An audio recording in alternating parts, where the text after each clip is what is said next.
In the kingdom of Yu, within the Bailan prefecture, lies the quaint town of Qingshi. As dawn broke, the first rays of sunlight pierced through the clouds, casting a golden hue upon the earth. Fishing boats gently rocked upon the lake's surface, their oars slicing through the water, sending ripples dancing outward, while the sails unfurled slowly in the gentle breeze. The lakeside willows swayed gracefully, their branches dancing in the wind, caressing the water's surface and creating circles of ripples. In the town, children frolicked joyfully, some leaped and raced, while others laughed and played, chasing each other in delightful abandon, relishing the morning hours. The county examination in Yunlin Prefecture is just a few days away.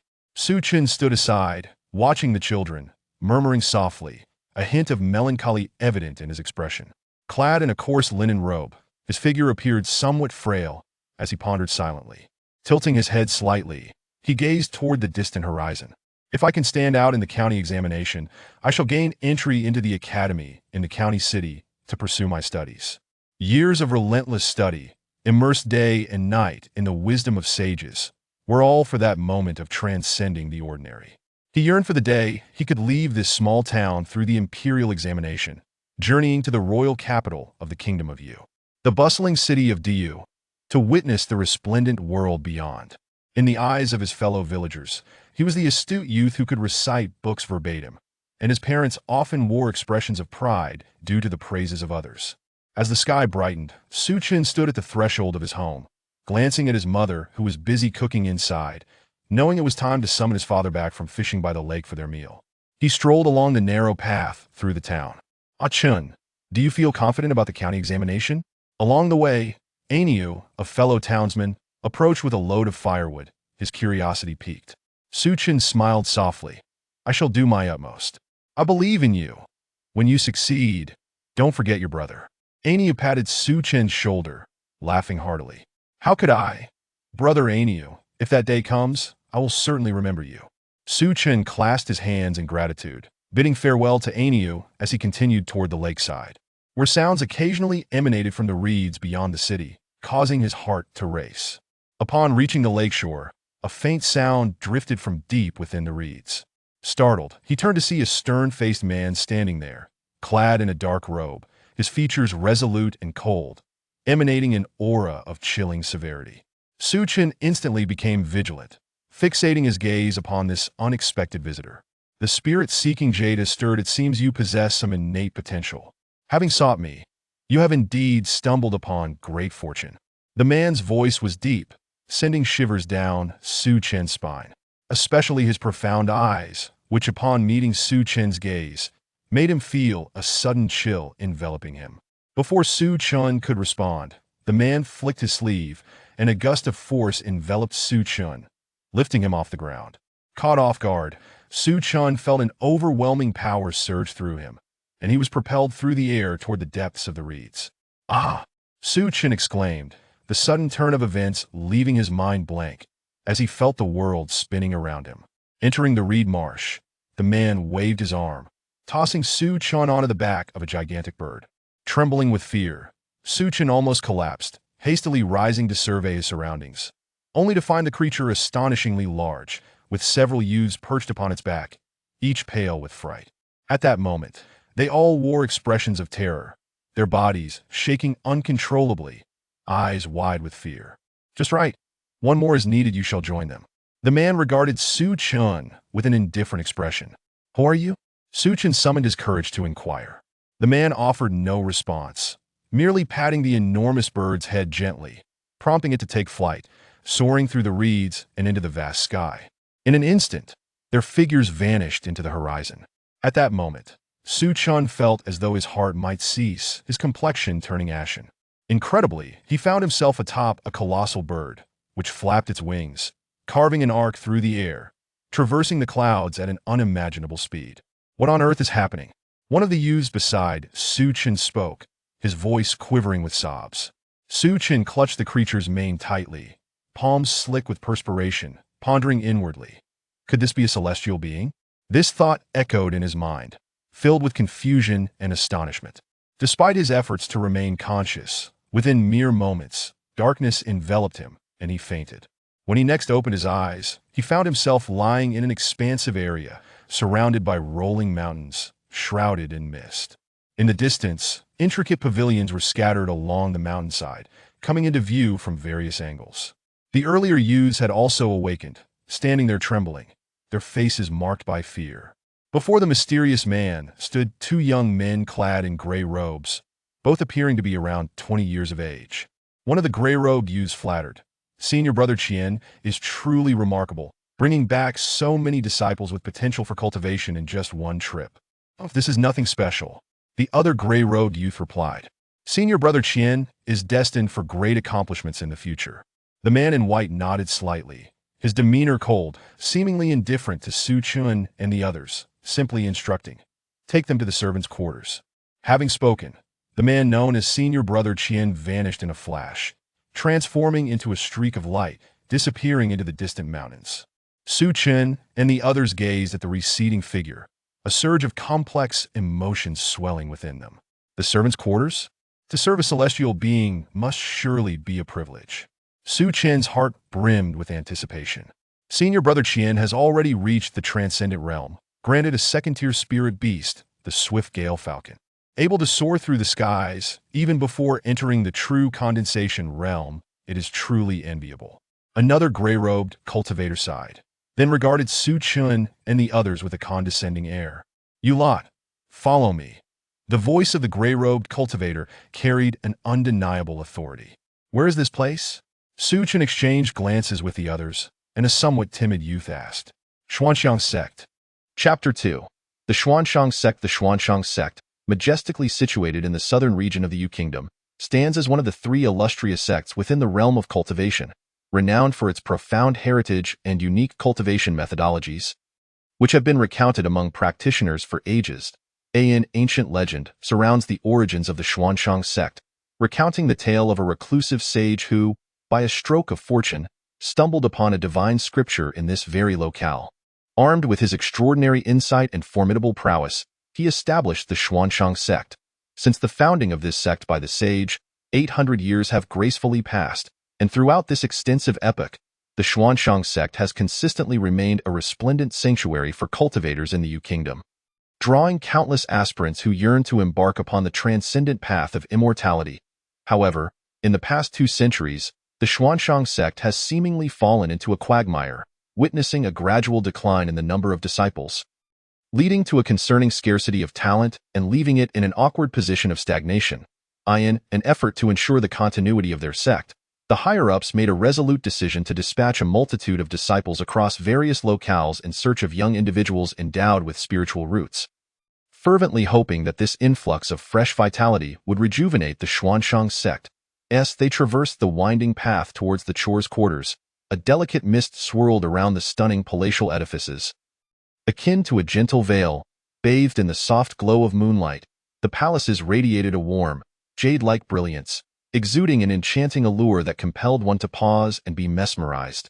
Yet, beside him, a young girl wept incessantly, her sorrowful cries cutting through the serene and mystical atmosphere like a sharp blade. "I want to go home.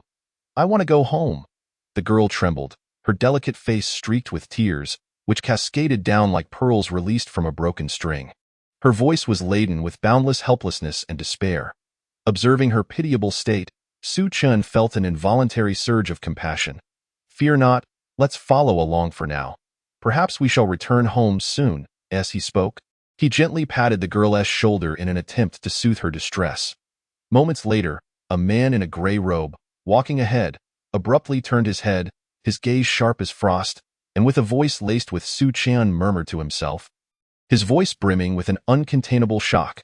The contents described in the book stirred his heart like surging waves, particularly the detailed explanation of the cultivation of the gathering spirit realm. This foundational stage is meticulously divided into 9 levels. The first 3 levels are as innocent and naive as a babbling infant taking its first steps. The 4th to 6th levels resemble a spirited youth, brimming with vigor and ambition. Meanwhile, the 7th to 9th levels embody the might and agility of a soaring eagle, poised to take flight, endowed with the formidable strength necessary to break through to even higher realms.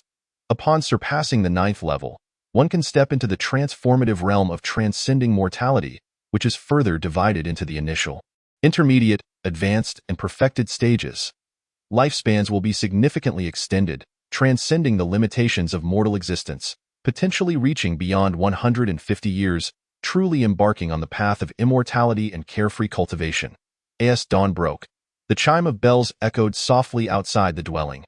Cutting through layers of mist, gently awakening them from their sweet dreams, Su-chan jolted awake, quickly turning over and deftly dressing himself. After a simple wash, he stepped outside, his eyes reflecting a hint of determination as he commenced the arduous journey of a servant. Su-chan, hurry up, don't dawdle, Lin Yuan urged from the side, his voice tinged with the weariness of an early riser. Coming, I'm on my way, Su-chan replied, quickening his pace as he hurried towards the dining hall. He collected a portion of food.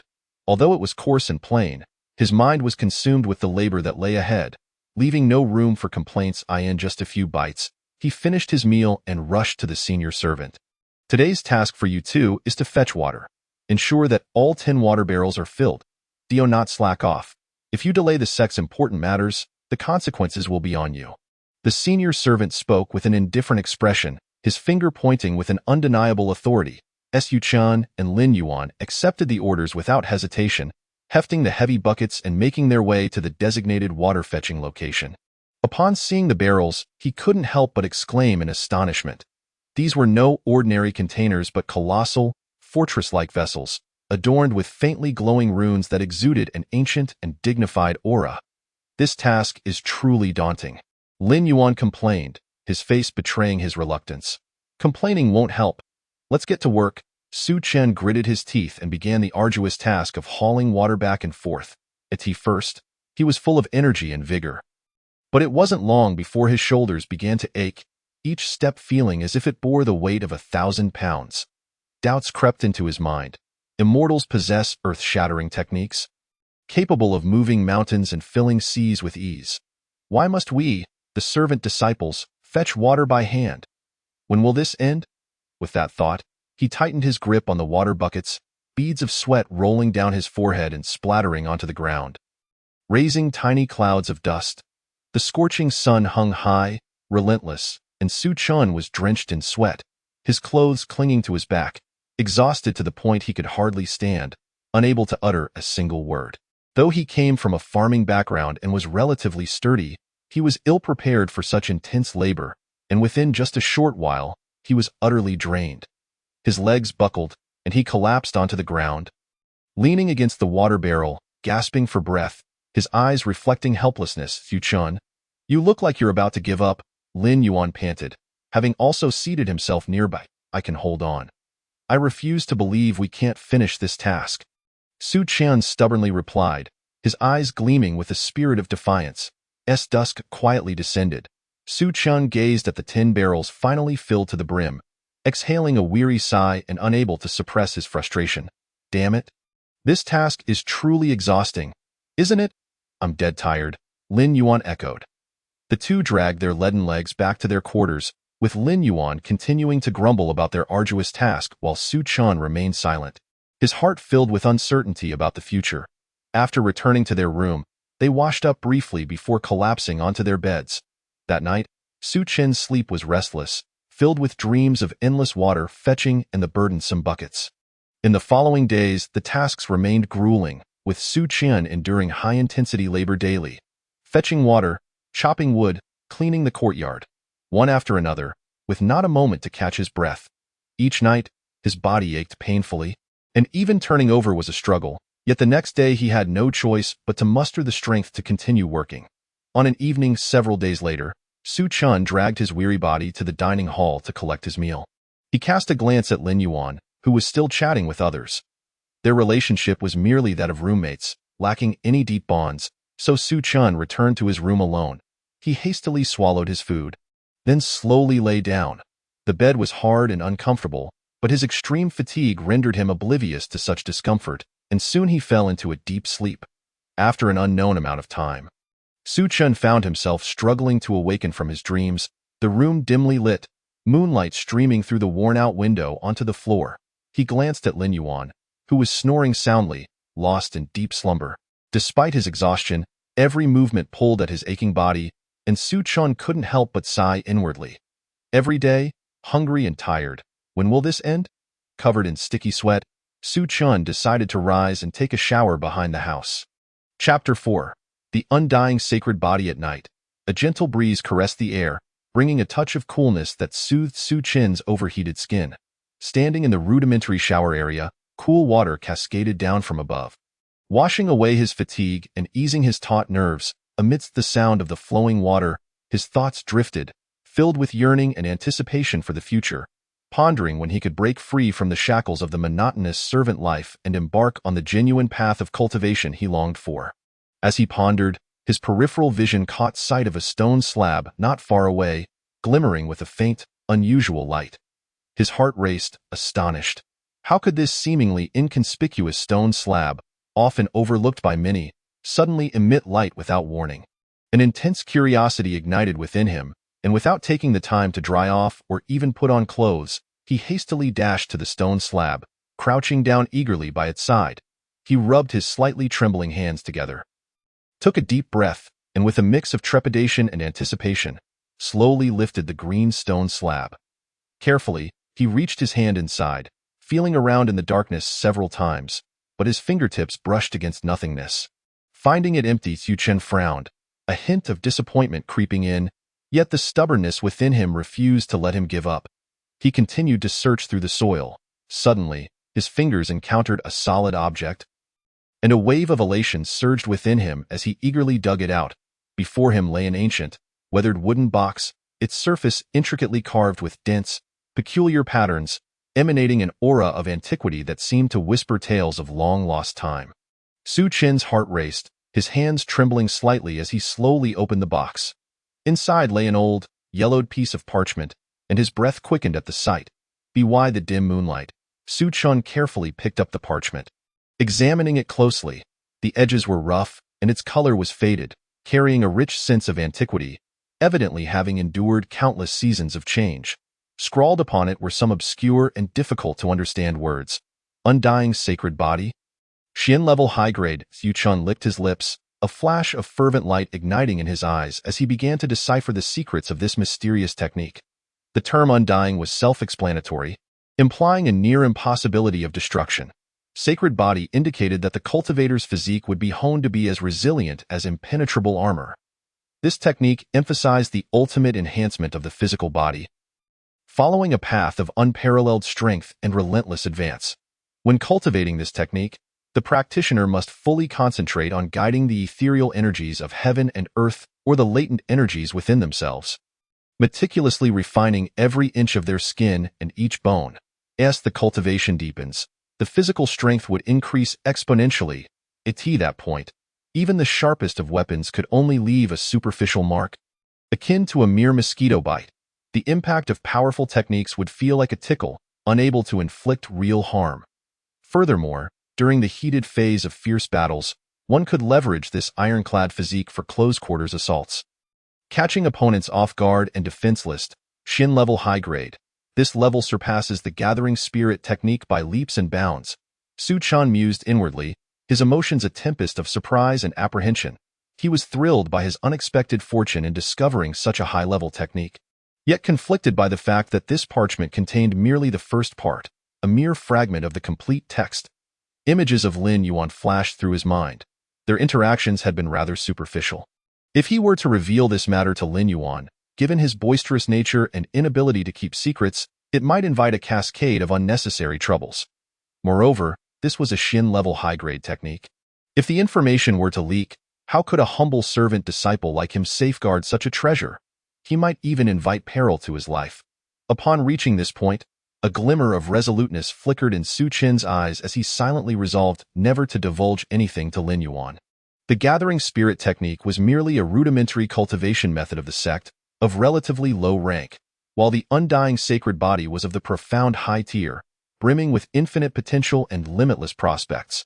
In such stark contrast, Su Chun deemed it prudent to abandon the Gathering Spirit technique and devote himself wholeheartedly to the cultivation of the Undying Sacred Body. With this thought, he clutched the parchment tightly and ascended to the terrace.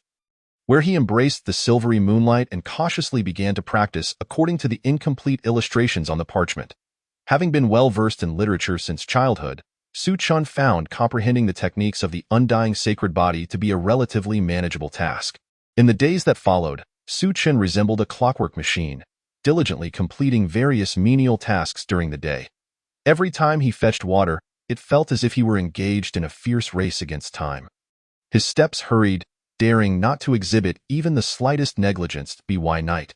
When all was silent and the world seemed to drift into slumber, he would venture alone to the terrace, immersing himself in the study of the undying sacred body under the gentle moonlight. The moonlight cascaded softly, draping him in a veil of silvery gossamer, while the surroundings were so tranquil that only the faint sound of his breathing and the rustle of the parchment could be heard. As if the entire world had been reduced to just him and this enigmatic technique. Days turned into weeks, and before long, 2 months had slipped by unnoticed. During this time, Su Chun underwent remarkable transformation. Initially, fetching water had left him slightly winded, but now he could traverse swiftly between the well and the water barrel with ease. The majority of his remaining time was devoted to guiding the spiritual energy to refine his body. And with each session of practice, he remained utterly absorbed, seemingly forgetting all the worldly troubles, until one fateful evening, as Su Chun returned to his dwelling, breathless and fatigued, he suddenly sensed a faint yet palpable fluctuation of spiritual power emanating from deep within his being.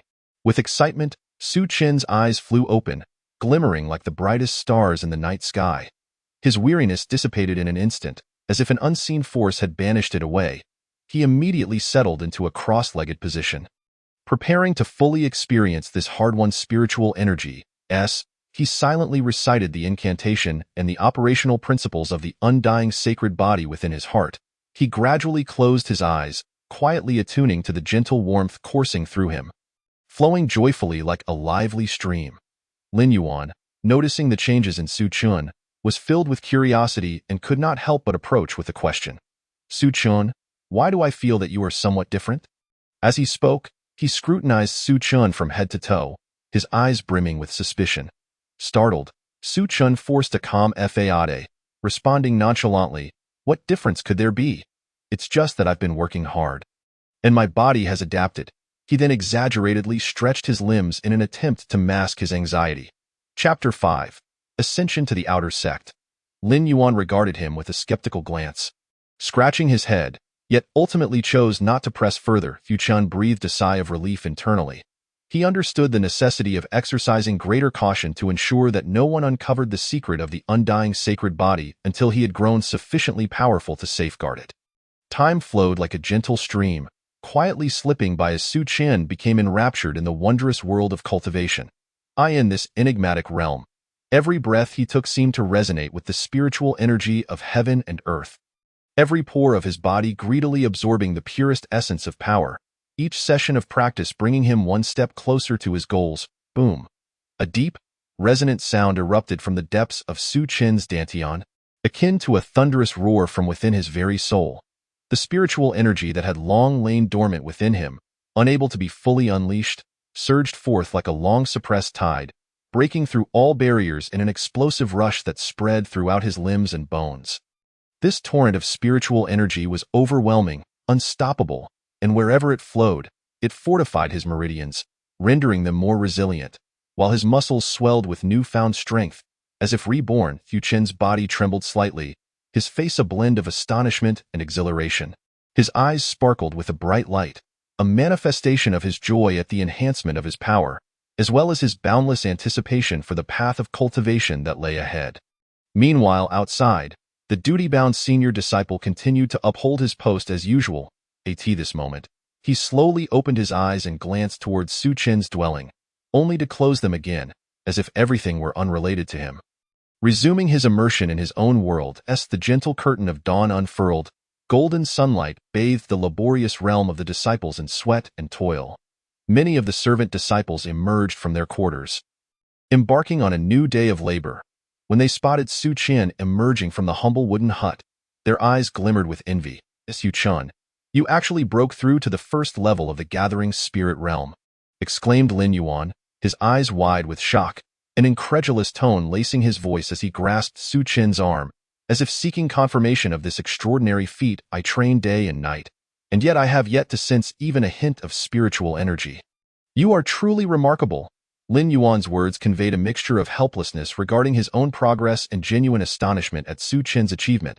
At this moment, a passing servant named Fu also chimed in. Grinning, Su Chen, don't forget us humble brothers when you rise to greatness. You must lend us a hand. Others quickly gathered around, chiming in with their agreement. Su Chen glanced at them, sincerity evident in his eyes. If there is an opportunity in the future, Lin Yuan nodded with a complex expression, a glimmer of hope crossing his gaze. Then I wish you all the best on your journey. He understood that Su Chen's departure would lead him down a markedly different path of cultivation, one potentially fraught with greater challenges and opportunities. Subsequently, Su Chen stepped steadily towards the senior disciple stationed at the entrance. The senior disciple regarded Su Chen, the long-standing indifference on his face now entirely replaced with a gentle acknowledgement. Achieving the first level of the Gathering Spirit Realm in just over 2 months may not mark Su Chen as an extraordinary genius, yet it certainly attested to his commendable talent. The spirit energy infused into this jade talisman will guide you to the outer sect hall, where you shall ascend to become an outer disciple, the senior disciple explained with a calm demeanor. Lightly gesturing as a jade talisman gracefully soared towards Su Chen, which he caught with steady hands. With reverence, Su Chen accepted the jade talisman, clutching it tightly while attuning his mind to sense the flow of spiritual energy within. Taking a deep breath, he mobilized the energy within him and gradually infused it into the talisman. In an instant, the talisman radiated a brilliant beam of light and filled with both trepidation and eagerness. Su Chen followed this luminous guidance, advancing step by step. He distanced himself from the sweat-soaked realm of servitude, his heart filled with both anticipation for the unknown and a sense of nostalgia for the past. After about a quarter of an hour, the light from the talisman gradually dimmed, hovering steadily before a grand and majestic edifice. Su Chen looked up, the words outer sect emblazoned above the entrance in bold. Vigorous strokes, imbued with an ancient and commanding aura that evoked a sense of reverence within him. He parted his lips slightly, his eyes wide with awe, reflecting within his heart, so this is the outer sect. Everything before him contrasted sharply with the servant quarters. The architecture here was magnificent and imposing, the air thick with rich spiritual energy, each breath seeming to whisper the mysteries of cultivation. Occasionally, a few outer disciples clad in gray robes would glide in and out, their movements graceful and confident, exuding an air of extraordinary assurance. Su Chen's arrival instantly drew numerous gazes, yet these stares were laced with coldness and disdain, devoid of any kindness, causing him to feel acutely uncomfortable. He instinctively clenched his fists, steadying his nerves as he approached the station's senior disciple. This senior, I am here to ascend to the outer sect.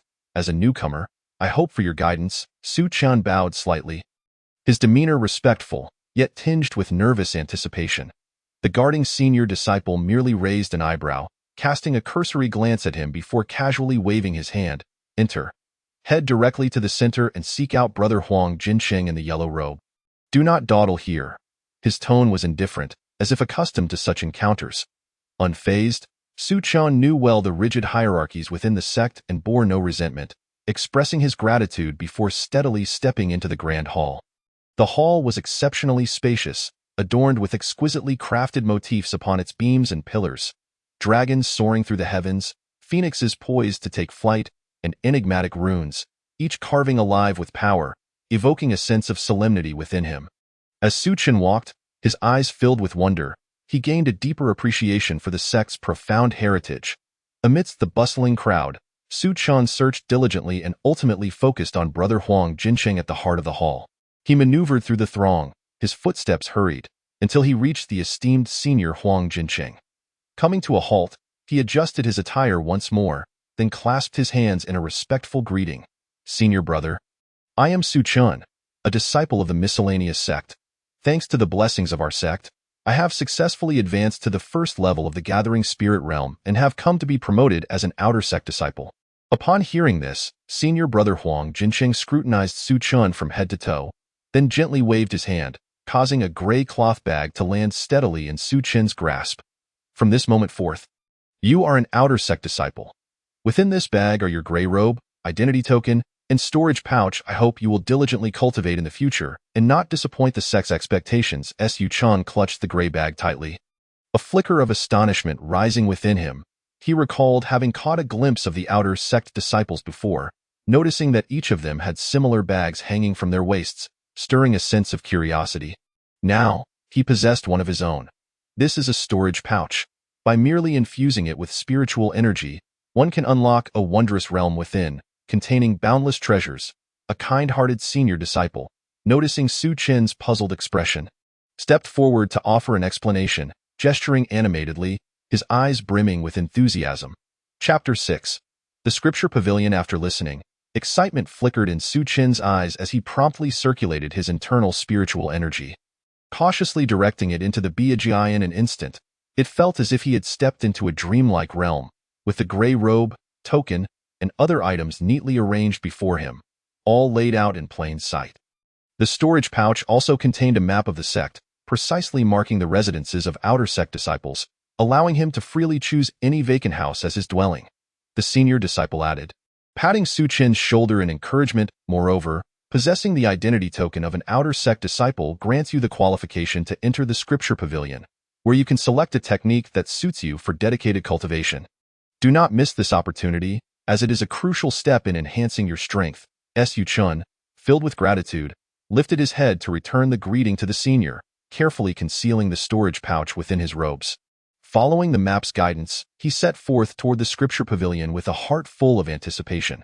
Following the path indicated on the sect's map, Su Chen hurriedly arrived at the imposing Scripture Pavilion. The pavilion stood tall and majestic, its glazed tiles shimmering with golden radiance beneath the gentle caress of the sunlight. The ancient and elegant entrance was adorned with intricate and mysterious carvings, featuring awe-inspiring primordial divine beasts, exquisite celestial herbs, and enigmatic runes. Each carving emanated a sense of historical weight and solemnity, as if narrating the glorious past of the sect. A gentle, ethereal spiritual energy wafted from within the pavilion, and as Su Chen inhaled lightly, he felt an immediate sense of tranquility.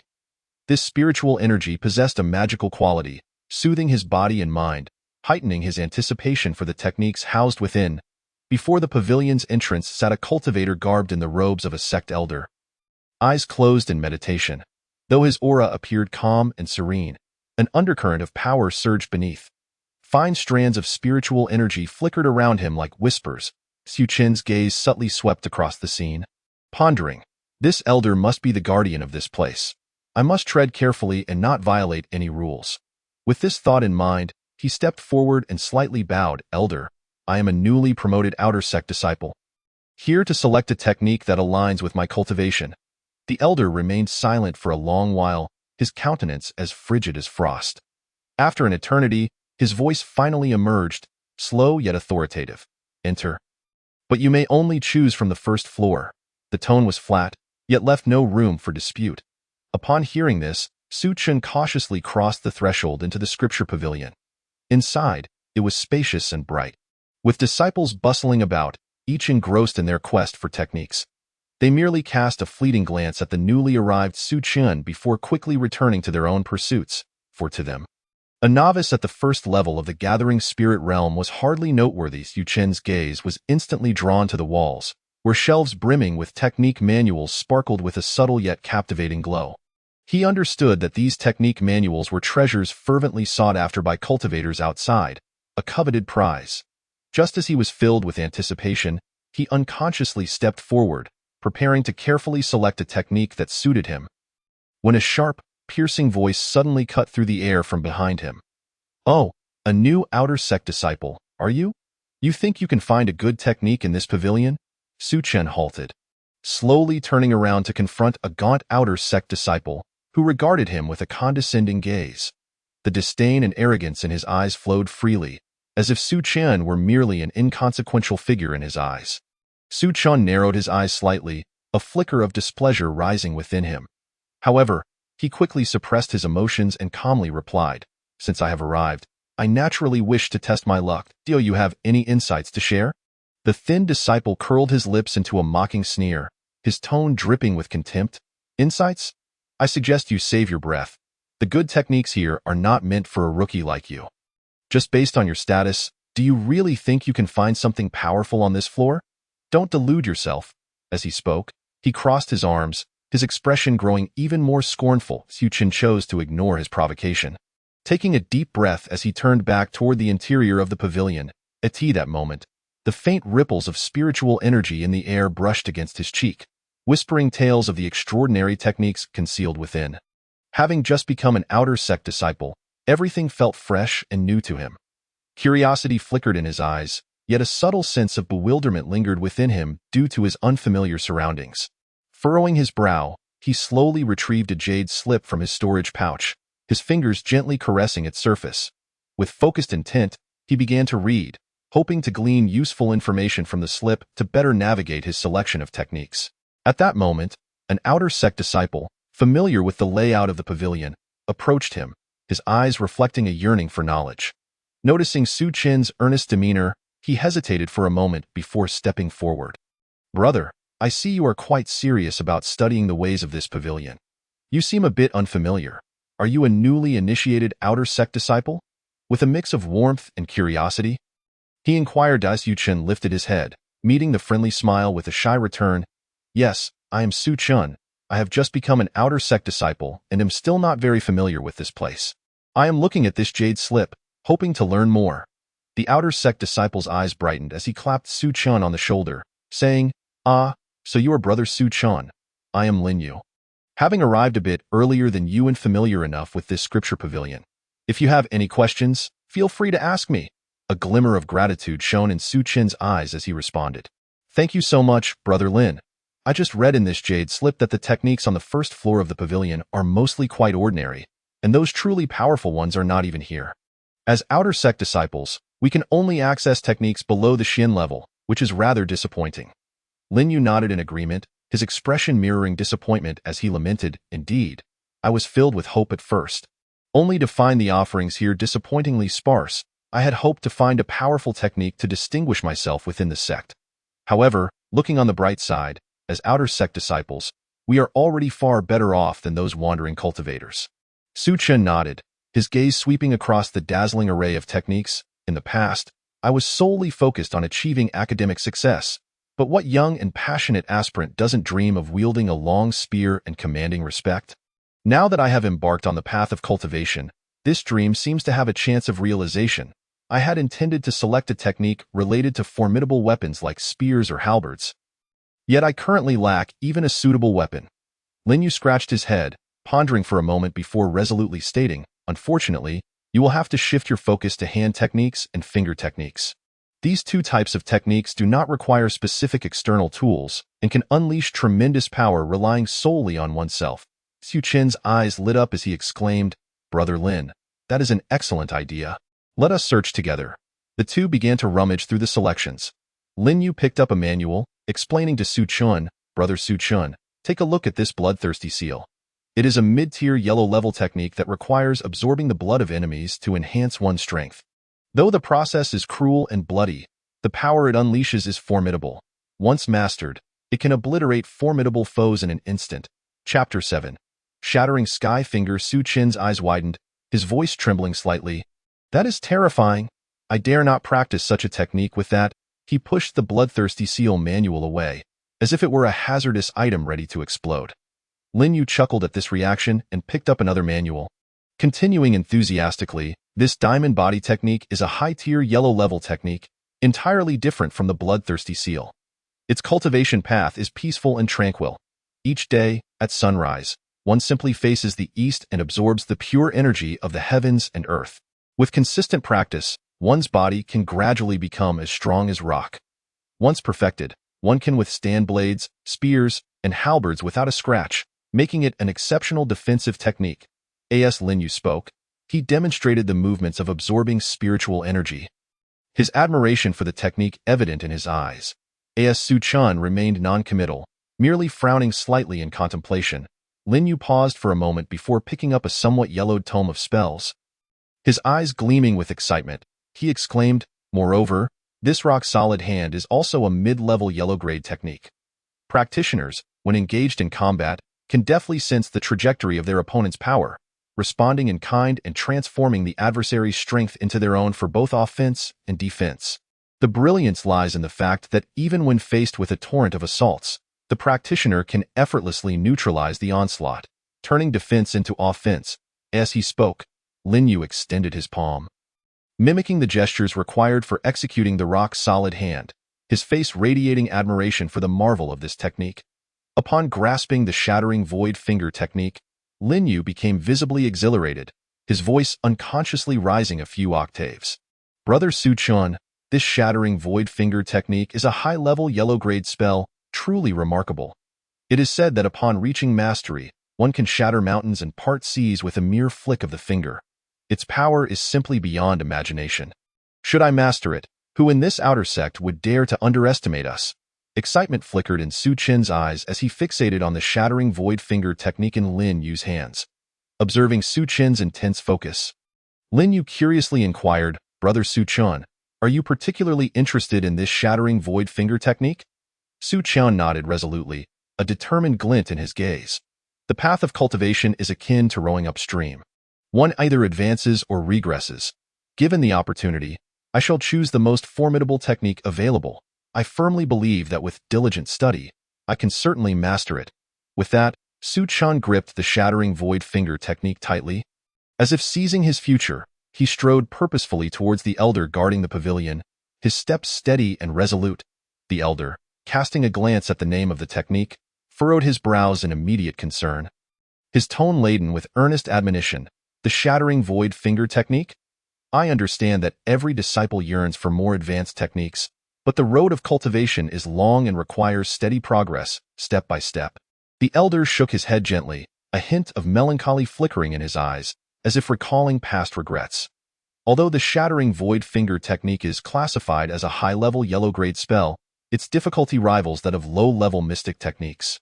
Countless disciples have disregarded my counsel, driven by ambition to achieve success in one fell swoop, only to find their foundations unstable, failing to master it and succumbing to madness, ultimately leading to a dismal fate. Squandering precious time, Yu Chen listened quietly, filled with deep respect for the elder, recognizing that the elder's intentions were genuinely for his benefit. Thus, he replied with deference, Elder, I understand that the shattering void finger technique is no trifling matter, but I am confident in my ability to master it. His gaze was unwavering, radiating confidence, as if nothing could impede his progress. The elder, shaking his head slightly, sighed, recalling those once filled with grand ambitions who ultimately fell into despair.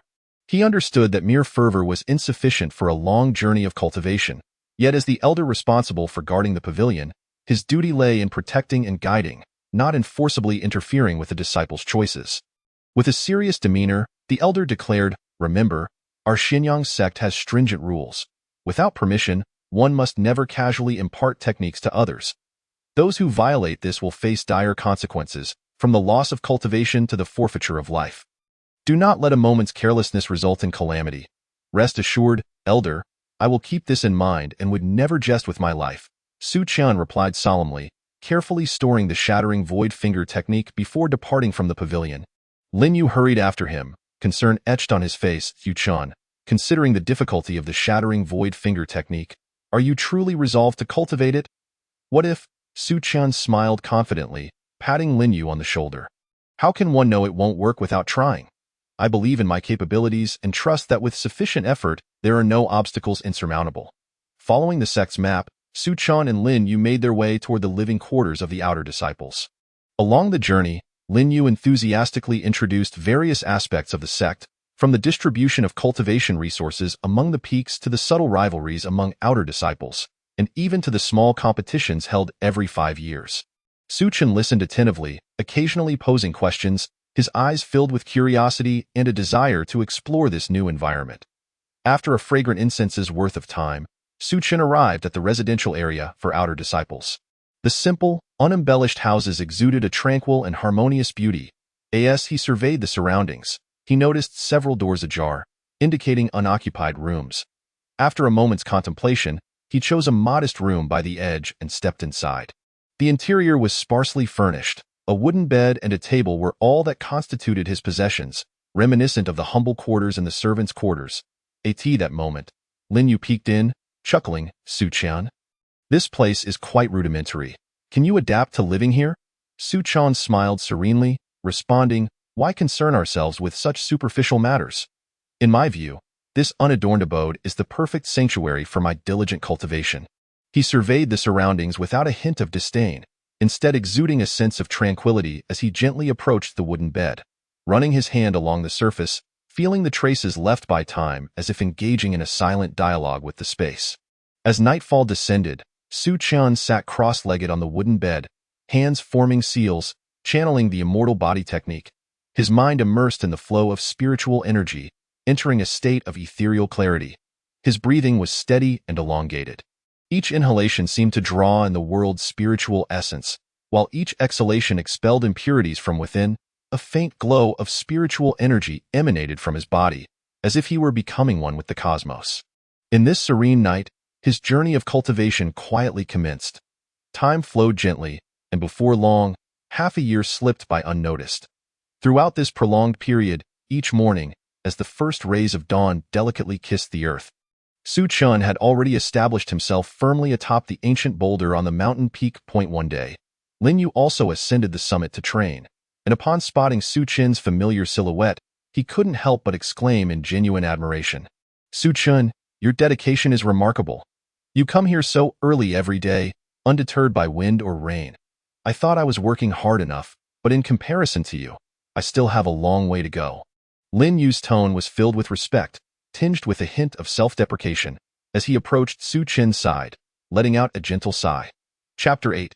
Fourfold Gathering Spirit Realm. Su-chan slowly opened his eyes, a gentle smile gracing his face as he addressed Lin Yu, who had come to train alongside him. One cannot afford to be lazy in cultivation. A single day without practice leads to falling behind. My desire to grow stronger necessitates greater effort. Having said this, he gently closed his eyes once more, wholly dedicating himself to his unwavering daily practice. He focused on absorbing the first wisp of purple sunlight, that pure energy gradually merging into his being, each breath seeming to engage in dialogue with the universe, refining both body and soul. Over these 6 months, he had never once entertained thoughts of negligence. Regardless of scorching sun or biting wind, he remained steadfast atop the mountain, faithfully pursuing his path of cultivation. Since becoming an outer disciple, Su-chan received 5 low-grade spirit crystals and 5 gathering spirit pills from the sect each month. Each time he consumed a gathering spirit pill, he could acutely feel a powerful and searing energy surging into his body, akin to a torrent rushing through his meridians, aiding him in deftly converting the ambient spiritual energy into his own. He could distinctly sense his meridians becoming increasingly resilient under the impact of this force, as if forged from tempered steel. That moment, standing atop the mountain, a gentle breeze caressed his face. Tousling his hair, he quietly savored the surging spiritual energy within him, that force coursing through his meridians like a mighty beast awakening from slumber, poised to roar at any moment.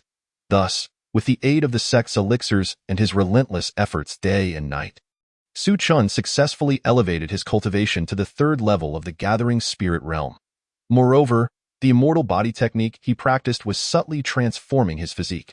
His skin now exuded an aura of resilience and strength, as though forged from iron, radiating a metallic sheen. His stature had also notably increased, and his overall demeanor bore an air of calmness, as if he had weathered the storms of time, exuding a reassuring presence with every gesture. Remarkably, he had not yet utilized a single spirit crystal. Through gradual accumulation, he had already amassed 30 low-grade spirit crystals in his storage pouch. Upon successfully stepping into the 3rd level of the gathering spirit realm, Su-chan felt no hint of complacency. He understood well that the path of cultivation was long, and much remained ahead of him. Thus, he hastened to the sect's rear mountain, his heart resolutely set on one goal. It was time to cultivate the shattering void finger technique.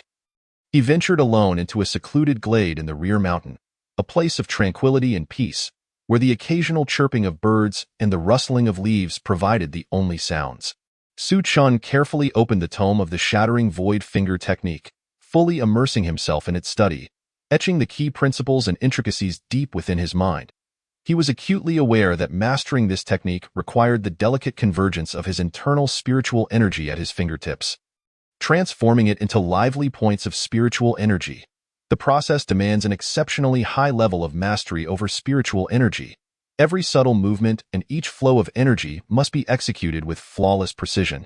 A slight deviation could render all previous efforts as ephemeral as a mirage, instantly dissipating into nothingness. Su Chen took a deep breath, gradually closed his eyes, and began to mobilize the spiritual energy within him. Beads of fine sweat gradually appeared on his forehead, soaking his garments, yet the determination in his eyes remained unwavering. The brilliance of the shattered sky finger technique lies in the precise control of this spiritual energy. I must succeed. Su Chen whispered words of encouragement to himself, his gaze shimmering with resolute light. Then, employing unique hand seals and enigmatic incantations, he commenced the activation and detonation of each point of spiritual energy one by one. With every detonation, a sound akin to a faint yet discernible crack echoed, reverberating through the tranquil forest. As he persevered through numerous attempts and arduous practice, beads of sweat, akin to mung beans, slowly gathered and rolled down his forehead. His fingers ached excruciatingly from the prolonged exertion of controlling the spiritual energy. However, Su Chen showed no signs of retreat. He gritted his teeth, drawing upon his unwavering willpower to persist in his practice. Days later, the speed of spiritual energy circulation within him significantly accelerated. When he once again concentrated the energy at his fingertips, those points glimmered with even greater brilliance. Finally, after a deep inhalation, Su Chen gathered the energy anew at his fingertips and executed the shattered sky finger technique once more. This time, a slender yet radiant beam of light shot forth from his fingertips, resembling a bolt of lightning, surging forward with unstoppable momentum toward a massive boulder. Boom! A thunderous roar erupted as a shallow crater was blasted into the surface of the boulder. Debris scattering in all directions. Success! Su Chen exclaimed joyfully, his voice resonating through the forest. Although he felt utterly exhausted, his legs weak and barely able to support him, a smile of satisfaction blossomed on his face. The initial success in mastering the shattered sky finger technique granted him an additional measure of self-defense within the sect, yet Su Chen understood that relying solely on this technique was far from sufficient for establishing a firm foothold. After a brief rest, he eagerly resumed his training in the immortal body, refining his physique. Gently unfolding a piece of parchment, he beheld the shimmering text that gradually illuminated his eyes. Days passed, and beneath the waterfall at the back mountain, his spiritual energy surged ceaselessly. The waterfall's torrent cascaded like a stampede of wild horses, its grandeur overwhelming. Yet Su Chen remained focused, diligently practicing the immortal body technique amid the torrent. With each attempt, his bones creaked as if under immense pressure. His muscles felt as though they were on the verge of tearing, sending waves of excruciating pain coursing through him. In a desperate push, Su Chen could not suppress a cry of agony, blood trickling from the corner of his mouth as his body collided heavily against the cave wall, leaving an impression of his form, so close. A glimmer of resolve flashed in Su Chen's eyes. He wiped the blood from his lips and sat cross-legged once more, adjusting his breath and redirecting the spiritual energy along the prescribed path. Grant me a breakthrough. With a resounding roar, the spiritual energy surged from his dantian to his limbs. Akin to a flood breaching a dam, tumultuous and overwhelming, the breakthrough. The fourth level of the gathering spirit realm. Su Chen suddenly opened his eyes wide, brilliance radiating from within as he felt the surging spiritual energy within him, his heart brimming with joy. After a considerable time beneath the waterfall, Su Chen slowly rose, tidied himself, and returned to his dwelling, filled with a profound sense of accomplishment. That night, he slept exceptionally soundly, his dreams filled with visions of continuous breakthroughs and resplendent achievements on his path of cultivation. The following morning, Su Chen awoke early and made his way to his usual training ground. He repeatedly practiced the shattered sky finger technique and the immortal body, feeling the enhancement of his strength and constantly reflecting on his experiences. In the days that followed, he immersed himself in cultivation, diligently refining his techniques, merging the practices of the shattered sky finger and immortal body for mutual enhancement. He discovered that, as his immortal body improved, his control over spiritual energy became increasingly adept, and the power of the shattered sky finger steadily escalated. However, the path of cultivation was not without its obstacles. During one session, in pursuit of a higher realm, Su Chen forcibly urged his spiritual energy, resulting in chaotic turmoil within. He curled up in agony on the ground, the energy rampaging like a wild horse, drawing on his indomitable will and accumulated experience. Su Chen gradually stabilized his energy, averting the peril of losing control. This experience taught him that cultivation should never be rushed. Each step must be taken with care and precision. Chapter 9. The Turmoil at the Alchemy Hall, Part 1. It was once again time to receive the monthly supply. Before the sect's Alchemy Hall, a broad road meandered into the distance, bustling with throngs of people at the fork in the path, their figures bustling about as the cacophony of voices intermingled in the air. Su Chen wove through the crowd, his gaze calm as he surveyed his surroundings, contemplating his upcoming training plans. That moment, the eyes of the crowd converged on a singular point, as if seeking to penetrate the scene before them. Filled with curiosity and intrigue, most of the onlookers were teenagers, their faces radiant with youthful vigor, unmistakably the lower-ranked disciples from the external sect. Faced with the imminent excitement, their eyes sparkled with curiosity. Whispering among themselves, their words brimming with anticipation for the unknown, in the center of the crowd, several figures, as formidable as towering mountains, brazenly obstructed the path, instilling a sense of dread. They stood tall and robust, resembling immovable iron towers. Opposite them stood a young girl, as her. A jolt of surprise coursed through Su Chen. This girl had entered the sect alongside him, both having endured many arduous days together in the servant quarters. At this moment, her expressive eyes burned with fury as she glared at the individuals before her. Her gaze sharpened like a tangible blade, seeking to pierce their hearts, her hands tightly clutching the spiritual crystals and gathering spirit pills she had just received. Her expression radiated both anger and defiance, as though declaring war against these bullies. "Senior brothers, your actions are truly unconscionable." The girl's voice trembled slightly, a blend of helplessness and rage intermingling as her words resonated through the air, each syllable laden with grievance and indignation. Though her frail form quivered slightly, she stood tall, unyielding. The leading man smirked, a sneer curling at the corners of his mouth, his eyes glinting with disdain, the flesh on his face quivering slightly with his derisive laughter. "Little girl, this is no place for your antics. If you hand over 4 low-grade spiritual crystals and 4 gathering spirit pills, perhaps we shall show mercy and let you go." His tone dripped with condescension, akin to a patronizing offer, eliciting a wave of nausea among the onlookers, who responded with faint hisses of disapproval. The girl bit her lip until it turned pale, fully aware that these so-called senior brothers were mere bullies taking advantage of their power. Yet, despite the flames of anger burning fiercely within her, she understood that the disparity in strength was insurmountable. A head-on confrontation would be futile. Secretly lamenting the hard-earned resources she had accumulated, she wondered if they were to be taken from her so easily. The leading man, noticing the girl's mix of fury and vulnerability, found her somewhat endearing, smirking as he jested. "As long as you hand over the resources, we will let you go immediately. Don't make things difficult for yourself." As he spoke, he reached out as if to seize the spiritual crystals from her grasp. In audacious attempt, the girl replied with unwavering resolve, her voice echoing through the intersection, causing the hearts of the onlookers to tremble. She concealed the spiritual crystals and gathering spirit pills behind her, her eyes filled with determination. "If that is the case, then let today be the day you taste hardship." The leading man chuckled darkly. His eyes growing colder, he flexed his wrist, the joints cracking ominously as he prepared to strike. "You scoundrel!" She spat through clenched teeth, her eyes glistening with tears, her pitiful demeanor evoking sympathy among the onlookers, who held back their own tears, unwilling to show any weakness before the bullies.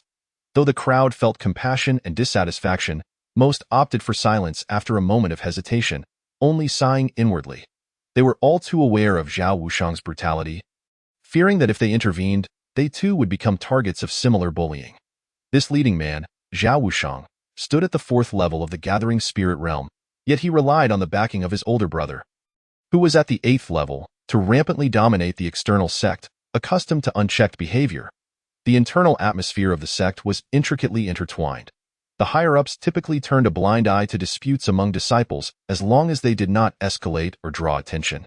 This kind of indulgence undoubtedly facilitated the rampant bullying by individuals like Zhao Wushang, allowing them to oppress those with lesser cultivation and weaker backgrounds. "Take it." The girl gritted her teeth, filled with resentment.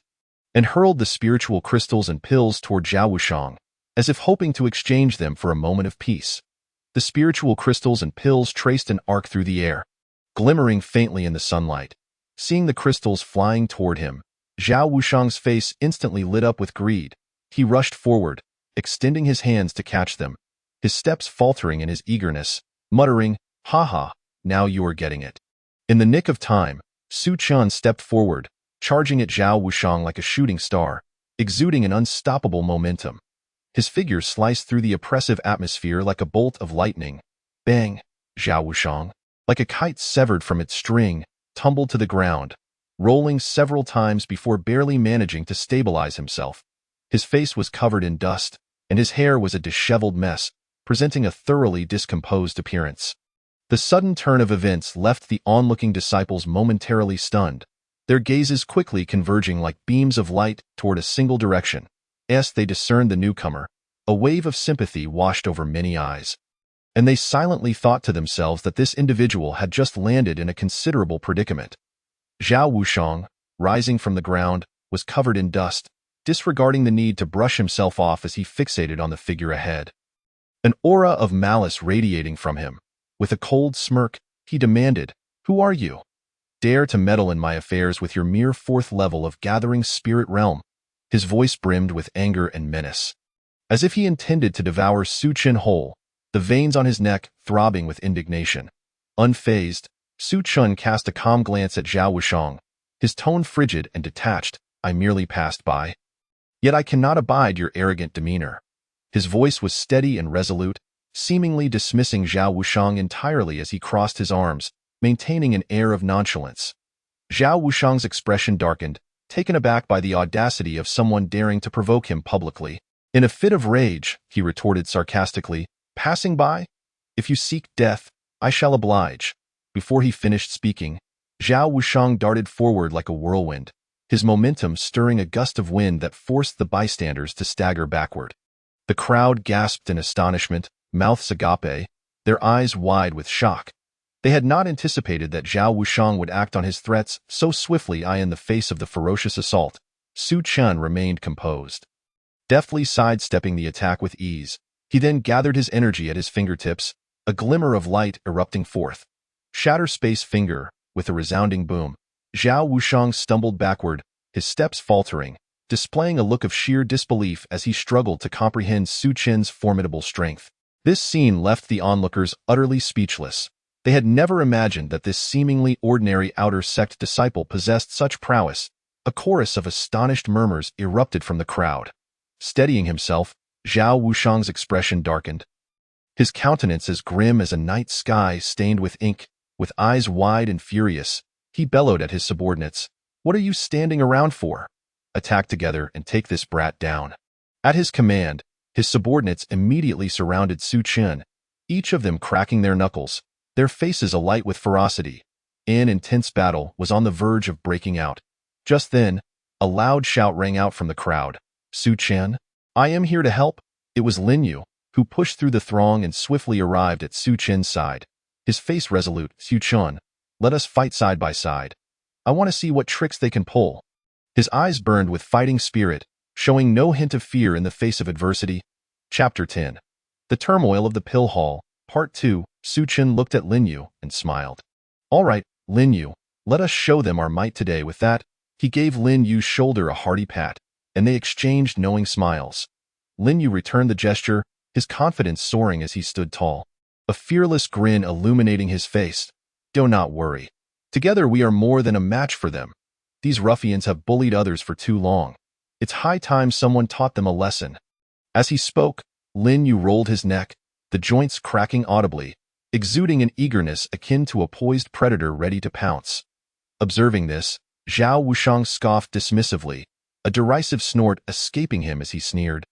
"A mere fourth level of gathering spirit realm? Just one more offering to the grave. Let us take care of them together." His tone dripped with contempt and arrogance, as if he viewed Su Qian and Lin Yu as nothing more than insignificant insects.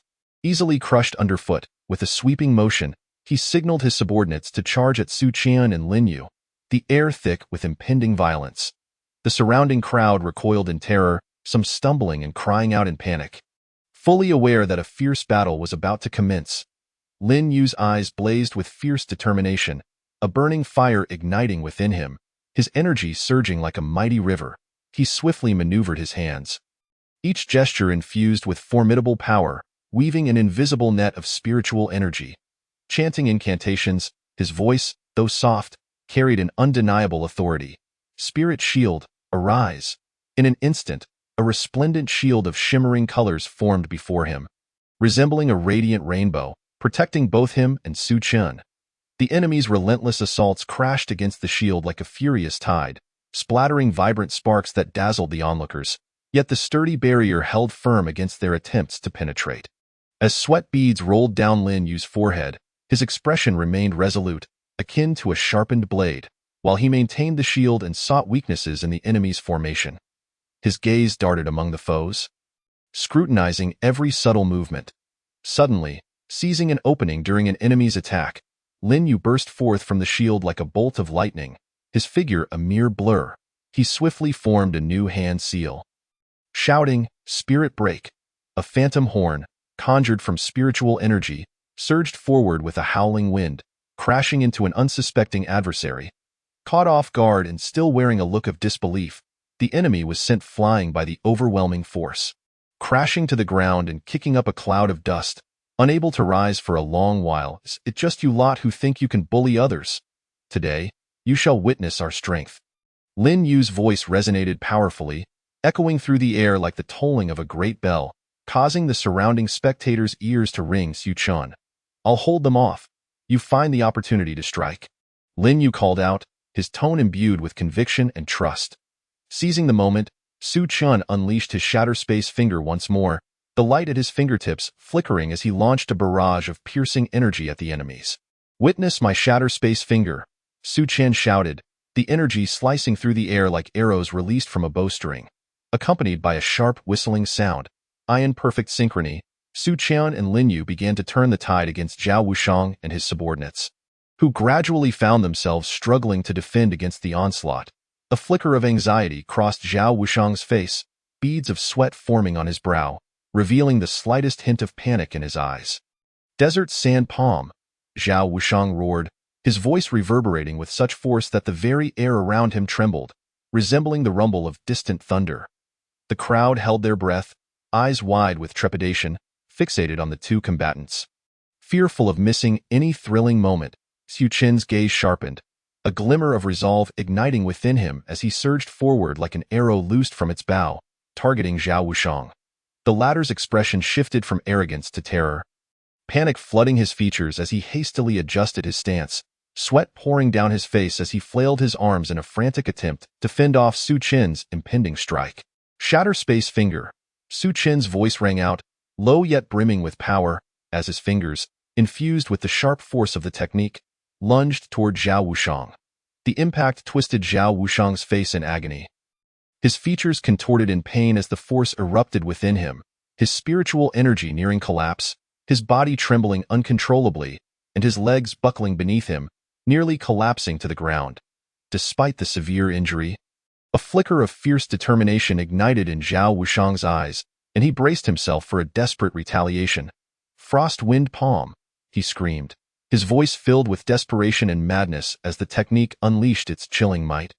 Enveloping the air in an instant, the temperature plummeted, a thin layer of frost forming on the ground, revealing the high-tier yellow-level spell Zhao Wushang had unleashed with great sacrifice. Gasps of awe rippled through the crowd, eyes widening in fear as they nodded in acknowledgement, worry etched across their faces. "Come forth, witness how I shatter your Frost Wind Palm," Su Chen shouted defiantly, his voice booming and resonant, instilling confidence and bravado into those who heard him. Shatterspace finger, double strike. Su Chen's fingers gleamed with intensity as he directed his first strike at Zhao Wushang's palm, aiming to rupture the frigid energy coalescing wildly.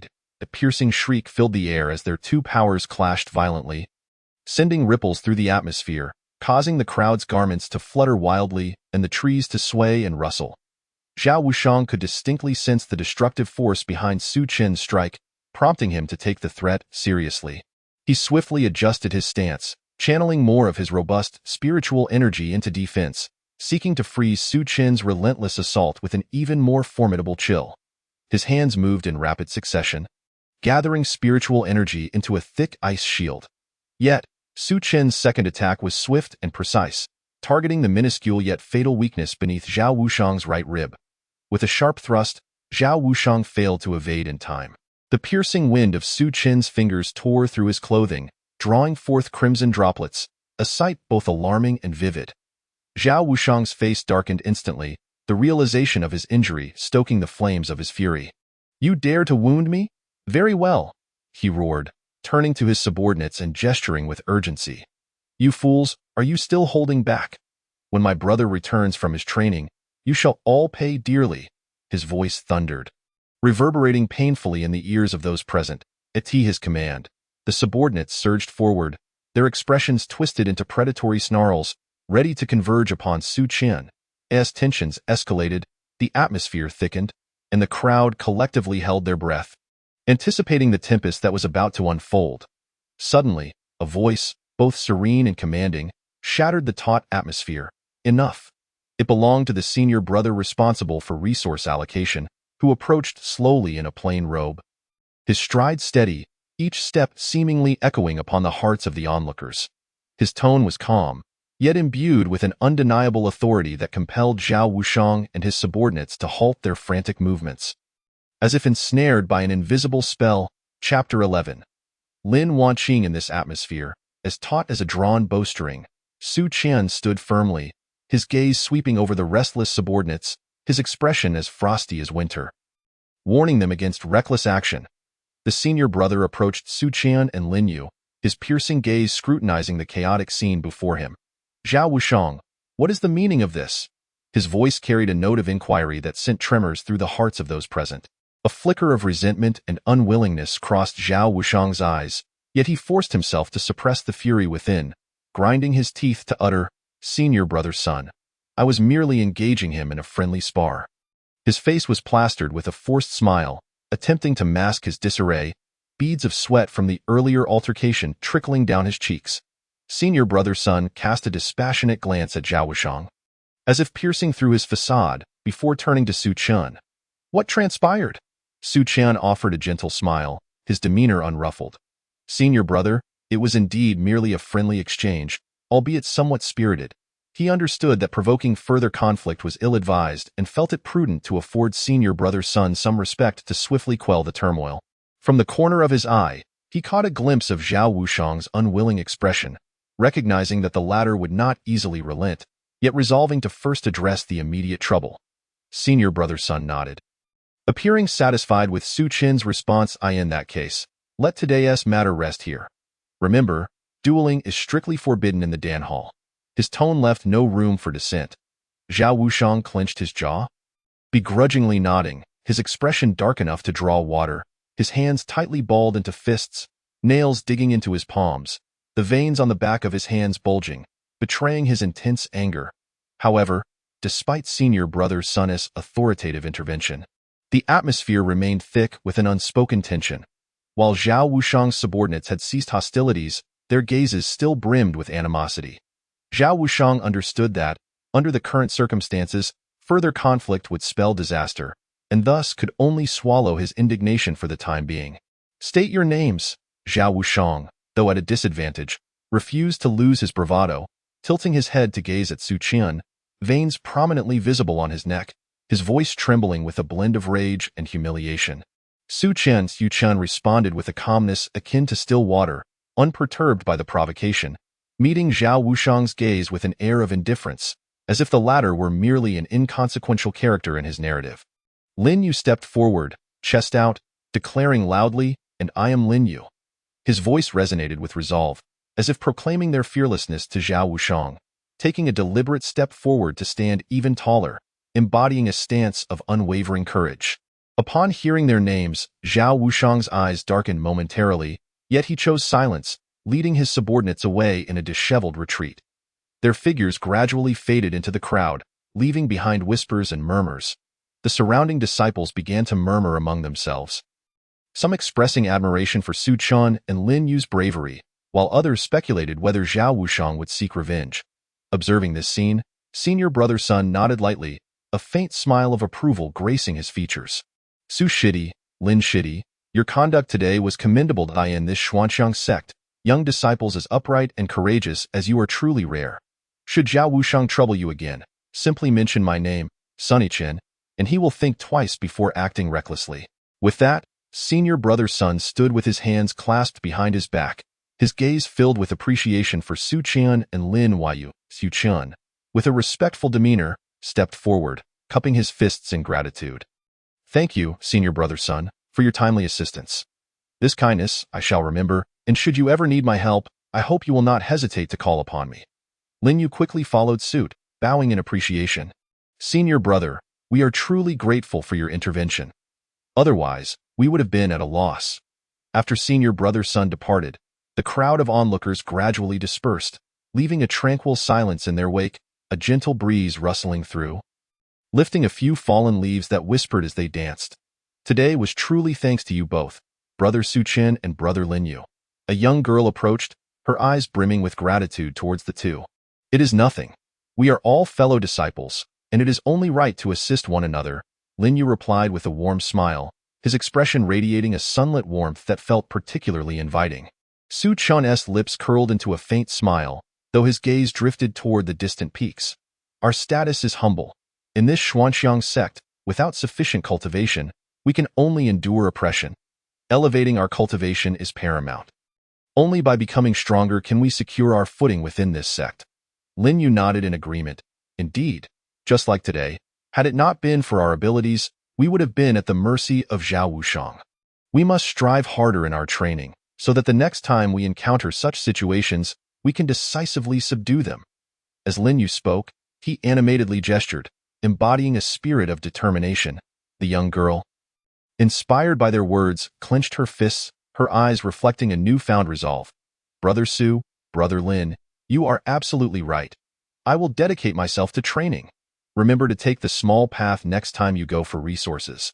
The main road is rife with senior brothers and sisters who specialize in seizing resources from newcomers, Su Chen advised, turning slightly to face the girl, his tone laced with caution. Thank you, brother Su Chen. My name is Lin Wanqing. She looked up at Su Chen, her eyes conveying warmth and trust. Su Chen smiled gently, a hint of nostalgia flickering in his gaze. By the way, Lin Shimi, do you know how Lin Yuan is faring now? He is also my roommate, Su Chen suddenly inquired, concern etched across his features. Lin Yuan? He is still struggling to break through the first level of spirit gathering, wearing a frown every day as he frets over his cultivation. Lin Wanqing shook her head in response. Lin Yu chimed in, worry evident on his face. Encountering such a bottleneck in cultivation is indeed vexing. We must think of ways to assist him. After a moment of contemplation, Su Chen retrieved a vial of pills from his storage bag and handed it to Lin Wanqing. These are my spirit-gathering pills. Please deliver them to Lin Yuan and tell him not to lose heart. The path of cultivation is long. With perseverance, he will surely find a breakthrough. Lin Wanqing accepted the pills, her eyes wide with astonishment. Brother Su Chen, this is far too precious. Do not refuse. My ability is limited, and any assistance I can provide is a gesture of goodwill, Su Chen insisted, waving his hand dismissively. Lin Yu added, indeed, Lin Shimi, we are all friends who have weathered storms together. Su Chen's offering of these pills comes from the heart. Lin Wanqing's eyes glistened with unshed tears, touched by their kindness. All right, I will ensure the pills reach him and convey your words. The three companions strolled together, gradually making their way toward the quarters of the outer disciples, occasionally breaking the serene silence of the mountains with soft exchanges. Lin Yu enthusiastically shared his recent cultivation insights, while Lin Wanqing posed questions now and then, with Su Chen joining in the discussions. Offering his perspectives, the winding mountain path meandered through lush greenery and vibrant floral displays, their figures gradually fading into the verdant depths, receding further away. After parting ways with Lin Wanqing and Lin Yu, Su Chen returned to his quarters. Sitting on his bed, he reflected on all that had transpired today, resolute in his determination to elevate his cultivation swiftly. Chapter 12. Underwater cultivation. Bang, bang, bang. The dull thuds reverberated within the cramped, dilapidated room. The place, already in a state of disrepair, bore witness to cracks and blemishes on its walls. Every sound sent tremors through the structure, As though it might collapse at any moment, Su Chen's bones crackled incessantly, each sound resembling the precursor to breaking free from shackles, yet the restraints felt increasingly tight, constricting his breath. This immortal body is indeed arduous. Every step feels like scaling a precipice, where a moment's inattention could lead to shattering my very existence. Su Chen muttered through gritted teeth, beads of sweat the size of beans rolling down his forehead, falling with a soft pat onto the dust-laden floor. Vanishing instantly, he swung a powerful punch, the wind from his strike howling forth, embodying an unstoppable momentum. However, the moment this force erupted, it collided with an invisible barrier, rebounding violently and numbing his arm. With each punch thrown, the air within the room swirled as if stirred by an unseen hand, the fierce gust causing the already flickering candle flame on the table to sway violently, the dim light nearly extinguished. Good. This is the sensation. Power surged within him, as if yearning to burst forth from his corporeal form. Su Chen shouted, his eyes ablaze with excitement and fervor, a fervent desire for strength evident. Yet within that brilliance lay a hint of struggle and agony. He then swept his leg in a powerful arc, the wind resembling the swing of a colossal axe, swift and unstoppable. With a creak, the worn-out chair within the room shifted slightly due to the gust created by his legs, but at the same moment, Su Chen's foot slipped, nearly causing him to fall. It turned out that the floor of this room was uneven and riddled with pits. The exertion he had just made had rendered him off balance. At this moment, he was completely immersed in an almost frenzied rhythm of cultivation. With every punch and kick, a powerful wind accompanied his movements, causing the furniture within the room to tremble slightly under the force. After an exhilarating session of vigorous practice, Su Chen pivoted, transitioning from motion to stillness, and began to steadily perform the intricate movements of the indestructible sacred body. In an instant, a stream of warmth coursed through Su Chen's body, akin to a clear spring, continuously washing and meandering, fortifying his muscles and bones, as if they were being reforged. Yet, just as he reveled in the invigorating sensation, a sudden, sharp pain shot through his dantian. As if the warm current were being pulled by a mysterious force, becoming chaotic, Su Chen's face turned pale, beads of cold sweat forming on his forehead. He gritted his teeth against the pain, striving to regulate his breathing in an attempt to restore the warm current to normal. Could it be that my cultivation method is flawed? Or does this technique inherently conceal great risks? Su Chen was engulfed by uncertainty and concern. Taking a deep breath, he gradually reined in his energy, meticulously adjusting his physical and mental state to their zenith, before finally succumbing to a heavy yet satisfying slumber. That night, his sleep was restless, filled with nightmares of various monsters and demons, all of which lunged at him, attempting to thwart his cultivation. The following day, the dawn light, like a delicate veil, quietly descended, bestowing a faint golden edge upon the otherwise chilly corner. Drenched in sweat, Su Chen bore the weight of a heavy stone on his back, the stone being as large as a grinding wheel, causing his steps to falter slightly. 1 step, 2 steps. Su Chen softly counted his strides. With each footfall, he exuded an unwavering resolve akin to that of Mount Tai. His jaw clenched tightly, sweat trickled down his cheeks, splashing onto the earth below. That moment, a fierce wind swept through, nearly toppling him over, forcing him to pause until the gust subsided before continuing on his way. After traversing several miles back and forth, he finally reached the gently flowing stream. With a thunderous crash, Su Chen swung his arms and hurled the stone from his back forcefully to the ground, sending up a cloud of dust. He then swiftly stripped off his sweat-soaked outer garment, revealing his powerful muscles. His physique as agile as a cheetah, and leaped into the water. With a splash, Su Chen dove into the depths, instantly sending waves cascading and shattering the stream's previous tranquility. The ripples rapidly spread outward, igniting a flurry of splashes that pounded against the surrounding flora and rocks, creating a rustling sound. Submerged beneath the water, Su Chen acutely felt the difficulty of practicing his punches in this aquatic environment. The immense water pressure surged from all directions, threatening to crush his diminutive form, the very bones seeming to creak under the strain. Humph! This mere pressure cannot break me, Su Chen internally challenged himself, maintaining a calm demeanor as the energy within him surged like a slumbering dragon awakened, flowing vigorously through his meridians. He stood firmly on the riverbed, littered with pebbles and mud, his feet unwavering, however, just as he prepared to strike. A swarm of small fish suddenly surrounded him, frantically nibbling at his skin, inducing unbearable pain. As Su Qian waved his hands to shoo them away, he endeavored to maintain the flow of his internal energy. Yet this unforeseen distraction caused his techniques to become erratic. Clenching his fist, he unleashed a gust of wind that sent the surrounding water spiraling into chaos. With a casual sweep, the turbulent currents surged forth. Yet the force behind them was diminished to a mere 50% of his usual strength. The moment his fist met the water pressure, it was brutally suppressed. Such arduousness is but a tempering process. Only in such dire circumstances can my limits be truly tested. Su Qian mused to himself. However, just as he was bolstering his resolve, a powerful undercurrent suddenly assailed him, propelling him several feet away.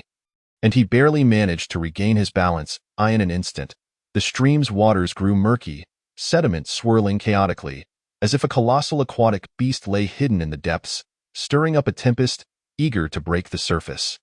Enveloping everything in a shroud of confusion, obscuring his vision, in such dire conditions, Su Qian keenly felt every bone and muscle straining to resist the sudden onslaught of chaotic currents. Each muscle, each bone, emitted a low, resonant growl, gradually coalescing into a singular force, enhancing his cultivation efficiency, and Su Qian could even sense his internal energy becoming more refined under this pressure. Yet, just as he felt on the verge of a breakthrough, a wave of weakness washed over him, and his energy began to deplete rapidly. Panic surged within him as he realized his stamina was nearly exhausted. If he continued, he might face life-threatening peril. Reluctantly, he surrendered his training, pushing off the riverbed with a powerful kick, shooting out of the water like an arrow, trailing a cascade of glistening droplets behind him. Gasping for breath, Su Qian inhaled deeply. His chest heaving, yet a satisfied smile adorned his face. Practicing punches underwater yields extraordinary results. This journey was certainly worthwhile. Gazing into the distance, he began to formulate his next steps. It was time to hone his combat abilities. Su Qian was acutely aware that he had reached the limits of his current cultivation. If he were to continue isolating himself in training, significant breakthroughs would remain elusive in the near term. Rather than that, he should seize the opportunity to amass combat experience and refine his advanced techniques, thus enabling him to fully exploit his advantages. However, practical combat experience was not easily acquired. He was merely at the 4th level of the spirit-gathering realm and had yet to qualify for descent into the world below for trials, let alone life-and-death confrontations. Fortunately, he realized that engaging with demonic beasts presented an alternative path for enhancing his combat skills. Demonic beasts could cultivate actively or passively, and once their internal demonic energy reached a certain threshold, they would undergo mutations and ascend in the annals of time. The ancients classified demonic beasts by their strength. First-tier demonic beasts corresponded with spirit-gathering realm cultivators, second tier with the transforming reality realm, and third tier with the true condensation realm. As for higher-tier demonic beasts, they could only be found in the mysterious and perilous demonic beast mountains. The back mountain of the sect, in particular, harbored countless first-tier demonic beasts, specifically designated for the training of spirit-gathering realm disciples. Combat with demonic beasts bore peril comparable to that of battling humans. In fact, demonic beasts often held a greater advantage in ferocity. A demonic beast that had claimed countless lives could intimidate with just a fierce glance, reducing a person's resolve to mere quivering. With this thought in mind, Su Qian adjusted his attire, still damp from the water. Yet undeterred, he strode purposefully toward the back mountain. Along the way, observing the bustling outer disciples, he could not help but feel a surge of sentiment. In this world, regardless of who one was, if one wished to live comfortably, one must find ways to earn spirit stones, an indispensable resource on the path of cultivation.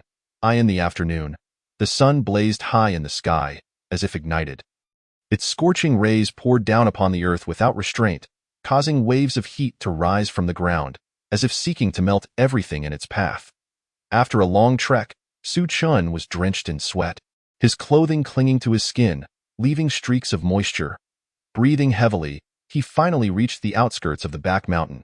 As soon as he set foot upon the ground, the surrounding air seemed to solidify instantaneously. Several early-stage first-tier demonic beasts keenly sensed his arrival, their primal instincts ignited. They bared their teeth, fur bristling, emitting low, threatening growls that rustled the nearby leaves, as if proclaiming their dominion over this territory. Su Chen's gaze sharpened like that of a hawk, and an aura of composure enveloped him. Unperturbed, the energy within him surged like a slumbering dragon stirred to life, flowing tumultuously through his meridians.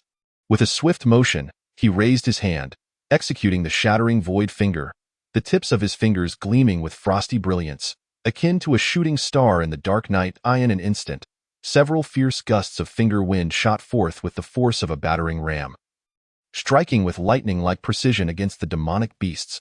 The beasts had no time to react further before they collapsed, raising a cloud of dust. Having resolved the imminent threat, Su Chen pressed on, his journey relatively smooth, encountering no overly advanced demonic beasts. Along the way, he continued to dispatch several early-stage first-tier beasts that dared to provoke him. In each skirmish, he remained wholly focused, his expression revealing steadfast determination and concentration. Not daring to let his mind wander, he understood that each battle was a precious opportunity to hone himself and accumulate practical experience. Every punch thrown, every deployment of energy, was a trial of his mettle. Just as he was about to continue onward, Su Chen suddenly halted in his tracks. He held his breath, slowly closing his eyes, carefully channeling his energy into his ears. There are sounds of a battle. A jolt of alarm coursed through him, and a grave expression crossed his face. The greatest distinction between cultivators and mortals lies in the manipulation of energy, and no matter how sharp a mortal's senses may be, they are ultimately limited. However, cultivators can enhance their perception through the use of energy, significantly amplifying their auditory and visual faculties. In this moment, bolstered by his energy, Su Chen could distinctly hear sounds resonating from several miles away, able to accurately discern the direction from whence they originated. Following the faint and elusive sounds, Su Chen moved with the agility of a swift leopard, gliding silently through the air.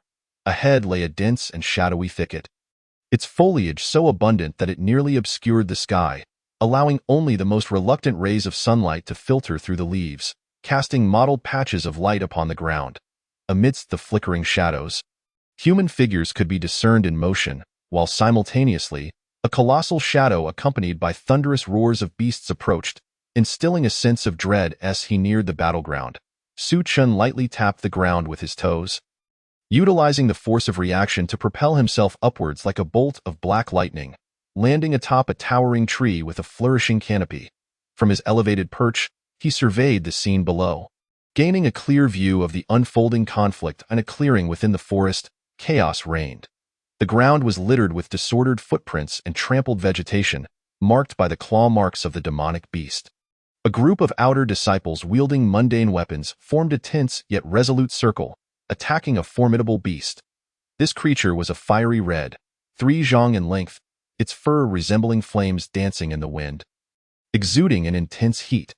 Its long fangs protruded, glinting ominously in the sunlight, while its claws, sharp and curved like hooks, appeared capable of effortlessly tearing apart anything that dared to stand in its way.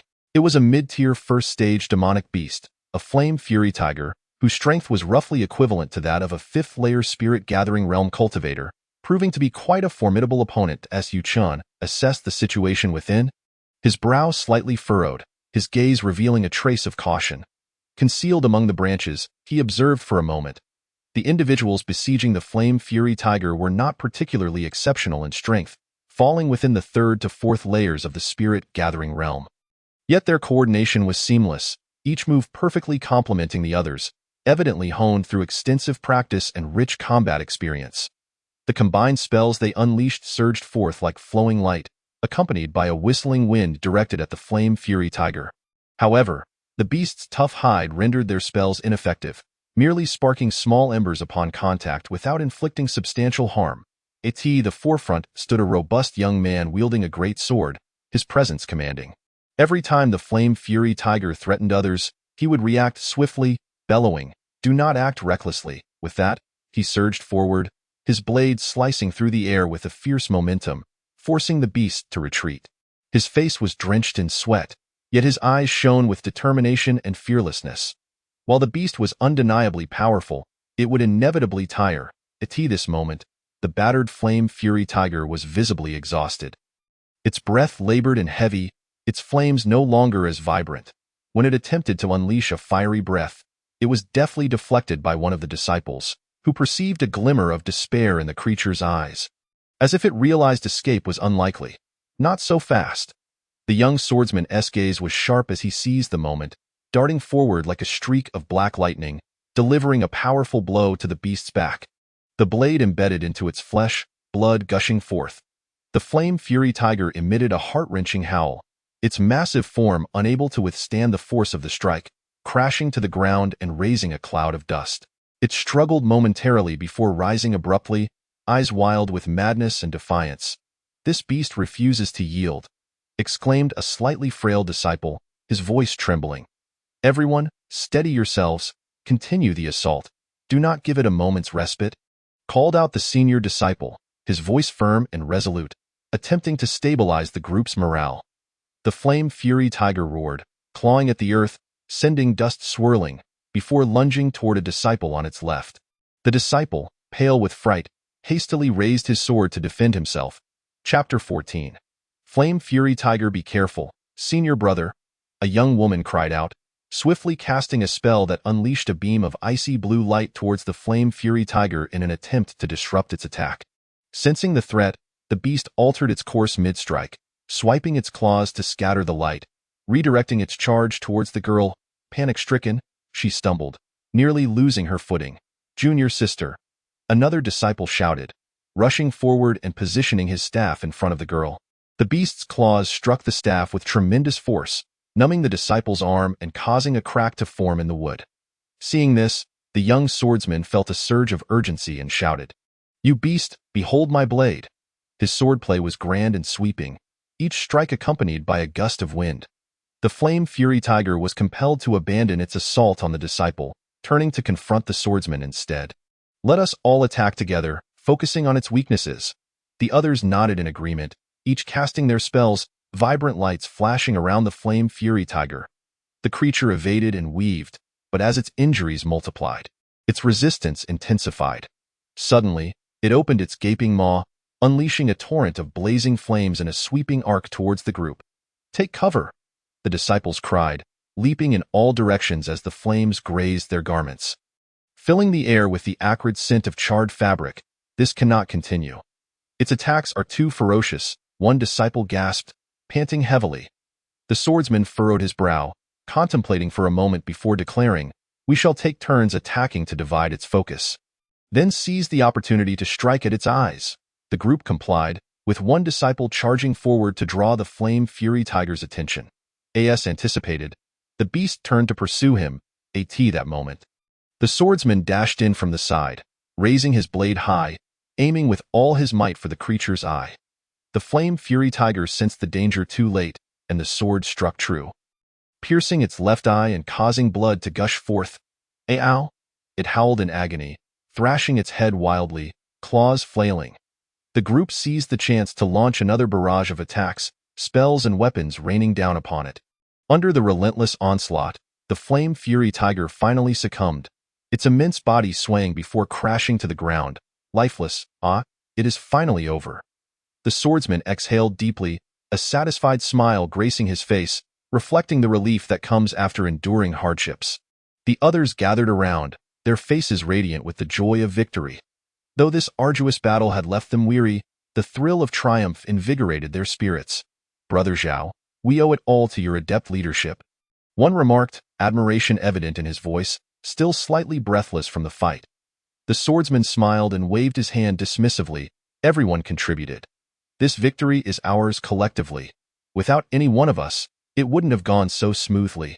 The young woman wiped the sweat from her brow, grinning as she added, "Indeed, that was quite the harrowing experience, but the rewards will surely be substantial."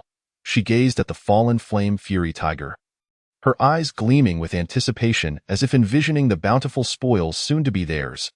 The others gathered around the creature's carcass, laughter and joy emanating from them as they exclaimed, "We have struck gold. This flame fury tiger has yielded a demon core." "A demon core?" The swordsman's expression shifted from fatigue to surprise as his eyes widened in disbelief. One disciple nodded.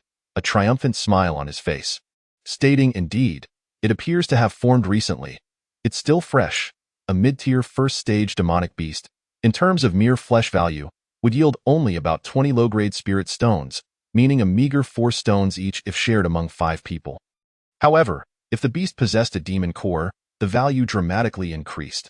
Even a newly formed core could easily fetch 50 low-grade spirit stones on the market, representing a significant fortune." The swordsman, now solemn, carefully retrieved a jade box from his robes. The box, smooth to the touch and radiating a faint glow, was clearly no ordinary item. Ordinary wooden or iron boxes would be inadequate. Only a jade box could prevent the leakage of spiritual energy and preserve the core's potency. With practiced precision, he used his left hand to channel his energy, deftly grasping the core and gently placing it within the jade box, treating it as though it were a rare treasure, fearful of even the slightest damage. Meanwhile, the others deftly began to harvest materials from the Flame Fury Tiger, carefully removing its sharp claws and vibrant red fur, each item placed into a communal storage bag. Their movements were swift and practiced, indicating this was not their first endeavor of such kind.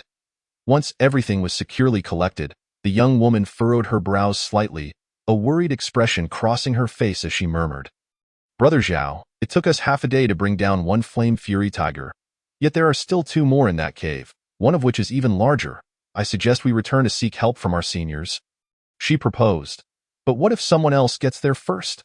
One disciple replied, rolling his eyes in exasperation, his face etched with reluctance, as if the treasure they sought was slipping from his grasp. The swordsman shook his head slightly, his gaze penetrating as he stared towards the cave, his expression grave as he intoned, "Have you not noticed? The flame radiance grass is nearing maturity." "What do you mean?" The young girl, momentarily bewildered, blinked her eyes and inquired with a countenance full of confusion, her gaze brimming with an insatiable thirst for knowledge. One among them paused for a moment, and then his expression darkened, as if he had recalled something terrifying, and he remarked, "Once the blazing grass matures, those inferno beasts will devour it." The young man wielding a large blade appeared to have made a resolute decision. He gritted his teeth, his face displaying a look of determination, and spoke solemnly, "We can barely contend with the ordinary inferno beasts. But that largest one is likely nearing the late stage of the First Order, and it is beyond our capabilities. Therefore, we must abandon this pursuit. Otherwise, the risk of losing our lives becomes exceedingly high." Concealed among the branches, Su Qian pondered to himself, "These individuals are indeed wise to deliberate. To recklessly venture forth knowing they cannot prevail would be an act of folly. However, what is it about this blazing grass that incites such concern?" Upon hearing this, the group fell silent, their hearts as transparent as glass. Just as the young man with the large blade had said, while a single blazing grass is undeniably rare, gambling one's life for it is truly not worth the cost. "What if I were to join you?" Su Qian had already devised a plan in his mind. He leaped down from the tree with composure, landing gracefully before the group, and spoke leisurely, "Do not be alarmed. As fellow outer disciples, I merely happened to pass through this area." At this moment, Su Qian appeared calm and collected, a gentle smile gracing his face, evoking a sense of warmth akin to a spring breeze. While internally, he eagerly awaited the group's response. One among them curled his lips into a sneer, scoffing, "You merely happened to pass by? Humph! You must have overheard our every word, did you not?" His eyes were filled with suspicion and caution as he scrutinized Su Qian, as if assessing an uninvited guest. Though not act impulsively, the young man with the large blade said, his gaze steady, offering a reassuring glance to the others. He then stepped forward, standing tall like a pine tree, shielding the others behind him, his tone calm yet tinged with vigilance as he inquired, "May I ask what brings you here, friend?" Chapter 15. Collaboration, Part 1. Su Qian clasped his hands in a gesture of respect and replied in a clear voice, "I heard sounds of a struggle from this direction, and, concerned for my fellow disciples' safety, I hastened over to investigate. I assure you, I mean no offense, and perhaps I might be able to assist you in some small way." Su Qian understood that gaining their trust was crucial to integrating with them, especially since his curiosity about the blazing grass was quite strong, igniting a fervent desire to explore. One among them scrutinized Su Qian from head to toe, a hint of derision in his gaze as he raised an eyebrow and remarked, "You are merely at the 4th level of the spirit gathering realm. What could you possibly do to help us?" Are you not here to create trouble? His tone was laced with disdain, seemingly disbelieving of Su Chen's capabilities. Su Chen cast a sidelong glance at the speaker, maintaining his composure, and then turned to the young man with the large blade. If I am not mistaken, that larger inferno beast possesses strength comparable to a cultivator at the 6th level of the spirit-gathering realm. Indeed, quite formidable. However, I have a method to temporarily impair its mobility. What method? The girl's eyes lit up with curiosity, her face expressing eagerness as she inquired, her gaze filled with anticipation as if she had grasped a lifeline. Su Chen recognized that this was not the time to withhold his abilities if he wished to win them over. He strode confidently to a large tree, crouched down, and gently touched the ground. Sensing the earth's power, attempting to draw forth a semblance of support. Taking a deep breath, he closed his eyes, and the spiritual energy within him surged like a roaring flame, coursing through his meridians, producing a humming sound, as if accumulating power for the impending eruption. Suddenly, Su Chen opened his eyes wide, a glint of brilliance flashing within them. He slowly rose, raising his arm, fingers slightly curled, as the spiritual energy at his fingertips rapidly coalesced into a vortex. Its radiance growing ever more dazzling, the surrounding air seemingly drawn in by this formidable force, emitting a hissing sound. With a flick of his hand, a piercing finger technique shot forth like a meteor. Its speed so swift it was nearly imperceptible to the naked eye. This technique, accompanied by a whistling wind, traced an almost distorted arc through the air, slicing through it with a sound reminiscent of a blade cutting flesh. With a resounding thud, the tree, thick enough for 2 people to embrace, was instantly penetrated by the technique, splinters flying like snowflakes, encountering no resistance whatsoever. The entire tree shook violently several times, producing creaking sounds, as if it were groaning in agony, astonished by such terrifying power. The ground around them quaked slightly under the force, dust swirling in the air. The young man with the large blade wore an expression of astonishment, exclaiming, "To condense such power into a single point is truly remarkable." His gaze brimmed with admiration and surprise, and his attitude towards Su Chen began to shift, curiosity and anticipation gradually replacing his initial wariness. Su Chen turned around, his countenance serene, and spoke slowly. "The Inferno Beast is agile and possesses formidable defenses, yet if we can incapacitate one of its legs, the subsequent matters will be much easier to handle."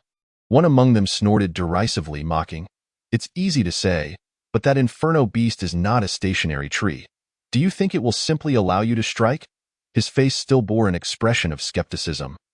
Dismissing Su Chen's words with crossed arms, as if awaiting a spectacle, Su Chen remained unfazed, the corners of his mouth curving into a confident smile. He swiftly shifted his hand gestures, gathering spiritual energy at his fingertips once more.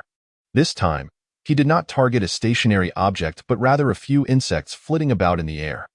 His hands moved in a blur, unleashing several techniques in rapid succession, their speed akin to lightning. Bang, bang, bang. The insects were immediately struck by the techniques, bursting apart in midair, while the surrounding leaves showed no signs of damage, their edges perfectly neat, as if meticulously sculpted, a sight to behold, showcasing his exquisite control. In that instant, all present inhaled sharply, marveling at such extraordinary skill to hit a target with precision relying solely on perception rather than sight. Their eyes reflected shock and admiration, and their perception of Su Chen's prowess underwent a profound transformation. They gazed intently at him, as if re-evaluating this newly arrived outer disciple. The young man with the large blade took a deep breath, a smile of acknowledgement blossoming on his face as he clasped his hands in salute. "I am Zhao Qiming. This is Chen Yunhai, this is Sun Tianqing, this is Su Lufeng, and this is Lin Wanru, my junior sister." Zhao Qiming introduced each of the 4 in turn, his demeanor exuding grandeur, clearly having accepted Su Chen's inclusion. Su Chen returned the gesture humbly and politely, saying, "I am Su Chen. It is indeed my fortune to meet you all today." After a brief exchange regarding their battle strategy, they set off towards the mysterious cave. Throughout their journey, the group tread lightly, wary of disturbing other beasts in the forest or inadvertently revealing their presence. The light within the dense woods was already dim, further obscured by the thick canopy overhead. Occasionally, beams of sunlight filtered through the gaps, casting patches of golden light upon the ground, resembling scattered diamonds. Hidden within the thicket was a low slope, only a few meters in height. Brother Su, if we walk another 100 steps, we shall see the cave. If all goes as expected, 2 inferno beasts will be guarding the entrance, and the largest one inside will be the most challenging foe. Zhao Qiming spoke gravely, his expression solemn. Su Chen nodded slightly and whispered, Brother Zhao, you must have some clever method to draw out the inferno beasts, am I correct? Su Chen was curious. This group had managed to engage the inferno beasts, and they must possess unique tactics. Gaining further insight would increase their chances of success in the forthcoming battle. Zhao Qiming smiled lightly, producing 2 spirit herbs from his storage pouch. The inferno beasts are fond of fire attribute spirit herbs. I happen to have 2 mature flame herbs, which, while not as enticing as the blazing grass, are more than sufficient to lure out an inferno beast. Previously, they had cleverly utilized these flame herbs to draw out one of the inferno beasts. Before long, Su Chen and the others beheld the dark cave and the 2 inferno beasts positioned several dozen meters apart. Instantly, they held their breaths, the air around them thickening with tension. Under the watchful eyes of the group, Zhao Qiming grasped the flame herbs in his hand, his expression serious as he explained. The scent of these flame herbs spreads rapidly. Once one inferno beast catches a whiff, we must immediately distance ourselves. If we are surrounded by other inferno beasts, it would spell disaster, and the consequences would be dire. Just 3 breaths later, the inferno beast nearest to them seemed to be drawn by something. Slowly lifting its head, its nose twitching continuously, it's coming, Lin Wanru said, her eyes sparkling with excitement. Her voice lowered. As the inferno beast took 10 steps forward, the group retreated 20 steps. When it advanced another 20 steps, they hastily fell back 50 steps, each one of them cautious, not daring to show any sign of carelessness. Just as the inferno beast was about to completely leave the vicinity of the cave, an unexpected turn of events occurred. At a low, rumbling roar erupted from within the cave, the sound imbued with boundless fury and intimidation, causing the surrounding air to tremble slightly. The inferno beast that had been lured out paused abruptly upon hearing the roar. The glimmer of greed in its eyes swiftly replaced by a hint of fear. Not good, that massive one inside is calling it. Qin Yunhai's expression changed dramatically as he anxiously exclaimed, we cannot allow it to return. If it does, all our previous efforts will be in vain. Sun Tianqing gripped his weapon tightly, his expression tense. Chapter 16 Cooperation, Part 2. Su Chen's brow furrowed deeply, fully aware of the dire situation at hand. Should the Inferno Tiger return and converge with the one in the cave, they would be faced with an unprecedented crisis. He swiftly channeled his spiritual energy, preparing to act at a moment's notice to intercept it. Everyone, let us work together to block its path. Zhao Qiming shouted, leading the charge, his large blade slicing through the air with a cold gleam, attempting to sever the Inferno Tiger's escape route. Enraged by their actions, the Inferno Tiger whirled around, letting out a furious roar directed at Zhao Qiming before launching itself at him with its powerful forelegs. Zhao Qiming quickly sidestepped, narrowly avoiding the beast's claws that grazed the edge of his garment, stirring a gale in their wake. Seeing this, Su Chen flickered forward like a bolt of black lightning, gathering spiritual energy at his fingertips to unleash the shattering finger technique. A brilliant beam of energy, accompanied by a howling wind, shot towards the Inferno Tiger's hind leg. Sensing the imminent danger, the beast attempted to evade, but was a fraction too slow. The beam struck its leg, causing blood to gush forth. With a pained roar, the Inferno Tiger stumbled, its hind leg giving way, nearly collapsing. Yet, driven by sheer willpower, it struggled to flee towards the cave. Lin Wanru, not to be outdone, brandished her long sword, unleashing a cerulean blade of energy towards the Inferno Tiger. The attack struck the beast's back, further slowing its pace. Through their collective efforts, they successfully hindered the Inferno Tiger, preventing it from retreating into the cave, leaving it to roar furiously in place, facing off against the group. After a fierce exchange, they regained control of the situation, successfully luring and surrounding the Inferno Tiger. As the battle unfolded as previously described, Su Chen accurately targeted the beast's leg joint, and the group launched their assault. Gazing at the lifeless body of the Inferno Tiger on the ground, Zhao Qiming's chest heaved, sweat beads rolling down his forehead. He took a deep breath to calm his racing heart and, after a moment, spoke in a slightly hoarse voice, only one Inferno Tiger remains. I hope everything goes smoothly from here on out, without further complications. Su Chen stood with his hands clasped behind his back. His expression serene and unperturbed, his tone resolute. Rest assured, it will go smoothly. Deep down, however, Su Chen was contemplating the strategy for the upcoming battle. Although he felt confident, he did not dare to underestimate their opponent. The previous encounter had been overwhelming. Lin Wanru had several times attempted to assist, only to find herself at a loss. Su Chen's finger techniques were as swift as lightning, each movement conjuring dazzling displays of spiritual energy. Leaving her bewildered and unable to react, merely watching anxiously from the sidelines. At that moment, Lin Wanru's eyes sparkled with curiosity as she spoke in a slightly playful tone to Su Chen. "Senior brother Su Chen, what kind of finger technique did you just perform? It was so exquisite and powerful. If you could teach me, I would have more means of self-protection in the future." Zhao Qiming, already tense from the battle, furrowed his brows at her words, quickly admonishing, "Junior sister Lin, do not be reckless. The techniques are of utmost importance to our sect. They cannot be carelessly taught to others. If this were to get out, it would violate our sect's ironclad rules, and we would both face dire consequences." The Lingxiao sect was known for its strictness. Even a master would hold back some teachings from their disciples. How much more so for those who were mere acquaintances? Hastily sharing techniques could lead to self-destruction. A faint smile graced Su Chen's lips, but he remained silent, reflecting inwardly. This young lady possesses a pure heart, which is quite endearing, yet such techniques cannot be easily shared. Not only is it against the sect's regulations, but it is also a product of my own arduous training. After a brief respite to recover some strength, the group proceeded cautiously towards the cave once more, the atmosphere growing increasingly tense.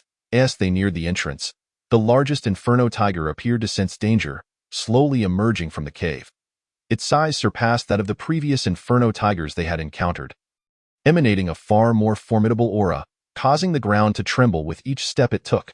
The group turned their gaze towards the cave, where the massive inferno tiger loomed, its colossal eyes glowing with a blood-red light, exuding a ferocious and malevolent energy that sent chills down their spines. "Everyone, charge!" Zhao Qiming bellowed, his voice echoing through the forest. Without hesitation, he took the lead, wielding his blade with immense force, unleashing 4 powerful strikes towards the inferno tiger. As the others rallied their courage and followed suit, their techniques cascaded like a torrential river, a relentless wave of attacks surging towards the inferno tiger, aiming to overwhelm it. The beast, already pushed back by Zhao Qiming's relentless assault, howled in fury, retreating further as it left deep imprints in the ground, creating terrifying craters beneath its feet. In a fit of rage, it opened its mouth wide and unleashed a torrent of flames, the intense heat warping the surrounding air into a seething wave of scorching heat. Zhao Qiming's eyes widened in shock, his complexion paling as he gathered all his spiritual energy, a faint blue arc shimmering between his hands. As the fiery onslaught met the arc, it erupted violently, forcing him to stagger back, his arm tingling. The others, sensing the imminent danger, scattered in panic, desperately seeking shelter from the flames, creating a scene of utter chaos as they fled in all directions. Observing the raging flames, Su Chen silently lamented as their original plan was thrown into disarray. He knew that panic was not an option. He focused intently on the inferno tiger, his mind racing to devise a solution. "Everyone, steady yourselves, do not panic. Follow my lead," Su Chen shouted, attempting to stabilize their frayed nerves. "What do we do now, Su Chen?" Lin Wanru cried out in a trembling voice, panic seeping into her tone. "Chen Yunhai, Sun Tianqing, you two flank from the left to draw its attention. Lin Wanru, use your sword energy to disrupt its movements. Brother Zhao, we will engage it head-on." Su Chen swiftly issued commands, and the group responded. Springing into action, Chen Yunhai and Sun Tianqing charged from the left as instructed, casting spells to divert the Inferno Tiger's focus. True to their intent, the beast turned to roar at them. Lin Wanru, undeterred, swung her sword, sending cerulean blades of energy towards the Inferno Tiger. Though not lethal, they effectively disrupted its movements. Zhao Qiming and Su Chen faced the beast directly, Zhao Qiming wielding his blade, searching for an opening to strike, while Su Chen observed, waiting for the opportune moment. Enraged by their relentless assaults, the Inferno Tiger opened its mouth once more to unleash flames. In that critical moment, Su Chen sprang into action. His figure darted forward, nearly imperceptible, moving as if a phantom, without a hint of hesitation. Shattering finger. The technique, imbued with formidable spiritual energy, pierced through the Inferno Tiger's open mouth before it could close. The beast's eyes widened in disbelief, filled with regret, as it struggled momentarily, then collapsed with a thunderous crash. Lifeless. Is it dead? Zhao Qiming exclaimed, his eyes wide with astonishment. He had expected Su Qian to follow their previously agreed plan. Believing he had momentarily forgotten. Little did he know that with a single finger, Su Qian had effortlessly brought down the Inferno Tiger, leaving him utterly flabbergasted. What kind of background does Su Qian possess to wield such prowess? Chapter 17 Ghostly Flame Grass. Su Qian gradually retracted his energy, the spiritual force receding into his being like a retreating tide, his expression as calm as still water. Though dust and blood speckled his form, he stood tall and unwavering. Facing the bewildered and astonished gazes of his companions, he spoke slowly, offering an explanation. When the Inferno Tiger exhales flames, there is a fleeting moment of pause. Within that moment lies its greatest weakness, at that time. Its defenses are at their lowest. Seizing the opportunity allows for a decisive strike. Chun Yunhai's face lit up with admiration, his eyes sparkling as he gave a thumbs up, exclaiming, "Impressive! To have killed one Inferno Tiger and so precisely identify its fatal weakness. Brother Su's keen insight and skill leave me in complete awe." As he spoke, he couldn't help but shake his head in admiration. His esteem for Su Qian evident, Su Qian maintained his composed demeanor, waving his hand dismissively, responding gently. It is merely a matter of experience. Identifying weaknesses is an essential skill. Otherwise, how could one survive in this perilous world? It is simply an additional means of self-preservation. There was no trace of pride or arrogance in his tone, as if all of this were merely a matter of course, earning him further respect from his companions for his humility and composure. Regardless, it is a relief that the Inferno Tiger has been dealt with. Lin Wanru clapped her hands, her face radiant with joy. The cave was not deep, shrouded in dim light, resembling a vast black vortex that swallowed all illumination. Zhao Qiming cautiously retrieved a fire starter from his pocket, treating it as if it were an immensely precious treasure. He gently blew on it, and a spark flickered to life, casting a faint glow on his taut features. As he crouched down to peer inside, he gasped in shock, exclaiming, "This I see the fiery flame grass. It's the ghostly flame grass." His voice was filled with astonishment and disbelief, as if he had stumbled upon something extraordinary. "What? Ghostly flame grass? Brother Zhao, are you sure you're not mistaken?" Sun Tianxing, taken aback, found his voice trembling with disbelief. His eyes widened in shock, and his mouth slightly agape, revealing his utter astonishment. His gaze was filled with confusion and skepticism, as if he could not comprehend the words spoken by Zhao Qiming. Zhao Qiming leaned in closer, his eyes wide with intensity as he scrutinized the plant, affirming, "It is absolutely impossible to be mistaken. This texture, this hue, is undeniably the infernal flame grass, without a doubt." Upon hearing this, Su Qian, who was typically composed, felt his heart race.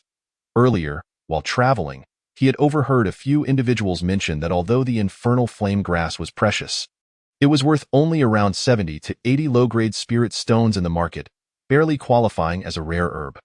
Now, considering their words, it seemed the infernal flame grass was even more valuable, causing ripples of excitement within him, though his demeanor remained as tranquil as water.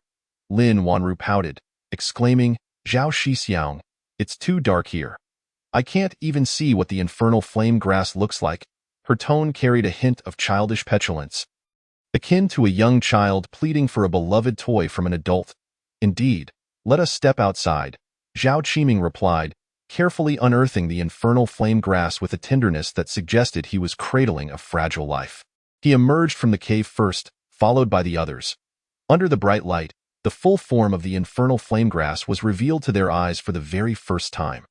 The grass stood 3 inches tall, its 5 leaves perfectly proportioned, radiating a deep crimson hue, with a faint shimmering light that was both mysterious and alluring. At the top of the grass, the glow intensified. "This is the infernal flame grass," Lin Wanru exclaimed, her eyes brimming with awe. Zhao Qiming slightly tilted his head back and slowly remarked, "When I first entered the sect, I was fortunate to witness a senior brother from the inner sect acquire a piece of infernal flame grass. And it looked exactly like this one. Who would have thought that today we would acquire one ourselves? Truly a fortuitous coincidence, blessed by fate. A nostalgic expression crossed his face, as if he were transported back to that exhilarating moment from years past. Su Lufeng fixed his gaze on the infernal flame grass, licking his lips in greed, murmuring, "One piece of infernal flame grass can easily fetch 200 low-grade spirit stones. If we split it 6 ways, each of us would receive over 60 stones, more than our monthly contributions for an entire year. We are truly striking it rich." His voice brimmed with excitement and anticipation, as if he could already envision the gleaming spirit stones beckoning to him. Prompted by Su Liufeng's words, Zhao Qiming then recalled the need for division, turning to Su Qian and proposing, "Brother Su, how about I simply give you your share of the spirit stones?" His eyes reflected a mixture of inquiry and hope.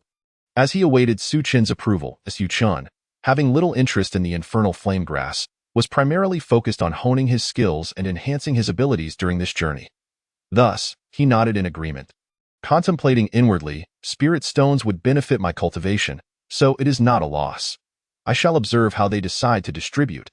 His thoughts were not fixated on this unexpected windfall, but rather on his path of cultivation. Su Qian was not a greedy individual. He prioritized his personal growth, considering spirit stones merely an embellishment sufficient to aid in his training. Very well, 2 ordinary flame savage tiger beasts are worth 20 low-grade spirit stones, while 1 elite flame savage tiger beast is valued at 30 stones, plus the 200 stones from the infernal flame grass, totaling 250 low-grade spirit stones, after deducting the cost of several enticing flame grass plants. If we divide among 6, each person would receive 60 stones. How about I give you 65? Zhao Qiming meticulously calculated, counting on his fingers with a serious expression. That works, Su Qian replied calmly, accepting the arrangement with indifference. Junior brothers and sisters, please gather the spirit stones and hand them to Brother Su. Zhao Qiming instructed the group, organizing them methodically. Su Qian accepted the spirit stones, bowing slightly in gratitude. I am grateful for everyone's generosity. I shall accept these spirit stones. In his heart, Su Qian recognized that this excursion had yielded a bountiful harvest, not only enhancing his practical experience, but also providing an unexpected fortune, making the journey worthwhile. Farewell, everyone, he said. Having acquired enough spirit stones and desiring to further refine his combat experience independently, he wished to part ways with the group. Zhao Qiming did not insist on keeping him, returning the gesture with a bow. Very well. We were just planning to return. Brother Su, please take care of yourself. Should you need anything in the future, do not hesitate to seek us out. His voice carried a hint of concern and reluctance. As if bidding farewell to a longtime friend, as they were about to depart, Lin Wanru, full of anticipation, could not help but call out, "Su Chen Shixiang, remember to come and play with us." Her voice was bright and melodious, echoing through the forest, reminiscent of an innocent child filled with hopes for their next gathering. Su Qian nodded gently, a warm smile gracing his face as he softly replied, "We shall see when the opportunity arises." Once the figures of the group faded into the woods, Su Qian took a deep breath, savoring the fresh air of the forest, though it was tinged with a faint metallic scent, a reminder of the battle he had just endured. He glanced down at the storage bag in his hand, feeling the weight of the spirit stones within, their touch cold against his skin.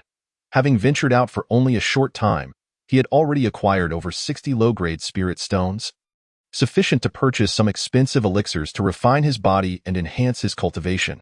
He clenched his fist, feeling the surge of spiritual energy within him, pondering deeply. Yet, aside from these considerations, what truly puzzled Su Qian was why, during his first encounter with a demon beast, he felt so little emotional response. He shook his head gently, furrowing his brow, unable to comprehend his current state of mind. However, he chose not to dwell on it further, shaking off the thoughts as he turned and ventured deeper into the forest. Chapter 18. Spirit Herb Pavilion. In the mountainous region behind the sect, spanning 100 miles, demonic beasts were as numerous as the fish in a river. In recent days, Su Qian had traversed these mountains, encountering numerous dangers, and had begun to grasp some of the underlying principles. Take the outermost 50 miles, for instance. It was primarily home to mid-stage first-tier demon beasts. Lin Yu had once joked, the chance of encountering a late-stage first-tier demon beast is as rare as finding a speck of dust in a vast desert, extremely slim. The formidable flame savage tiger they had previously encountered, despite its intimidating appearance, was not a late-stage beast. At best, it was a quasi-late-stage creature that time. When Su Chun faced off against the flame savage tiger, the beast roared and bared its claws menacingly. Yet, even so, the battle prowess displayed by the flame savage tiger was enough to give Su Qian and his companions a run for their money. Once they crossed the 50-mile boundary into the area between 50 and 100 miles, they would be treading into genuinely perilous territory. Late-stage first-tier demon beasts could appear without any warning. Given that Su Chun's cultivation was merely at the fourth layer of the gathering spirit realm, if he recklessly ventured in, the likelihood of survival would be exceedingly low. Thus, Su Chun cautiously explored forward for about 20 miles, each step feeling as if he were walking on a tightrope. Ever vigilant, his eyes keenly observing any signs of movement around him, fearful that a moment's inattention could awaken a hidden and deadly threat. During this journey, with his increasingly refined combat techniques and the courage and audacity he had honed through life-and-death encounters, Su Chun successfully slew several early-stage first-tier demon beasts. Each battle demanded his full concentration, his eyes locking onto the movements of the demon beasts without a hint of distraction, as he relentlessly sharpened his skills and accumulated practical experience. After successfully defeating a demon beast, Su Qian did not rush to leave. Instead, he calmly crouched down, skillfully collecting the materials from the demon beast. His fingers deftly navigated the beast's body, swiftly removing the precious parts. He thought to himself, these materials would be invaluable in the future, whether for trading for spirit stones or crafting items to assist in cultivation. They must not be wasted. Careful collection is essential, as every resource is hard-earned on the path of cultivation. However, Su Chun understood the wisdom of knowing when to withdraw and did not let this small victory cloud his judgment. He did not recklessly delve deeper into the increasingly dangerous territories. Standing upright, he brushed off the dust from his clothing and surveyed his surroundings, silently contemplating. Should I venture deeper now? What if I encounter a higher-tier demon beast? With my current cultivation level, the odds would be stacked against me. It is better to exercise caution. Thus, he wisely chose to explore laterally, taking each step with utmost care, ever alert, as he had no desire to confront those formidable late-stage demon beasts. On the fifth day, Su Qian's storage bag was filled to the brim with the spoils of his recent hunts in the mountains. He looked towards the direction of the sect, a slight smile gracing his lips as he thought about heading to the market to exchange for his needs, and set off on his return journey, striding purposefully towards the market within the sect. Before long, Su Chun arrived at the market. It was bustling with people, alive with the sounds of vendors calling out their wares. Come and take a look. Premium artifacts for sale at bargain prices. Freshly harvested spirit grains, brimming with spiritual energy. Come by now. Navigating through the throngs of people, Su Chun made his way directly towards the Spirit Herb Pavilion. The Spirit Herb Pavilion, as the only dedicated medicinal herb establishment within the sect's market, appeared modest in size and lacked opulence in its decor. However, in terms of heritage and strength, it stood unrivaled in the market. Not to be underestimated. After all, in this world, the wealthiest individuals were the cultivators.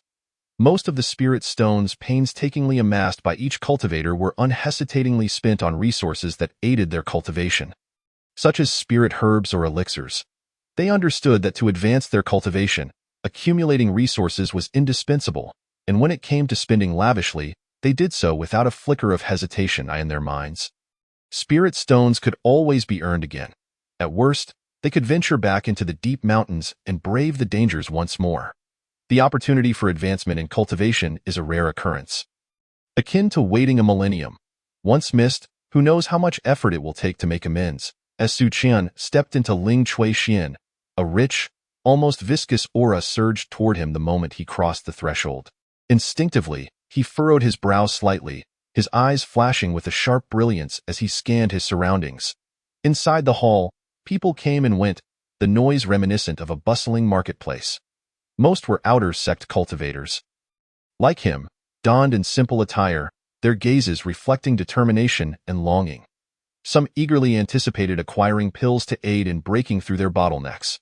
Others, clutching the fruits of their arduous hunts, sought to sell their resources for spirit stones, amassing a fortune for future cultivation.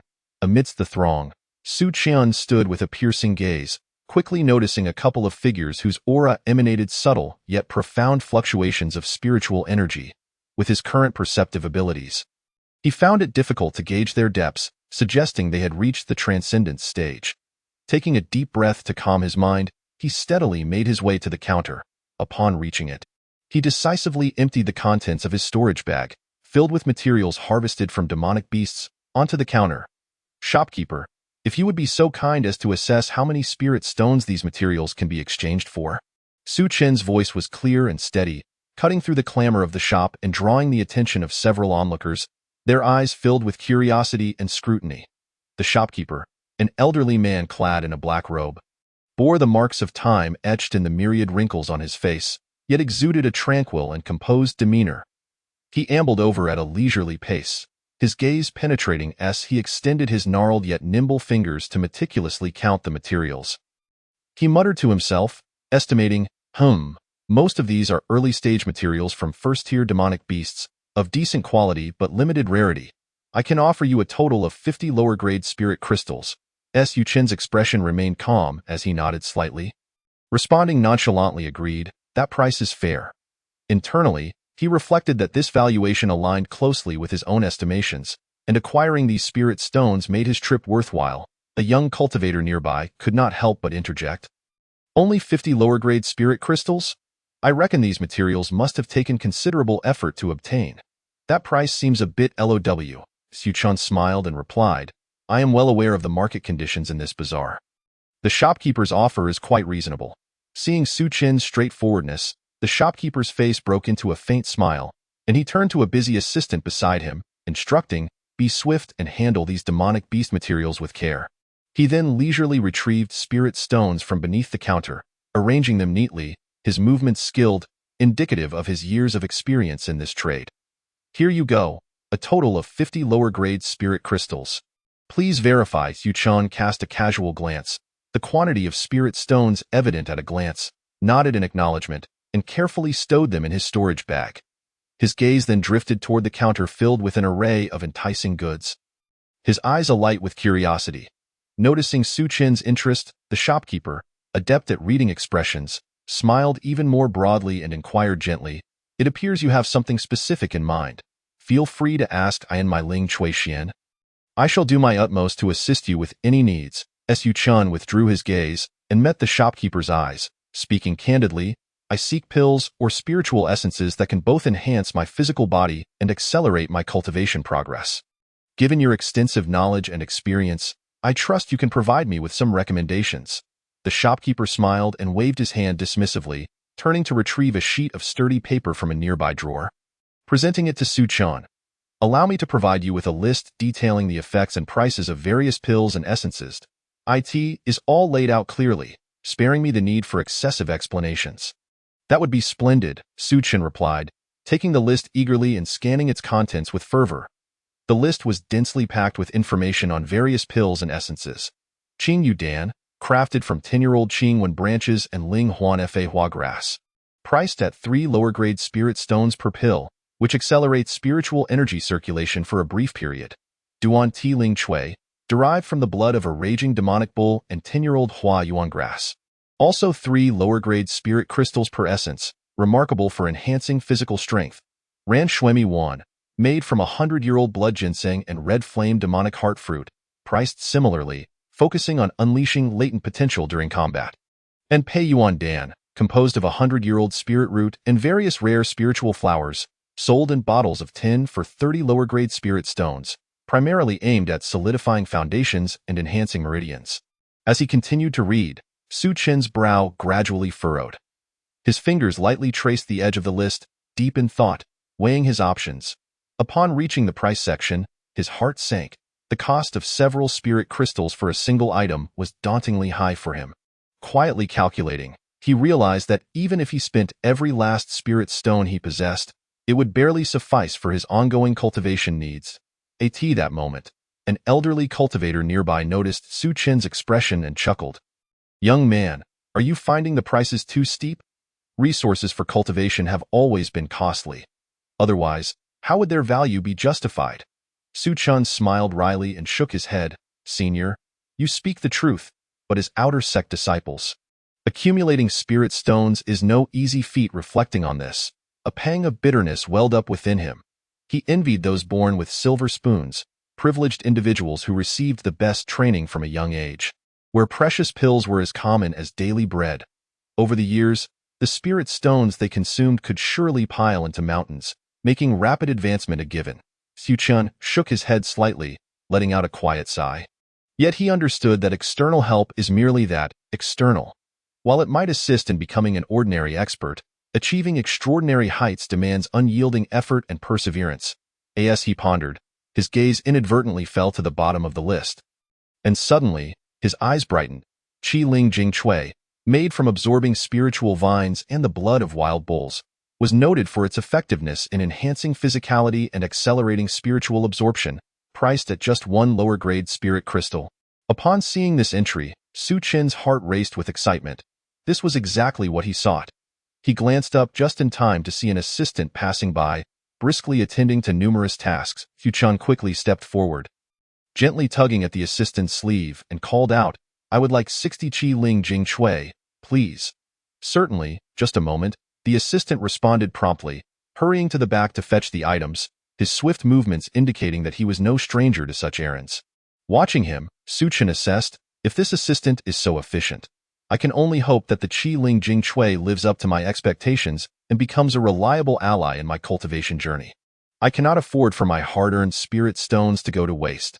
His hands intertwined, fingers lightly rubbing against each other. Before long, 60 Qi Ling Jing Chui were carefully packed into a specially crafted jade bottle and presented to Su Chun. After settling the payment, his fingers trembled slightly with barely contained excitement and anticipation as he gingerly accepted the vial, then strode out of Ling Chui Xian. Tilting his head slightly, he gazed at the clear, mirror-like sky, the depths of his eyes reflecting the azure expanse, as he mused. This journey to the back mountain and the bazaar, despite its myriad challenges, has proven immensely fruitful. Not only did I bravely slay demonic beasts to acquire spirit stones, but I fortuitously discovered this Qi Ling Jing Chui to aid my cultivation. Now, all is in readiness. The next step is to enter seclusion and diligently cultivate, striving wholeheartedly toward the pinnacle of the gathering Qi stage. With this thought, he strode purposefully toward his outer sect residence, his figure gradually fading into the crowd until he vanished from sight. After securing both pills and spirit crystals, Su Chun quietly embarked on his low-key retreat upon returning to his unassuming quarters. No sooner had he settled in than his friend Lin Yu rushed in, his face alight with eagerness and curiosity. "Su Chun, I heard your expedition to the back mountain was immensely rewarding. Do share the details with me?" Lin Yu exclaimed, eyes sparkling as he grasped Su Chin's arm and began to inquire. Su Chin smiled and nodded, his eyes brimming with uncontainable excitement. "Indeed, I have made some gains. Fortune has favored me this time, and I managed to acquire the Qi Ling essence. I plan to enter seclusion and strive for a breakthrough to the late stage of the gathering spirit realm." Upon hearing this, Lin Yu suddenly clapped Su Chun on the shoulder and exclaimed loudly, "Well done, my friend." However, entering seclusion is no simple task. You must be prepared to endure hardship. Su Chun's expression turned resolute, his tone imbued with unwavering determination. "Rest assured, I am thoroughly prepared. This time, I am determined to succeed." Lin Yu patted his chest and said heartily, "Very well. During your seclusion, should you require any assistance, be it cultivation resources or daily trifles, do not hesitate to ask. I will certainly look out for you." Su Chun cupped his hands in gratitude and sincerely replied, "Thank you. Once I emerge from seclusion, let us find a time to gather and celebrate with drinks." After Lin Yu departed, Su Chun took a deep breath, closed himself off in his room, and officially embarked on his journey of seclusion. Time flowed swiftly, and 3 years slipped by in the blink of an eye. During this protracted period of seclusion, bolstered by the Qi Ling essence, Su Chun advanced his cultivation of the indestructible golden body with remarkable momentum, nearing perfection in its first realm, at this moment. His physique radiated a unique and captivating bronze hue, reminiscent of ancient, mystical bronze artifacts, exuding a subdued yet powerful aura. Su Chun lifted his hand and gently caressed his arm, distinctly feeling the strength surging beneath his skin. A faint smile crept upon his lips, reflecting his satisfaction and pride. Chapter 20. Seventh level of the Gathering Spirit Realm. With each cycle of cultivating his spiritual energy, Su Chen felt as though he could hear a strange symphony emanating from deep within his bones, accompanied by a tingling pain. Initially, this sensation was akin to a gentle spring breeze brushing over a lake. Subtle and scarcely perceptible, Su Chen merely furrowed his brow, not paying it much mind, considering it a minor obstacle on his path to cultivation. Yet beneath this intolerable itch and pain lay exhilarating transformations. He could distinctly sense his physique growing increasingly robust and powerful, as if a torrent of force surged within him, rapidly expanding. Every inch of his muscles and bones was nourished by this spiritual energy, gradually metamorphosing into something more resilient and formidable. Clenching his fists, Su Chen felt the wind of his strikes howling, his conviction strengthening. At this rate, a breakthrough to the late stage of the Gathering Spirit Realm was imminent. As his seclusion approached its conclusion, Su Chen felt he was on the brink of a breakthrough, leading him to decide on making his final push in a secluded cave on the back mountain. Deep within the hidden cave, Su Chen steadied himself, pressing his fingertips into the sandy ground, his legs straight and parallel, slowly lifting off the ground to gather immense power. His garments were drenched in sweat, clinging to his back, as beads of perspiration cascaded down his resolute face, pooling into a noticeable puddle on the ground, which continued to spread at that moment. Su Chen's muscles began to convulse violently. This intense training persisted for approximately half an hour until he finally reached his limit. His arms could no longer bear the strain, suddenly giving way, causing his entire body to collapse to the ground with a thud. Stirring up a cloud of fine dust in that instant, he lay helplessly on the ground, gasping for breath, a profound fatigue washing over him like a surging tide from every corner of his body. Just as he intended to stretch and ease the stiffness of his limbs, his body began to tremble uncontrollably, a searing pain erupting within him like a volcano, spreading rapidly from his bones to every inch of his skin and every pore. This sudden agony made Su Chen grit his teeth, the sounds of his jaw clenching echoing in the silence, veins bulging on his forehead. Yet, amidst his pain, a surge of ecstasy welled up in his eyes. Su Chen understood that he was on the verge of a breakthrough. That sensation was precisely the opportunity he had been yearning for over the past months.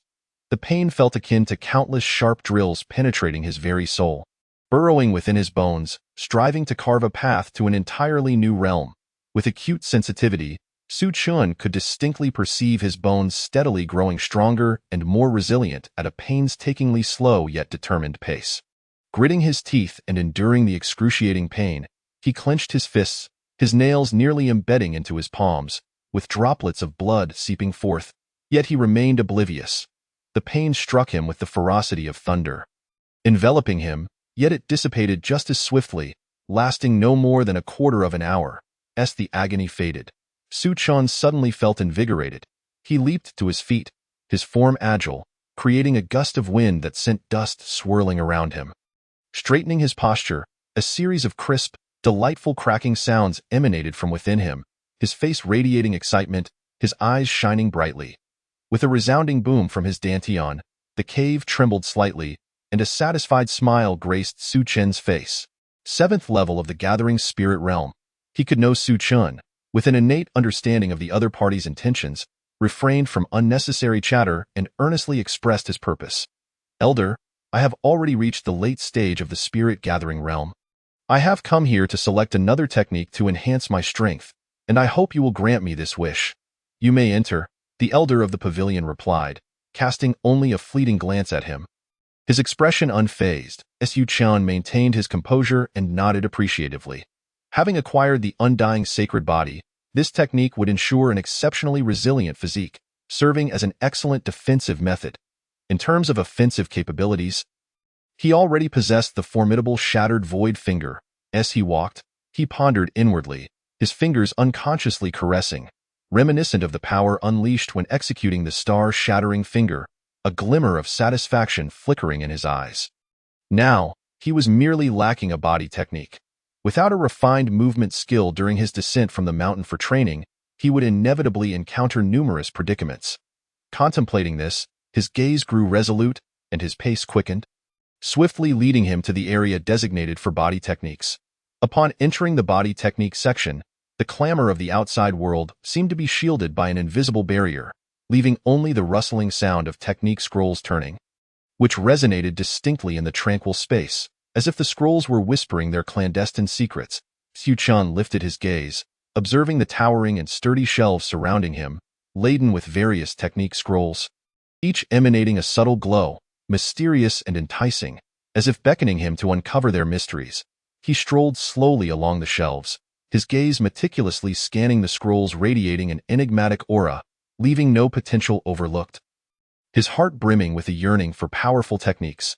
Suddenly, a scroll with a surface gleaming with an ancient bronze hue caught his eye, titled Flowing Light Steps. Xu Qian's eyes sparkled with excitement.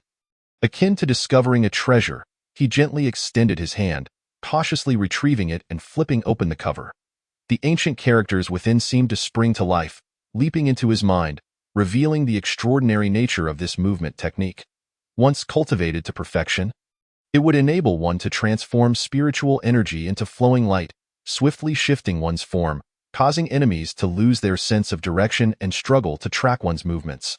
Captivated, Xu Qian's heart stirred, silently contemplating.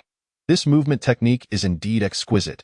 If mastered, it would undoubtedly provide a strategic advantage in battle. Yet, he hesitated, his brow slightly furrowing. Perhaps there might be one more suited to me. What if I miss out on something even better? How regrettable that would be. With such thoughts, he gently set down the flowing light steps, muttering to himself, perhaps the next one will be the most fitting for me. He continued his exploration.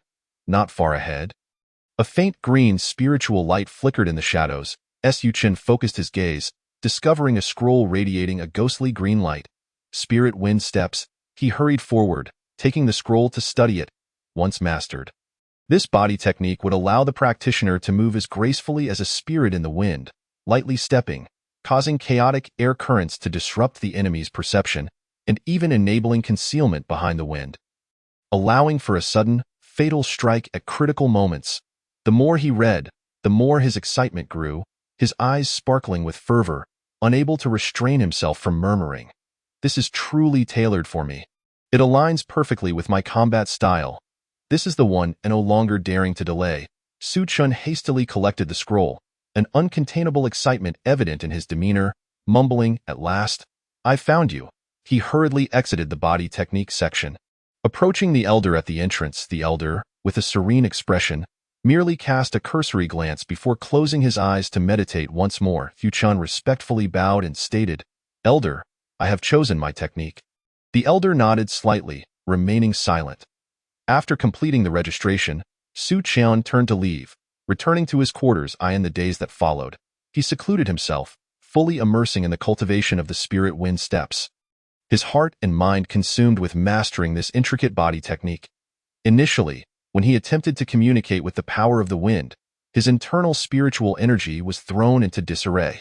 Clenching his teeth, veins bulged on his forehead, beads of sweat rolling down and soaking his garments. Yet he remained oblivious, stubbornly adjusting the frequency of his spiritual energy time and again. Enduring the excruciating pain within, his jaw clenched tightly, sweat pouring from his brow, blurring his vision. Finally, after countless attempts, he caught a glimpse of hope, suddenly sensing the subtle, elusive vitality of the wind. He promptly closed his eyes, concentrating, guiding that essence to circulate within his body. Gradually finding his feet becoming remarkably light, and with a slight movement, he was gently lifted by a breeze, floating several inches with the wind. Xu Qian's heart surged with joy, unable to contain himself as he shouted, "I've done it! I have finally taken the crucial step in mastering this body technique." After countless days and nights of arduous training, Xu Qian's command over the Spirit Wind Steps grew increasingly proficient. At this moment, seated cross-legged on his bed with closed eyes, he skillfully formed the technique's hand seals, placing them precisely at his dantian. As his breathing rose and fell like the tides, threads of spiritual energy from the surrounding environment gradually converged, swirling into a vortex that quickly penetrated his body, circulating through his meridians. Xu Qian could distinctly feel the refreshing and soothing sensation of the spiritual energy entering his body, akin to parched land welcoming much-needed rain. Exhaling a breath of stagnant air, he opened his eyes, a fleeting glimmer of brilliance flashing within his pupils. The undying sacred body had completed another cycle, fortifying his physique further. I have made great progress. Su Qian murmured to himself, a satisfied smile gracing his features, his gaze filled with certainty regarding his growth. Rising slowly, he began to pack his belongings, contemplating. It is time to descend the mountain for training. I can also visit home along the way. As thoughts of his parents surfaced, a smile involuntarily crept upon his lips, his eyes filled with anticipation. Their faces became increasingly vivid in his mind. He wondered how they were faring now. After organizing his luggage, Su Qian meticulously checked his magical artifacts and elixirs, ensuring each item was spotless, and the elixirs were neatly arranged in jade vials. Leaving no room for error, he made his way to the outer sect, locating the registration office. The steward, looking at Su Qian with a serious expression, said, "Su Qian, the journey down the mountain is fraught with dangers. Are you well prepared?" Su Qian straightened his posture, a determined light shining in his eyes as he replied, "Steward, I am fully prepared and will not bring shame to the sect." The steward nodded, inscribing Su Qian's name in the registration book, and waved his hand, saying, "Go, and be cautious in all matters." Taking a deep breath, Su Qian turned and stepped out of the sect's gates, embarking on a journey filled with the unknown and challenges. The following day, after completing his registration at the outer sect, Su Qian prepared to descend the mountain for training. This time, several majestic dragon horses were lined up beside the sect's entrance. These dragon horses were a miraculous fusion of dragon and horse, possessing a robust stature with coats that shimmered with an extraordinary sheen. Traversing 2,000 miles was merely a trivial feat for them, and only a deeply rooted immortal sect could possess such divine creatures. Su Qian strode towards the enclosure housing the dragon horses, his eyes filled with admiration and curiosity as he circled the group. These dragon horses were tall and strong, their coats gleaming like metal under the sunlight, some whinnying proudly while others grazed serenely, each exuding an extraordinary aura. With his keen eyesight, Su Qian meticulously examined each horse, occasionally pausing to observe, nodding in approval. A nearby servant disciple noticed Su Qian and approached with a smile, saying, "Brother, you have a keen eye. This batch of dragon horses is top-notch. Take your time choosing." Su Qian returned the smile politely, replying, "I am indeed looking for a suitable one. The journey down the mountain is long, and I will need its help." After circling a few more times, Su Qian finally halted before a dragon horse with a sleek, glossy black coat, satisfaction evident in his eyes.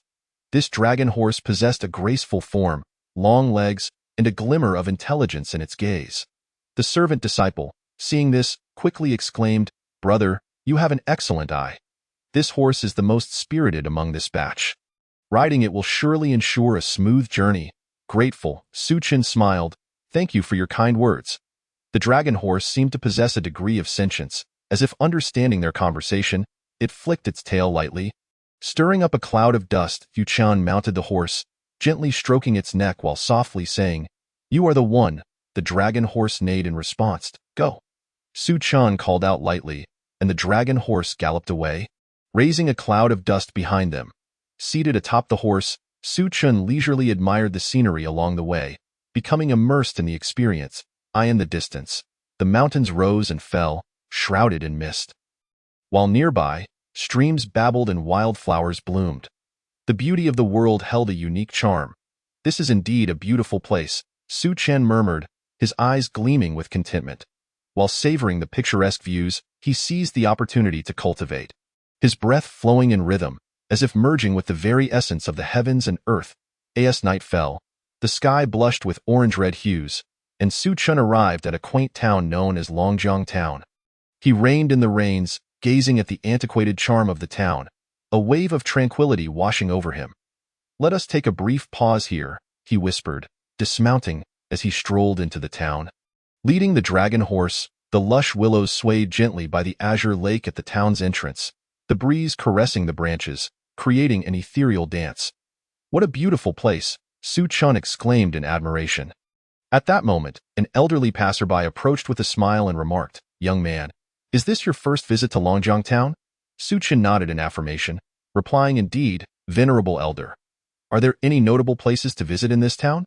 The old man gestured ahead, Follow this road, and you will find a quaint tavern. The beverages there are truly exceptional. You should certainly give them a try. Grateful, Su Chan thanked the elder and made his way toward the tavern. Before long, he discovered the establishment. The tavern sign was somewhat weathered, yet the red lanterns hanging at the entrance emanated a warm glow. As he stepped over the threshold, a rich aroma of barley wafted through the air. Welcome, esteemed guest. Please, come in. What would you like to order? A cheerful tavern attendant greeted him, a broad smile adorning his face. Su Chen settled into an empty seat, taking in his surroundings, and couldn't help but exclaim, "This place has character." His voice, infused with delight, caused the dim oil lamps overhead to sway slightly. Su Chen strode confidently to a corner table and called out, "Waiter, bring me a plate of braised beef and a jar of your finest wine. And do so promptly." His loud proclamation drew curious glances from other patrons, some whispering, "This young man looks unfamiliar, yet he has quite the loud voice." Ignoring them, Su Chen scanned the tavern, observing the staff deftly maneuvering between tables, quickly setting up dishes and serving drinks. Moments later, the waiter returned, balancing a jar of wine and several steaming plates of appetizers, his face beaming with enthusiasm. "Esteemed guest, your wine and dishes have arrived. This is our tavern's finest daughter red, and the appetizers are meticulously prepared. Do savor them." Su Chen lifted the wine bowl, inhaling its fragrant aroma, and praised, "Delicious." He then tilted his head back and took a hearty gulp, feeling the fiery liquid surge through him like a torrent, instantly warming his chest and dispelling much of his travel fatigue. He picked up a piece of braised beef, savoring its tender yet chewy texture. The spices intricately woven through each fiber. Su Chen couldn't help but give a thumbs up to the waiter, who had just turned to leave, exclaiming, "Waiter, this beef is authentic." The waiter quickly turned back, responding with a grin. "As long as you are satisfied, esteemed guest, our braised beef is prepared using a secret recipe, a true delicacy here in Longjiang Town." As Su Chen dined and sipped, he occasionally engaged in light conversation with the patrons at the neighboring table. A curious middle-aged man inquired, "Brother, judging by your accent, you are not a local, are you? Are you here on business or just passing through Longjiang Town?" Su Chen swallowed his food and replied with a smile, "Just passing through for a rest. I have heard that Longjiang Town boasts unique scenery and thought I would take a look." The middle-aged man chuckled heartily. "Well, you have certainly come to the right place. Though this town may be small, it is brimming with life." At that moment, the tavern was alive with chatter, and amidst the commotion sat a blind minstrel in a corner. Although he could not see, his fingers danced nimbly over an old huqin, producing melodies that alternated between fervor and melancholy, vividly painting scenes of wandering in the martial world, captivating the audience and drawing them into a reverie as if they were the wandering heroes themselves. The blind minstrel, hunched slightly, played with hands that were both frail yet skillful, gliding over the strings like a serpent weaving through grass, producing a cascade of tremolos. His voice, tinged with a roughness born of age, resonated with a boldness reminiscent of an old warrior recounting harrowing tales from the battlefield. Listen to the tale of Tai Baixiong, the chief of Black Wind Stronghold, and Xue Daoquang, the leader of the Wild Wolf Gang, two formidable rivals who encountered each other in Wild Wolf Valley. The clash of blades was fierce, the air thick with the scent of impending death. As the chill enveloped the surroundings, after a fierce exchange of blows, each strike was ruthlessly decisive, powerful enough to shatter nearby boulders, sending fragments flying like meteor showers, raising clouds of dust. The shadows of their blades flickered as fists howled through the air. As if the cosmos itself could only accommodate their madness, the atmosphere in Wild Wolf Valley thick with bloodshed and violence, instilling a sense of dread in all who bore witness. The onlookers were entranced, their eyes wide with anticipation, fearing they might miss any dramatic moment. Some craned their necks, leaning forward eagerly, while others pounded the table in excitement, their hands turning crimson, wine splattering everywhere as they shared in the turmoil. Faces flushed with fervor, their shouts nearly piercing the roof, eyes ablaze with fervent resolve. Suddenly, the minstrel's tune shifted as his fingers struck the strings with emphasis. Seeing himself falling behind, Tai Baixiong, in a fit of madness, quickly drew a poisoned dagger from his boot, its gleam reflecting the light, and lunged at Xue Daoquang in a desperate attempt to turn the tide, his movements swift as a specter. Veiled in treachery, catching all off guard as the atmosphere in the tavern grew ever more heated. A burly patron suddenly rose with a loud creak of his chair. He bellowed, "How do you know Tai Bai Xiong used a poisoned dagger?" His voice reverberated throughout the tavern, shattering the momentary silence and prompting curious glances from the other patrons, who turned to watch. The minstrel raised his chin slightly, a proud expression on his face, and declared, "Do you know who I am? I am one of the fortunate survivors of that day. I hid in a distant cave and heard everything clearly." Before he could finish, another person angrily interjected, slamming his fist on the table, causing dishes to clatter and wine to spill. In the martial world, we value fairness and honor. To resort to a poisoned dagger is a despicable act. This violates the code of the martial realm. As if there were no one left to uphold it, the minstrel sighed softly, his breath heavy with sorrow. Indeed, as the saying goes, a visible blade is easy to parry, but hidden poison is difficult to defend against. Who can truly discern right from wrong in this chaotic world? The martial realm is a murky mire. Once you step in, you can hardly emerge unscathed, with treacherous currents lurking everywhere and hearts filled with malice. As the minstrel's playing and storytelling intensified, the atmosphere in the tavern grew ever more fervent. His music and words transported every listener into the heart of that tumultuous and ruthless martial world, bearing witness to scenes that ignited their passions and ensnared them in an inescapable trance. In the dim light, the minstrel's figure appeared increasingly forlorn, as though his very being shrank with the unfolding narrative. His face, etched with wrinkles, his hollow eyes, and his trembling yet precise fingers all revealed a man who had endured countless hardships in the martial realm, evoking feelings of both pity and respect from those around him. Su Chan sat in the corner, quietly absorbing the blood-soaked and fervent tales of the martial world, a slight smile gracing his lips, his eyes gleaming with a thoughtful light. His fingers gently tapped the tabletop, echoing the rhythm of the minstrel's melody, as he mentally replayed the battles depicted in the stories, reflecting on the uncanny similarities between the martial realm and the world of cultivation, where conflict was omnipresent. And only the strong could stand firm. Before long, Su Chun, resembling a famished man who had not eaten for days, devoured the entire spread of food before him in a matter of moments. Leaving the plates empty in the blink of an eye, "Waiter, bring me the bill," he called out, his tone calm, as he leisurely set down his dishes and wiped his mouth. "Certainly, esteemed guest. That will be 2 taels of silver." The waiter replied skillfully, a professional smile plastered on his face, his eyes narrowing into slits as he approached briskly, wiping his hands on his apron. However, as Su Chen reached into his pocket, a look of dismay crossed his face. He realized he only had spirit stones and no silver. A hint of embarrassment flashed across his face. "What is the matter, esteemed guest? You look quite well dressed, yet here you are attempting to dine for free?" The waiter scoffed, his expression dripping with disdain, his lips curling downward, his tone sharp as he scrutinized Su Chun like a down-and-out rogue, arms crossed and leaning back slightly, exuding an air of superiority. "I left in haste and forgot to bring any silver," Su Chun said, his face flushed with embarrassment as he scratched his head, attempting to alleviate the awkward situation. "How about this?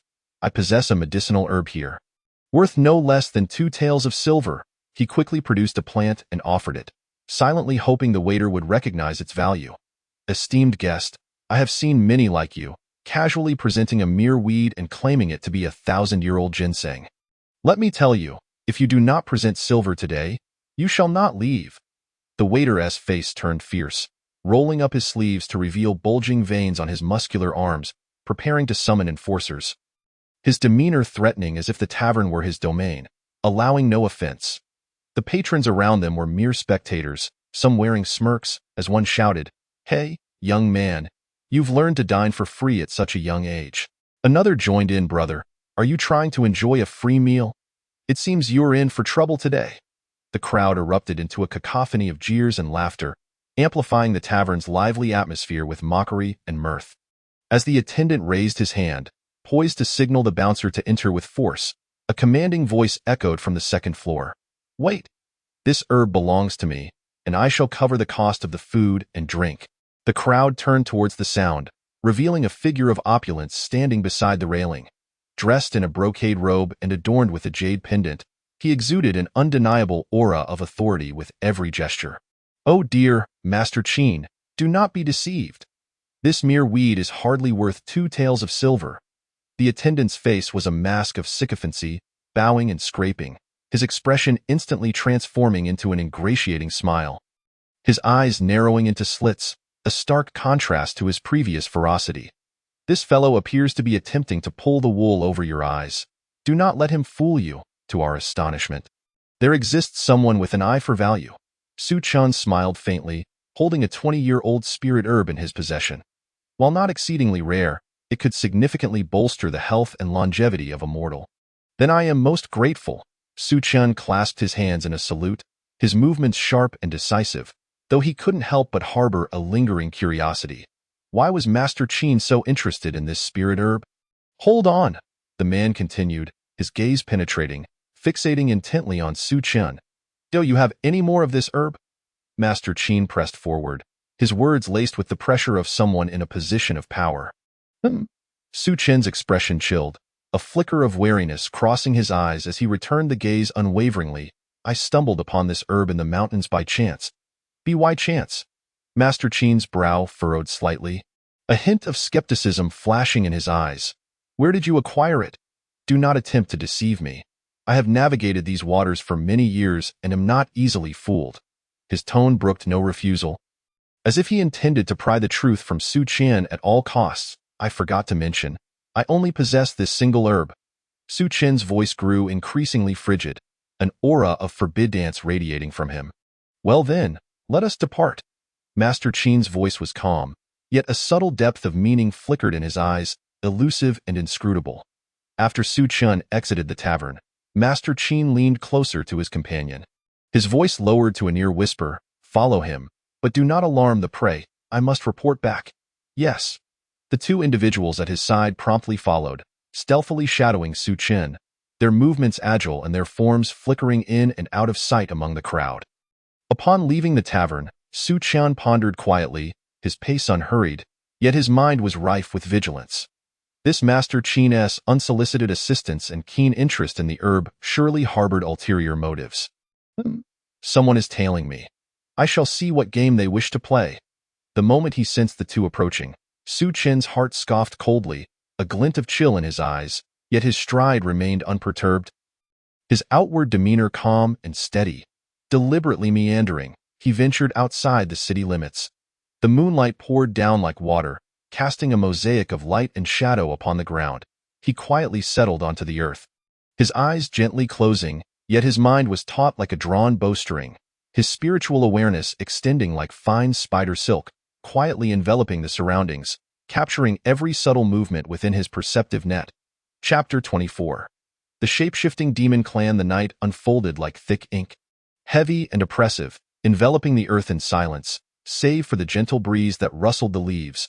Whispering softly, Su Qian strolled through the evening shadows, appearing leisurely, yet in truth, his spiritual awareness had already unfurled like an unseen net, quietly spread wide. Moments ago, he had keenly detected the presence of the 2 followers, and now, a faint smile played at the corners of his lips, a hint of cold amusement flickering within. Before long, the 2 figures halted behind a nearby tree, their silhouettes trembling slightly in the darkness. They lowered their voices, whispering furtively, their hushed words piercing through the air like sharp arrows, reaching Su Qian's keen ears.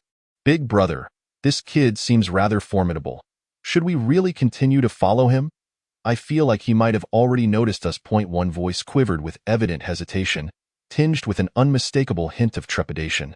As he spoke, he instinctively took a step back, his muscles taut like a drawn bowstring, his eyes darting anxiously, filled with unease. "Humph. We cannot be vague about what Master Qin instructed. That herb may hide some monumental secret. We must keep a close watch. The rewards will surely be plentiful. If we can achieve this great feat, we will bask in unending wealth and glory within the Qin family." The other person's tone was fervent, bordering on fanaticism, clearly blinded by greed, utterly oblivious to the looming dangers. Su Qian, overhearing their exchange, scoffed internally, maintaining his outward composure. He mused, "These 2 fools dare to trail me for such trivial gains, failing to recognize their own insignificance. Dio, they truly believe me to be so easily intimidated. A quarter of an hour later, Su Chen discerned that the two seemed unable to restrain themselves. Stealthily inching closer, a barely perceptible smirk graced his lips. He thought, at last, they can no longer contain their impatience. Spiritual energy coursed around him, forming a faint halo, akin to an invisible armor. Just as the two were about to close in, Su Chen abruptly opened his eyes, a glint of cold light flashing within, reminiscent of lightning streaking across the night sky. He moved like a wraith, instantly appearing before them, his palms enveloped in surging spiritual power. Striking out towards them with formidable force, the gust of his attack howled like a blade slicing through the air, causing the surrounding atmosphere to resonate. Bang! A thunderous noise erupted as the immense force sent the two sprawling. Tumbling to the ground, their faces coated in dust, an utterly disheveled spectacle. They rolled several times before coming to a halt, staring up at Su Chen in terror, their eyes reflecting profound fear, unable to rise for an eternity. Have you grown tired of life? Following me all the way? Su Chen's voice was icy, laced with frost that sent shivers down the spine, as if the very temperature of the air had dropped in that instant. He stepped forward, his aura growing ever more formidable, resembling an enraged beast that instilled dread. The two, realizing their cover was blown, scrambled to their feet in a panic, their movements frantic and clumsy in their fluster. They hastily adopted a defensive stance, their legs trembling uncontrollably, arms quaking, their eyes reflecting sheer terror, rendered even more pathetic under the nightish shroud. Kid, if you know what's good for you, confess the origin of the herb. One of them shouted, attempting to project an air of menace, but his voice trembled uncontrollably, betraying his profound insecurity. He forced a fierce expression onto his face, yet his gaze flitted nervously, unable to meet Su Chen's eyes. Su Chen's gaze was sharp as an eagle's, stepping forward, his spiritual power surging with overwhelming might, radiating brilliance that commanded attention. Or else what? You two think you can pry information from me? His voice was steady and powerful, the intensity of his aura growing ever more dazzling, as if declaring to the pair that he possessed absolute strength, capable of crushing them with ease. Big brother, what do we do now? This kid is too powerful. The previously timid one's voice quivered with a hint of desperation, seeking his companion's assistance. Stay calm. We'll confront him. Perhaps there is a glimmer of hope. The older brother, despite his bravado, retreated a step, his body betraying his words. The tension in the air was palpable, fraught with an icy chill, ready to ignite at the slightest spark. Just as the standoff reached a critical point, two shadowy figures streaked in from afar like lightning, accompanied by a fierce gust of wind, rustling the dry grass beneath. Upon closer inspection, one of the figures was none other than Master Qin. Is that him?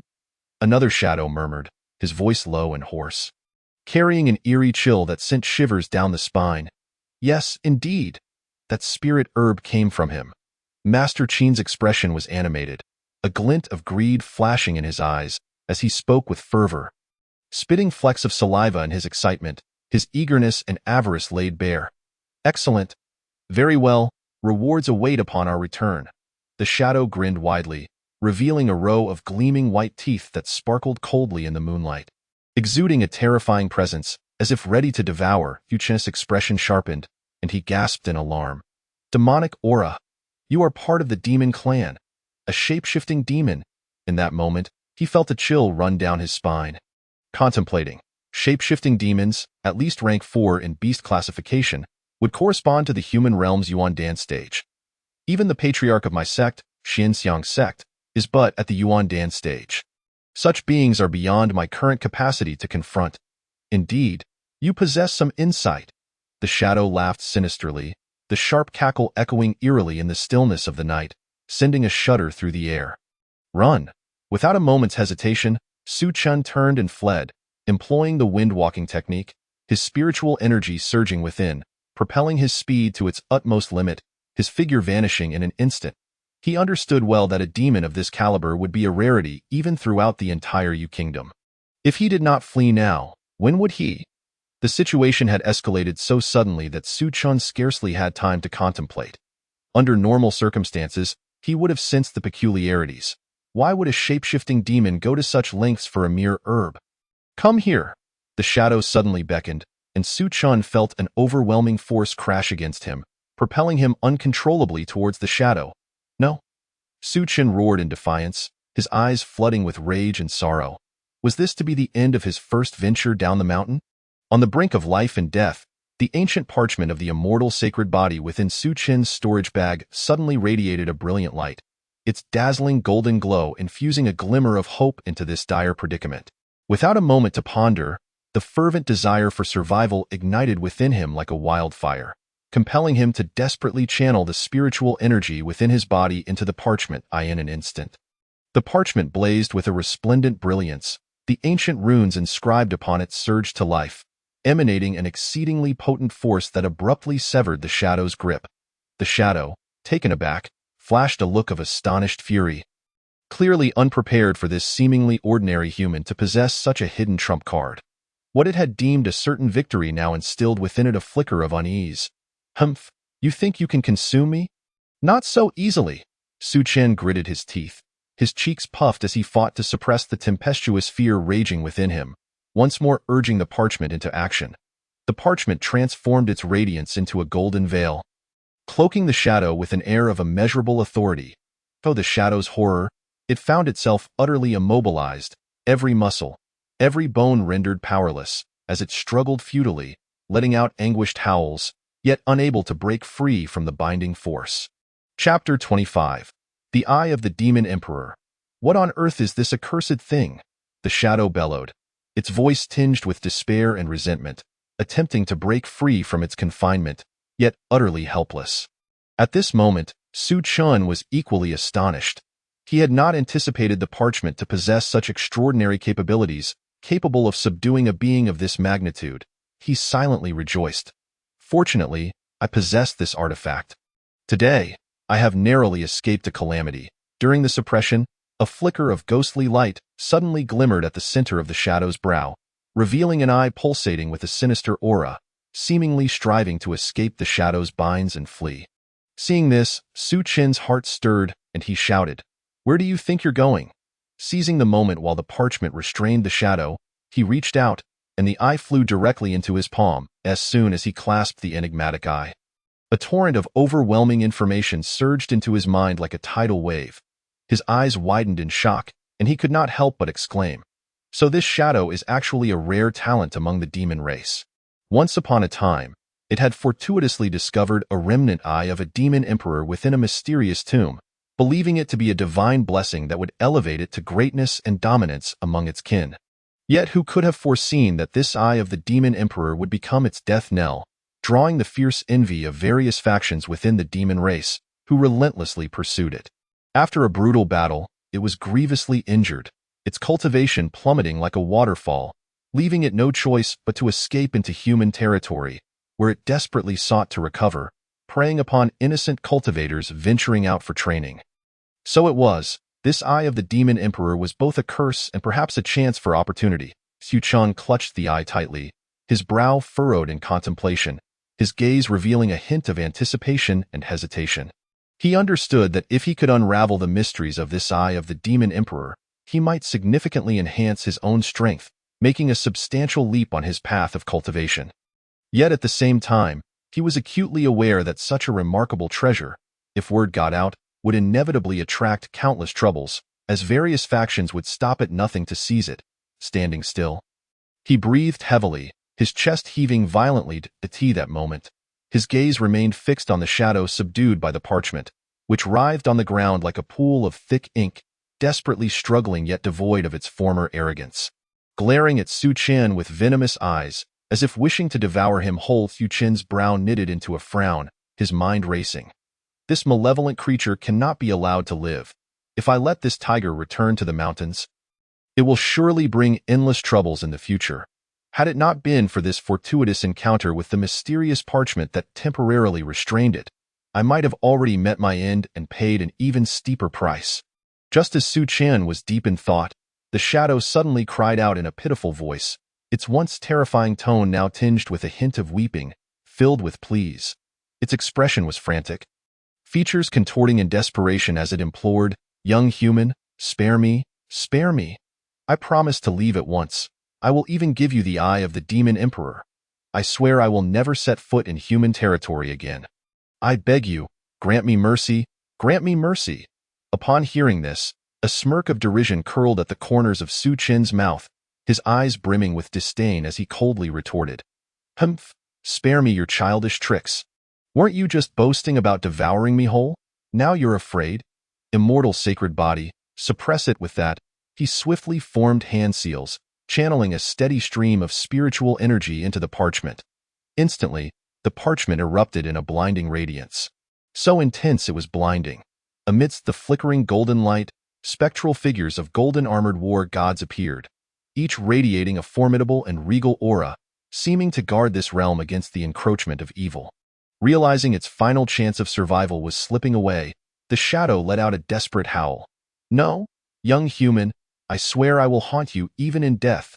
I have powerful allies in the demon race. If you kill me, they will not let you go. The entire demon race will pursue you. You will know no peace, no peace." Su Chen remained unfazed, his resolve as unyielding as iron, proclaiming, "If I dare to strike, I am unafraid of your threats. Today, you shall die. Though I, Su Chen, am but a novice, I am no mere soft persimmon to be squeezed." At this moment, a flicker of worry did cross his mind. For the demon race's influence was vast, and should they truly pursue him, life would undoubtedly become arduous. The voice filled with resentment and defiance echoed through the mountains and forests, lingering long after. Yet it could no longer turn the tide. Beneath the increasingly potent glow of the parchment, the shadow was gradually consumed, its form dissipating until it vanished entirely, as if it had never existed in this world. Su Chen let out a long breath, the tension in his shoulders finally easing as he gazed at the eye of the Demon Emperor in his hand, his heart a whirlpool of emotions. This journey down the mountain, initially intended as a simple training expedition to enhance his strength and broaden his horizons, had unexpectedly devolved into a harrowing battle for survival, culminating in the unexpected acquisition of this mysterious Eye of the Demon Emperor. What secrets does this Eye of the Demon Emperor hold? Su Chen murmured to himself, his gaze a mix of anticipation and apprehension. After the intense confrontation, the surroundings lay in disarray. Amidst the flying dust and debris, sturdy trees were uprooted, crashing to the ground like giants, creating massive craters upon impact. Observing the desolate scene before him, Su Chen's taut nerves finally began to relax slightly, and he exhaled softly. However, a wave of intense fatigue washed over him like a tide, his legs giving way as he collapsed to the ground. Yet his grip remained firm on the parchment that had saved his life and the newly acquired Eye of the Demon Emperor. This descent for training had been intended to enhance his abilities, yet he found himself embroiled in such a life-threatening crisis. Su Chen whispered softly, his voice tinged with a mixture of relief and exhaustion from having survived. Nevertheless, fortune and misfortune are intertwined, and he had unexpectedly gained this extraordinary opportunity. He was acutely aware that once various factions learned of his possession of the Eye of the Demon Emperor, they would undoubtedly resort to any means to seize it, and he would have to tread carefully in all his future endeavors. At that moment, a nauseating stench wafted from not far away. Su Chen wrinkled his nose, his gaze turning sharp as a blade, and he beheld Qin Yi and the two individuals who had trailed him, utterly terrified and soiled, sprawled on the ground.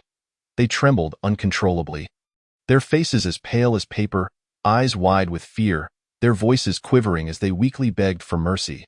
"Spare me, immortal! Spare me, immortal!" One of them cried, a hint of sobbing in their tone. A cold glint flickered in Su Chen's eyes as he contemplated. Such collaborators in evil are a waste of resources. Allowing them to live would only harm others. It would be better to eliminate them, thus ridding the world of their menace. With this thought, he slowly rose to his feet, his expression resolute, raising his hand as spiritual energy converged at his fingertips. Softly uttering, "Shatter Sky Finger," 3 beams of spiritual energy shot forth like lightning, striking the trio with a fierce intensity. There were 3 explosive sounds, and in an instant, their bodies erupted, blood and flesh scattering.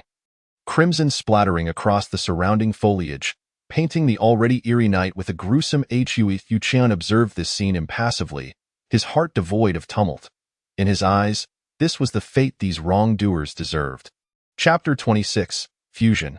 Having dealt with this, Su Chen dusted off his clothes, his demeanor calm as he tidied up. Then, with deft movements, he mounted the dragon horse in the forest. Clenching his legs around the horse's belly, he yanked the reins sharply, and the dragon horse let out a long whinny, raising its strong hooves as it galloped away into the distance. Su Chen rode tirelessly through the night, racing onward without fatigue. Finally, as dawn broke on the horizon, he came to a halt. He reined in the horse, which also whinnied. As if expressing the exhaustion from their long journey, Su Chen lifted his gaze to the distant horizon, watching as the sky brightened, murmuring to himself, "After a night of running, I must have covered 1,000 miles. Even if someone noticed, they would not be able to find me, especially after crossing so many rivers.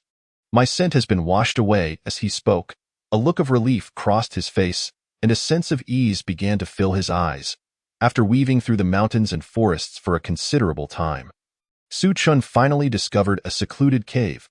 He dismounted with grace, gently patting the dragon horse's neck in a soothing manner, saying, "My friend, we owe you much this evening. Let us take refuge here for a while." With that, he led the dragon horse slowly into a cave, where a damp atmosphere enveloped them. Su Chen nestled the dragon horse in a dry corner and retrieved some fodder from his satchel to feed it. Once he completed these tasks, he sat cross-legged within the cave, taking a deep breath to calm his racing heart. He then cautiously drew forth the eye of the demon emperor from his bosom. At that moment, the morning light filtered through the crevice at the cave's entrance, casting a radiant glow upon the eye, which immediately emitted an ethereal light, mysterious and alluring. Filled with curiosity, Su Chen scrutinized it closely, whispering to himself, "So this is the eye of the demon emperor. Quite exquisite. I wonder what level of cultivation it corresponds to in the human realm. If only I could discern that, perhaps I would understand the true worth of this treasure." As he spoke, he slowly extended his hand, yearning to touch the eye and uncover its secrets. However, just as his fingers were about to make contact, the eye seemed to awaken with a mind of its own, quivering and floating into the air, lingering there for several breaths before darting away with sudden speed. What on earth is happening? Su Chen's eyes widened in terror, and before he could react, he heard a whoosh. The eye of the demon emperor shot straight into his right eye with a piercing wind. A searing pain radiated from his right eye, flooding his entire being. He let out a horrific scream, instinctively covering his injured eye with both hands, his body collapsing uncontrollably to the ground. His facial muscles twitched violently in agony, his brows furrowed tightly, and beads of sweat rolled down his forehead. Consciousness surged forth like a bursting dam, and he quickly fell into a state of unconsciousness, with a single frantic thought echoing in his mind. "It's over. I'm blind." Time passed, and slowly Su Chen regained a semblance of consciousness. Feeling as though his body was shrouded in a thick fog, rendering him almost incapable of perceiving his own existence, he felt utterly weak, devoid of any strength. The only vivid sensation was the piercing pain in his right eye, which came in waves, causing his brows to knit tightly and his facial muscles to twitch. His lips bloodied from biting down in agony, yet the torment remained unrelenting. "Am I still alive?" he murmured to himself. Shivering violently and awakening slightly, he struggled to open his eyes, filled with confusion and pain. After a considerable time, he suddenly recalled that the eye of the demon emperor had pierced his right eye just before he lost consciousness. As this thought struck him, his heart plummeted, engulfed in despair. If all went as expected, he would likely be blind in his right eye, destined to join the ranks of those hideous, savage one-eyed dragons. Su Chen felt tears welling in his eyes. His fate seemingly a cruel jest. Why did this hard-won opportunity turn into such a misfortune? As he wallowed in sorrow, an indistinct heartbeat reverberated in his ears, carrying an inexplicable familiarity. Su Chen's heart jolted. Upon closer inspection, he realized the sound emanated from his possibly blinded right eye. What is this sound? Is it merely an illusion? He instinctively exhaled a sigh of relief, but before he could ponder further, a more intense wave of pain surged from his right eye like a relentless tide, far worse than before. "My eye!" Su Chen cried out, instinctively shielding his swollen, throbbing right eye with his hands. Curling into a ball like a frightened hedgehog, his body trembled uncontrollably, his teeth clenched, cold sweat pouring down as he silently prayed for the pain to subside. Fortunately, as time passed, the agony gradually lessened. With a worried expression, Su Chun slowly removed his hand from his right eye and cautiously opened it, uncertain whether it could still perceive light. However, when his right eye met the first ray of sunlight, the intense brightness momentarily stunned him, followed by a wave of relief. If I can perceive light, does that mean my eye is still intact? He blinked, noticing his right eye was gradually acclimating to the harsh illumination, beginning to explore the outer world. What unfolded before him left Su Chen awestruck. In that instant, the entire world transformed into a kaleidoscope of colors, each element becoming surreal yet strikingly real in his right eye's field of vision. Everything appeared resplendent and vibrant, astonishingly clear, with details previously unnoticed now vividly presented before him. Su Chen could even discern tiny specks of dust and moisture suspended in the air, particles invisible to normal eyesight. He widened his eyes in disbelief, his expression one of astonishment, his mouth agape, unable to close it for quite some time. This is utterly astonishing. As amazement coursed through him, a smile crept onto his lips, revealing a hint of joy. He was certain that some extraordinary transformation had occurred in his right eye, one that surpassed the capabilities of his previous vision tenfold. With this realization, excitement sparkled in his eyes, dispelling the shadows of doubt in his heart. As he yearned to uncover the changes within his right eye, Su Chen rushed to the stream outside the cave, crouching beside the water's edge to observe his reflection closely. The size and shape of his right eyeball appeared largely unchanged at first glance, seemingly ordinary. Yet the singular distinction lay in the center of his pupil, where an otherworldly hue of azure had manifested. Gazing at the uncanny blue, Su Chen felt a mix of exhilaration and apprehension, his heart racing. Could it be that the eye of the Demon Emperor has merged with my right eye? He pondered this notion, torn between excitement and concern. If this fusion were true, it would undoubtedly bolster his cultivation journey, granting him greater confidence in facing future dangers. A glimmer of anticipation sparkled in his eyes. Yet soon after, worry flooded his mind.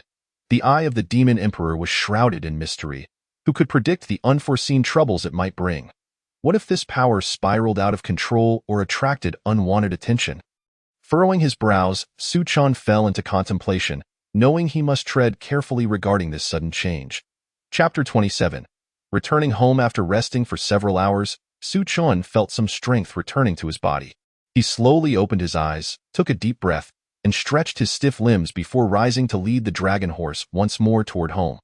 Reflecting on how he had mistakenly gone in the wrong direction the previous night, he felt a twinge of regret, silently chastising his own carelessness, lightly tapping his head with a wry smile, muttering, "Su Chen, oh Su Chen, you're usually quite clever.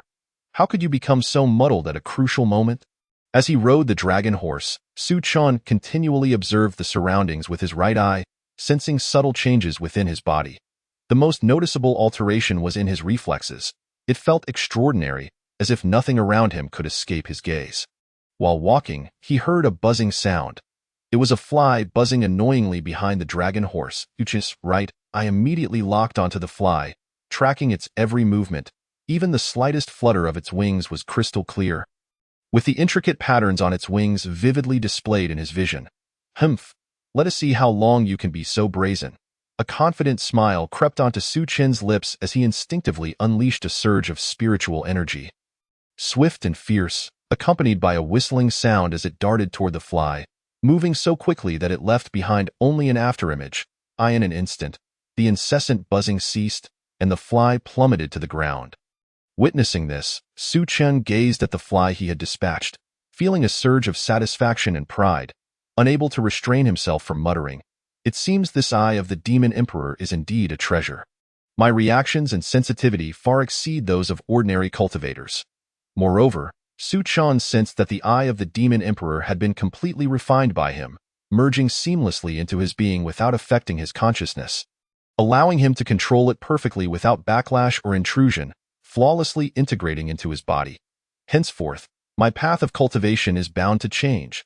Su Chen lifted his gaze toward the horizon, his eyes reflecting determination and expectation. Unbeknownst to him, several hours slipped away like grains of sand through his fingers, vanishing unnoticed. He stood quietly at the entrance of the small town on a hillside, his eyes filled with a complex mix of emotions: longing, nostalgia, and a hint of trepidation as he neared home. At this moment, the sunset painted the sky with its brilliant hues, transforming it into a breathtaking canvas. The lingering light enveloped the familiar rooftops of the town like a golden veil, imbuing each slate tile with a radiant edge, casting the entire town in a dreamlike glow. A gentle breeze caressed the air, carrying the unique aroma of the small town, a delightful blend of floral fragrance, the savory scent of home-cooked meals, and the cheerful laughter shared among neighbors, instilling in Su Qian an overwhelming sense of familiarity and comfort. He tilted his head slightly, inhaling deeply, attempting to calm the tumultuous emotions that surged within him like a restless tide. With a measured grace, he raised his hand and softly patted the side of the dragon horse, which seemed to sense his sentiment, affectionately nudging Su Qian's hand in response in a hushed tone. He admonished, "Stay here obediently. I shall return shortly, do not wander off, for if someone were to discover your rare presence, it could lead to unforeseen troubles." Having spoken, Su Qian's figure unfurled, light as a feather. Akin to a soaring spirit bird, he leaped gently, his flowing garments tracing an elegant arc through the air before he alighted securely atop a sprawling ancient tree. The moment his feet touched the bark, a surge of spiritual energy coursed through him like a tidal wave, converging instantaneously at his right eye. The eye of the demon emperor activated with a thunderous pulse in that fleeting instant. An otherworldly luminescence flickered in his right eye, its depths shrouded in endless secrets, exuding the unique sharpness and weariness of an immortal cultivator. As the light ignited, the world before him was redrawn, each detail magnified infinitely. The small town appeared as though cradled by an invisible giant hand, presented before his very eyes. Every blade of grass, every brick and tile, was as vivid as if they were within arm's reach. The weathered marks left by time upon the stones resembled verses meticulously inscribed by the hands of history, each line concealing tales of the town's past. The moss gently growing upon the azure tiles quivered in the breeze, seemingly narrating the silent passage of time. Though Su Qian, the bricks and tiles were akin to silent yet weighty tomes, holding the fragments of his bygone days. Gazing upon the lively streets that had accompanied him through countless nights and days, his thoughts drifted back to the past like a kite set free from its tether. In his memories, the streets were always bustling, children laughing and playing amidst the throng. Back then, he too was carefree, lingering with friends before the neighborhood grocery, where a sweet candy purchased with saved pocket money could bring him joy for an entire day. On summer afternoons, they would rush to the riverbank, rolling up their trousers to frolic in the cool waters, splashing droplets that shimmered in the sunlight like a myriad of colors. In winter, they would engage in snowball fights and build snowmen, their rosy cheeks aglow with pure, innocent laughter. Now, those familiar streets remained unchanged, yet his childhood companions had scattered, leaving him alone to tread the arduous path of cultivation. The houses along the roadside stood silently and resolutely, steadfast witnesses to the town's rise and fall, and silent companions to Su Qian's growth. From sheltering under eaves during rain in his youth to studying late into the night by lamplight in his adolescence, these houses bore witness to each phase of his life.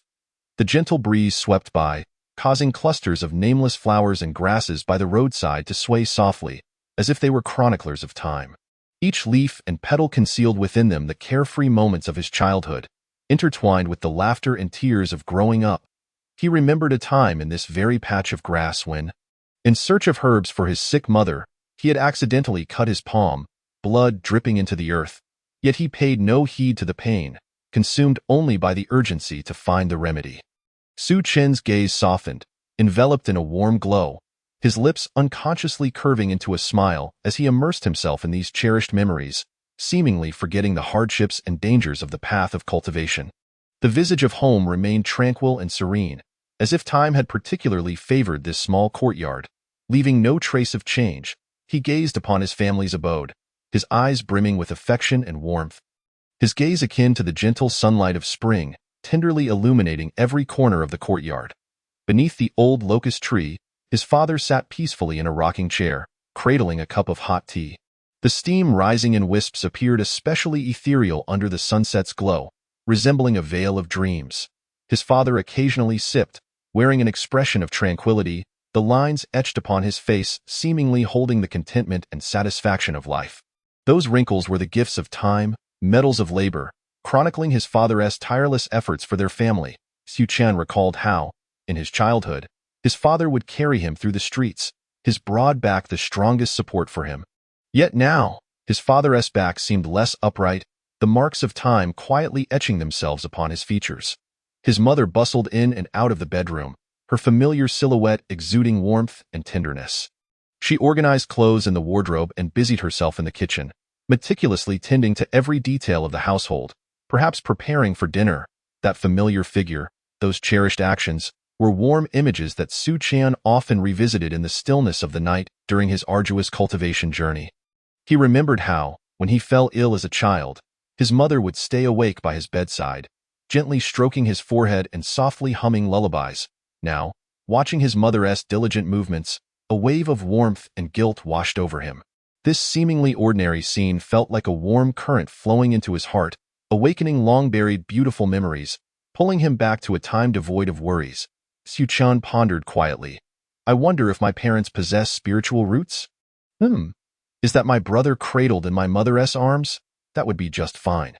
His gaze lingered upon the familiar courtyard, his heart a tumult of emotions, yearning for family, anxiety over the unknown, and confusion over his own choices. How he longed to rush forward, to embrace his parents, and share the experiences of his years away. He wished to tell his father about the dangers and challenges faced on the path of cultivation. How he had repeatedly turned peril into safety through sheer will, to share with his mother how, in countless lonely nights, he had persevered through longing for home. He also yearned to hear tales of the town's happenings from his father and his mother's endless chatter about family matters. Yet, the path of cultivation was inherently unpredictable, rife with uncertainties and dangers. He understood that his identity and the threats he faced could bring calamity to his family at any moment, perhaps silently guarding them from afar. Maintaining this distance was a form of happiness in itself.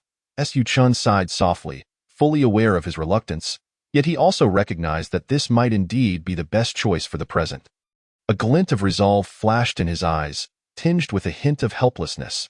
His fists clenched instinctively, the nails digging into his palms as crimson blood trickled through his fingers, yet he felt no pain. Only the inner turmoil and conflict that few could comprehend. Taking a deep breath, Su Chan endeavored to suppress the tumultuous emotions within. Seeking to restore tranquility to his heart, he gradually closed his eyes. His brow furrowing slightly, as if grappling with the final resistance against his inner anguish. Moments later, he suddenly opened his eyes wide, the softness replaced by a steadfast determination, revealing a resolve born of hardship and perseverance. No longer hesitating, his form flickered like a phantom as he leaped from the tree, graceful yet composed, landing firmly upon the back of the dragon horse. Go. His voice was low and powerful, laced with an undeniable trace of melancholy. The dragon horse responded instantly, galloping forth, its hooves kicking up clouds of dust, racing toward the direction of the sect like an arrow released from its bow. The swirling dust, bathed in the sunset's glow, seemed to drape Su Chan's retreating figure in a veil of solitude. At that moment, his silhouette appeared profoundly alone yet resolute against the backdrop of the setting sun, as his figure gradually faded into the horizon. Back at home, his mother, as if sensing something, paused her gentle shaking of his brother's hand. She unconsciously uttered, her previously tender expression suddenly turning serious, a complex array of emotions welling up within her. Her gaze sharpened, fixating intently on the direction from which Su Chan had vanished, as if she sought to pierce through the boundless space to find that familiar figure receding into the distance. A wave of inexplicable unease surged within her, as though something precious was quietly slipping away, yet she could not grasp that fleeting sensation. Su Chan rode the dragon horse, racing hundreds of miles, the wind howling past his ears, causing his garments to flutter wildly. His gaze was resolute, fixed ahead, as he silently contemplated. This descent from the mountain for training is said to harbor hidden opportunities within the enigmatic Beast Mountain Range, making it a rare place for experience. The Beast Mountain Range is renowned throughout the southern Xian domain, shrouded in mysterious mists year-round, its winding paths unknown to any who traverse them, leaving no one aware of where it begins or ends. To ordinary mortals, this place is a realm filled with the unknown and fear, a forbidden area that they speak of in hushed tones, none daring to approach lightly. Yet, in the eyes of cultivators, the Beast Mountain Range is a treasure trove brimming with infinite riches, yet fraught with peril, where one could lose their life at any moment. Each day, fortunate cultivators discover rare treasures here, elevating their strength overnight. Yet, there are also those who face formidable beasts, ultimately meeting their demise on this treacherous ground. Several hours later, Su Chen stepped into the Beast Mountain Range. The landscape was dominated by towering, oddly shaped rocks, while gnarled dead trees lay haphazardly upon the ground, which was thickly carpeted with decaying leaves, exuding a nauseating odor. An eerie mist enveloped the area, shrouding visibility to a mere whisper. With each cautious step he took, Su Chen was acutely aware of the lurking dangers that might be concealed in the shadows. Beyond the foreboding atmosphere, his vigilance was heightened by the lurking blood-sucking bats and venomous scorpions that hid within the crevices of the rocks and the rotting foliage. These diminutive yet highly toxic creatures posed a significant threat. Should they strike, the consequences would be dire. Navigating carefully for several miles, Su Chen finally arrived at a relatively open area. Just as he exhaled a sigh of relief, a sudden buzzing sound reached his ears from the right. What was that noise? He thought, his heart racing as he swiftly concealed himself behind a massive stone, muttering under his breath. Peering intently, he witnessed a dark cloud surging forth from the mist. As it drew nearer, Su Chen's eyes widened in realization. It was a swarm of hundreds of purple-striped venomous bees. Damn it. How could I encounter this troublesome horde right after entering? Su Chen lamented inwardly. The purple-striped venomous bees were notorious inhabitants of the outer Beast Mountain Range, known for their initial tier strength and their proclivity for swarming, coupled with remarkable speed. Their tails bore sharp stingers, and the venom contained within could incapacitate a cultivator's spiritual energy in an instant. Even a slightly stronger practitioner would find themselves in a desperate retreat when besieged by such a multitude. Seizing the opportunity before he was detected, Su Chen executed a swift maneuver, leaping onto a nearby boulder like a wraith. The buzzing intensified. The purple-striped bees quickly caught wind of him, and a throng of them surged toward his position, their rapid flight creating streaks of purple light in the air. A fierce determination flickered in Su Chen's eyes as he activated the Eye of the Demon Emperor, allowing a verdant glow to emanate from his gaze. Everything around him seemed to slow, granting him clarity as he discerned the flight paths of each venomous bee. Concurrently, he channeled his internal spiritual energy, which began to circulate around him, his muscles tensing and his skin taking on a faint golden sheen, each inch of his being brimming with power. Humph! Behold my shattering void finger, Su Chen bellowed, unleashing a surge of spiritual energy imbued with the razor-sharp essence of the technique. The foremost bee was obliterated in an instant. You dare to obstruct me? He shouted as he continued his assault. Chapter 29. The Fiery Gale Beast Pig, Part 1. The purple-striped bees, highly sensitive to the scent of blood, became frenzied upon detecting the scent of their fallen comrade, surging towards Su Chen like a violet torrent. With each decisive thrust of his fingers, he unleashed a cataclysmic force, cleaving the bees in half. Enhanced by the Eye of the Demon Emperor, his strikes grew increasingly precise, landing on the vital spots of the bees at the most opportune moments. Within mere breaths, dozens of the venomous insects lay defeated at his feet, their carcasses accumulating around him, saturating the valley with the potent stench of blood and the bees' unique acrid scent. Despite the mounting casualties, the assault from the purple-striped bees intensified. Su Chen unleashed dozens more strikes of spiritual energy, but soon he heard an even more concentrated buzzing in the distance. It was evident that a vast number of bees were rapidly approaching. This is bad, he thought. The sound suggests there are at least 1,000 coming. Although each purple-striped bee lacked individual strength, their overwhelming numbers would undoubtedly spell doom if he were to be surrounded. Calculating his next move, Su Chen realized he could not afford to remain in this precarious situation any longer. His gaze swept the area, and he suddenly spotted a hanging vine. This will do? With this thought, he decisively continued his offensive with the shattering void finger while employing the agile wind spirit steps, springing onto another boulder in a single bound. The buzzing crescendoed. Su Chen leapt from stone to stone, deftly gripping the vine, which propelled him to a higher vantage point several dozen meters away, temporarily evading the swarm of purple-striped bees. As he surveyed the throng of bees still swarming the boulder he had just vacated, Su Chen felt a chill run down his spine, cold sweat trickling down his back. He did not dare to relax for even a moment. Channeling his spiritual energy, he swiftly fled into the distance. As he ran, he murmured to himself, "The Beast Mountain range is indeed perilous. I must tread with greater caution. I had hoped for a smooth trial, yet I find myself beset by such a troublesome swarm right from the start." In just over an hour, Su Chen discovered a concealed natural crevice. This narrow and hidden fissure allowed for only a single person's entry, yet inside it revealed a spacious chamber, ample enough for him to rest comfortably. "I cannot believe I found such a splendid refuge so quickly," he mused, a smile gracing his lips, his eyes sparkling with delight. "This truly is an excellent place to rest. Fortune seems to be favoring me." What pleased Su Chen even more was that the crevice had two exits, positioned diagonally from one another.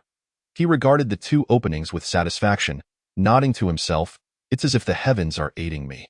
Should danger arise, I have an escape route." Using nearby boulders, Su Chen cleverly concealed one of the exits and was about to venture out in search of food when suddenly, a series of dull thuds reverberated, causing the ground beneath him to tremble slightly. "What is that sound?" he thought, alertly peering out in the distance. A massive beast came charging through the dust.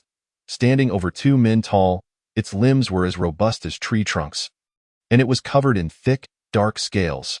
As it ran, it effortlessly uprooted trees in its path. By heavens, that is a fiery gale beast pig. Su Chen recognized the creature, known for its formidable strength and defense. While ordinary fiery gale beast pigs stood at around 1 man's height, this one was colossal, clearly no ordinary foe. He hoped not to provoke any further trouble. A chorus of anguished howls echoed nearby, and Su Chen turned to see a pack of gale spirit wolves fleeing in panic from the oncoming fiery gale beast pig. The beast charged forward, its powerful tusks crashing into one of the wolves with a sickening crunch, shattering its ribs and sending it flying several yards away. Thud, thud, thud. The remaining wolves met a similar fate, collapsing in disarray as they howled in agony. The fiery gale beast pig tossed its head triumphantly, releasing a deafening roar before lowering its head to snatch up an injured wolf, swallowing it whole. Watching the gruesome scene unfold before him, Su Chen felt a wave of astonishment wash over him.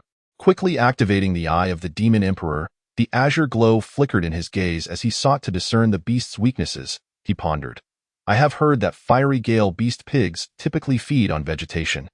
Why is this one so vicious, targeting the gale spirit wolves? This place is truly strange." After gorging on several wolves, the fiery gale beast pig eventually turned and ambled away. As the beast departed, Su Chen's eyes gleamed with determination. He swiftly leapt from the crevice and dashed toward where the wolves had fallen. A few severely injured gale spirit wolves remained, and one particularly robust specimen, despite its injuries, still exhibited a fierce demeanor. As Su Chen approached, it bared its teeth and growled lowly, preparing to pounce. "Humph, even in such a state, it still has fight left in it," Su Chen scoffed. Activating the eye of the Demon Emperor once more to keenly observe the wolf's movements, he advanced, predicting its actions, and seized the wolf by the neck. Simultaneously, he infused his arm with the strength of his undying sacred body, delivering a powerful punch to its skull.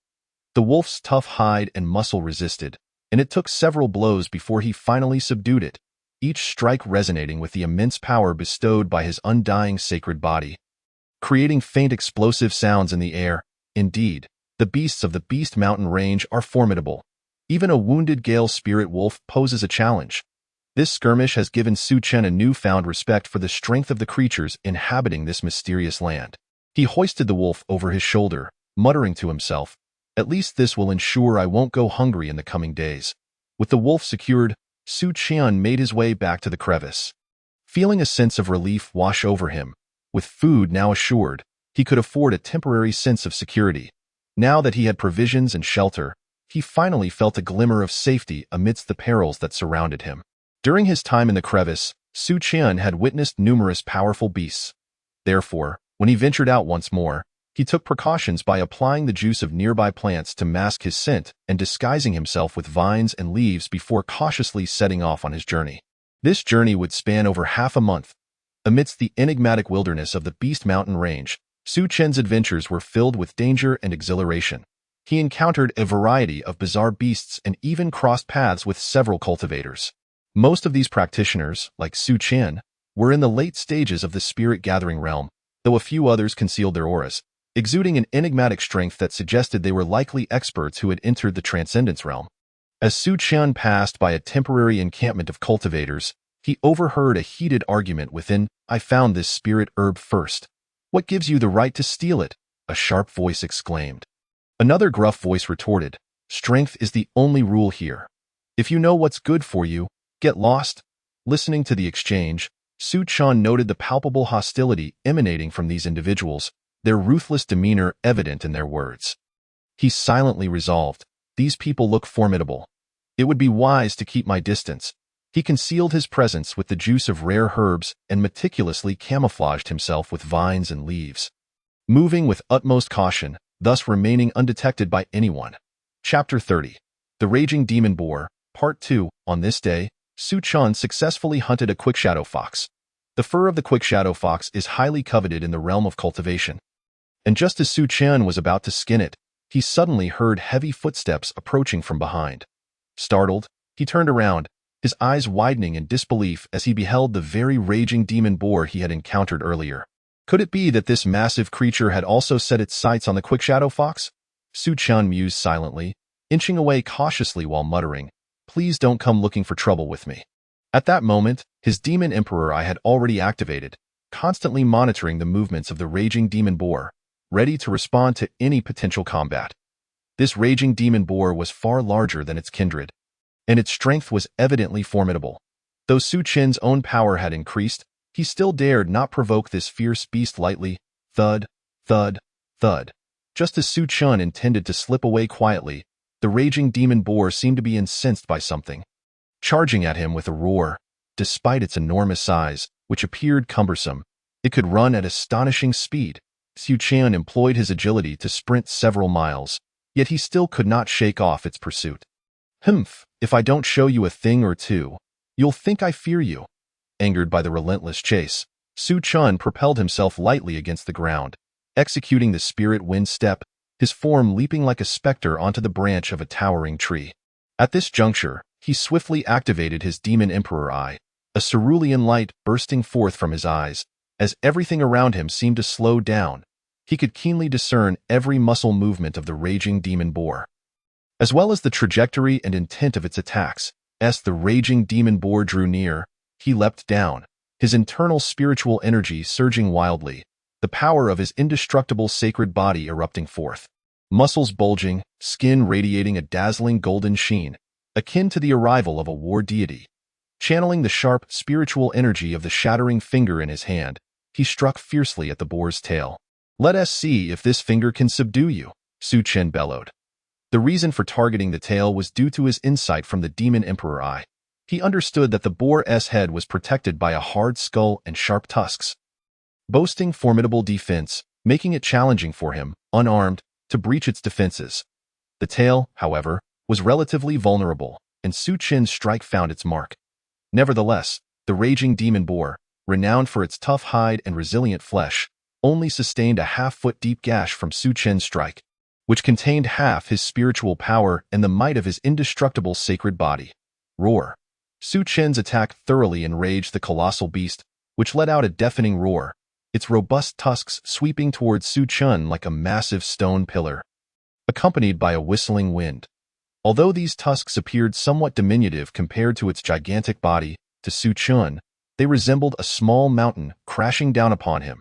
He dared not confront it head-on. Instead, using the foresight granted by the demon emperor eye, he deftly tapped the tusks with his toes, propelling himself backward just in time to evade this lethal blow. "What a formidable creature!" Su Qian exclaimed. Regaining his balance and panting heavily, just as he steadied himself, intending to search for an opening to attack again, the raging demon boar suddenly surged forward, its entire body barreling towards him like a small mountain. Caught off guard, Su Qian was sent flying by the immense force, tumbling through the air several times before stabilizing himself, his internal energy roiling painfully.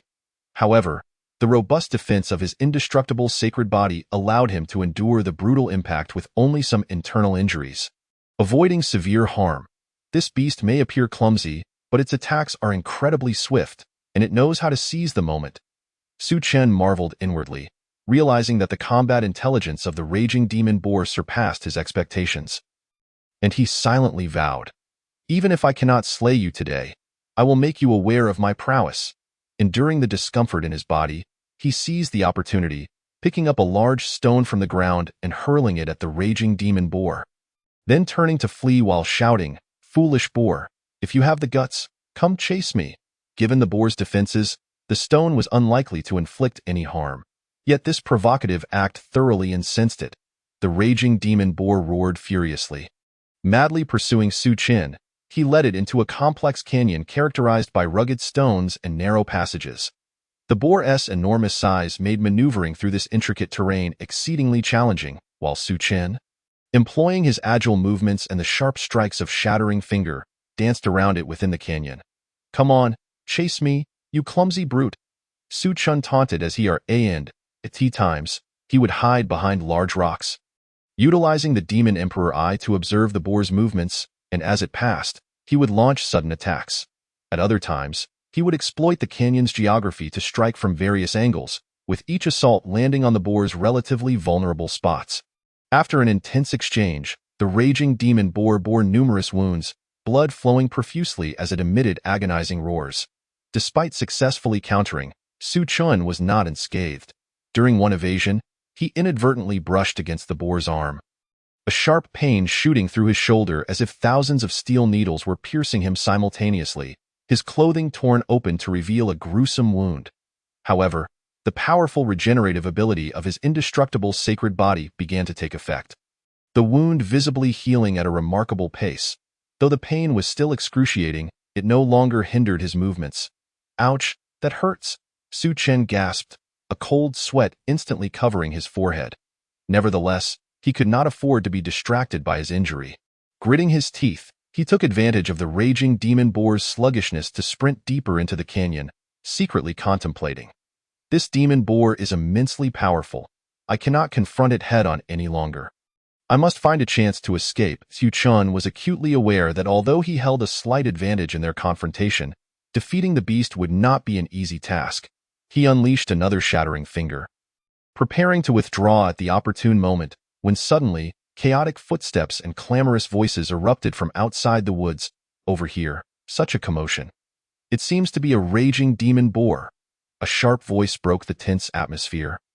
"Akin to the call of a night owl, a raging demon boar? Splendid. Its tusks are a priceless treasure." Another voice exclaimed, barely concealing its excitement, as if envisioning the precious tusks in its grasp. "Its hide and bones are also valuable. They can be exchanged for a substantial amount of high-tier elixirs," someone else added, their tone dripping with greed. "Wait, the person battling the raging demon boar seems to still be alive. Anyone who can hold their ground against it must possess valuable treasures. Brothers, let us deal with him too." The greed and malice in this voice suggested that Su Chen was already considered their prey. "Quick, surround him." With a command, the footsteps rapidly approached, resembling a relentless drumbeat, striking at the nerves of both Su Chen and the raging demon boar. Upon hearing these words, both Su Chen and the boar halted, exchanging astonished glances.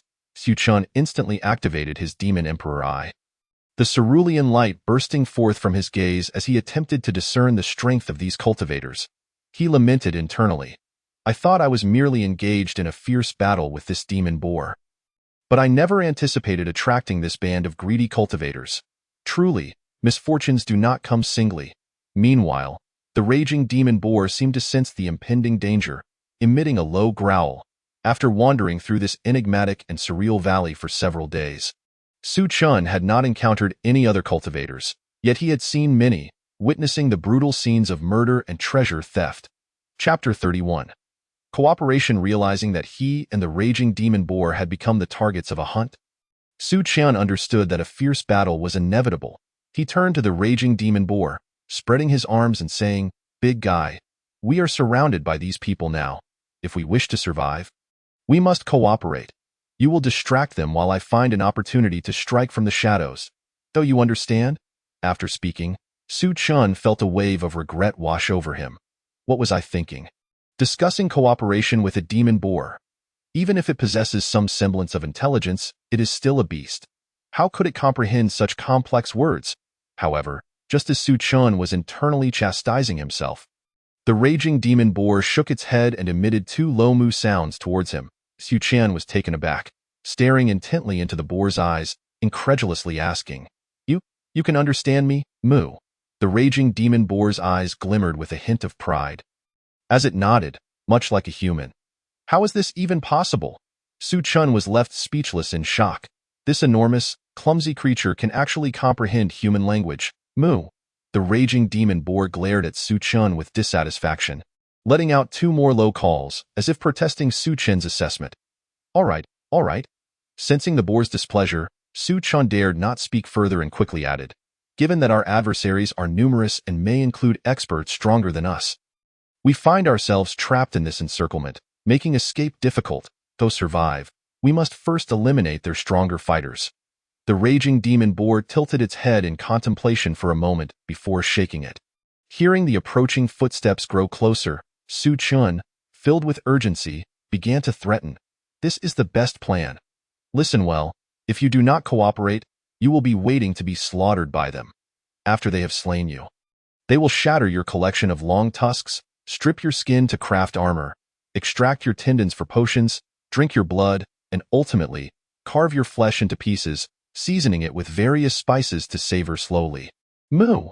Upon hearing this horrifying description, the fierce gang demon pig let out two terrified cries, nodding vigorously. Having reached a consensus, the man and the beast swiftly set their plan in motion. Utilizing the eye of the demon emperor, Su Chun clearly discerned the positions and strength distribution of those cultivators, lowering his body as if he were a streak of black lightning, concealing himself in the surrounding shadows. The fierce gang demon pig then emitted a thunderous roar and charged towards the area where the cultivators were most densely gathered. Its massive form akin to a tank, causing trees to topple and dust to billow, successfully drawing the attention of the majority of the cultivators. Su Chun flickered into the shadows behind a boulder, intently observing the movements ahead.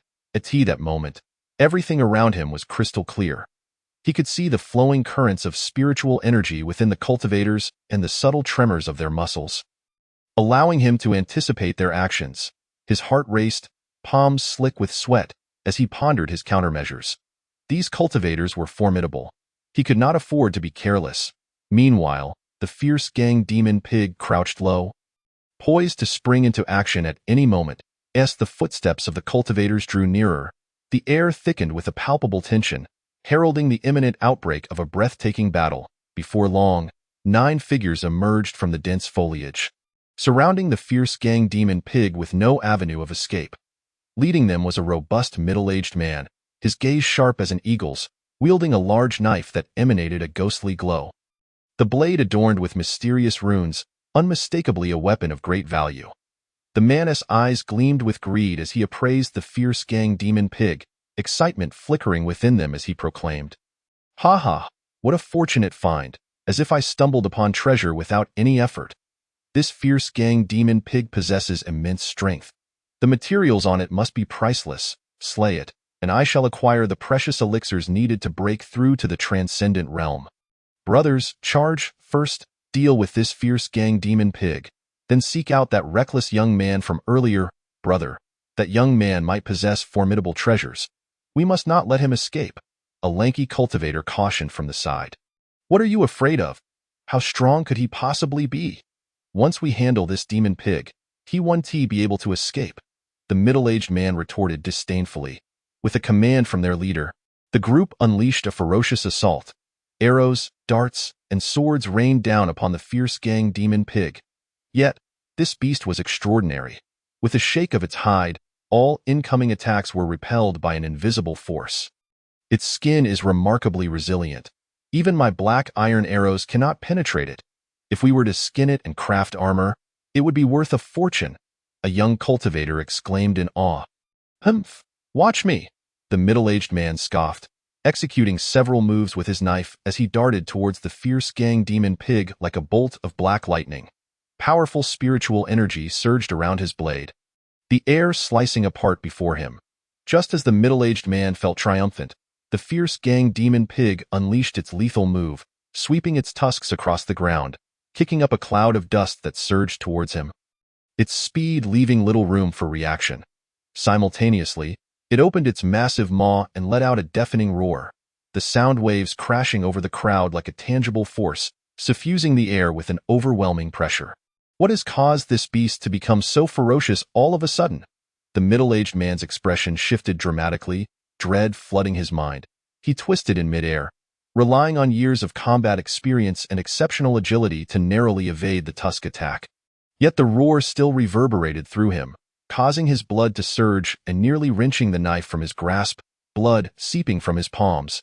Now, Su Qian had been waiting for this moment. He had already ascertained that the middle-aged man was the linchpin of this group through the eye of the Demon Emperor. If he could eliminate him, the others would pose little threat. Let's see how arrogant you remain, Su Qian thought coldly, lightly pressing his foot down, the immortal body unleashing its power, propelling him forward like a wisp of smoke, his speed so swift that the onlookers could barely register his movement. With a flick of his finger, the shattering finger condensed immense spiritual energy, honed and precise under the guidance of the eye of the Demon Emperor. His gaze sharpened like an eagle's, locking onto the middle-aged man. He directed a brilliant beam of spiritual energy towards him like a lightning bolt. Shattering finger, Su Qian called out, his voice imbued with an undeniable confidence.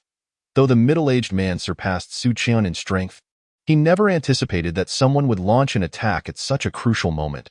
Just as he recovered from the fierce gang demon pig's assault, he had no time to react before the shattering finger's energy was upon him. What is this attack? The middle-aged man's eyes widened in terror, an unprecedented sense of death enveloping him. He instinctively sought to evade, but found his body incapable of any further movement. With a thunderous crash, the shattering finger, imbued with earth-shattering energy, struck the middle-aged man with unerring precision. The overwhelming force erupted instantaneously, tearing his body into countless fragments, transforming him into a mist of blood that slowly drifted through the air. No, brother has been slain, a young cultivator cried out in despair, his voice tinged with a sob. Chapter 32. Annihilation.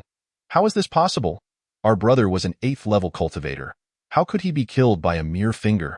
Another cultivator exclaimed, disbelief etched across his face, his legs trembling. The crowd gaped at the middle-aged man's gruesome fate, their expressions a tapestry of horror and despair, their eyes filled with incredulity.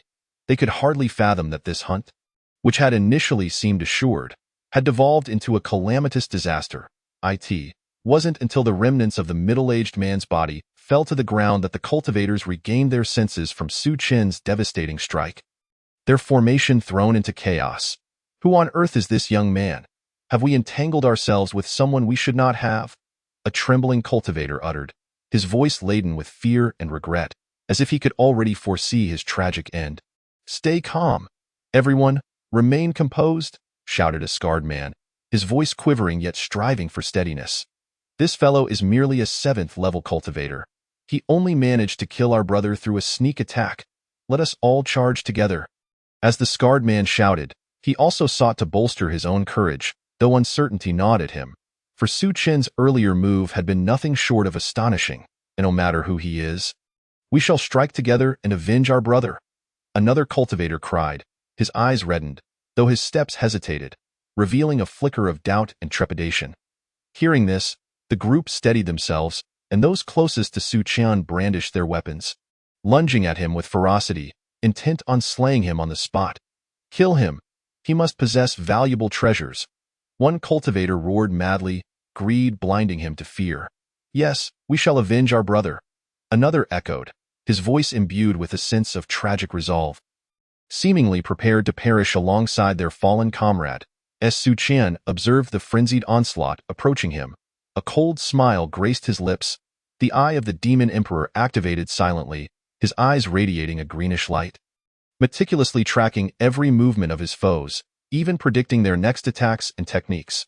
With the eye of the Demon Emperor's assistance, his strength transcended that of his peers, even against the pinnacle of 7th-level cultivators. He was more than capable of a worthy fight. Now, these ordinary 6th and 7th-level cultivators dared to treat him as easy prey. They would soon learn the consequences of their folly.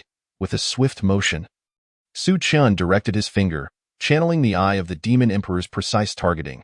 A brilliant beam of spiritual energy flashed forth, striking the first cultivator who charged at him. The man's pupils contracted sharply, a blinding flash of white light engulfing him, followed by an excruciating pain in his abdomen. This strike carried unparalleled might.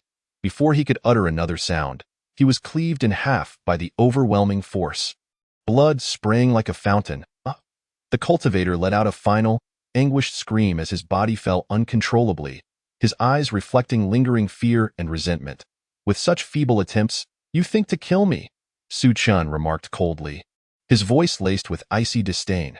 His spiritual energy surged around him like a volcano poised to erupt, ready to embrace the ensuing, more intense combat, while the fierce gang demon pig beside him let out a low growl. Its roar akin to a war drum, seemingly rallying support for Su Qian. In that moment, the battlefield was thick with tension, a more brutal slaughter on the brink of ignition. Having dispatched the first victim, Su Qian remained steadfast in his position, yet his strikes were as swift as lightning. Assisted by the eye of the Demon Emperor, he could discern the vulnerabilities of his foes with clarity. Weaving through the crowd like a specter, with every flick of his finger, a blade of spiritual energy whistled through the air. How is this possible? How can he move so swiftly? The second cultivator cried out in terror. But before he could finish his words, he was struck by spiritual energy, his body torn apart by overwhelming force. Shortly thereafter, the third individual fell as well. In an instant, the battlefield was engulfed in an eerie silence. Every movement frozen as all eyes turned toward Su Qian, filled with fear and astonishment. Su Qian had swiftly dispatched 3 people in the blink of an eye, his brutal and fierce methods rendering everyone speechless. Even the Li Jing Yozh, who had been standing by, couldn't help but shake its massive head, a flicker of trepidation glinting in its eyes. Could this possibly be a profound-level technique? Finally, someone in the crowd stammered, disbelief lacing their voice, in this world of cultivation. While the mastery of spiritual power was undoubtedly essential, the potency of techniques should not be underestimated. The higher the grade of the technique, the more terrifying its power. Legendary Earth-grade and Heaven-grade techniques could even transcend realms to slay foes. Listening to the tremors in the other's voice, Su Qian's lips curled slightly into a mysterious smile. Yet he offered no explanation. At this moment, 5 individuals still surrounded Su Qian. Seizing the advantage of their unsettled state, he suddenly stomped the ground, causing it to crack, and swiftly unleashed 3 void-shattering fingers. Guided by the eye of the Demon Emperor, these 3 strikes accurately targeted the enemy's most vulnerable points. With a flash, 3 beams of spiritual light shot forth, and 3 more fell into a pool of blood. Run! This guy is a monster! The remaining 2 shouted in panic, turning to flee, their steps frantic as though they were startled birds. Alas, their reaction was a moment too slow. Before they could take more than 2 steps, a massive shadow charged toward them. It was the Li Jing Yozh opened its gaping maw, revealing sharp fangs, and emitted a deafening roar, as it pounced on the fleeing pair. No! Spare us! Though these 2 were cultivators at the 6th level of the Gathering Spirit Realm, the disparity in strength against the Li Jing Yozh was insurmountable in their current state of utter chaos. They had no capacity to resist and were quickly brought down. After successfully striking, a glimmer of excitement flickered in the enormous eyes of the Li Jing Yozh. Then, it performed an action that left Su Qian utterly astonished. It lowered its head. Open indeed, the efforts expended have not been in vain. Su Qian's lips curled into a slight smile of satisfaction. He felt no surprise at having ascended to the 8th level of the Spirit Gathering Realm. He had dedicated considerable effort towards this advancement. After successfully breaking through to the 8th level, the excitement within Su Qian had yet to fully subside, and he eagerly set about researching the eye of the Demon Emperor. Previously, the eye of the Demon Emperor had fused with his right eye, but its potential had remained largely undeveloped. Now, with his elevated realm, Su Qian could distinctly sense the immense power within the eye of the Demon Emperor gradually awakening. It was time to unveil your secrets, Eye of the Demon Emperor. Once more, Su Qian sat cross-legged within the cave, his eyes firmly shut, as he plunged his consciousness into the sea of awareness. striving to uncover the mysteries of the Eye of the Demon Emperor. Time slipped away quietly, and Su Chun felt as though he had become isolated from the outside world, absorbed in the exploration of this enigmatic power. Suddenly, his right eye snapped open, a peculiar brilliance flashing forth, illuminating the entire cave and causing the temperature to rise instantaneously, as if an invisible flame had ignited. To his astonishment, Su Chan discovered that he had acquired the first ocular technique of the Eye of the Demon Emperor. A technique that was exceedingly domineering and possessed remarkable offensive attributes. When he activated the ocular technique, the light emitted from his right eye sliced through the surrounding air with the precision of a razor. Producing a sharp whistling sound, Fu Chen raised his hand and directed this technique towards the stone wall of the cave, and where the light traversed, deep gashes were instantly carved into the solid stone, sending shards flying. Chapter 34, Purple Spirit Flower. The power of this technique is indeed astounding, Su Chun could not help but exclaim. After pondering for a moment, a myriad of mysterious and grandiose terms flashed through his mind, and he ultimately decided to bestow a name upon the Eye of the Demon Emperor, dubbing it the Spectral Eye, with this technique named Shattered Soul. Spectral Eye, Shattered Soul Technique. Henceforth you shall be my invaluable ally in traversing the realm of cultivation. He murmured to himself. As days turned into weeks, Su Qian continued to diligently cultivate within the cave, growing increasingly familiar with and reinforcing the Spectral Eye. Rising before dawn each day, he would practice the ocular technique against the stone wall, meticulously observing the trajectory and variations in power of the light. One more time. It must be perfect this time. Su Chun encouraged himself as he practiced. With each repetition, his mastery over spiritual energy grew more adept. Initially requiring a brief moment to gather strength to unleash Shattered Soul, he now found that a mere thought would suffice for his right eye to instantaneously emit that formidable light. During his training breaks, Su Chun would venture outside the cave in search of small demonic beasts to utilize as targets for practical combat. Concealed within the forest, he would wait for his quarry to appear, then stealthily activate the Spectral Eye. Often, the demonic beasts would not even have time to react before being struck by the piercing light, bursting apart. Indeed, the practical effectiveness exceeded my expectations. With each successful execution of the ocular technique, he could feel his strength growing, and his confidence solidified further. After extensive honing, the power of the Spectral Eye had reached a new zenith, and Su Chun felt it was time to leave the cave and test his true capabilities. It was time to venture into the outside world and witness the might of the Spectral Eye in genuine combat. Su Chun packed his belongings, casting a resolute gaze towards the cave entrance, and stepped out decisively. As he emerged, he discovered that the astute Blaze Demon Pig was still lingering nearby. Upon seeing Su Chun rise, the Blaze Demon Pig's eyes sparkled with delight as it trotted over joyfully. Rubbing against Su Chun's legs while emitting a low purring sound, Su Chun looked at it curiously, crouching down to gently stroke its head, inquiring, "What brings you here? Is there something you wish to communicate?" The Blaze Demon Pig raised its front paw, gesturing towards the distant forest, then nudged Su Chun's leg with its head, as if eagerly urging him to follow. Its eyes shimmered with anticipation. You wish for me to accompany you there?" Su Chun pondered, speculating on the intentions of this demonic pig. This area of demonic beast mountains is fraught with peril. Its sudden enthusiasm must have some ulterior motive. The Blaze Demon Pig let out 2 urgent squeals, its eyes brimming with expectation. This Blaze Demon Pig truly desires my company. What could it possibly want? Su Chun felt a surge of curiosity, yet he was acutely aware that in this treacherous demonic beast mountain, even the slightest oversight could lead to fatal consequences. "Are you leading me to a favorable location? If so, give me a nod." Su Chun jested lightly, his tone laced with playful sarcasm, while secretly harboring a flicker of hope. Remarkably, the Blaze Demon Pig nodded vigorously, its head bobbing earnestly, a picture of utmost seriousness. "Very well, I shall see what schemes you are concocting." Intrigued, Su Chun decided to follow. He stood up, brushing off the dust from his clothes, and meticulously adjusted the storage pouch at his waist, ensuring he was well prepared for any unforeseen circumstances. Thus, the Blaze Demon Pig joyfully bounded ahead, occasionally glancing back at Su Chun as if urging him to keep up. "Hey, slow down a bit. I want to get lost," Su Chun called out with a laugh, quickening his pace to closely follow, as they ventured deeper into the verdant forest. Throughout their journey, Su Chen's vigilant gaze swept across the surroundings, leaving no corner unchecked, ever mindful of any movements nearby, while subtly gathering spiritual energy in his hand, ready for any eventuality. This ominous place could harbor formidable demonic beasts at any moment. The Blaze Demon Pig, agile and swift, traversed the forest at remarkable speed, covering over 100 miles in merely 2 or 3 hours, leading Su Chen to a mist-laden valley. A thin veil of fog enveloped the valley, casting an air of mystery that obscured the view within. Su Chen furrowed his brow, muttering to himself, "This valley appears quite peculiar."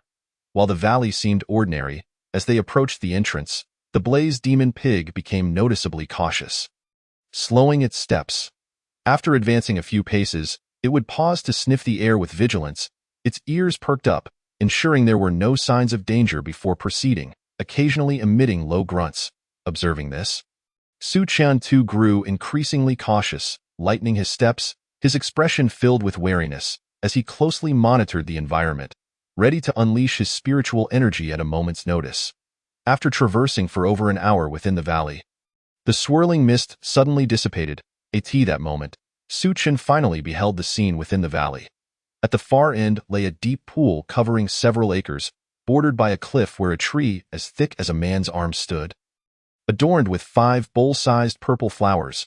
The golden tree and purple flowers were strikingly eye-catching. Recognizing the tree with purple flowers at a glance, Su Chen exclaimed, "This is the purple spirit flower. Deep purple in color with 3 blossoms, a crucial material for concocting the breaking stage pill.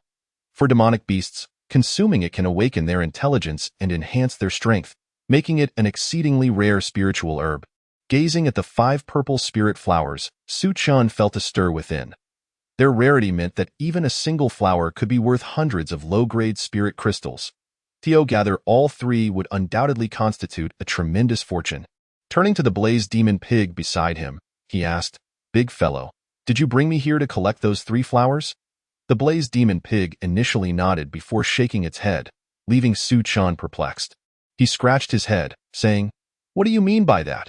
Just as Su Chen was about to inquire further, a great splash echoed from the deep pool, followed by the emergence of a gigantic python. Its body as thick as a water barrel. Seeing the 20-meter-long serpent, its body covered in vibrant patterns, Su Chen's heart sank, and he turned to the Blaze Demon Pig, stating, "You didn't lead me here to face that snake, did you?" The Blaze Demon Pig enthusiastically nodded in agreement. Su Chen could only laugh in disbelief at this seemingly innocent Blaze Demon Pig, scolding, "I thought you had something good in mind. So you see me as your free bodyguard. That snake is covered in tough scales. My attacks would barely scratch it. Moreover, judging by its coloration, it's clearly a toxic creature. Just a drop of its venom could be fatal. Engaging it in battle would be tantamount to seeking death."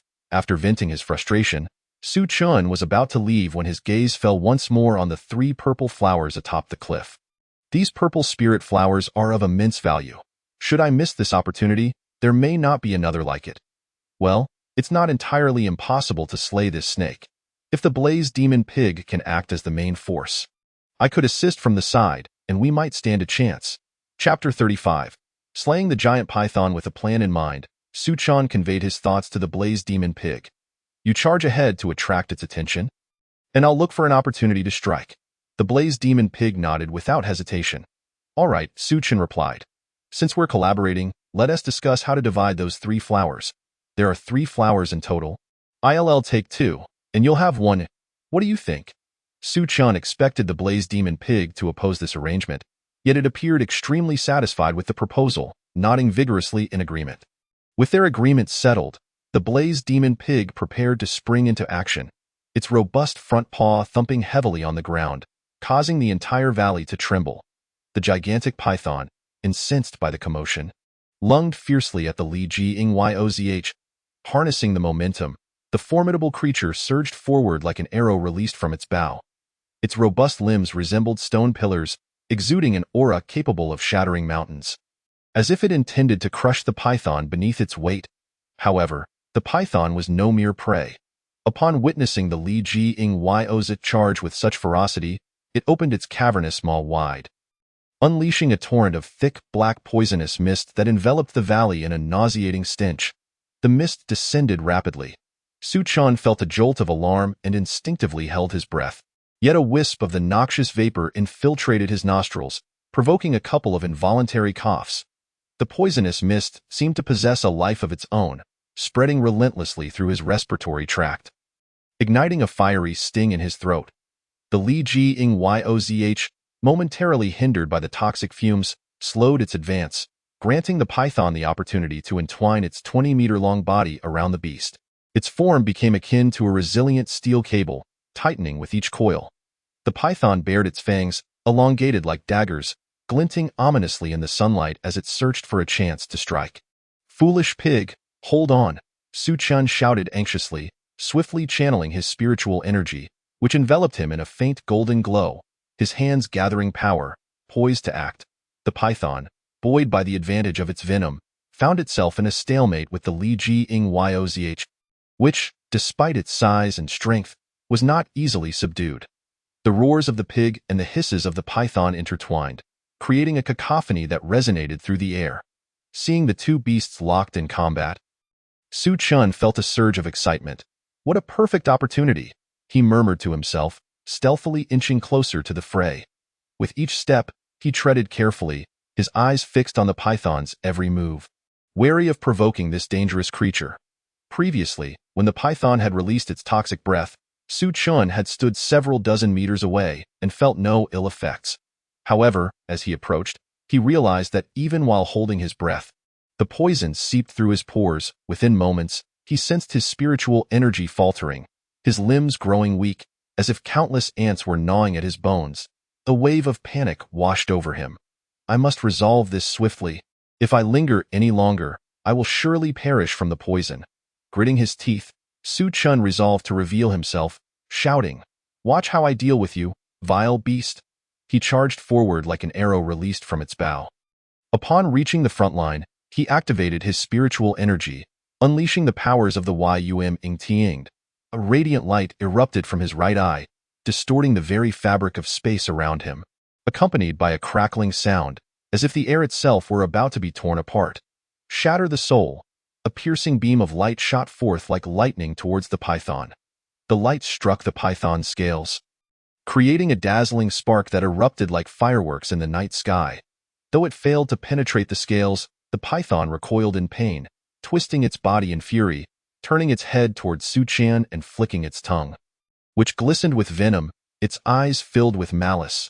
"Humph, I shall claim that hide of yours," Su Chan retorted coldly, undeterred by the python's threats, and immediately unleashed the shatter space finger technique. His right hand swiftly altered its gestures, sending forth waves of spiritual energy like blades toward the python, each attack accompanied by a whistling sound as if slicing through the air. Bang, bang, bang. The spiritual energy struck the python, generating a deep thud. Yet it failed to inflict any significant damage. "These scales are incredibly tough," Su Chan marveled inwardly, yet he remained undaunted, continuing his relentless assault. As he unleashed the shatter space technique, he meticulously searched for the python's vulnerabilities.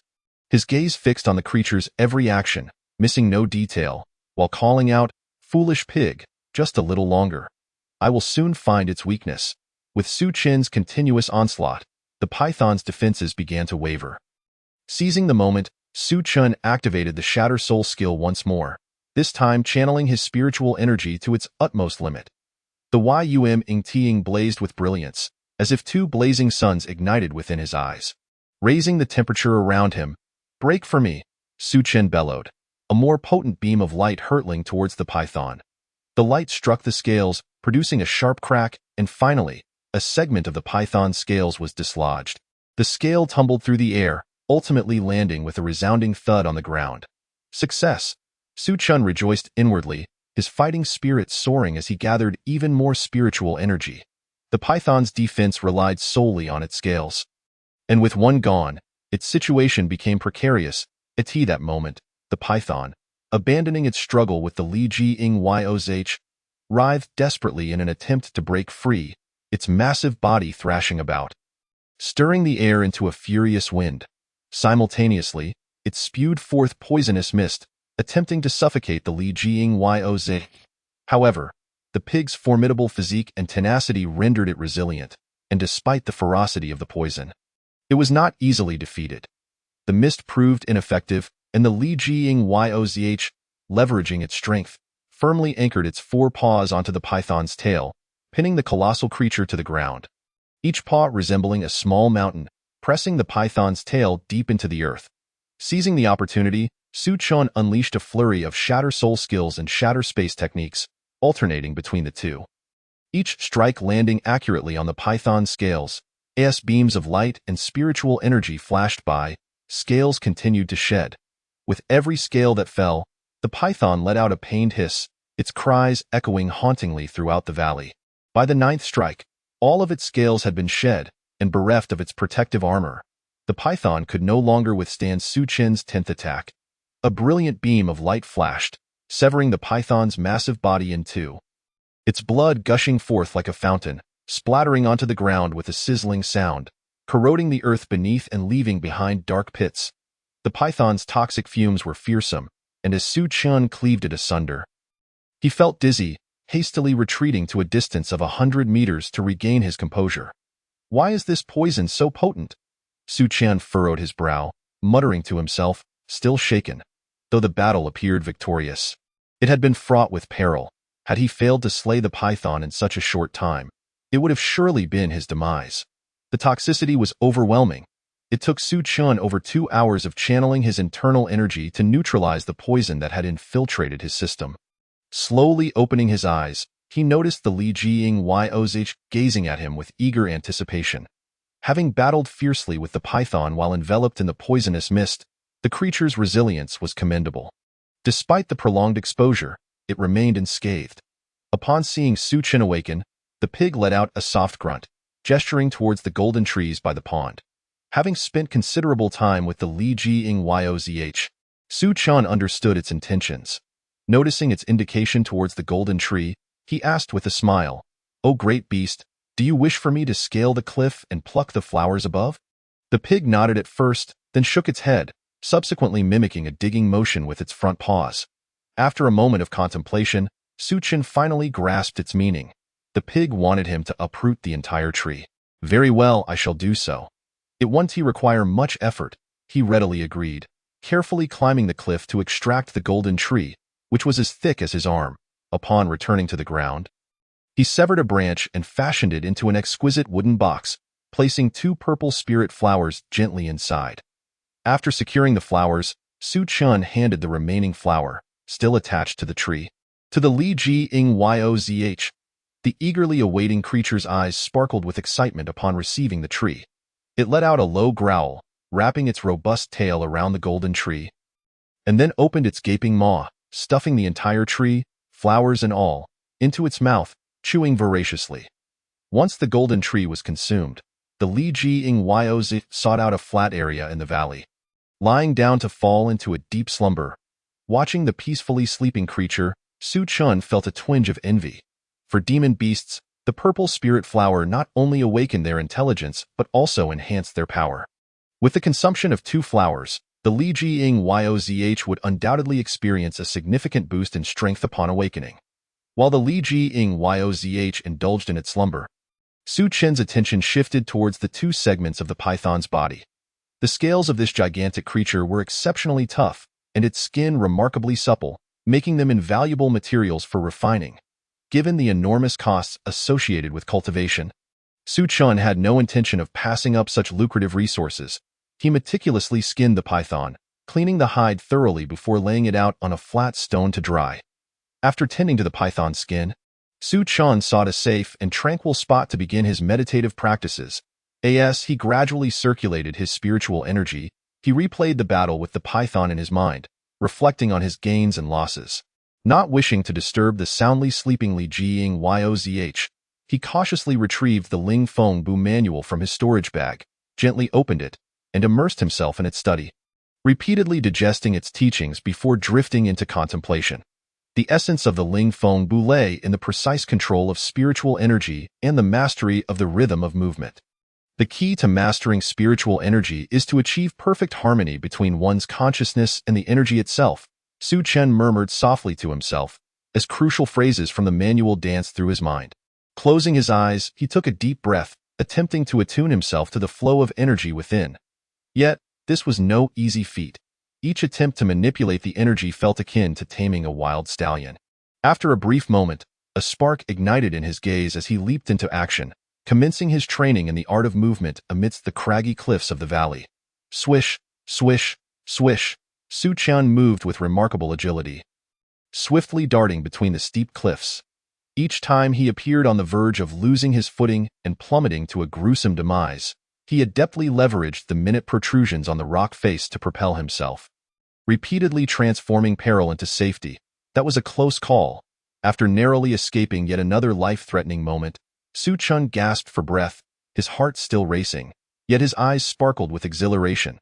He was acutely aware that it was only through such extreme challenges that he could truly hone the essence of the wind step technique. Stepping out, he realized the consumption of spiritual energy was far greater than he had anticipated. As he adjusted his breathing, he contemplated methods for improvement. If only he could move a bit faster, he would be better equipped to handle unforeseen circumstances. After traversing several smooth cliffs with the grace of a nimble ape, Su Qian arrived above a deep pool. His body trembled slightly, and he floated down gently to the ground. Ha ha!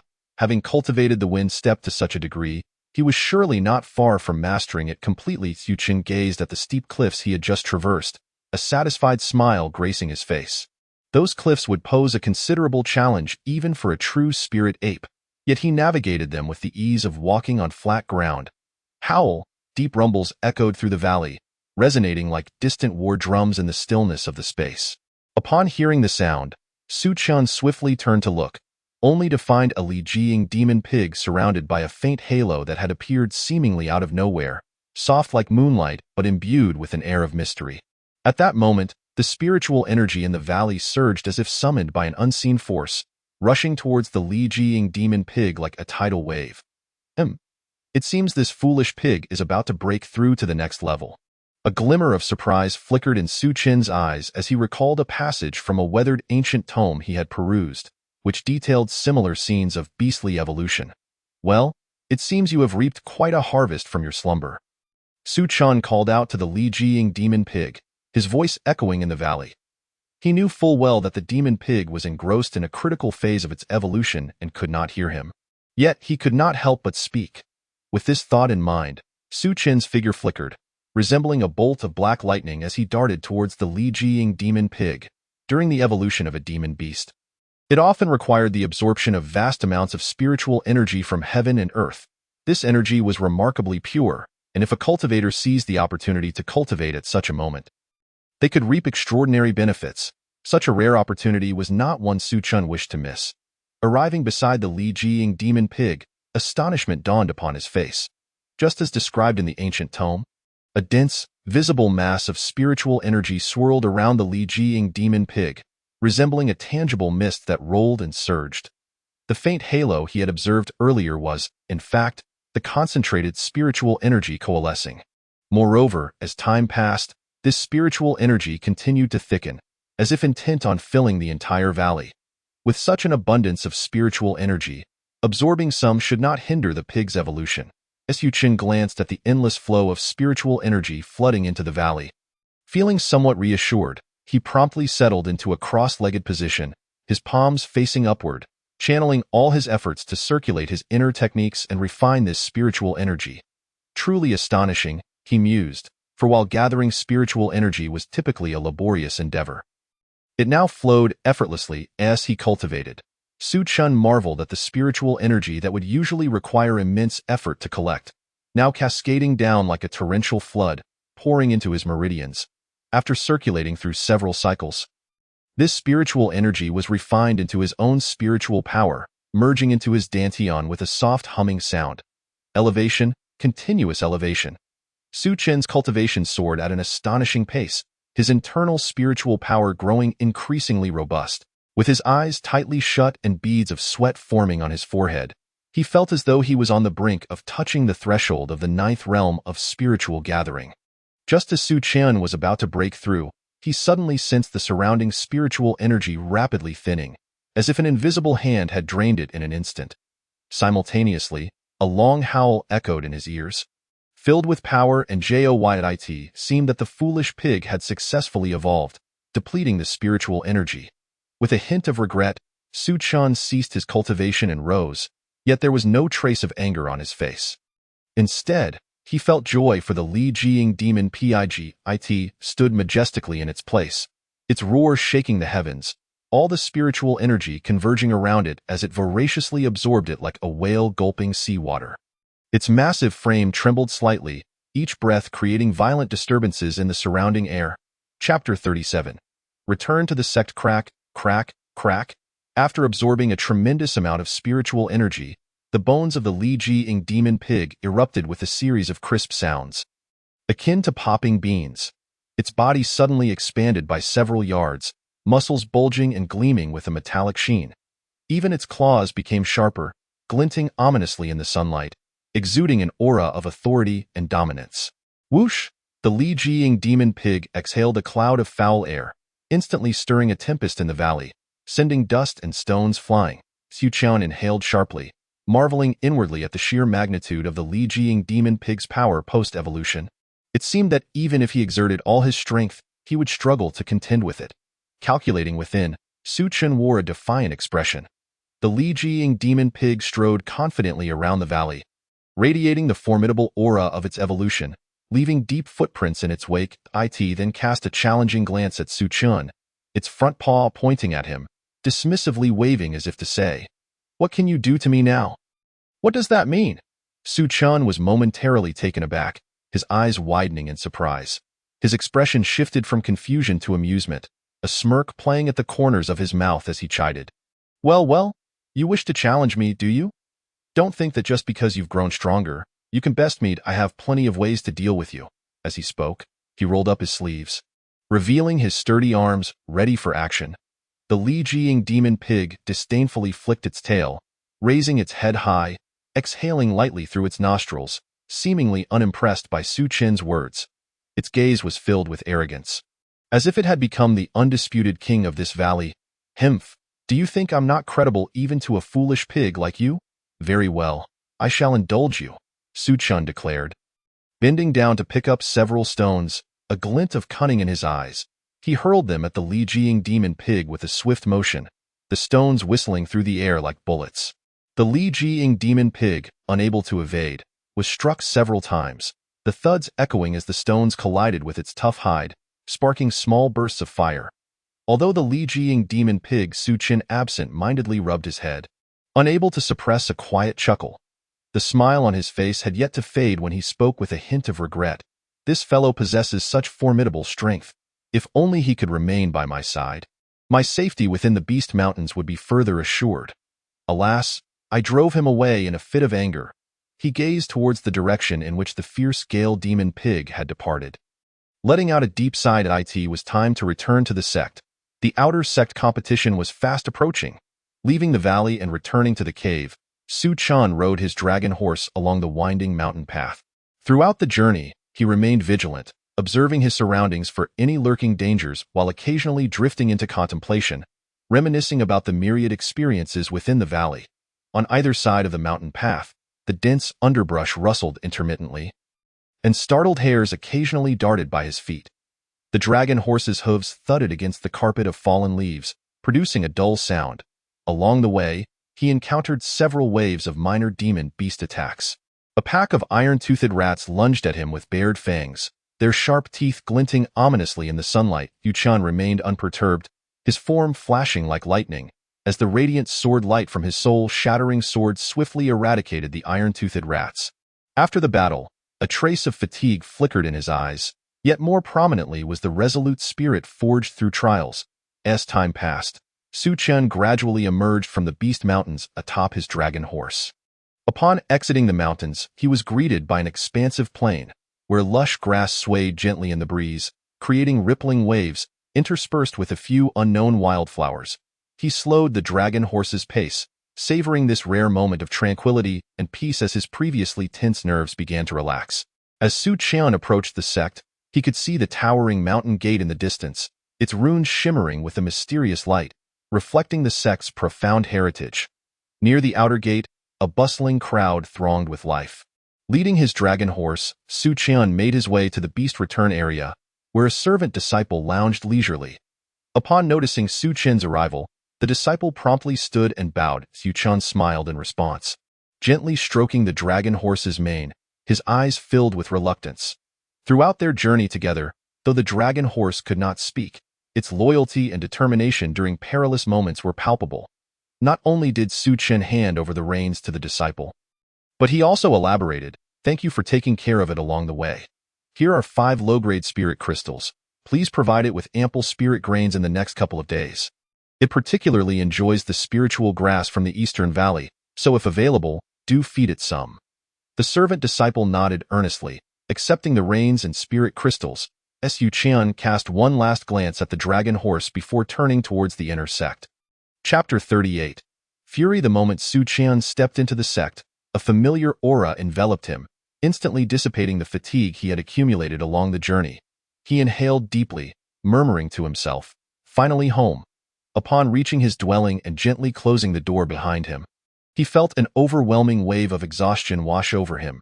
Without even changing his clothes, he collapsed onto the bed. "I'm too tired. I'll sleep first," he mumbled, quickly succumbing to slumber. He slept for a full 2 days. Within his dreams, he occasionally found himself battling alongside the fierce Gale Demon Pig, and at other times, exploring for treasures in the Beast Mountains. When he finally stirred awake, he felt rejuvenated, his internal spiritual energy restored to its peak. Stretching lazily, he mused, "It's time to break through to the 9th layer of the gathering spirit realm." He then approached the bedside, sitting cross-legged with his hands resting naturally on his knees. Closing his eyes as he gradually summoned the power of the Nether Ey in an instant, a strange and potent energy surged forth from his pupils, initially flowing like a gentle stream, nurturing every inch of his being. Su Qian relished the sensation of this power, a look of enjoyment spreading across his face, secretly rejoicing in the miraculous effects of the Nether Eye. "Truly formidable. My body is becoming increasingly stronger," he whispered in admiration. Under the meticulous sculpting of this power, Su Qian could distinctly feel his skin tightening, as if cloaked in a layer of resilient armor, while his bones grew sturdier, resembling the strongest metals.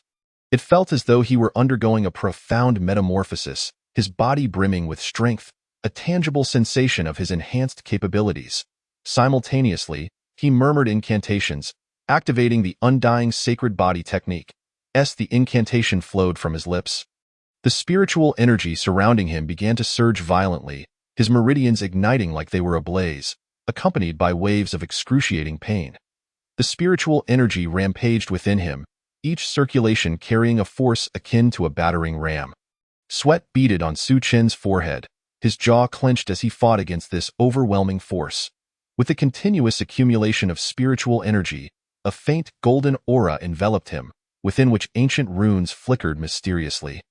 Resonating with the spiritual energy coursing through his body, outside, the once clear sky suddenly darkened with ominous clouds, a fierce wind howling as branches were tossed about. The surrounding spiritual energy seemed to be drawn by an unseen, formidable force, converging frantically towards Su Qian's dwelling. Now was the moment to break through to the 9th layer of the gathering spirit realm. Su Qian's heart raced as he fully mobilized the spiritual energy within him. Immersed in his focused cultivation, his spiritual energy surged like a torrential flood, wreaking havoc through his meridians. Earlier, he had acquired 3 purple spirit flowers within the Beast Mountains. The fierce Gale Demon Pig consumed one, leaving him with 2. The purple spirit flower was one of the primary ingredients for the breaking stage pill, and now, in his pursuit of breakthrough, Su Qian hesitated no longer and swallowed one whole. The medicinal power of the purple spirit flower rapidly diffused within him, merging with his own spiritual energy and the force generated by the Undying Sacred Body technique, forming an even more tremendous energy. This energy rampaged within him, striving to shatter the shackles that bound him. Su Qian felt as if his body were on the verge of bursting from this force, each cell screaming in agony. Yet he endured with unyielding resolve. With the formidable technique and the aid of the purple spirit flower, Su Qian finally broke through the seemingly invisible yet rock-solid barrier between the 8th and 9th layers of the gathering spirit realm. As the spiritual energy around him surged violently before gradually settling, His presence grew increasingly powerful and profound. Su Chen slowly opened his eyes, excitement and joy sparkling within them as he exclaimed, "Ninth layer of the gathering spirit realm," still basking in the elation of his newfound strength and the anticipation of future cultivation. A sudden hurried footfall broke the tranquility. Su Chen's brow furrowed as he turned to see Lin Wanqing anxiously knocking at his door. Her hair was disheveled, strands clinging to her pale cheeks, sweat-drenched and a harbinger of distress.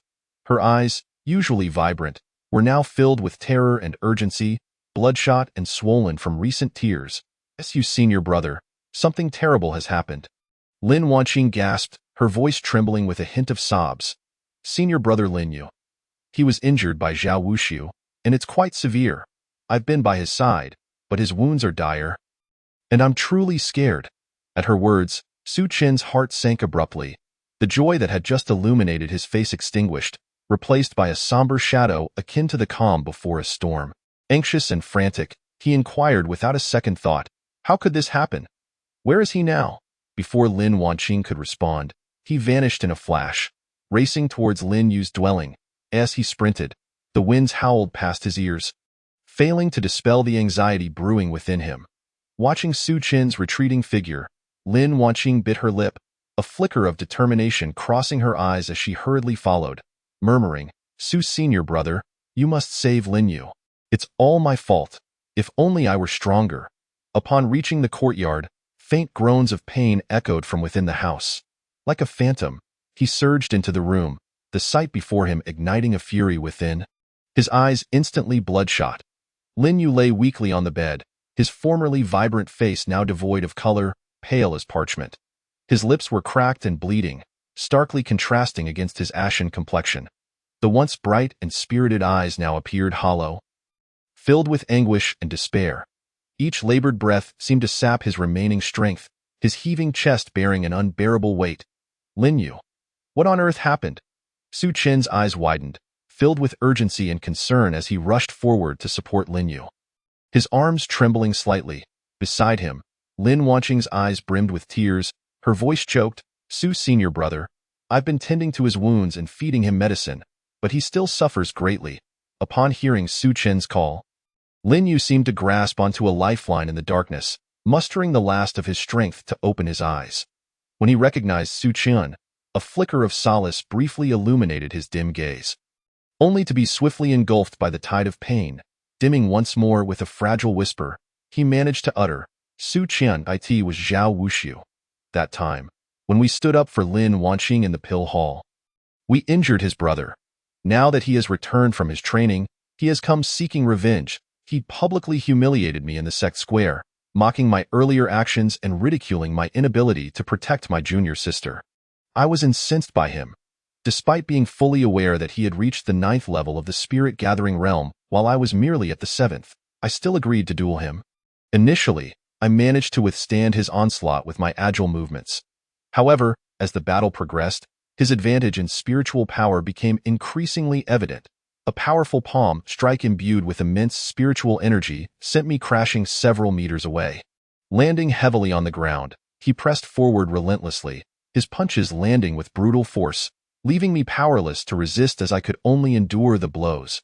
Out of consideration for our shared sect, he refrained from delivering a fatal strike, yet he brazenly threatened, "When you return, I shall break one of your legs."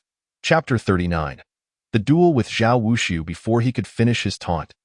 A violent fit of coughing seized him, followed by a mouthful of fresh blood that splattered like crimson plum blossoms upon Su Chen's chest. Su Chen clenched his fists tightly, the veins on the back of his hands bulging, his teeth grinding together audibly. The scene in the pill hall flashed vividly in his mind, where Zhao Wuxiang had aggressively attempted to seize Lin Wanqing's monthly cultivation allowance, his arrogance still fresh in Su Chen's memory. Unable to tolerate it alongside Lin Yu, he had stepped forward without hesitation, engaging Zhao Wuxiang in a fierce confrontation.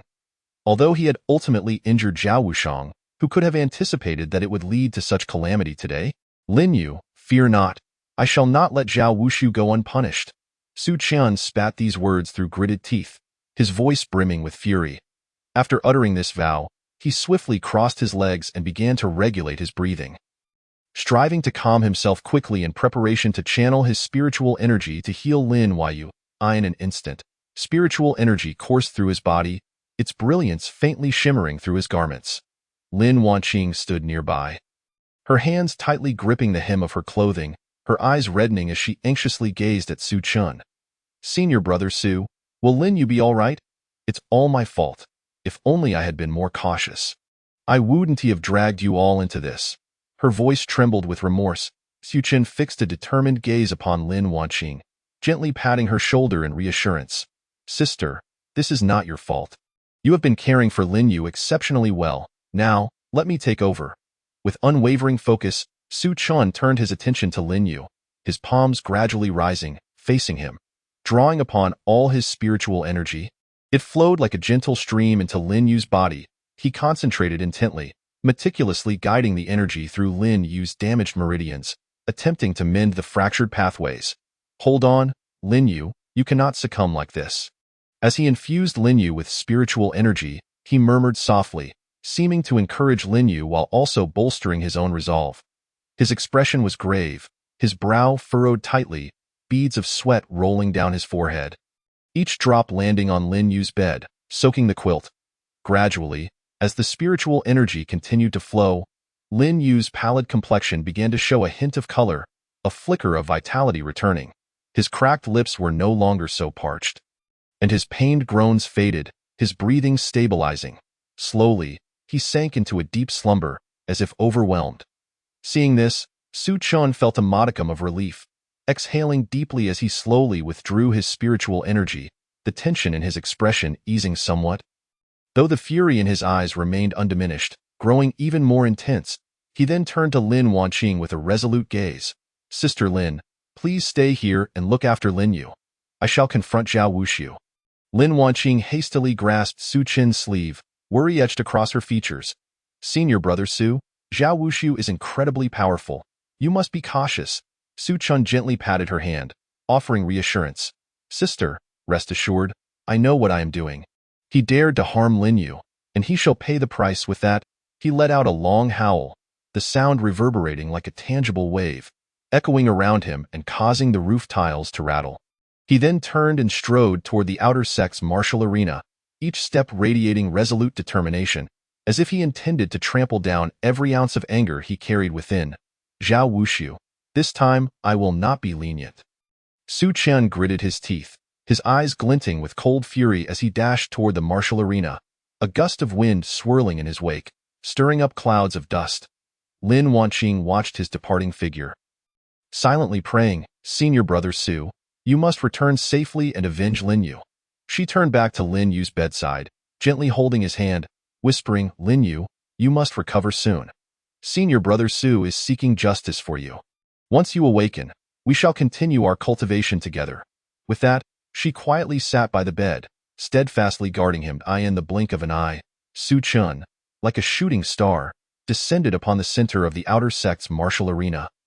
Enveloped in a fierce wind, taking a deep breath, he felt his chest heave violently, trying to suppress the tumultuous waves of emotion within him. Yet, the anger simmered beneath the surface like a volcano, ready to erupt at any moment. He strode purposefully towards the elder supervising the arena, coming to a halt and respectfully cupping his hands in greeting. "Elder Supervisor, I wish to challenge Zhao Wuxiu. I implore you to grant me permission." Upon seeing Su Chen's face marked by grief and rage, the elder furrowed his brow slightly. He stroked his beard thoughtfully, his expression serious as he spoke slowly. "This duel must adhere to the sect's regulations. It requires the other party's agreement."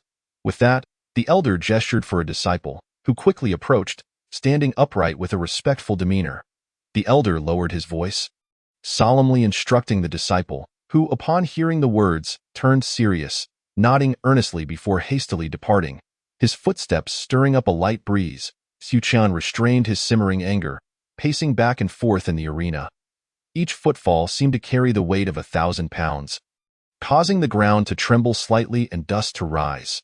His hands were tightly clenched into fists, knuckles turning white from the strain, veins bulging on his arms like angry serpents, as if on the verge of breaking free to deliver a fatal blow to his foe.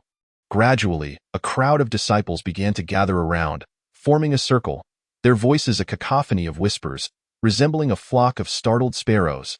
Is this person not out of his mind? One disciple exclaimed, wide-eyed with disbelief. Shaking his head vigorously, Zhao Wuxiu is a renowned master among our outer sect, recently returned from training with greatly enhanced strength. They say he is on the verge of breaking into the transcendence realm. Is challenging him not courting death? It must be due to Lin Yu's incident. Another disciple interjected, his face flushed with indignation. Just days ago, Zhao Wuxiu injured Lin Yu so severely that he has been unconscious. Su Chun and Lin Yu share a deep bond. How could he swallow this humiliation? Yet Zhao Wuxiu's actions have been exceedingly ruthless, a third disciple remarked, frowning with a hint of indignation, his gaze towards Su Chun tinged with respect. Lin Yu is so kind-hearted, never provoking anyone. Yet he has suffered such a malicious attack. It is commendable for a friend to stand up for him. But what good is that admiration? A sharp voice piped up. As another disciple scoffed disdainfully, in this world where strength reigns supreme, it ultimately boils down to who has the stronger fist. He is bound to suffer greatly. Despite the words, there lay a trace of sympathy for Su Chun in their eyes. After all, not everyone possesses the courage to challenge an opponent they know they cannot defeat. Su Chun, however, seemed enveloped in an invisible barrier, deaf to the murmurs surrounding him. Before long, the disciple sent to relay the message returned hurriedly, whispering into the elder's ear. The elder nodded slightly, his voice resonating, Su Chun, in 3 days, at the outer sect's martial arena, you two may engage in a fair battle. Though anxious to confront Zhao Wuxiu immediately, Su Chun understood the importance of adhering to sect regulations. Gritting his teeth, he replied firmly, "Thank you, Elder, I shall be punctual for the duel in 3 days." After bowing respectfully to the elder, he turned and departed. Chapter 40. Market Transactions. Su Chun navigated the familiar paths to the sect's marketplace, arriving at Ling Chui Xian. Upon entering the shop, he meticulously arranged the materials he had gathered from hunting beasts in the Demon Beast Mountain range onto the counter. These materials emitted peculiar glows and wafted faint scents. Each piece seemed to tell the tale of his life and death struggles. The shopkeeper's eyes quickly scanned the materials, a glint of shrewdness flickering in his gaze. He narrowed his eyes slightly, a professional smile gracing his face as he remarked, "The materials you've brought this time surely hold considerable value." Su Chun nodded slightly, maintaining a calm demeanor while harboring a quiet anticipation for the transaction to come. Just then, he slowly retrieved a rough wooden box from his robe, gently opening it. Instantly, a fresh and unique fragrance enveloped the air, causing the shop's attendants to twitch their noses in curiosity. With utmost care, Su Chun extracted a single purple spirit flower from the jade box. The flower radiated a dreamlike purple hue, its petals glistening with dewdrops like fragments of stars. The shopkeeper's eyes widened in astonishment, his smile transforming into fervent excitement, his hands trembling slightly as he exclaimed, "This purple spirit flower is of exceptional quality. It is truly a rare treasure, one encountered only once in a decade." As soon as those words were spoken, the busy attendants within the shop hastily gathered around, their eyes brimming with astonishment and greed. "The purple spirit flower is exceedingly precious. We at Ling Chui Xian are willing to offer a handsome price for its acquisition." The shopkeeper exclaimed excitedly, his voice involuntarily rising a few notches. Su Chun felt a surge of pride within but maintained a calm demeanor. Responding leisurely, this purple spirit flower was not easily obtained. "Naturally, I hope to secure a fair price for it. For its sake, I traversed the treacherous Demon Beast Mountain range and nearly lost my life." The shopkeeper rubbed his hands together, pondering for a moment before stating, "I can offer 400 low-grade spirit crystals. This is already an extremely generous price." Su Chun chuckled softly and shook his head. "Shopkeeper, you should be more aware of the value of this purple spirit flower than I am. 400 low-grade spirit crystals simply will not suffice. Given its quality, you won't find another like it in the entire market. This price is far too low." The attendants around them began to murmur quietly, some marveling at Su Chun's audacity to negotiate with the shopkeeper of Ling Chui Xian, while others speculated on what the final price of the purple spirit flower would be. The shopkeeper furrowed his brow, contemplating for a moment before decisively stating, 500 low-grade spirit crystals. "This is the utmost I can offer, I assure you. No one in the market can surpass this price," Su Chun calculated in his heart. This price indeed exceeded his expectations, and he nodded slightly. Deal. In light of your straightforwardness, I shall return here for good items in the future. The attendants around them expressed their envy, having never witnessed such a substantial transaction. Su Chun carefully stored the spirit crystals in his pouch, their weight bringing him a sense of security. He then proceeded to showcase other materials, and after a vigorous round of bargaining, he successfully sold all the materials, garnering an additional 200 low-grade spirit crystals. After concluding his dealings at Lingchui Xian, Su Chun took a moment to survey the store and inquired, "Shopkeeper, I've heard that your establishment also sells various elixirs. Might you have any healing elixirs effective for injuries in the gathering spirit realm?" The shopkeeper's eyes lit up, responding enthusiastically. "You've come to the right place. Our elixirs at Lingchui Xian are among the finest in the market. We just happen to have a healing elixir available." With that, the shopkeeper turned and retrieved a delicate jade vial from a shelf behind him, its surface adorned with intricate runes, emanating an aura of mystery. The revitalizing elixir, priced at 50 low-grade spirit crystals.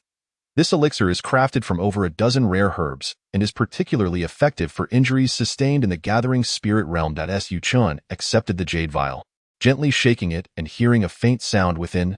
A soft luminescence enveloped the elixir's surface, as if it contained boundless vitality. Without hesitation, Su Chun produced the spirit crystals and purchased the elixir. Placing it carefully into his storage pouch, "I hope this elixir can hasten Lin Yu's recovery," he murmured softly. Subsequently, Su Chun's gaze fell upon the various martial arts manuals displayed on the wall, and an idea sparked in his mind. He resolved to complete all his transactions at Lingchui Xian.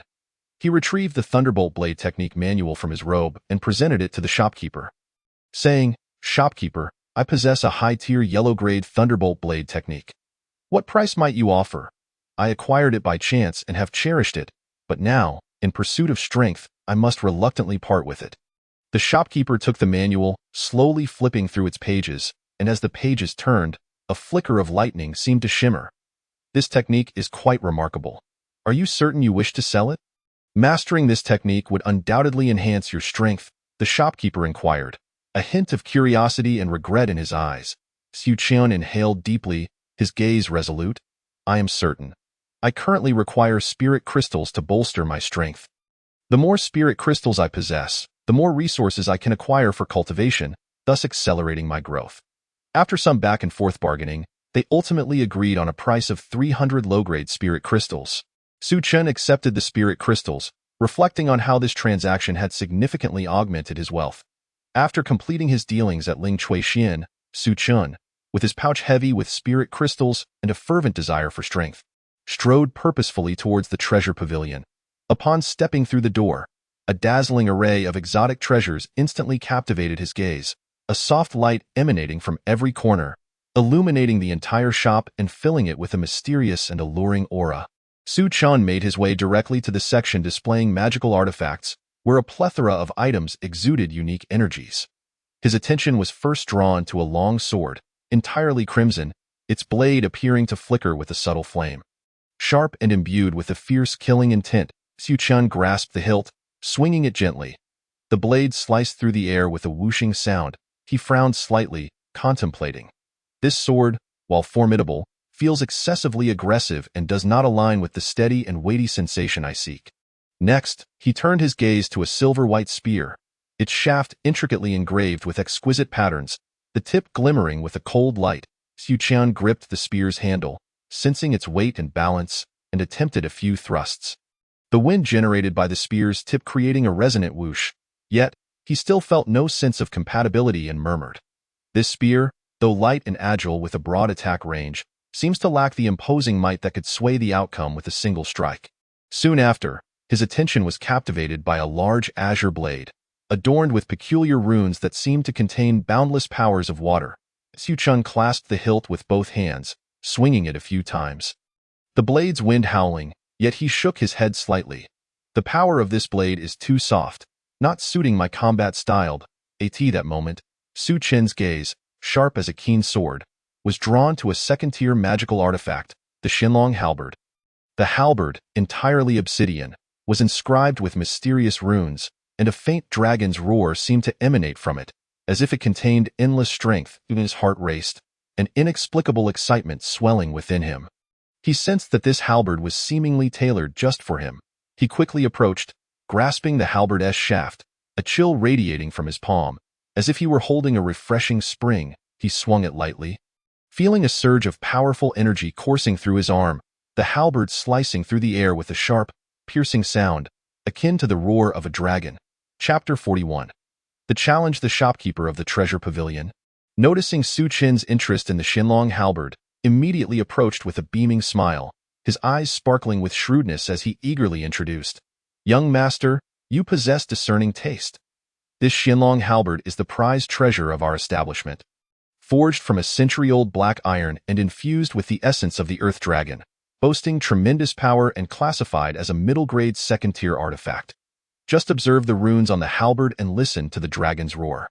It far surpasses the weapons you previously examined. Wielding it, you would command immense prestige within this sect." The shopkeeper extolled, raising his thumb in admiration of the Xinlong halberd. Su Chen felt a surge of joy within, yet maintained an impassive facade, slightly raising an eyebrow with a faint smile. "Shopkeeper, while this halberd is indeed admirable, I presume its price is equally steep." He understood well that one must not reveal eagerness when dealing with such shrewd merchants. The shopkeeper chuckled, his smile growing even more radiant. "A straightforward offer. This Xinlong halberd is priced at 400 low-grade spirit crystals. You won't find such a bargain anywhere else. Even just the Earth Dragon essence is invaluable. Consider, can the weapons you previously viewed compare to this Xinlong halberd?" As he spoke, the shopkeeper exaggeratedly gestured.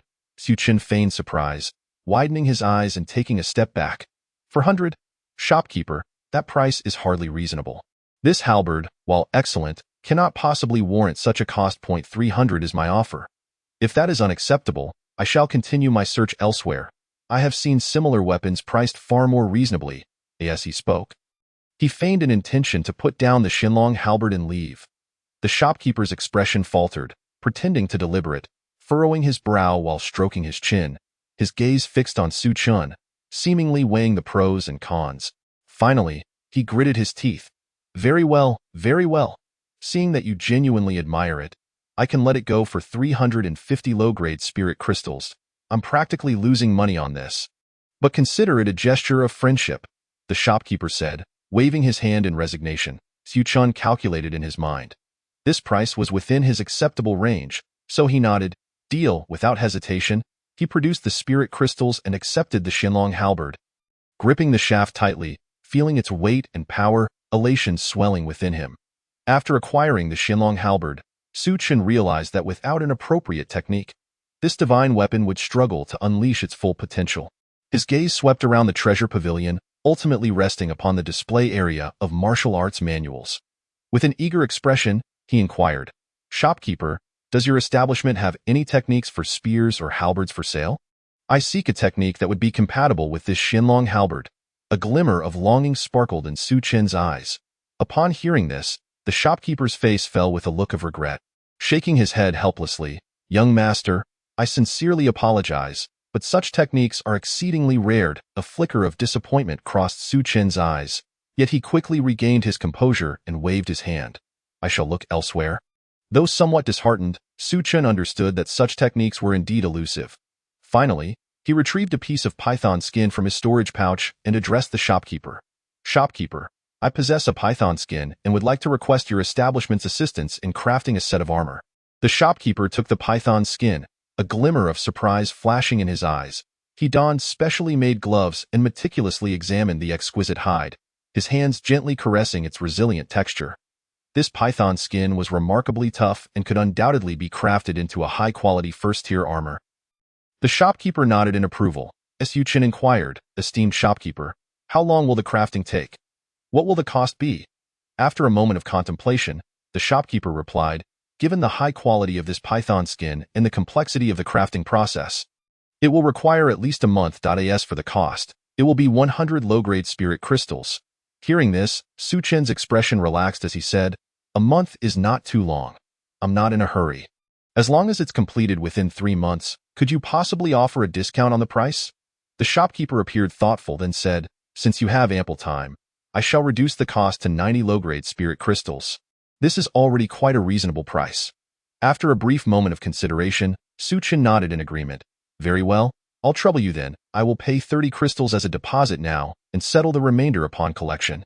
The shopkeeper accepted with a smile, and after they agreed on a collection time, Su Chen left the market with satisfaction, having acquired not only precious elixirs and powerful artifacts but also a sturdy set of armor for himself. Upon exiting the sex marketplace, he hurriedly made his way to Lin Yu's residence.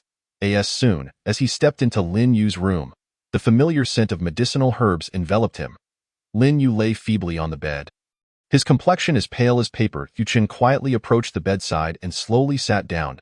That moment, Lin Wanqing entered, carrying a bowl of medicinal broth. Upon seeing Su Chen by the bedside, she paused slightly and softly said, "Senior Su, you are here." Su Chen lifted his head, retrieved a revitalizing pill from his storage bag, and handed it to Lin Wanqing, saying, "Junior Sister Lin, this is the revitalizing pill I just purchased from the market. It should greatly aid Lin Yu's recovery. Please administer it to him." Lin Wanqing gently sat beside Lin Yu, propping him up with one hand while feeding him the revitalizing pill with the other. Skillfully following with a spoonful of medicinal broth, her movements tender and practiced. Watching Lin Yu take the medicine, both Su Chen and Lin Wanqing secretly breathed a sigh of relief. In the days that followed, Su Chen visited Lin Yu's residence daily, diligently caring for his injuries. Lin Wanqing also tirelessly stayed by Lin Yu's side day and night. Under their attentive care, Lin Yu's complexion gradually regained some color, and his breathing stabilized considerably, no longer appearing as if he might succumb at any moment. At last, the day of the duel arrived. The gentle light of dawn spilled softly over the sect's martial arena, which was already packed to capacity. Disciples surrounded the arena in layers, their eager eyes fixated on the center, brimming with anticipation. After all, the disciples were always thrilled by such lively events, especially this duel filled with enmity between Su Chen and Zhao Wuxiu. Su Chen, with a stern expression, strode into the arena, each step causing the stone slabs beneath him to tremble slightly. His gaze was piercing, akin to two fierce flames, instantly locking onto Zhao Wuxiu, who stood opposite him. Zhao Wuxiu wore a mocking smile, his lips curled disdainfully as he declared, "Su Chen, for daring to harm my brother, Lin Yu shall be your downfall." He erupted into raucous laughter, the sound reverberating through the air. His aura surging with overwhelming spiritual energy, revealing his strength at the 9th level of the spirit-gathering realm. Yu Chen let out a cold snort. Though his voice was low, it carried a chilling intensity. "Zhao Wuxiu, do not be arrogant. Today, you shall pay for your actions." As he spoke, an icy aura enveloped the arena, seemingly freezing the heated atmosphere. Many disciples involuntarily shivered, intimidated by Su Chen's frigid presence, secretly speculating that this battle might not unfold as one-sided as it appeared. The supervising elders sat atop a high platform, casting a solemn gaze upon the two. "Today, you are to duel as per sect regulations, in no killing, and do not damage one another's cultivation base. All else is permissible." His voice bore an undeniable authority, momentarily calming the restless arena. Everyone held their breath, eyes wide with anticipation, as their hearts raced, tense yet eager to witness the confrontation. Chapter 42. Su Chen vs. Zhao Wuxiu. Su Chen, prepare yourself. Just one strike. With a single blow, I shall bring you down. Zhao Wuxiu's towering figure advanced like an iron tower, each step causing the stone slabs beneath him to emit faint cracking sounds. As if cheering for his arrogance, as his words fell, Zhao Wuxiu twisted and contracted his body swiftly, adopting a bizarre and peculiar stance, emanating a fierce and ruthless aura that sent chills down spines. His eyes gleamed with malice and determination as his spiritual energy surged, coalescing in his hands, a powerful force brewing within. Heavenly Spirit Technique. Frosty Tiger Claw. A gasp erupted from the crowd as they recognized Zhao Wuxiu's technique. A clamor of discussion filling the arena. A heavenly level technique. How is this possible? One disciple exclaimed, disbelief etched across his face. Outer sect disciples can only select yellow level techniques from the technique pavilion. How could he possess a heavenly level technique? Another disciple, eyes wide with astonishment, eagerly sought clarification from those around him. You may not be aware, but the Zhao family is one of our nation's cultivation families. Of course, they possess heavenly level techniques, a knowledgeable disciple explained hastily. Though envy colored his features, for to possess a heavenly-level technique was a symbol of immense power and status. No wonder Zhao Wushu was so confident in defeating me with a single strike. It turns out he has mastered a heavenly-level technique, murmured another disciple, his eyes betraying a sense of apprehension as he instinctively shrank back, as if fearing the technique's power might affect him. Many outer sect disciples trembled involuntarily. Even some whose cultivation surpassed Zhao Wushu's wore grave expressions, their eyes reflecting trepidation, well aware of the formidable might of heavenly-level techniques. Su Chen's expression remained calm. Yet internally he pondered, Zhao Wushu's cultivation surpasses mine by one level, and now with the aid of a heavenly-level technique, it is no wonder he is so arrogant, claiming he can defeat me with one blow. As he contemplated, he fully activated his nether eye, and in an instant, a faint azure sheen appeared on the surface of his right eyeball, resembling a mysterious ethereal glow, swirling slowly as if gathering boundless power. With a flash, Su Chen entered an enhanced visual interface. Zhao Wushu was instantly drawn closer, magnified, and every subtle change in his being, including his breathing frequency, heartbeat rhythm, and the contraction and relaxation of his muscles, became vividly clear within Su Chen's right eye. In that moment, the world around him seemed to slow significantly, and his mind became exceptionally calm and focused, akin to a composed hunter waiting for the perfect moment to strike. Meanwhile, Zhao Wushu felt an inexplicable shiver, his brow slightly furrowing in confusion. What is happening? Why do I suddenly feel as if I am being seen through? Does Su Chen possess some hidden means? Yet his proud nature prevented him from dwelling on it. He resolutely prepared to launch his attack, believing his heavenly-level technique would easily crush all opposition. Frosty Tiger Claw, Tiger Roar Break. Zhao Wushu's face contorted.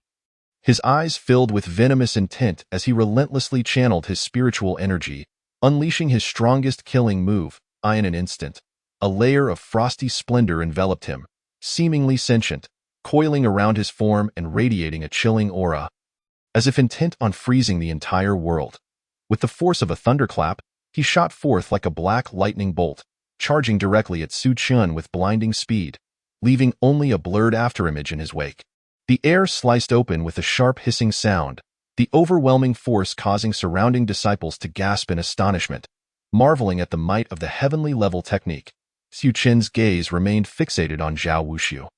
His feet slightly apart, hands naturally falling at his sides but subtly clenched into fists, as his spiritual energy surged within him, flowing orderly through his meridians and gathering at his fingertips. His expression was resolute and calm, devoid of any panic, as if he had foreseen all that was to come. In a mere blink, Zhao Wushu's frost-laden hand was already piercing toward Su Chen's chest, its black luminescence glimmering ominously, poised to puncture his heart and extinguish his life. The imminent danger prompted many disciples to gasp in shock, as if they could already envision Su Chen's impending defeat, their faces etched with worry and fear. Void shatter. At the critical moment, Su Chen's eyes narrowed, and a surge of spiritual energy erupted from his fingertips, transforming into a radiant beam of light that precisely struck Zhao Wushu's arm. The force of this blow was tremendous, successfully halting Zhao Wushu's aggressive advance. The latter's form, akin to black lightning, hesitated momentarily, a flicker of astonishment crossing his features, clearly taken aback that Su Chen could withstand his heavenly-level technique. Soul Shatter. Simultaneously, Su Chen unleashed the full power of his nether eye in his right eye. A haunting azure light flickered violently in an instant. A tangible wisp of ethereal light burst forth from his gaze, akin to a piercing arrow that tore through the very fabric of space, aimed directly at Zhao Wushu. Zhao Wushu felt an overwhelming force barreling towards him, leaving him no time to react. The spectral light struck his body in an instant, the immense spiritual energy crashing against him, leaving his consciousness in a haze. He felt as if he had been struck by lightning, his body trembling uncontrollably. Terror and despair etched across his face. How could this be possible? Zhao Wushu let out a horrified roar, disbelief flooding his eyes as the ethereal light collided with him. His offensive was utterly dismantled, his form swaying precariously, like a withered leaf on the brink of being swept away by a tempest. Suddenly, Su Chen seized the opportunity, delivering a powerful kick to his abdomen. a strike infused with all of Su Chen's spiritual energy and might. The speed was akin to lightning, the kick landing with a resounding thud. Zhao Wushu howled in agony, the sound piercing and chilling, his body soaring through the air like a hapless kite, tracing a chaotic arc before crashing heavily onto the arena's ground. Dust billowed into the air, enveloping him in a cloud, leaving only faint sounds of his pained groans, a stark contrast to his earlier arrogance. A cold glint flashed in Su Chen's eyes as he unhesitatingly formed a second void-shattering finger, darting towards the fallen Zhao Wushu like a specter. His speed was astonishing, and in the blink of an eye, he was upon Zhao Wushu, his finger pressing down sharply on the latter's thigh. "Ah, my leg!" Zhao Wushu screamed in a wretched cry, causing those around him to shudder involuntarily, a chill creeping into their hearts. He curled up on the ground, his hands gripping his leg tightly, his body convulsing violently as he coughed up blood, which swiftly pooled around him. Xu Qian stood nearby, coldly observing Zhao Wushu, devoid of any sympathy. "Today, consider this a minor lesson. Should you dare to offend again, there will be no mercy." His voice, laced with icy intent, spread through the air, causing those present to shudder. Many disciples instinctively recoiled, their eyes reflecting awe towards Su Chen. They understood that from this moment forth, he would rise within the sect, becoming an undeniable force. Chapter 43. A single strike to victory. Zhao Wushu's furious all-out attack, which he believed would easily vanquish Su Chen, had been effortlessly thwarted. Now, he lay in utter disarray on the ground, the earlier bravado completely vanished. Replaced by an expression filled with pain and humiliation, his disheveled hair clinging to his sweat-drenched face, blood trickling from the corner of his mouth. Truly, it was one strike. But not that Su Chen was defeated in one blow. Rather, after blocking Zhao Wushu's attack, Su Chen had retaliated and defeated him in a single counterstrike. A profound silence enveloped the arena. Every heart raced, eyes wide, mouths agape, as if time itself had frozen in that moment. Even the elder in charge of overseeing the duel wore a look of astonishment, a fleeting expression of disbelief crossing his usually stern visage, enough to reveal that the outcome of this battle had defied his expectations. Could it be? Does Su Chen possess a special bloodline? The elder's gaze fixed intently on Su Chen, his eyes filled with scrutiny and curiosity, pondering the mysterious technique behind Su Chen's prowess. After a moment, the elder slowly rose, cleared his throat, and his voice echoed throughout the arena. Today's contest concludes with Su Chen as the victor. Zhao Wushu, as a scion of the Zhao family, your brazen conduct has led to this downfall.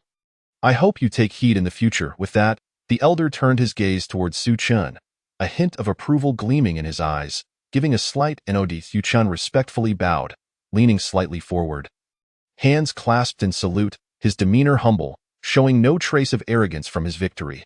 "Thank you, elder, for your judgment. I will diligently uphold the sect's regulations and practice earnestly." He then approached, bending down slightly to gently pat Zhao Wushu's head. A chilling smile gracing his lips, to Zhao Wushu. This smile felt colder than the icicles of winter, evoking an overwhelming sense of dread within him. His body trembled involuntarily, his eyes filled with terror and resentment.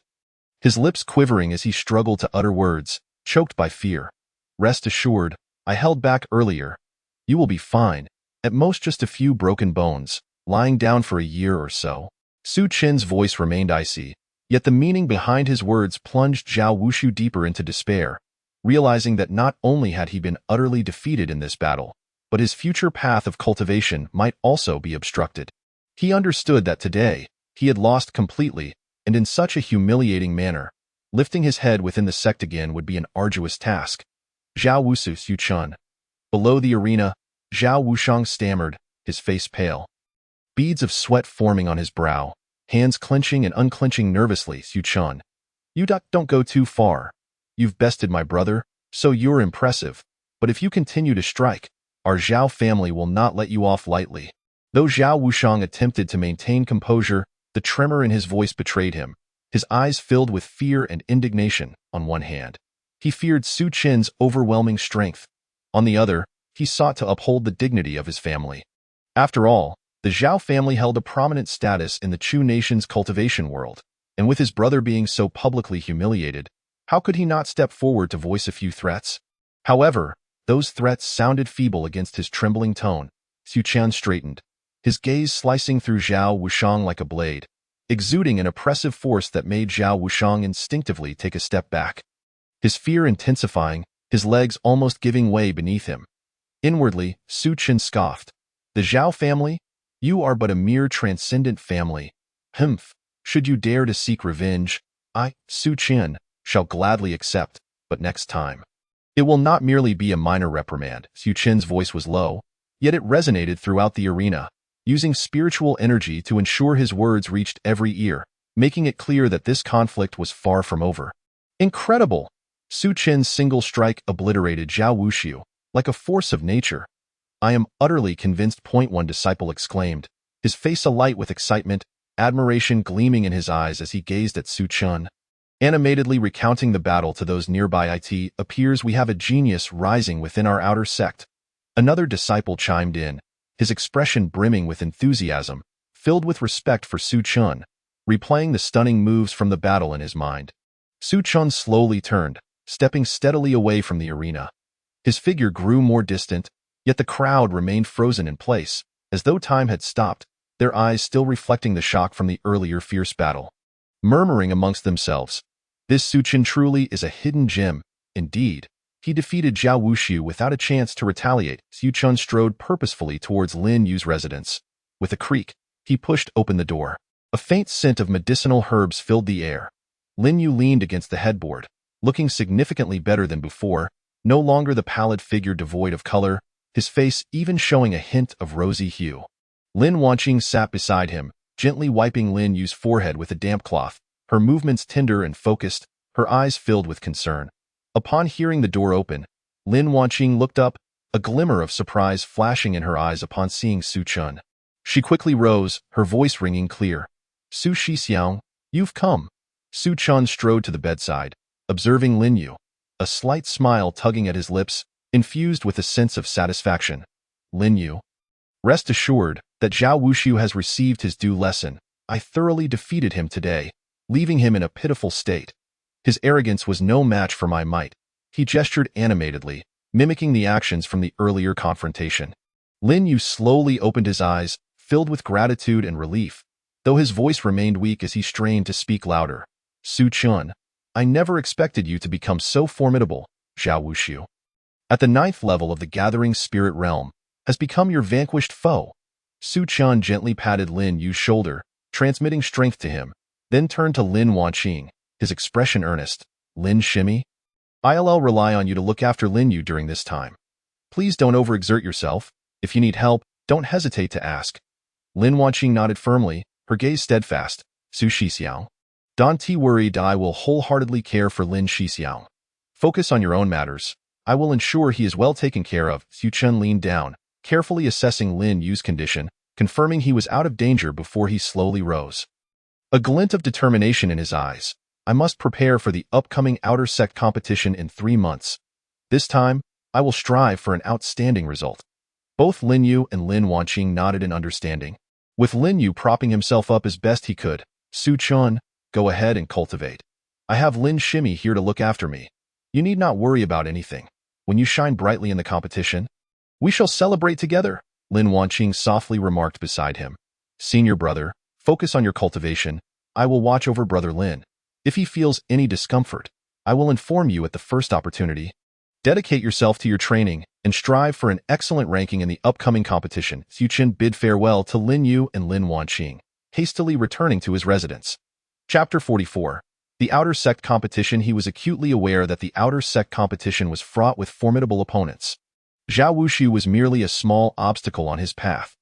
To distinguish himself in the competition, he would need to exert several times the effort in the days that followed. Su Qian immersed himself in rigorous training, his modest abode serving as his battleground. Armed with the Xianlong halberd, he felt as though he were one with this divine weapon.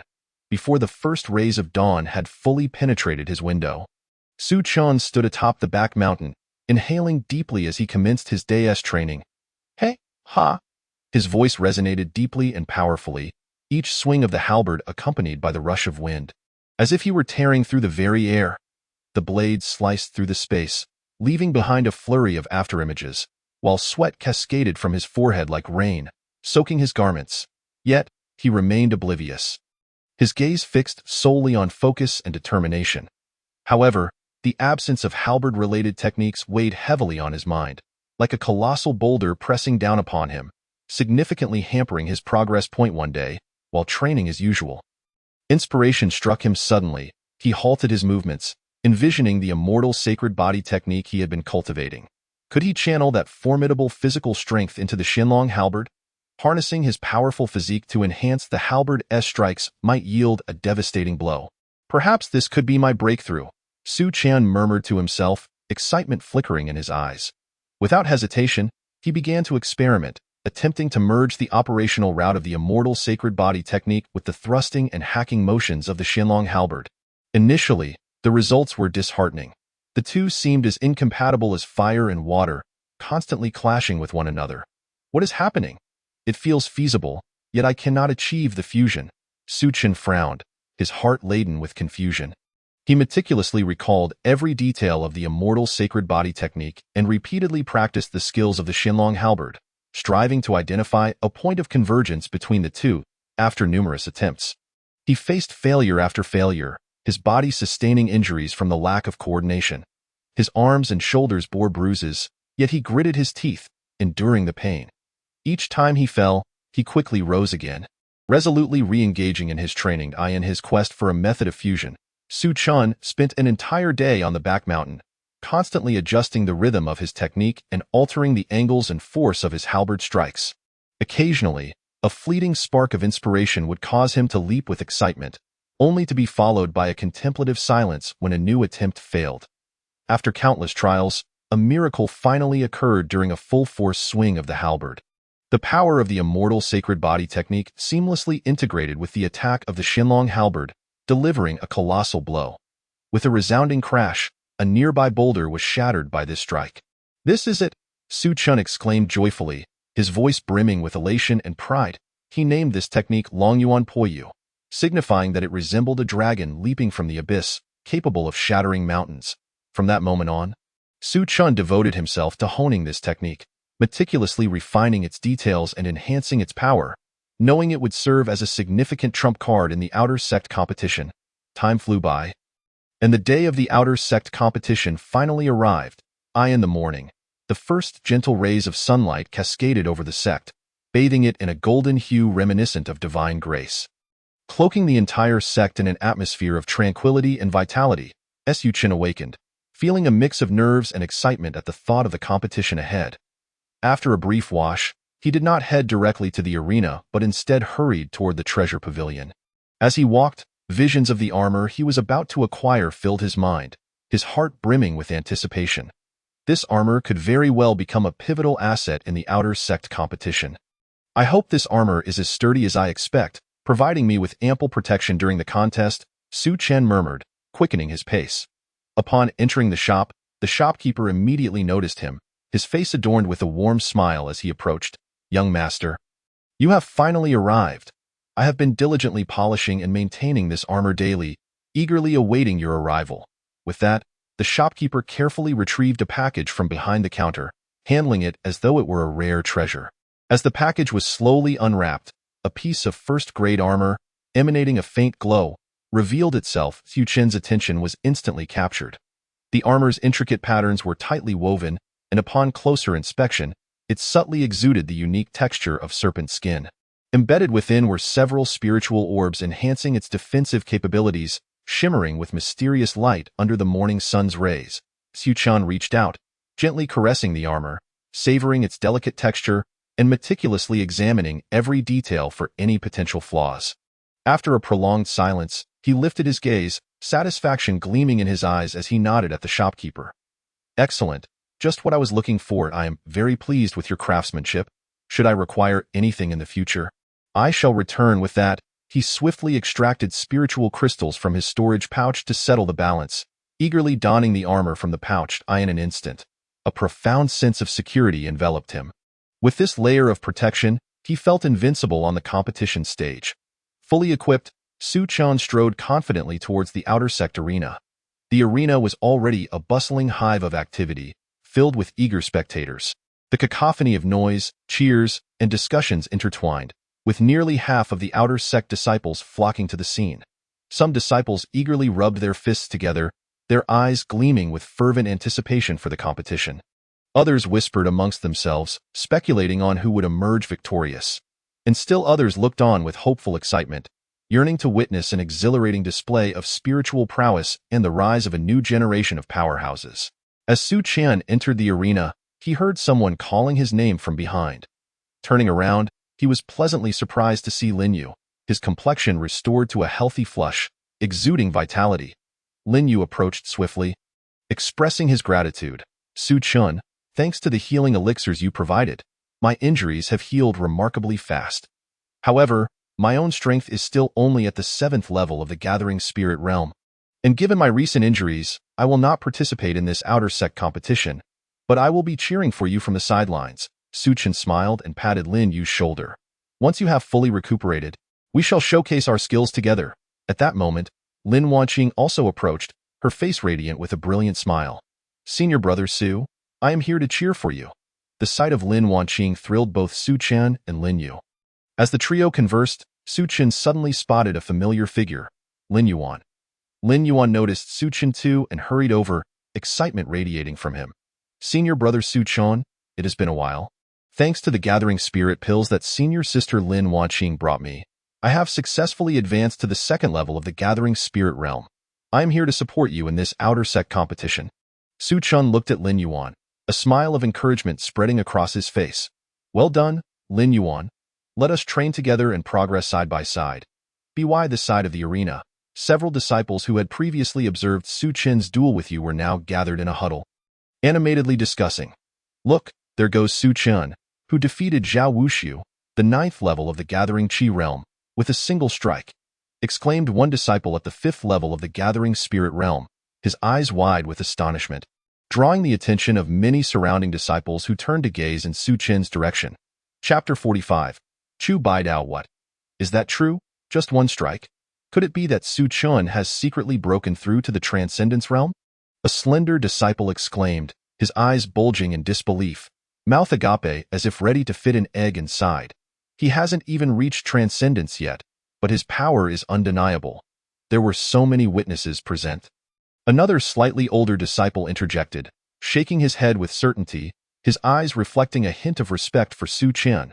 Su Chen leisurely surveyed the bustling scene around him, his gaze profound as he took in the surroundings. Seemingly lost in thought.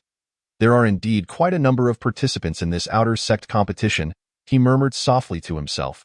Calmly, he made his way towards the inspection platform, confidently announcing his name, Su Chen. Subsequently, his eyes scanned the area until he found a relatively quiet corner, where he strolled over, hands clasped behind his back, standing silently as he awaited the commencement of the outer sect competition. In his mind, he reflected on the fruits of his training during this period, particularly the Longyuan Poyu technique, continually pondering its application in actual combat. If this technique could be executed even faster, its power would surely reach new heights. Atop the elevated inspection platform, the elder sat upright, adorned in a flowing yellow robe that fluttered gently in the breeze, exuding an invisible aura of authority that deterred direct gazes. Beside him stood several inner sect disciples clad in white robes, each exuding an imposing presence with their cold, steely gazes. Elder Ma, I have heard that a rising star named Su Chen has emerged in the outer sect of late. Might any of you know which one he is?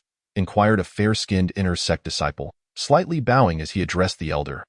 The elder inspector had long been discreetly observing Su Chen's whereabouts. Upon hearing the conversation, he slightly raised his hand and gestured towards Su Chen, stating, that individual is Su Chen, who recently astonished many with his duel against Zhao Wuxiu. Su Chen's heart stirred as he keenly sensed several gazes fixated upon him.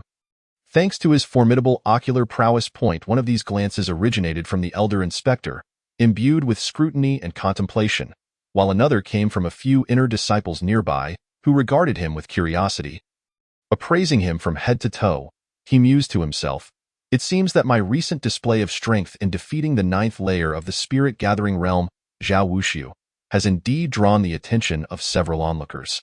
With this thought, a slight smile curved his lips, tinged with self-deprecation, as he casually rubbed his nose, exuding an air of nonchalance and ease.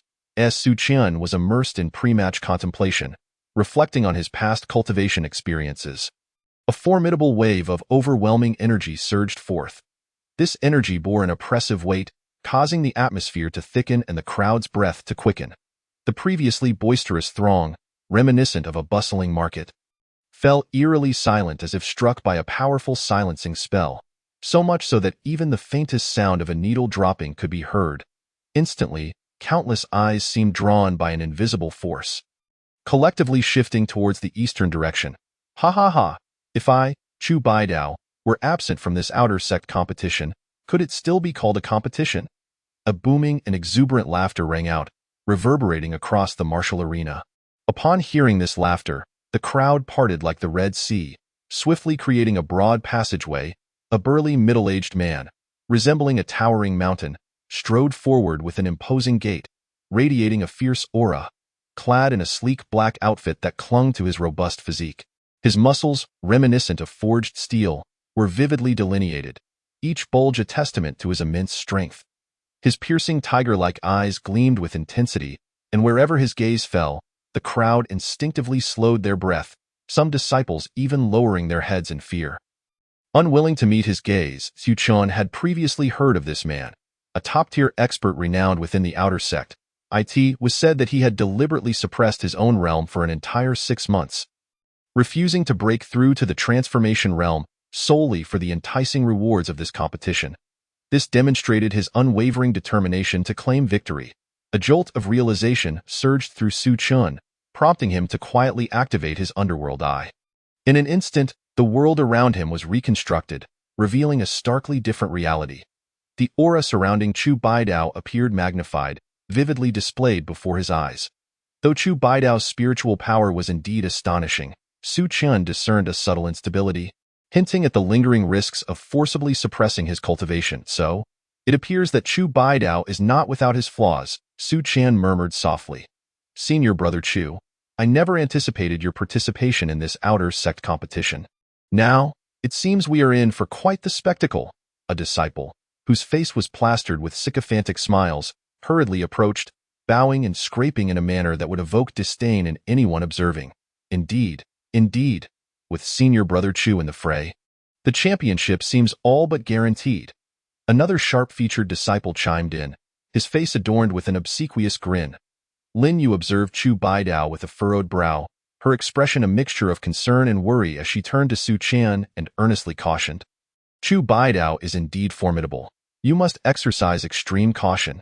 His sword techniques are said to be extraordinarily swift and fierce, capable of cleaving mountains and splitting stones. Do not underestimate him in the slightest. With unwavering determination, Su Qian fixed his gaze upon Chu Baidao, a confident smile gracing his lips. Regardless of who my opponent may be, I shall not retreat a single step. I am resolute in my pursuit of victory in this competition. Lin Wanqing clenched her small fists, her eyes brimming with unwavering trust and anticipation. Senior brother Su Qian, I have complete faith in your abilities. You are the strongest. In my heart, no one can surpass you. Lin Yuan also rallied behind him. Senior brother Su Qian, give it your all. I can't wait to see you dominate the arena. As Su Qian and his companions exchanged encouragement, the supporters of Chu Baidao grew increasingly boisterous. One disciple, with a shrill voice, shouted at the top of his lungs, Senior brother Chu, once you make your move, the other contestants will likely lose all courage to step onto the stage. With this proclamation, he exaggeratedly waved his arms, eliciting a chorus of laughter filled with derision from those around him. At that moment, a seemingly youthful disciple timidly murmured, I heard that Hu Xinyuan and Jin Tianbao are no slouches either. Their progress over the past few months has been astonishing. Before he could finish, an older, more worldly disciple shot him a fierce glare. What do you know? No matter how talented they are, can they compare to senior brother Chu? Don't spout nonsense here. Be careful not to offend him, or you'll regret it later. The youthful disciple shrank back, looking like a frightened rabbit, hastily closing his mouth and not daring to breathe. Indeed, while they may possess some skills, they are still far from matching senior brother Chu, snorted a lanky disciple, his face a mask of disdain. Chapter 46. The competition begins. Lin Yu frowned, casting a look of disgust at the group surrounding Chu Baidao. She leaned closer to Su Qian and whispered, "The supporters of Chu Baidao are truly arrogant and overbearing. Nevertheless, his strength is indeed terrifying. Su Qian, you must remain vigilant and not let your guard down." Su Qian nodded slightly, his gaze steady as it remained fixed upon Chu Baidao. "I shall be cautious." Though he is powerful, he is not invincible, as Chu Baidao reveled in the tidal wave of praise from the crowd. A broad smile spread across his face. His eyes occasionally flicked towards Su Chun, filled with scorn and disdain. "Senior brother Chu, with your unparalleled abilities, the first prize in this competition is undoubtedly yours. Once you claim victory, we must host an extravagant celebration in your honor, complete with dozens of tables." A sharp-featured disciple practically bounced over to Chu Baidao, his face brimming with flattery. Surrounding disciples, as if rehearsed, gathered around, showering Chu Baidao with insincere compliments that would churn the stomach of any onlooker. With a grandiose wave of his hand, Chu Baidao exuded an air of confidence, declaring, "Excellent. Since everyone holds me in such high regard, I shall graciously accept the honor." With that, he strode towards a vantage point with a commanding view of the entire arena, his steps radiating an aura that instilled trepidation in those nearby. He stood tall, hands behind his back, awaiting the commencement of the competition. Just as the match was about to begin, a female disciple named Hu Xinyuan hurriedly arrived, her hair slightly disheveled yet her beauty undiminished. Su Qin's eyes widened as he observed her, raising an eyebrow in silent contemplation. This woman possesses exceptional talent, having already reached the threshold of the transformation realm. This competition promises to be even more exhilarating. Su Qin's heart stirred as he activated his underworld eye once more. Hu Xuanyuan's spiritual energy flowed around her like a silver serpent, intertwining and shimmering, exuding a captivating yet perilous glow. He noted the remarkable fluidity with which her spiritual power circulated, devoid of any stagnation, indicating the immense effort and time she had dedicated to her training. Each strand of energy seemed choreographed in a graceful dance, filled with elegance and strength. Yet what caught Su Qin's attention even more was the faint, sharp power lurking deep within her core, cold and cutting, as if capable of severing space and obliterating any obstacles in its path. Furrowing his brow, Su Chun whispered to himself, "This power is peculiar." As the morning light gently illuminated the arena, the golden rays appeared to be infused with the fervent atmosphere, growing even more intense. The elder inspector stood tall and steadfast, resembling a pine tree, his yellow robe billowing in the breeze. "The outer sect competition officially commences." His voice resonated throughout the arena, his gaze sharp as he nodded towards the inner disciples standing by Diane an instant. The arena fell into a hushed silence, every breath held in anticipation of the announcement.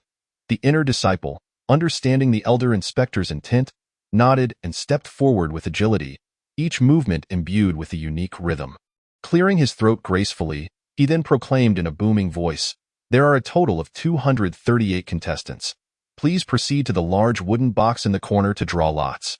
The individual who draws the number 1 wooden stick shall engage in a contest with the second contestant.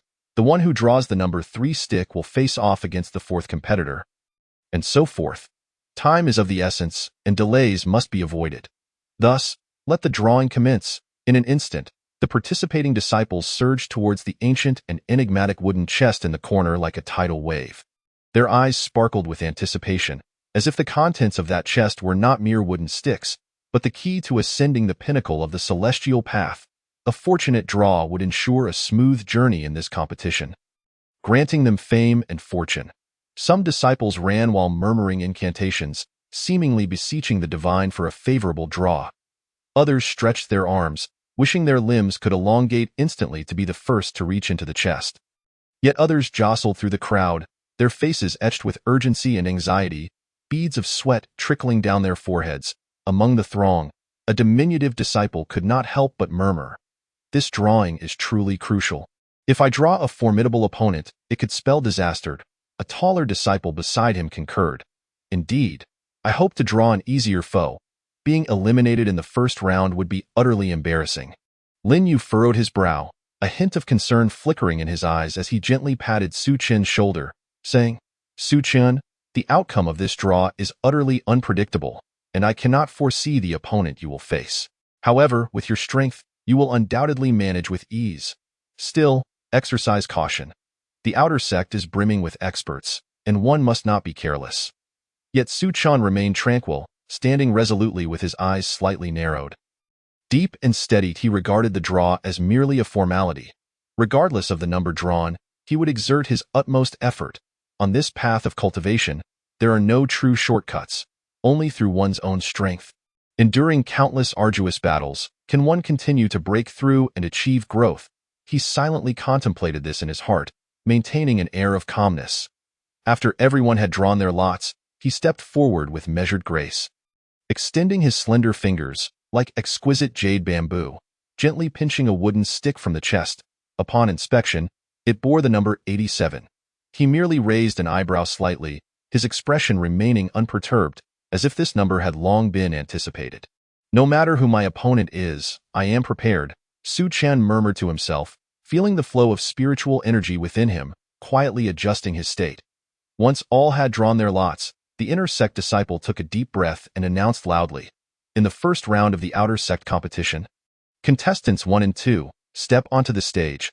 This voice resonated like thunder across the arena, momentarily silencing the previously bustling crowd.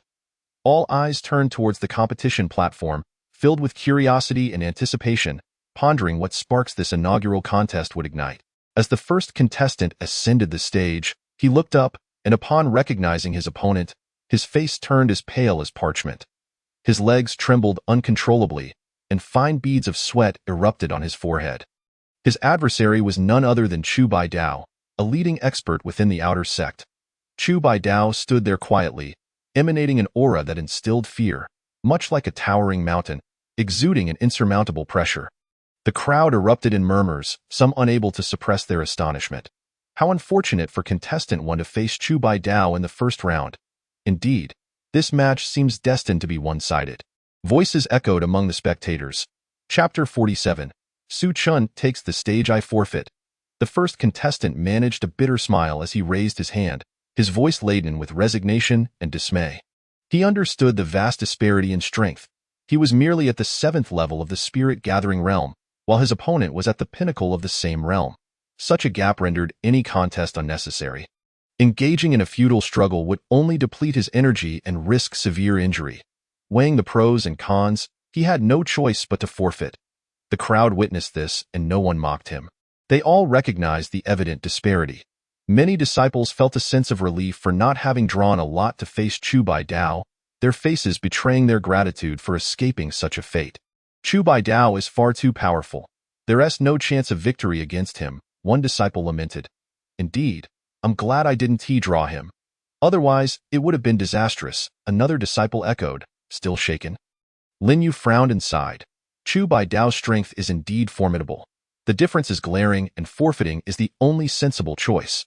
Before the inner sect disciples could settle into their seats, one hastily stood up again, calling out, "Contestants 3 and 4, to the stage." His tone bore an urgency, as if the rhythm of these matches allowed no delays, each second precious. Indeed, the outer sect was filled with experts. Both the 3rd and 4th contestants were at the 8th level of the spirit-gathering realm, their strengths evenly matched. Once they ascended the stage, neither yielded an inch, their gazes resolute and determined. They slightly cupped their fists, exchanging a formal greeting. Instantly, the two were locked in a fierce struggle at the center of the arena, their spiritual energies intertwining and flashing, releasing astonishing power. The brilliance illuminated the entire venue, casting a dreamlike glow. The surrounding air roiled with this force, whipping up gusts of wind that rustled the clothing of the onlookers. Many disciples instinctively shielded themselves from the onslaught of the wind. Yet their eyes remained glued to the unfolding battle, unwilling to miss a single captivating moment, fearing to overlook any detail of this spectacular duel. Xian Shuang Hanyu Palm, the 3rd contestant, pivoted gracefully. His movements akin to a nimble dancer, light and swift, he thrust out his palm, summoning a layer of icy blue energy that surged with bone-chilling cold towards the 4th contestant as it passed. The ground seemed on the verge of cracking, fissures spreading rapidly like a vast spider web, while a thin veil of frost enveloped the air, causing the temperature to plummet, prompting several disciples to shiver involuntarily. Crimson Flame shattering fist. The fourth contestant refused to be outdone, letting out a roar that reverberated in the ears of those present. He swung his fists, each strike unleashing a scorching wind that clashed with the icy energy. Producing hissing sounds, the two exchanged blows, neither willing to relent, both eager to conclude the contest swiftly. They unleashed their ultimate techniques, their palms colliding with a resounding boom that echoed throughout the arena, leaving the audience momentarily stunned. Ultimately, the third contestant faltered, unsteady under the tremendous force, being knocked back several steps, his complexion paling as blood trickled from the corner of his mouth. The fourth contestant, seizing the opportunity, pressed forward with relentless attacks, his movements ghostly swift. He identified the perfect moment, delivering a fierce kick that sent his opponent flying, the force infused with spiritual energy propelling the third contestant like a kite severed from eye immediately after. A fierce wave of heat surged forth, enveloping spiritual energy like a relentless tide, mercilessly sweeping towards Su Chen, creating a cacophony in the air as it passed. In an instant, Su Chen activated his nether eye, and a deep azure glimmer flashed within his gaze. Under the scrutiny of the nether eye, he swiftly discerned the weakness in his opponent's technique. Although this move appeared grandiose, its flaws were strikingly apparent. Mere superficiality. With a light step, he executed the spirit wind step, his figure transforming into a swift gale, vanishing from sight, leaving behind only fleeting afterimages. In the blink of an eye, Su Chen reappeared beside his adversary. Channeling the undying sacred body technique, every muscle taut, bones cracking with a resounding echo, he leapt high, gathering spiritual energy in his hand, and shouted, "Shatter Space Finger."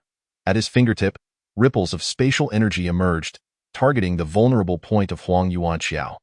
With a thud, contestant number 88 felt an overwhelming force crash upon him, his body uncontrollably propelled backward, a mouthful of blood spattering forth.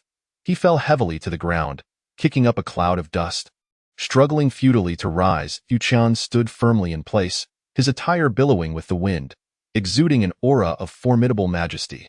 His expression remained unperturbed, and his composed demeanor elicited gasps of admiration from the audience, deepening their respect for him. "This is truly astonishing," exclaimed a disciple, astonished to the point of nearly dropping his jaw. "Indeed, Su Chen's prowess is simply otherworldly," another disciple concurred, his eyes wide with shock. Chapter 48. Swift Fist Yikai. The first round of the competition was in full swing. Soon approaching its climax in a series of intense battles, some contestants triumphed in their initial matches, their faces radiant with uncontainable joy, while others faced unfortunate defeats, their expressions forlorn as they departed the arena in silence. Ultimately, 119 contestants advanced to the next round. Su Chen is incredibly impressive, defeating a master at the 9th level of the spirit-gathering realm with a single move. A disciple could not help but exclaim, his eyes wide as saucers, brimming with admiration, gesturing excitedly to his companions to convey his astonishment. Chu Baidao is no simple character either. No one has yet compelled him to unleash a second strike. His strength is unfathomable, another disciple added, his brow furrowing with a mix of reverence and apprehension. Hu Xiener is equally formidable, resolving her opponent with just one move. She truly stands out among our outer sect female disciples. The crowd buzzed with lively discussions, speculating on who among them might be the strongest in the outer sect. Opinions varied, leading to spirited debates, but there was a unanimous consensus regarding Su Chen, Chu Baidao, and Hu Xiener, each exhibiting extraordinary performances. They were deemed likely to progress far in the outer sect competition, possibly even to claim the championship title. Lin Yu approached Su Chen, his face alight with joy and pride. "Su Chen, your performance in this battle was magnificent. However, your next opponent will surely be stronger. We must prepare diligently." Su Chen nodded slightly, his gaze drifting toward the horizon as he contemplated strategies for the forthcoming battle. A brief respite of mere 15 minutes seemed to vanish in an instant as the bell for the second round tolled. The rules for this round mirrored those of the first, with adjacent ranked contestants facing off in pairs. While any lone contestant could choose from the remaining competitors, if victorious, they could usurp their opponent's position for advancement. Otherwise, they would face elimination. The brutal nature of the competition kept everyone on edge. "This round is critical. I wonder who will emerge victorious?" A disciple in a gray robe mused. arms crossed, concern etched across his face. Indeed, especially the duels between equally matched contestants will surely be spectacular. A round-faced disciple concurred, eyes sparkling with anticipation. Lin Yu's brow furrowed, worry evident as he addressed Lin Wanqing and Lin Yuan. Su Chen's next opponent is Swift Fist Ekai. Ekai's strength is formidable. Not only has he reached the 9th level of the spirit-gathering realm, but he also wields a spiritual artifact boxing glove. Su Chen is likely to face a grueling battle this time. Lin Wanqing clenched her fists, determination radiating from her gaze. Senior brother Su Chen is no ordinary person. His prior performances have been nothing short of remarkable. Even with a spiritual artifact, Ekai may not have the upper hand. I have complete faith in him. Amidst the gasps of the crowd, Su Chen's second match commenced. Ekai appeared, donned in heavy, ancient-looking spiritual artifact boxing gloves, which shimmered faintly with spiritual energy, inscribed with mysterious runes that glowed softly. With steady strides, Ekai approached Su Chen. You are destined to lose. Oh, really? Su Chen's lips curled into a casual smile, exuding confidence and composure. Ekai furrowed his brow slightly, feeling an inexplicable unease at Su Chen's nonchalant tone. However, this fleeting thought was quickly dismissed. Having reached the peak of the 9th level of the spirit-gathering realm and equipped with a spiritual artifact, what was there to fear? His confidence surged, and the hesitance in his eyes transformed into determination. Ha! Ekai bellowed, his eyes sparkling like stars, filled with fervent intensity. The hot air surged around his clenched fists, burning fiercely, resembling two red-hot irons, emanating an intimidating heat that twisted the surrounding air into ripples. With a swift motion, he surged forward like lightning, leaving behind fleeting afterimages as he launched a torrential assault on Su Chen. The flurry of fists rained down like a massive fishing net, enveloping Su Chen, the speed and power of the attack causing the audience to gasp in awe. Undeterred by the onslaught, Su Chen's eyes gleamed with focus as he activated his nether eye once more. In an instant, Ekai's attack trajectory became crystal clear to him. Furthermore, through the nether eye, he quickly discerned the pattern of energy flow within Ekai's boxing gloves. With a deft step, he executed the spirit wind step. Weaving through the gaps in the barrage of fists, the atmosphere within the arena grew increasingly tense, as the inner sect disciple responsible for the event stood tall, his gaze sharp as a blazing torch. He spoke slowly. We are now past the halfway mark of the competition, with only 4 formidable contenders left vying for the ultimate pinnacle. They are Su Chen, Jin Tianbao, Chu Baidao, and Hu Xian'er. The forthcoming matches are arranged as follows. In the first bout, Su Chen will face Jin Tianbao. In the second, Chu Baidao will contend against Hu Xian'er. The victors of these 2 encounters will advance to the finals to compete for the championship of the Outer Sects Minor Tournament. Following that, the 2 defeated contestants will engage in a battle for 3rd and 4th place. Do you have any objections? Upon finishing his words, his gaze swept across the 4 contenders like a flash of lightning. In the audience, Lin Yu furrowed his brow, expressing his concern to Lin Wanqing and Lin Yuan beside him. Su Chen is about to confront Jin Tianbao, who is certainly no ordinary opponent. This battle will undoubtedly be incredibly arduous. Ive heard that his ice blade technique is cultivated to an extraordinary level. Lin Wanqing clasped her hands tightly, asserting, Brother Su Chen will surely prevail. He has triumphed over numerous challenges, and his strength is evident to all. Including Su Chen, all 4 displayed calm expressions, gently shaking their heads. Yet beneath their serene visages, each harbored a fiercely burning ambition. Chu Baidao narrowed his hawkish eyes, resembling a falcon surveying its prey, while Hu Xian'er maintained her unperturbed demeanor. And Jin Tianbao's lips curled into a slight smirk, exuding a hint of arrogance. Observing this, the inner sect disciple nodded lightly before proclaiming, Very well. You shall take a brief rest of 15 minutes to regain your expended spiritual energy. Do not enter the arena lacking in strength, lest you squander this splendid opportunity. With that, he elegantly lifted the hem of his robe, seated himself with poise, and closed his eyes to recuperate. Yu Chen inhaled deeply, gradually shutting his eyes as he silently organized his spiritual energy, attuning to its flow within his body and his mind. He continuously envisioned the potential moves of Jin Tianbao's ice blade technique. Contemplating his strategies for counteraction, he understood that the forthcoming battle would be the true test of his mettle. The remaining 4 contenders exchanged glances, and in that fleeting moment, an invisible current surged silently among them. Where their gazes met, it was as if intangible spiritual energy collided and tugged at one another, the atmosphere reaching a peak of tension. Chu Xian'er, Chu Baidao broke the silence first, his eyes wide and fixed upon her. Filled with an intense, probing light. Up until now, you have likely only utilized 50% of your power, am I correct? At this moment, he regarded Hu Xian'er as the most formidable obstacle on the path to victory. Testing her with his words, upon hearing this, Hu Xian'er gracefully raised her hand, her delicate fingers sweeping aside her flowing hair, her movements as elegant as a celestial being descending to earth. No one in the outer sect has yet warranted me to exert more than 50% of my strength. Her tone was as calm as a tranquil lake, yet imbued with an undeniable confidence that looked down upon all. 50%? Do not boast here. Jin Tianbao interjected with a scoff, a hint of mockery curling at the corners of his mouth.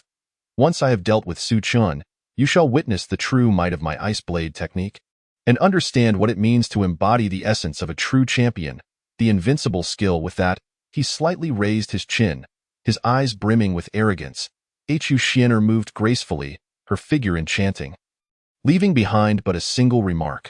I have encountered far too many exceptionally talented geniuses. Compared to them, you are but a mere drop in the ocean, utterly ordinary, lacking any capability for a challenge beyond your level. Against me, your fate is but failure. Her soft voice drifted through the air, yet it struck the hearts of those present like a heavy hammer. The tension between these formidable individuals was palpable, and the forthcoming matches promised to be nothing short of spectacular. The battle between Su Chen and Jin Tianbao was particularly enigmatic, with Su Chen's formidable techniques juxtaposed against Jin Tianbao's ice blade technique, leaving spectators in suspense as to who would emerge victorious. An elderly elder, with silver hair, stroked his beard thoughtfully, remarking, "Indeed, while Su Chen possesses great strength, Jin Tianbao is not to be underestimated. This confrontation will undoubtedly be fiercely contested. Jin Tianbao's blade techniques may very well plunge Su Chen into a bitter struggle. It remains to be seen if Su Chen can discover a means to counteract them." A young disciple nearby echoed his sentiments, anticipation gleaming in his eyes. The finals had yet to commence, yet Su Chen had already deeply sensed the taut, electric atmosphere, poised to erupt at any moment. For him, this contest transcended the mere pursuit of glory. It was a fervent yearning to engage in a spirited battle, to unleash his spiritual energy upon this fervent stage, to demonstrate his prowess, and to face the strongest head-on. The bell tolled like thunder, splitting the heavens, shattering the brief tranquility. Su Chen and Jin Tianbao, upon hearing the chime, confidently stepped into the arena, standing proudly 10 meters apart, their gazes clashing fiercely in the air. Do not waste your efforts struggling. You are no match for me. Once I defeat you, I shall swiftly vanquish Hu Xian'er and Chu Baidao. The championship will undoubtedly be mine. Jin Tianbao's face was etched with urgency, his mind solely focused on swiftly confronting Hu Xian'er. In contrast, his interest in Su Chen plummeted to zero. He merely sought a quick resolution to advance to the subsequent challenges. For him, Su Chen was merely an inconsequential stumbling block on his path to victory, easily cast aside. As he spoke, he subtly shifted his stance, fists clenched tightly, spiritual energy subtly swirling within. Su Chen observed this with a quiet smirk, his expression remaining calm as he gently shook his head and softly replied, "Impatience is a major flaw for a cultivator. With such a mindset, you have already lost a step." Fewer words. Jin Tianbao's eyes flashed with a fierce intensity, resembling a furious beast. Then, with a resounding thud, he abruptly unleashed his spiritual energy, causing his garments to billow without wind, resonating loudly. An icy aura enveloped him, and the temperature plummeted sharply, the ground beneath seeming to threaten fracture as visible cracks spread outward. Su Chen's heart tightened at this sight. Jin Tianbao is indeed formidable. He must not be underestimated. He narrowed his eyes slightly, activating his nether eyes, a deep azure gleam flickering within. The audience below was equally affected by the tense atmosphere. Murmuring among themselves, Jin Tianbao's strength appears overwhelming. Can Su Chen withstand it? A female disciple expressed her concern, her voice trembling slightly. Su Chen is no ordinary individual. You have seen his previous performances? A burly male disciple countered, filled with confidence in Su Chen. Jian Tianbao stomped his foot, moving with lightning speed, akin to a flash of white light streaking across the arena, accompanied by a chilling wind. Simultaneously, he rapidly swung his hands, unleashing a barrage of ice-imbued hand strikes, akin to a tempest, raining down upon Su Chen, the blade glimmers overwhelming, leaving no room for evasion. Ice Wind Blade Song, Jian Tianbao shouted. This move was a powerful blade technique. Though executed with his hands, it retained significant potency against cultivators below the Transcendence realm. Chapter 50. Su Chen vs. Jian Tianbao. Sizzling, the air was instantly sliced apart. Layers upon layers of white hand strikes surged towards Su Chen, imbued with a chilling essence. Break for me. Su Chen's gaze sharpened like that of a hawk, unhesitatingly elevating his power beyond 60%. He advanced rather than retreated, his hands moving rapidly as he unleashed a flurry of sky-splitting finger strikes, his technique flowing like water, spiritual energy converging at his fingertips, crashing into the myriad of hand strikes with overwhelming force. In an instant, the arena was filled with the sound of air bursting, akin to the wrath of thunder, resonating loudly in the ears of the spectators, causing their eardrums to ache. The chaotic currents of spiritual energy rampaged through the center of the arena, displacing sand and stones, causing the onlookers to pale and retreat, fearful of being caught in this powerful force. Jian Tianbao's previously confident expression froze in shock, his face paling as disbelief filled his eyes. It was as if he had witnessed the most absurd event in existence. His mouth slightly agape, he muttered, "How is this possible? My hand strikes may lack the full force of my blade, yet they are not something an ordinary gathering spirit cultivator can withstand. Who is this young man?" He was filled with confusion, unable to comprehend why this seemingly ordinary gathering spirit cultivator was so extraordinarily powerful. Su Chen silently thought, "Today, I shall show you that there are always greater powers beyond." As this thought crossed his mind, Jian Tianbao suddenly pivoted, his offensive transforming. He traced an elegant arc in the air. His right hand's fingers spread like iron hooks, glimmering with a cold light, as he aimed to seize Su Chen's shoulder, attempting to lock him down and gain control of the battle. In that moment, Su Chen understood that should he be ensnared, even without sustaining injury, he would find himself in a passive position, losing all control over the rhythm of combat. Without hesitation, Su Chen decisively activated his wind spirit steps, and in an instant, he soared away, his speed reaching its zenith, leaving behind only a faint, indistinct afterimage. Jian Tianbao, witnessing this, felt a flash of anger, furiously tearing apart the afterimage. Yet before he could gather his thoughts, he suddenly spotted a glimmer of cold light before him, a sword finger, an exquisitely sharp, stunning sword finger. This finger, imbued with an unstoppable momentum, appeared before Jian Tianbao in an instant, too swift for him to react. Ah! Jian Tianbao's eyes widened in terror, akin to encountering the relentless specter of death. He could scarcely fathom that his opponent retained the strength to counterattack amidst such an intense battle, and yet, the moment he struck, it was with such ferocity. "Break it!" Jian Tianbao bellowed, his palms crossing defensively as he summoned all the spiritual energy within him, and in an instant, a surge of power radiated from his palms. Observing this, Su Chen's lips curled into a cold smirk. "Dream on." As soon as the words left his mouth, the trajectory of his sword-like fingers became erratic, the illusory light emanating from them expanding. With eyes sharp as an eagle's, Su Chen executed a series of precise and lethal finger techniques aimed directly at Jian Tianbao's vital points, offering him no respite. Just as the sword strike was about to connect with Jian Tianbao, a glint of icy malice flickered in Su Chen's eyes, and from the depths of the nether eye, a shard of soul-splitting light shot forth, akin to a bolt of lightning, striking Jian Tianbao instantaneously. Upon impact, a resounding explosion erupted, the force propelling Jian Tianbao several meters away once more. A sharp pain coursed through Jian Tianbao's right hand, as if he had been bitten by a venomous serpent. Upon closer inspection, he discovered a bloodied puncture wound on his hand, fine droplets of blood splattering forth, only to be utterly obliterated by the spiritual energy contained within the sword strike, dissolving into nothingness. The searing agony compelled a wretched scream to escape his lips. "Not good!"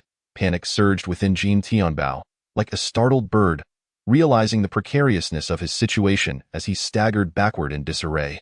In his frantic state, he retrieved a magical blade from his storage pouch, its surface smooth and gleaming, exuding a chilling aura, evidently a weapon imbued with formidable spiritual power through rigorous refinement.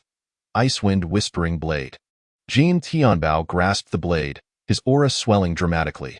With a flick of his wrist, a tempest of blade light surged forth, sweeping towards Su Qian with overwhelming force. 3 Shattering fingers.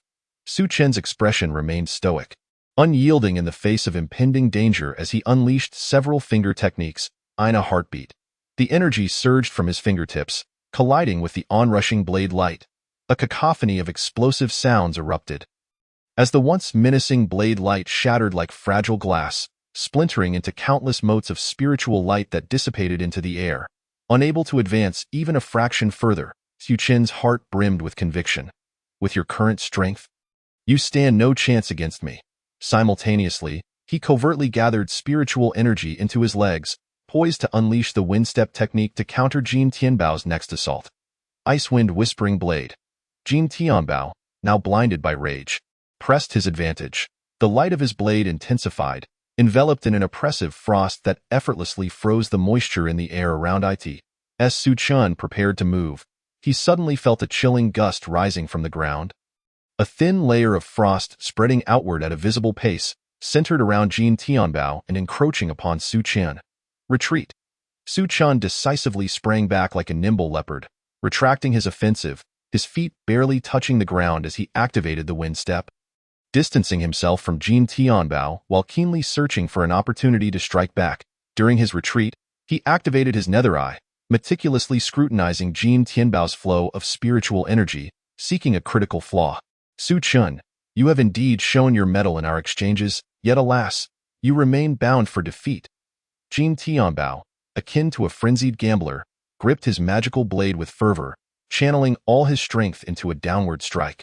His eyes ablaze with madness. With a clang, a half-zhang-long arc of blade light erupted, cleaving through the air with an unmatched ferocity, poised to sever Su Qian in twain with astonishing power. Jin Tianbao's unleashed blade light carved through the atmosphere with devastating force, leaving a deep, straight scar in its wake, causing spectators to collectively gasp in awe of its terrifying might. It seemed certain that Su Qian would falter, perhaps even face dire consequences. A thought flickered through the minds of nearly all present, their expressions wrought with concern and dread as they fixated on Su Qian. Confronted by the ominous blade light, Su Qian's body trembled momentarily, his vitality surging like a torrent, resonating with a thunderous roar. Immortal sacred body.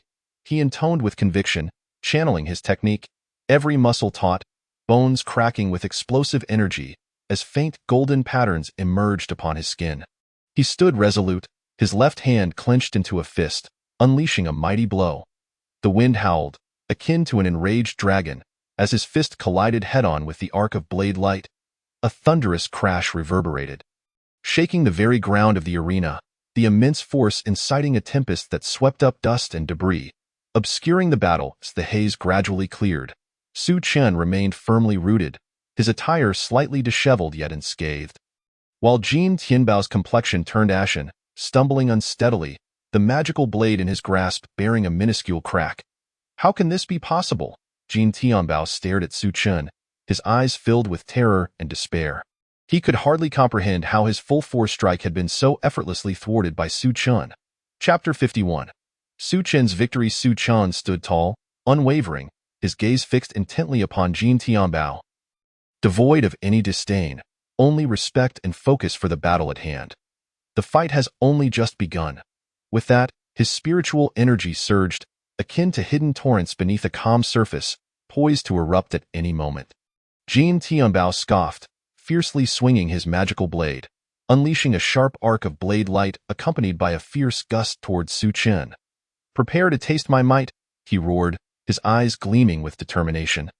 Believing that this strike would surely bring Su Qian to his knees, however, as the seemingly unstoppable blade light approached Su Qian, it suddenly met an impenetrable wall, shattering upon contact like an egg against stone, dissipating into ethereal motes of light.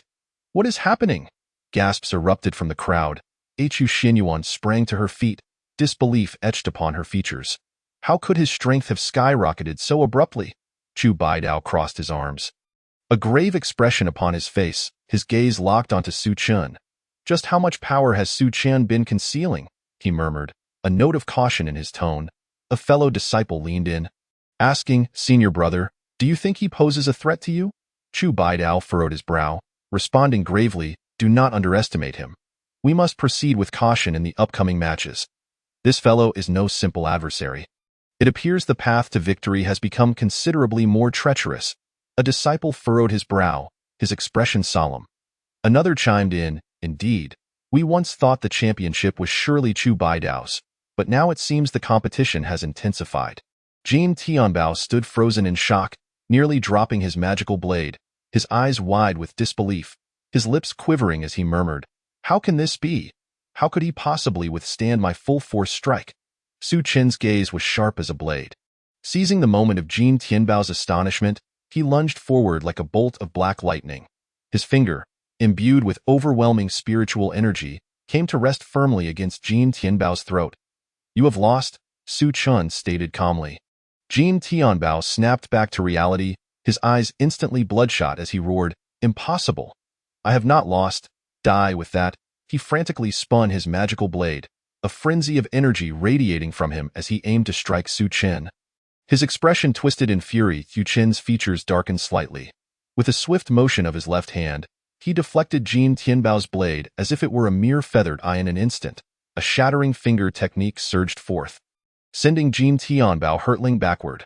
Simultaneously, his eyes glimmered with a cold light as the nether eye unleashed a shard of soul-splitting energy, striking Jin Tianbao once more.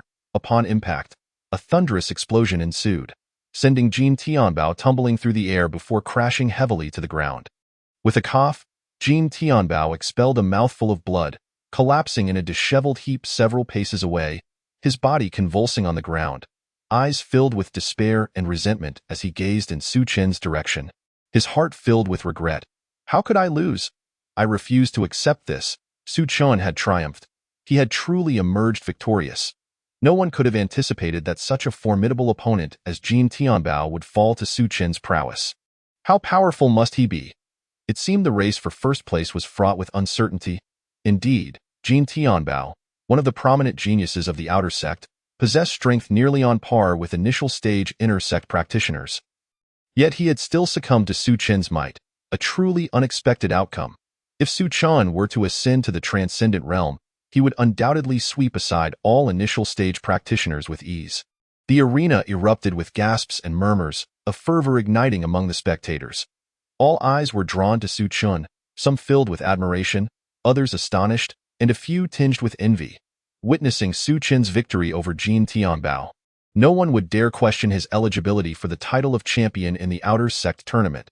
On the judges' platform, the inner sect elder tasked with declaring the results stood frozen, as if ensnared by a spell, struggling to comprehend the events that had transpired. His eyes wide with shock, he remained transfixed at the center of the arena, lost in a state of disbelief until a fellow elder gently nudged him back to reality. With a start, he stood upright, clearing his throat. Su Chen wins. Next up, Chu Baidao versus Hu Xianyuan. Please take the stage. The sound reverberated through the vast martial arts arena, instantly igniting a renewed wave of anticipation among the onlookers. Meanwhile, Su Chen slowly descended from the battle platform under the gaze of the crowd. The previous breathtaking clash felt akin to a storm that had just swept through, leaving a profound shock and lingering trepidation in the hearts of all present. Above the arena, the heated air seemed to still carry the residual fluctuations of spiritual energy from the earlier contest, as everyone's eyes turned towards the upcoming duel between Chu Baidao and Hu Zuanger. The aura emanating from Chu Baidao and Hu Zuanger was formidable, suggesting that this battle would be even more intense than that between Su Chen and Jin Tianbao. Lin Yu swallowed hard, nervously expressing his excitement for the impending showdown, while glancing at Su Chen, seemingly seeking affirmation from him. Su Chen nodded slightly, his gaze shifting back and forth between Chu Baidao and Hu Zuanger as he internally assessed their strengths. Indeed, both of them exuded a powerful presence, promising a thrilling confrontation. At that moment, Chu Baidao gently closed his eyes, taking a deep breath in an effort to adjust himself to peak condition. Hu Zuanger. On the other hand, delicately raised her jade hand to her chest, attuning herself to the rhythm of her heartbeat and the flow of her spiritual energy. After a brief moment, both of them opened their eyes simultaneously, their gazes locking onto one another with a fierce intensity.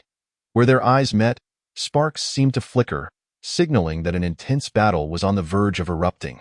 Within 100 moves, your defeat is assured, declared Hu Zuanger, her posture as upright as a bamboo shoot, exuding an air of pride as her delicate fingers rested lightly on the hilt of her sword. Upon hearing this, Chu Baidao threw back his head and laughed heartily, the sound reverberating through the air like thunder. I never expected to be so underestimated by you. How amusing, truly amusing. His eyes sparkled with a combative gleam, radiating an indomitable spirit. I, Chu Baidao, am not to be trifled with. I shall make you see me in a new light. With that, he clenched his fists tightly, his body swaying slightly as spiritual energy surged ominously around him, every muscle coiled and ready to spring into action. Then let us see you try. As Hu Zuanger's words fell, a crisp sound echoed, akin to metal clashing, as her spiritual sword was swiftly drawn from its sheath. The resounding cry of the blade filled the air, sending a shiver down the spines of the spectators. She lightly tapped the ground, her form shooting forth like a streak of light. Simultaneously, she flicked her wrist, and in an instant, the sword shimmered with radiant starlight, enveloping Chu Baidao in a fierce aura of sharp energy, a fine sword technique, but still insufficient to make me yield.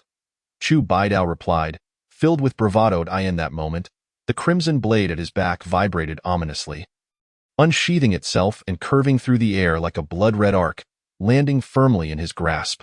Upon closer inspection, the surface of the blade was laced with blood-like veins, resembling a sinister net that sent chills through anyone who dared to glance upon it. The bloodthirsty soul-cutting blade. Chu Baidao muttered under his breath. In an instant, the scarlet blade whirled around him, enveloping him in a chilling aura and a deadly intent. Occasionally, streaks of light would burst forth from the swirling mass, flying towards Hu Zuanger with lethal precision. The techniques displayed by both were formidable. Hu Zuanger's swordsmanship was exquisite, while Chu Baidao's blade techniques exuded a ruthless ferocity, making this confrontation a true clash of titans. Su Chun marveled at the spectacle, his eyes filled with admiration for the two warriors' dazzling duel. As he observed, he silently noted the distinctive features of their techniques, contemplating how he might respond should he be faced with either of them. Hu Zuanger was no ordinary adversary. Through years of diligent training, she had solidified her spiritual energy, establishing a profound foundation. At this moment, she stepped forward decisively, her aura shifting dramatically as her spiritual energy surged to the brink of the transcendent stage.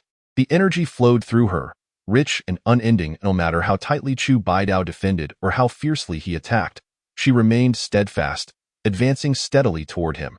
The brilliance of her sword began to weave seamlessly into his blade's aura, and Chu Baidao felt a sudden chill on his shoulder. Turning to look, he saw that a tear had formed in his garment. Remarkable, he thought, furrowing his brow with a hint of seriousness. He abruptly retreated, and as he leaped backward, he gripped his long knife tightly, shouting as he executed a diagonal slash.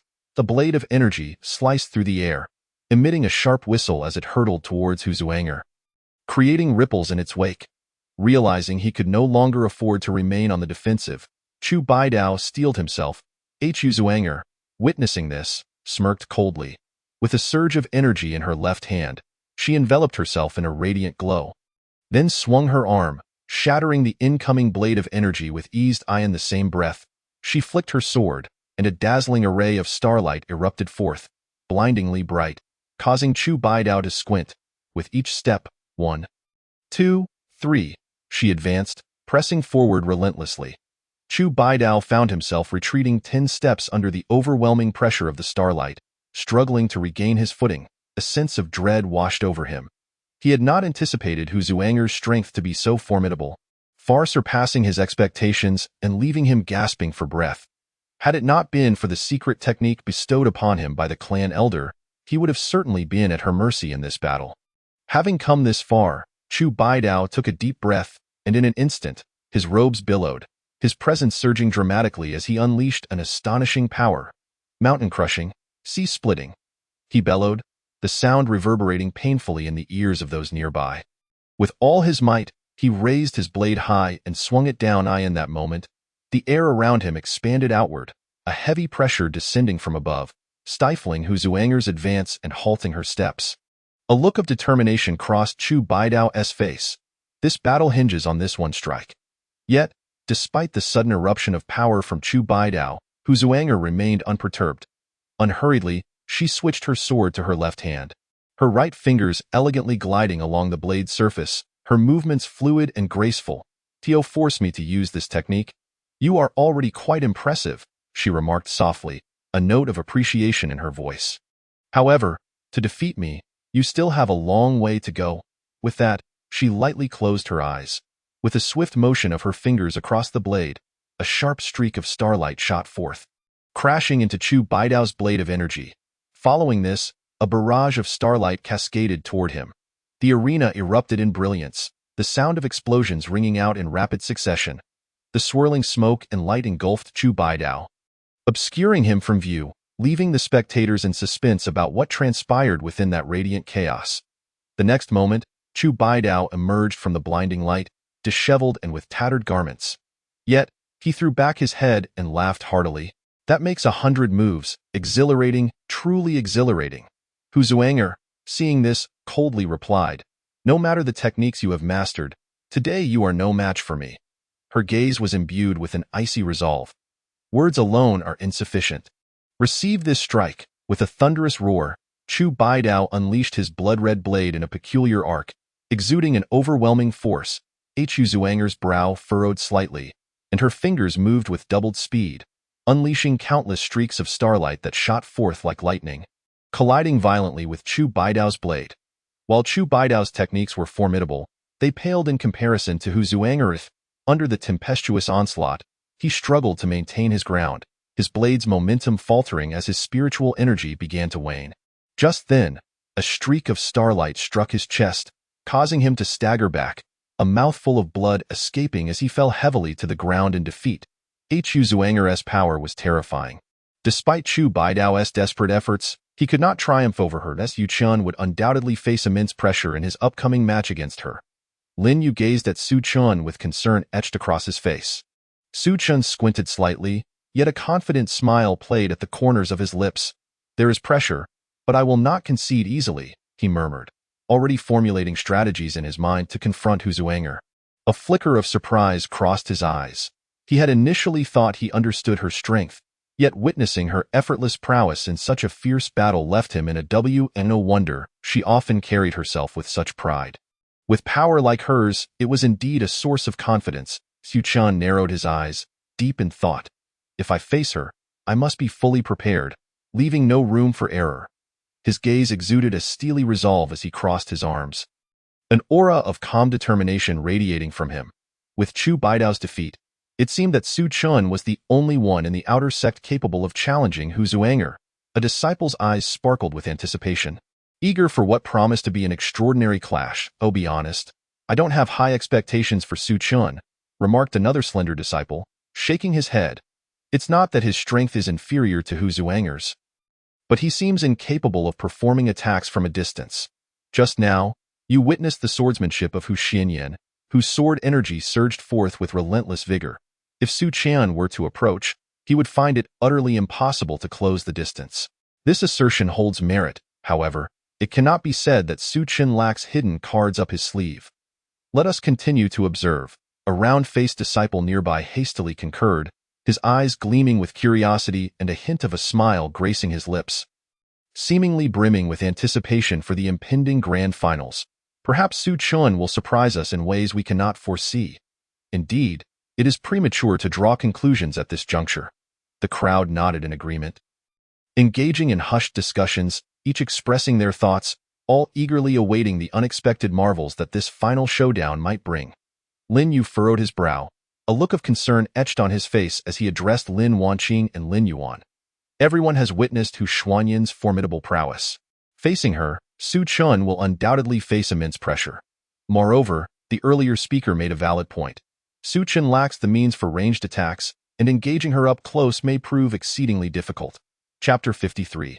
Victory of Hu Xinyan. Lin Wanqing clenched her fists, her expression resolute. Senior brother Su Qian is no ordinary individual. His previous battles have attested to his strength. I have faith that he possesses a strategy to contend with Hu Xinyan. Lin Yuan tightened his fists, excitement radiating from him. Senior brother Su Qian will surely prevail. He has already triumphed over Jian Tianbao. This time, he will undoubtedly conquer Hu Xinyan. Perhaps he might even surpass himself in this contest. Showcasing even more formidable techniques upon the high platform, the elder wore a look of approval, nodding slightly before announcing in a resounding voice, Hu Xinyan is the victor. The final match is indeed the championship, with the first place securing an invaluable storage spirit ring, along with 1,000 low-grade spirit crystals and a transformation pill as prizes. Hu Xinyan and Su Qian, I hope you both give your utmost in the forthcoming match. Fighting with abandon to leave no regrets, of course. The second, third, and fourth places will receive the same rewards, excluding the low-grade storage spirit ring, spirit stones, and pills. The elder's voice echoed across the arena, each word underscoring the significance of this contest. Now, let us take a brief respite of 15 minutes. After the elder concluded, he took his seat, exuding an invisible pressure that thickened the surrounding air. All eyes turned towards Su Qian and Hu Xinyan, each heart pondering the potential brilliance of this championship duel. Meanwhile, Hu Xinyan appeared somewhat pale, slowly retrieving a softly glowing spirit crystal, gripping it tightly in her hand, and then closing her eyes in concentration, striving to restore her depleted spirit energy. As her spirit energy gradually solidified, she slowly opened her eyes, inadvertently meeting Su Qian's gaze. A complex expression flickered in her eyes, a mix of respect for her opponent and an unspoken wariness. She understood well that Su Qian was no trivial adversary. This championship battle would demand every ounce of her strength. Su Qian, having found a quiet corner, settled down and closed his eyes, mentally replaying the details of the earlier combat between Hu Xinyan and Chu Baidao. Leaving no moment unexamined, he recalled each angle of Hu Xuanyan's sword strikes and the trajectory of her sword energy, attempting to discern any weaknesses. Simultaneously, he contemplated his own tactics, considering how to leverage the speed advantage of his wind spirit steps to breach Hu Xinyan's sword defenses.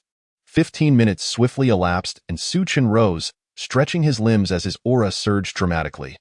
Taking a deep breath, he strode confidently towards the center of the arena, his gaze fixed intently on Hu Xinyan, his heart resolute with a singular conviction. Regardless of the challenges that lay ahead, he would give his all to secure victory. The resounding bell marking the commencement of the finals reverberated through the arena, its sound penetrating every inch of the air. The audience felt their hearts race uncontrollably, a tumultuous blend of anxiety and exhilaration igniting the atmosphere. All eyes were riveted on Su Qian and Hu Xinyan, as if fearing to miss a single thrilling moment. The inner sect disciples inhaled deeply, their chests heaving, before one boldly declared, "The time has come." Su Qian and Hu Xinyan exchanged glances, their eyes ablaze with the spirit of battle, heralding the onset of an epic confrontation. Unperturbed, Hu Xinyan stowed away the spirit crystal she had been absorbing energy from and gracefully advanced, her movements as light and buoyant as willow catkins dancing in the breeze. Each step was taken with poise and elegance as she positioned herself 10 meters from Su Qian, her beautiful eyes fixed upon him, radiating an innate pride and confidence. With a slight smirk, she spoke with unwavering certainty. "You are destined to fail today." Su Qian stood resolutely, his posture as upright as a pine, exuding the steadfastness of a mountain. Unfazed by Hu Xinyan's words, he silently organized his thoughts on battle strategy, contemplating how to maximize his advantages and transform the weaknesses he had observed in Hu Xinyan into opportunities for victory. At that moment, the inner sect disciple stepped forward, his voice booming with authority. "Let the match begin." As soon as the words left his lips, Hu Xuanyan's form flickered, akin to a bolt of black lightning, accompanied by a chilling gust of wind. And in an instant, she appeared just 5 steps in front of Su Qian. With a delicate flick of her wrist, her sword trembled as if it were a living entity, humming with energy. In an instant, brilliant sword light erupted from the tip, enveloping the area like a surging tide, saturating the air with an intimidating sword aura. "Excellent," Su Qian observed, his eyes ignited not with fear but with a blazing fighting spirit. Without hesitation, he activated his undying sacred body, and in that moment, A faint golden radiance enveloped him, as the light swirled around him. His imposing aura surged forth, and he strode boldly towards the oncoming tide of sword light. Each step radiating an unwavering determination that caused the ground beneath him to tremble slightly. Simultaneously, Su Chen discreetly activated his nether eye, a deep azure glimmer emerging in his gaze. This mysterious eye, flickering with ethereal light, began to meticulously analyze the trajectories of Hu Xinyan's sword techniques. The clash of sword light and the undying sacred body erupted in a dazzling explosion, showering sparks that illuminated the arena as if it were daylight. 3 years earlier, Hu Xinyan had gained renown in the outer sect for her exquisite swordsmanship, becoming an unattainable swordsmanship prodigy in the eyes of many disciples. Over the past 3 years, she had dedicated herself to relentless practice. Undeterred by the change of seasons, her comprehension of swordsmanship had reached unprecedented heights, and her techniques had advanced by leaps and bounds. Now, unleashing her full power, her sword trajectories were as swift as lightning. Nearly imperceptible to the naked eye, each strike fierce and unpredictable, leaving onlookers trembling in fear. Yet, amidst this tempest of sword strikes, Su Chen maintained an extraordinary steadiness, his nether eye fixated on Hu Xinyan's every movement. Even the subtlest changes did not escape his scrutiny. He deftly defended against her onslaught, while simultaneously seeking opportunities to counterattack. The two engaged in fierce combat, transitioning from the center of the arena to its outskirts. Their spirit energy wreaking havoc, raising clouds of dust and debris in their wake. With your mere skills, do you think you can defeat me? Su Chen scoffed. Let us see if you can with that. He deftly sidestepped her sword strikes. The battle surged from the outskirts back to the judgment platform, the breathtaking clashes leaving the outer sect disciples in awe. They watched with wide eyes, not daring to blink. Captivated by this extraordinary duel, some even rising to their feet, straining to catch a clearer view. The intensity of their battle was overwhelming, with Su Chen standing firm against Hu Xuanyan's sword techniques. Hoping to discover a flaw, Lin Yu swallowed hard, his throat constricting, his voice trembling as he fixed his gaze on the arena, unwilling to divert his attention for even a moment. His hands instinctively clenched the edges of his garment, palms damp with sweat, as he turned to Lin Wanqing and inquired, "Wanqing, do you think Su Chen can win?" Lin Wanqing's expression was resolute as she clenched her fists. "I believe in senior brother Su Chen. He will surely find a way to at that moment." Su Chen seized the instant Hu Xinyan altered her sword technique, the fluctuations of spirit energy providing him the opportunity he sought. He lightly stepped forward. Employing the wind spirit steps, his form akin to a wisp of breeze swiftly closing in on Hu Xinyan, his speed so rapid it was nearly undetectable. Chapter 54. Su Chen vs. Hu Xinyan, simultaneously. He swiftly raised his right hand, gathering spirit energy at his fingertips, and unleashed the shattering air finger, targeting Hu Xuanyan's wrist. Shattering air finger, Su Chen exclaimed, on the high platform. The inner sect disciples were utterly astonished, some unable to suppress their gasps of disbelief. This was simply preposterous. Were these really outer sect disciples? Especially Su Chen, who resembled a wild beast, bravely withstanding Hu Xuanyan's unparalleled sword techniques. His strength had evidently surpassed that of his peers. An outer sect disciple exclaimed in awe, his eyes wide with incredulity, as if struggling to believe the scene unfolding before him. Another disciple echoed, "Indeed, Su Chen's potential is limitless. He may very well become a pillar of our sect in the future. The student surpasses the master. The future truly belongs to these young talents. We, the older generation, may soon find ourselves overshadowed," lamented another elder disciple with a wry smile, his eyes reflecting admiration and anticipation for the younger generation. To witness this match truly makes the journey worthwhile. Such a breathtaking duel is likely to be etched in one's memory for a lifetime. The crowd nodded in agreement, exchanging eager words, their faces alight with excitement and anticipation, their eyes sparkling with fervor. They fixated on Su Chen and Hu Xinyan, eagerly awaiting the next extraordinary moment, speculating on what astonishing techniques Su Chen might unveil. Their hearts brimming with curiosity and hope, yet the murmurs of the onlookers had no bearing on the fierce combatants, as the intensity of their battle escalated rather than waned. Shatter the void. Su Chen seized the moment. Channeling the formidable power within him, undeterred by the overwhelming surge of his opponent's spiritual energy, With a thunderous roar that echoed through the arena, he unleashed his technique once more, his spirit energy surging forth like a tempestuous wave. Converging at his fingertips, with a swift thrust, he launched his attack, the air slicing with a sharp whistle in its wake. That moment, a glint of determination flickered in Su Chen's eyes as he fully activated his nether eye. The deep azure hue within his gaze illuminated the battlefield. He discerned that Hu Xian'er instinctively gathered her spiritual energy to the right side of her sword in response to his Shatter the Void, leaving her left side momentarily vulnerable. Simultaneously, he discreetly activated his immortal body technique, golden light coursing beneath his skin, reinforcing his defenses and preparing for the imminent clash, his heart swelling with joy. The opportunity had arrived. Hu Xian'er's eyes widened in surprise and ire, emanating an aura as sharp as a drawn blade. "Humph, you have some skill, but to think you can defeat me is still far too early," she declared, her thoughts racing. "This Su Chen has forced me to resort to such measures. I cannot allow him to underestimate me." With her sword infused with spiritual energy, it transformed into a vivid azure.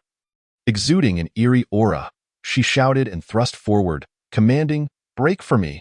The atmosphere in the arena thickened with tension, as if the very air had grown heavier.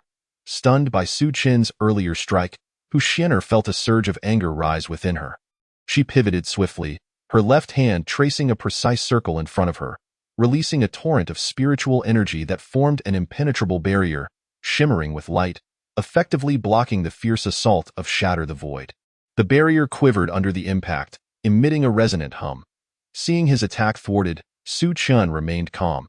He understood that the battle was only just entering its fervent phase. He quietly concentrated his spiritual energy while keenly observing Hu Xian'er's every movement, waiting for the perfect moment to turn the tide of battle. "Ha ha ha, take this punch." Despite the setback, Su Chen's momentum surged. He charged forward like an enraged bull, unleashing a punch towards Hu Xian'er's left side with immense force. The wind from his strike howled, compressing the surrounding air with a crackling sound. In that instant, he deftly employed the spirit wind step, his form shifting like a specter, making it difficult for Hu Xian'er to predict his trajectory. Seizing this fleeting moment, Hu Xian'er propelled herself backward like a bolt of black lightning, propelled by a fierce gust. Reacting with remarkable speed, she gracefully twisted in midair, switching her sword to her left hand while her right fingers came together, akin to a serpent's tongue, swiftly gliding along the blade in one fluid motion. The Star Radiance sword technique. Su Chen is in trouble now. Among the crowd, someone gasped in horror, their eyes wide with disbelief. Lin Yu anxiously grasped Lin Wanqing's arm, exclaiming, "Junior Sister Lin, do you think Su Chen can withstand this?" The power of the Star Radiance sword technique is formidable.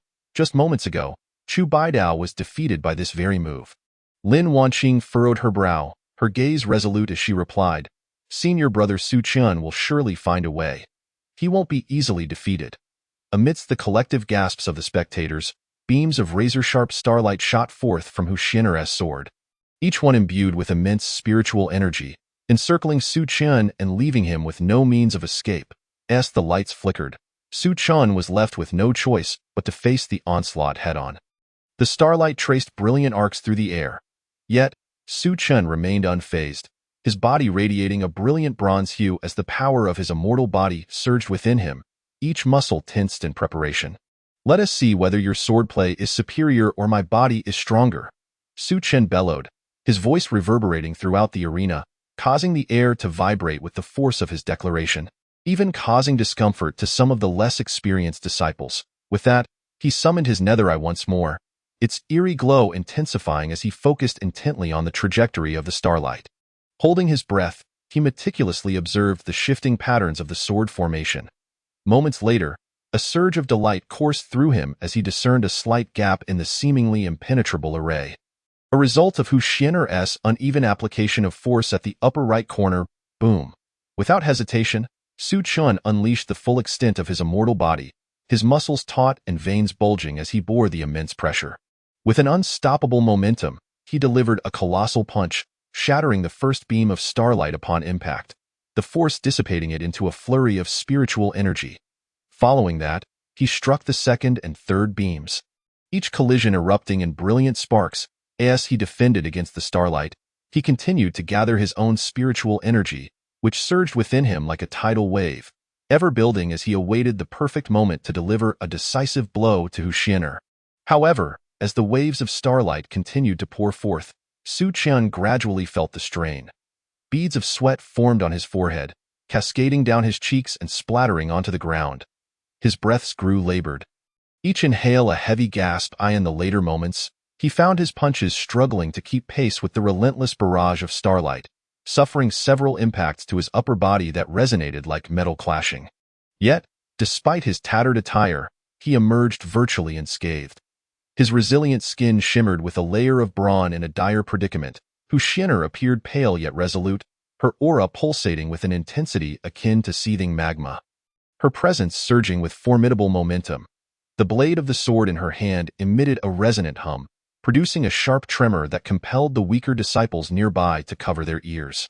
Abruptly, a torrent of overwhelming and fierce power erupted from within her, reminiscent of tumultuous waves crashing with destructive force. It resembled an ancient tempest capable of rending the heavens, howling as it spread wildly in all directions.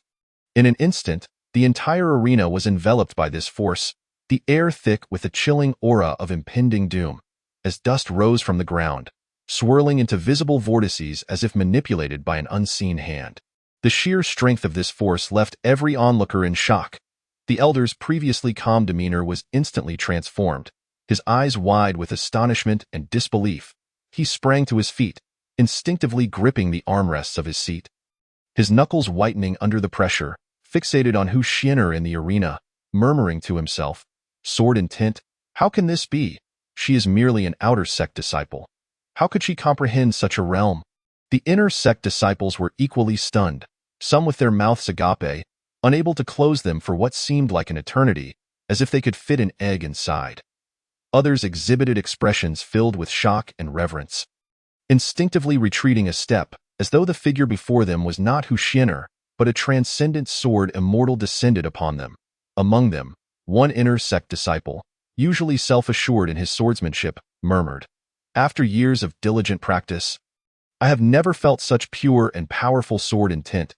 Today has truly opened my eyes." Others whispered amongst themselves, their voices laced with disbelief, "Hushiener has hidden herself too deeply. After this battle, her standing in the sect will surely change forever." Meanwhile, the outer sect disciples trembled in fear beneath this sword intent. Some timid ones even sought refuge behind their peers, daring only to peek with wide eyes at the arena. In the crowd, one outer sect disciple stammered, "Is this the aura of a true powerhouse? I feel like an ant beneath this force." Another disciple clenched his fists, his face a canvas of envy and longing. "If only I could possess such formidable strength one day." Yet, Su Qian stood before this overwhelming sword intent without a trace of fear. Instead, it ignited a fiercer battle spirit within him. However, he understood that this battle would be immensely challenging. His palms were already soaked with sweat, and his fist trembled slightly, but he steeled himself, summoning every ounce of his strength. The deep azure light in his eyes surged suddenly, as if to dye the very heavens with its enigmatic hue. And then, a thunderous roar shattered the sky. "Break the soul, explode for me." A beam of eerie azure light, imbued with destructive intent, shot forth from his nether eye with blinding speed, hurtling directly towards Hushiener's glimmering sword. Upon contact, the azure light and the sword detonated like a powerful bomb. The terrifying shockwave erupted instantaneously, and Hushiener felt an irresistible force surge through her arm, causing her grip to weaken. The sword trembling violently in her hand as if it were a living entity, nearly slipping from her control. Seizing the moment of her brief disorientation, Su Qian's left hand darted into his storage pouch with lightning speed. And in an instant, a chilling gleam flashed as he firmly grasped the Xinlong halberd, its imposing aura radiating around him. Yet, at that moment, his arm was already aching from the previous battle, and the hand gripping the halberd trembled slightly. His arms bulged with veins, every muscle straining under the excessive exertion, each movement demanding the utmost from his body. "Dragon Abyss breaks the mountains," Su Qian bellowed, his voice imbued with boundless strength and a determination to fight to the last. He poured his surging spiritual energy into the Xinlong halberd without reservation. Yet, his reserves were dwindling, and every ounce of energy expended sent waves of dizziness coursing through him. Then, he swung down with all his might towards Hu Xian'er, the halberd descending with the force to cleave the heavens in two. The blade sliced through the air, producing a sharp whistle. Chapter 56. Small competition rewards boom. The Xianlong halberd collided heavily with the sword, producing a deafening roar that sent tremors through the entire arena, the surrounding air rippling visibly. The powerful surge of spiritual energy spread wildly like a raging tsunami, causing the onlooking disciples to recoil in fear of being caught in this terrifying force. Amidst this cataclysmic clash, Su Chun felt an overwhelming backlash, his feet carving deep grooves into the ground, nearly losing his footing. Meanwhile, Hu Xian'er was sent flying like a kite severed from its string, uncontrollably arcing through the air before crashing heavily at the edge of the arena, blood seeping from the corner of her mouth, her eyes filled with reluctance and despair. The confidence that once shone within her now replaced by an abyss of desolation. Su Chun slowly lowered the Xianlong halberd, his chest heaving violently, each breath laden with exhaustion. His face reflected fatigue, his legs trembling slightly, as if they might give way at any moment. He gazed at the fallen Hu Xian'er and declared loudly, "I have won." At that moment, Hu Xian'er struggled to prop herself up, a bittersweet smile gracing her lips. "Su Chun, you are formidable, I concede with full sincerity. But I shall not give up. One day, I will grow stronger and challenge you again." Su Chun nodded slightly, catching his breath as he replied, "I look forward to that day, but please, don't disappoint me then." With that, he mustered his strength and, amidst the gazes of awe and admiration from the crowd, made his way down from the arena step by step. The arena fell into an immediate hush, all present stunned by the astonishing scene, unable to believe their eyes. Su Chun had truly triumphed over the formidable Hu Xian'er.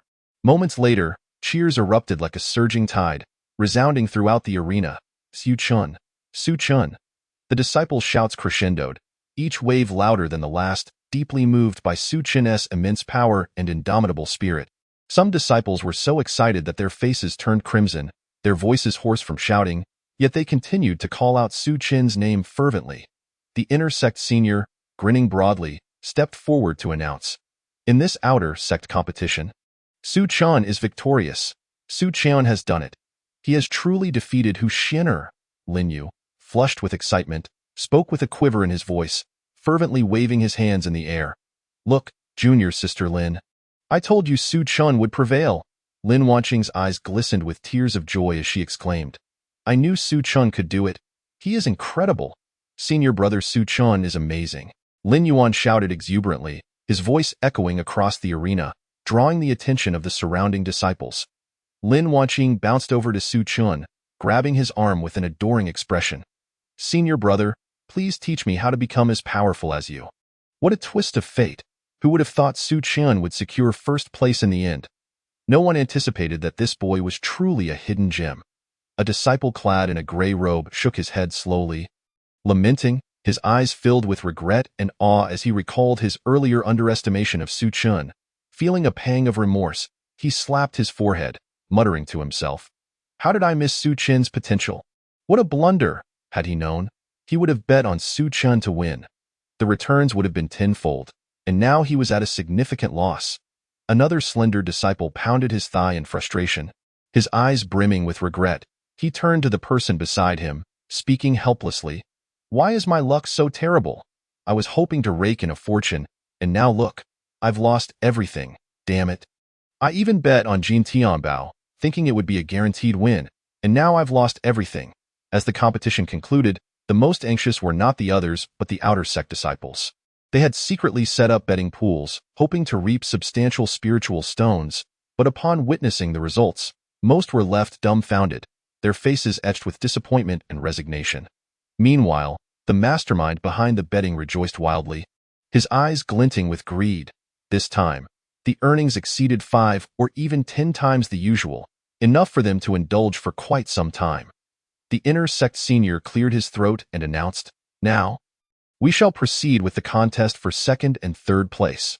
Hearing this, those disciples who had lost their entire fortunes suddenly awakened from their stupor, slapping their foreheads as they remembered they had also bet on the second, third, and fourth places. Instantly, the crowd buzzed with anticipation and tension.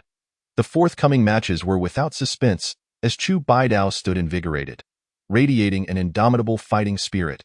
His gaze was sharp and unwavering, akin to stars shining brightly in the cold night, as he meticulously focused on his opponent, missing not a single subtle movement. The footsteps beneath him were light and agile, flowing like clouds and water, each stride imbued with an undeniable vigor that commanded respect. In his hand, that glimmered as it danced through the AI art. In stark contrast stood Jin Tianbao, who had long since lost his confidence. He appeared flustered, his movements becoming erratic and devoid of any coherent strategy. Under Chu Baidao's fierce onslaught, Jin Tianbao swiftly succumbed to defeat. Thus, through his exceptional performance, Chu Baidao secured the third place in the outer sex competition. Although Hu Xinyuan felt a deep sense of regret, she had no choice but to accept reality, gracefully settling for second place. The first position was undoubtedly claimed by Su Chun, who, with unwavering determination, cut through his opponents and emerged as the most illustrious figure of the outer sect. The surrounding disciples cast envious and admiring glances, whispering about his remarkable display. Finally, the moment for awarding prizes arrived, enveloping the competition arena in a solemn yet fervent atmosphere. The elder strode onto the stage with measured steps, a warm smile gracing his face. The disciples below fell silent, their gazes fixed intently on the elder. He first looked toward Su Chen, his eyes brimming with admiration and expectation, and spoke earnestly. Su Chen, your victory in this competition is well-deserved. You have demonstrated not only formidable strength but also unwavering perseverance and the courage to forge ahead. At this point, the elder paused briefly, his gaze sweeping across the crowd before continuing. I hope you will continue to strive without succumbing to arrogance. The road ahead is long, and you must tread it step by step. Upon hearing this, Su Chen immediately bowed respectfully, his demeanor humble and sincere. Elder, rest assured, I will with outstanding young disciples like you in our sect.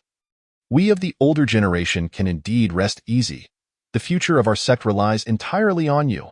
The elder spoke with relief, his eyes reflecting high hopes for Su Chen. The surrounding disciples nodded in agreement, affirming the elder's words. Subsequently, the elder retrieved a low-grade storage spirit ring, emanating a faint glow, and slowly extended it towards Su Chen. With both hands, Su Chen accepted it, his eyes sparkling with delight as he eagerly slipped it onto his finger. He gently caressed the spirit ring, feeling a refreshing chill travel from his fingertips, joy swelling in his heart. Then, with a flourish of his sleeve, he smoothly tossed 1,000 low-grade spirit stones into the ring. Chapter 57. The conclusion of the competition. Once Su Chen had received his reward, the elder's gaze turned contemplatively towards Hu Xinyuan. Standing below the stage, though traces of reluctance lingered in her expression, she straightened her posture, embodying resilience.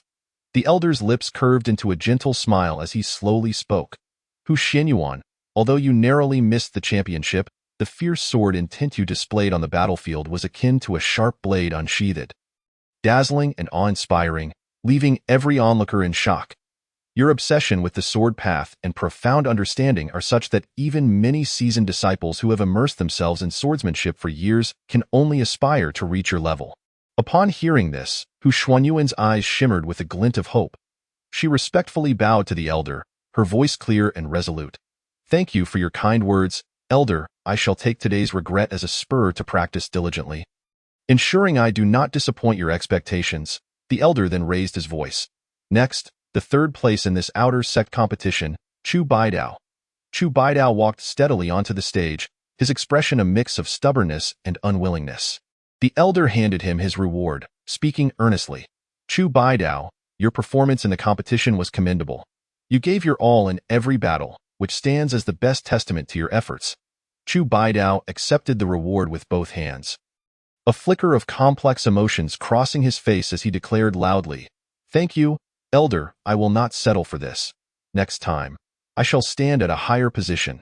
As he spoke, he turned to gaze at Su Chen. His eyes ablaze with fierce determination. Su Chen nodded slightly. Chu Baidao is no weakling. With such fighting spirit, he will undoubtedly be a formidable opponent in the next competition. The elder's voice rang out once more. Fourth place. Jin Tianbao. Jin Tianbao approached the stage with a slightly dimmed countenance and heavy steps. The elder presented him with his reward and a vial of healing elixir, his tone gentle and laced with concern. Jin Tianbao, although this competition left you with regrets, your strength should not be underestimated. This vial of elixir will aid in your recovery. With diligent practice, you shall surely achieve breakthroughs in the future. Jin Tianbao accepted the elixir, nodding slightly, his voice low yet imbued with a resolute spirit. Thank you, Elder. With the awards concluded, Chu Baidao and Jin Tianbao stood nearby, watching as Su Chun was surrounded by admirers. Chu Baidao clenched his fists, his eyes burning with determination. Su Chun, you have won this time, but next time, I will surpass you. Jin Tianbao gritted his teeth, his eyes filled with resentment. Humph, I certainly won't lose so pathetically next time. Su Chun exhaled deeply, inadvertently glancing aside to find Hu Xinyuan gazing at him. Her eyes held a complex array of emotions, reluctance, admiration, and an amalgamation of feelings. Su Chun was momentarily taken aback, reflecting inwardly. This girl possesses remarkable strength, a resilient character, and is indeed a worthy opponent. The surrounding disciples buzzed with excitement over their dialogue, their eyes alight with anticipation, speculating on the thrill of the next confrontation. At that moment, Lin Yu and others hurried over to Su Chen. Lin Yu brimming with enthusiasm, giving a thumbs up. Su Chen, your performance today was truly awe-inspiring, like a god of war descending upon us. Lin Wanqing chimed in, her eyes sparkling with admiration. Indeed, senior brother Su Chen, you are our role model. Su Chen smiled, waving his hand in modesty, his tone calm. Everyone has a chance. As long as we practice diligently, we can all grow stronger. The road ahead is long. Let us strive together. Unbeknownst to them, high above, two figures in flowing garments emanated an air of mystery and immense pressure. One of them fixed their gaze intently on the competition arena below, a hint of inquiry in their expression, and lowered their voice to ask, Mo Zhu, what do you think of Su Chen's strength? Mo Zhu, with hands clasped behind his back and a stature upright, gazed deeply into the distance, pondering for a long while before responding slowly. This child is extraordinary. He possesses a robust physique and that peculiar right eye, which appears to have a unique bloodline. His current strength is indeed formidable, yet to stand out in this realm filled with strong opponents, he must ascend to the condensation realm. Only by reaching that stage will he be qualified to compete with the many geniuses of the Yu Kingdom. The inquirer nodded thoughtfully and continued. As for the second place, Hu Xinyuan, she is equally gifted, having comprehended sword intent at such a young age. Her future achievements in the sword path are boundless. Regarding the third place, Chu Baidao, and the fourth place, Jin Tianbao, while they may be ordinary talents, their fighting spirit on the competition stage is commendable. If they can train diligently, they too may carve out their own paths. Upon hearing this, Mo Zhu slightly tilted his head, his gaze fixed on the vast horizon, exclaiming, in recent years, the Yu Kingdom has indeed been blessed with a plethora of talents, shining like stars in the night sky. I cannot help but wonder what dazzling brilliance will emerge from their collisions in the years to come. Perhaps this group will truly break through the confines of the Yu Kingdom and make a name for themselves throughout the entire southern Qin domain. Lu Zhu, however, shook his head gently, a look of helplessness clouding his features, and sighed heavily. It is difficult. Our Yu Kingdom is already at the bottom of the power hierarchy in the southern Qin domain. And in terms of both the quantity and quality of talents, we pale in comparison to other nations. Unless a truly astonishing figure emerges to lead the charge, it will be no easy task to rise again. As he finished speaking, the worry in his eyes seemed to cast a shadow over the high skies. Just as Su Chun was about to leave, he sensed something and abruptly looked up. A flicker of vigilance flashing in the depths of his in that instant, his gaze met that of the two formidable figures high above, who were secretly observing. Yet he quickly regained his composure, his expression unchanging as if nothing had happened, and continued to walk alongside Chu Baidao, though he inwardly remained alert, contemplating the identities and intentions of the two powerful individuals. Lin Yu threw his arm around Su Chen's shoulder, exuberantly exclaiming, Su Chen, today's victory has truly lifted our spirits. We must celebrate this properly. Come on, let us head to Lin Yuan's place. Lin Wanqing eagerly nodded in agreement, her eyes sparkling with anticipation. Unable to resist their enthusiasm, Su Chen smiled and acquiesced. The group arrived at Lin Yuan's residence, and as they pushed open the door, a rich fragrance wafted through the air. The stone table inside was laden with an array of spirit fruits and delicacies. the fruits shimmering enticingly and the dishes steaming, releasing mouth-watering aromas. Lin Yuan patted Su Chen's shoulder. "Senior brother Su Chun, congratulations on your victory. Your strength has truly opened our eyes. You must take us under your wing from now on." The group gathered around, and Lin Yu was the first to grab a spirit fruit, biting into it with enthusiasm, juices spilling forth as he mumbled. "Su Chen, your every move today was spectacular. Especially that powerful attack against Chu Baidao. It was simply stunning. I felt like the entire arena was shaken by your presence." Lin Wanqing chimed in from the side. Indeed, brother Su Chun. You cannot imagine the thrill I felt as I watched from the audience. My heart nearly leaping from my chest. Fearing that something might go awry, Hu Chun smiled and waved his hand dismissively. Everyone has their chance. I merely enjoyed a stroke of good fortune, and indeed, my recent cultivation has borne some fruit. The conversation then turned to their respective cultivation insights and future aspirations. Lin Yuan shared the bottlenecks he encountered in his training, while Su Chen patiently offered some advice. The atmosphere was lively and harmonious as everyone exchanged words. This meal was a delightful affair, filled with laughter and joy that echoed throughout the room. Chapter 58. Breaking through the mundane in the following days. Su Chen's life was filled with routine and fulfillment. As dawn broke, with the sky just beginning to blush with the first light, he commenced his cultivation under the rising sun. His pores opened wide. Eagerly absorbing the spiritual energy of heaven and earth, Hu Chen gently closed his eyes, his expression focused, as he could distinctly perceive strands of spiritual power weaving through his meridians, gathering and creating a tingling yet wondrous sensation.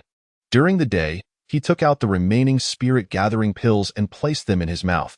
The pills dissolved instantly, their potency rapidly diffusing throughout his body. He sat in silence, fully directing the medicinal energy to merge with his own spiritual force. With the aid of the pills, he could noticeably sense the refinement of his internal spiritual energy, while his meridians, nourished by the pill's power, grew more robust and resilient, allowing his energy to circulate more smoothly than ever before. As time passed quietly, Su Chen felt an increasingly intense surge of spiritual energy within him, like a surging undercurrent, eager to break through an invisible barrier.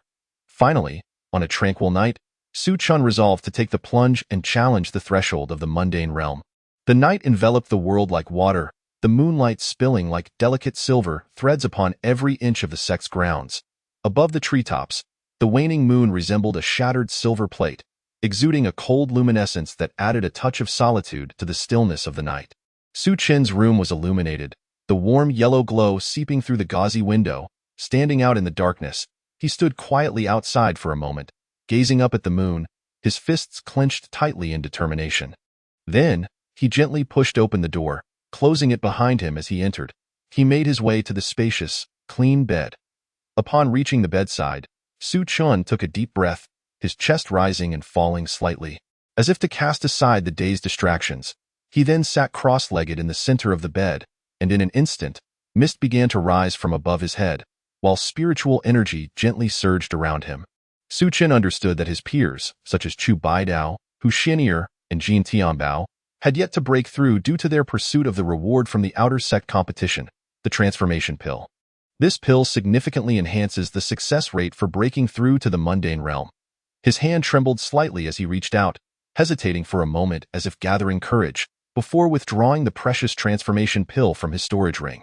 The pill radiated a warm glow in his palm, and he gripped it tightly, his gaze resolute as he contemplated transformation, shedding the mundane.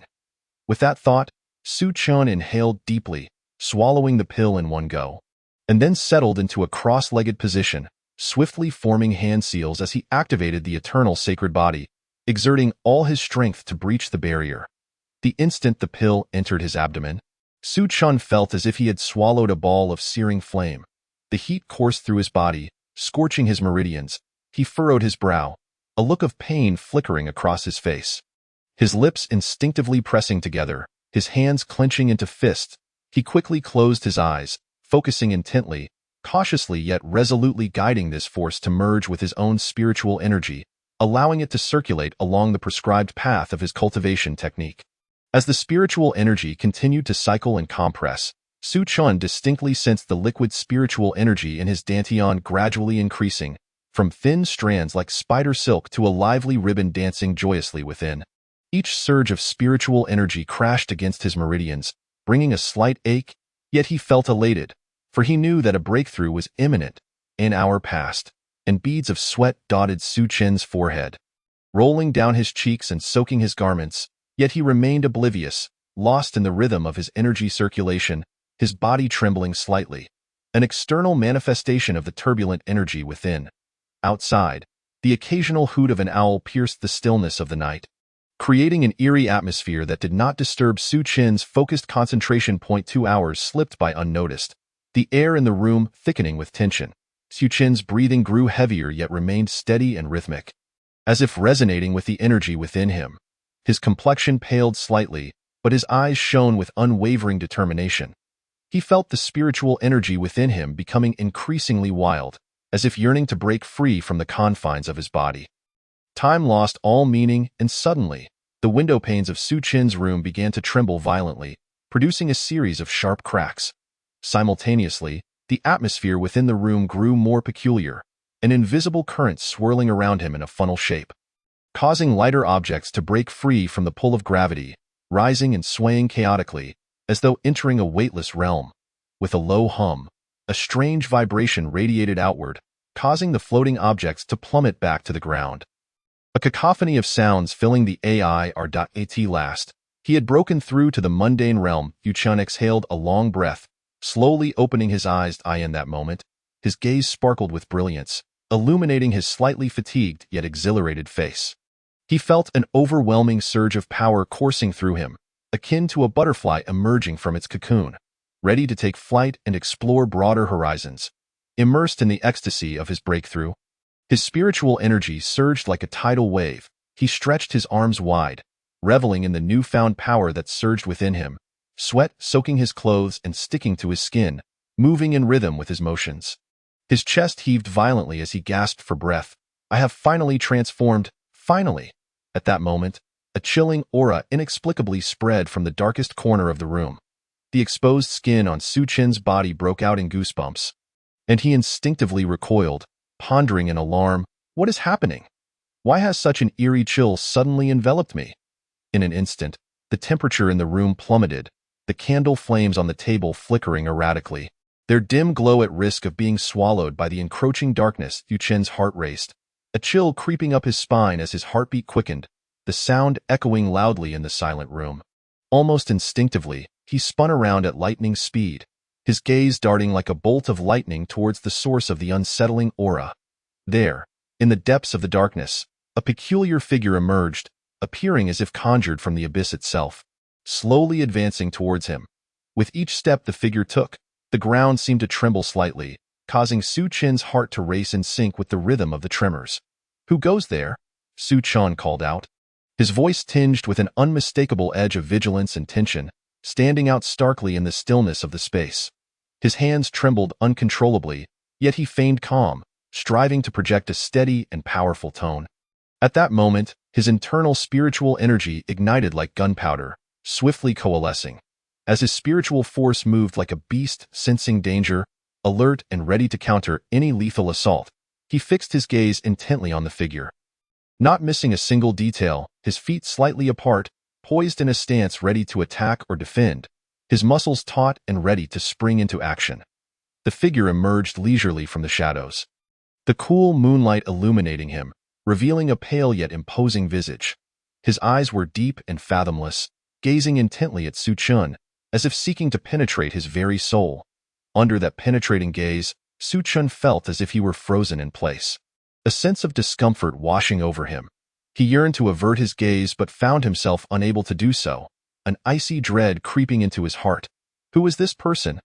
Why does he exude such an overwhelming aura? Indeed, you sensed me quite quickly, came a low, raspy voice, imbued with an irresistible authority. Chapter 59. The arrival of Ancestor Lu. Su Chen's heart sank once more. Was this not the mysterious powerhouse who had observed the competition from the skies during the outer sect contest?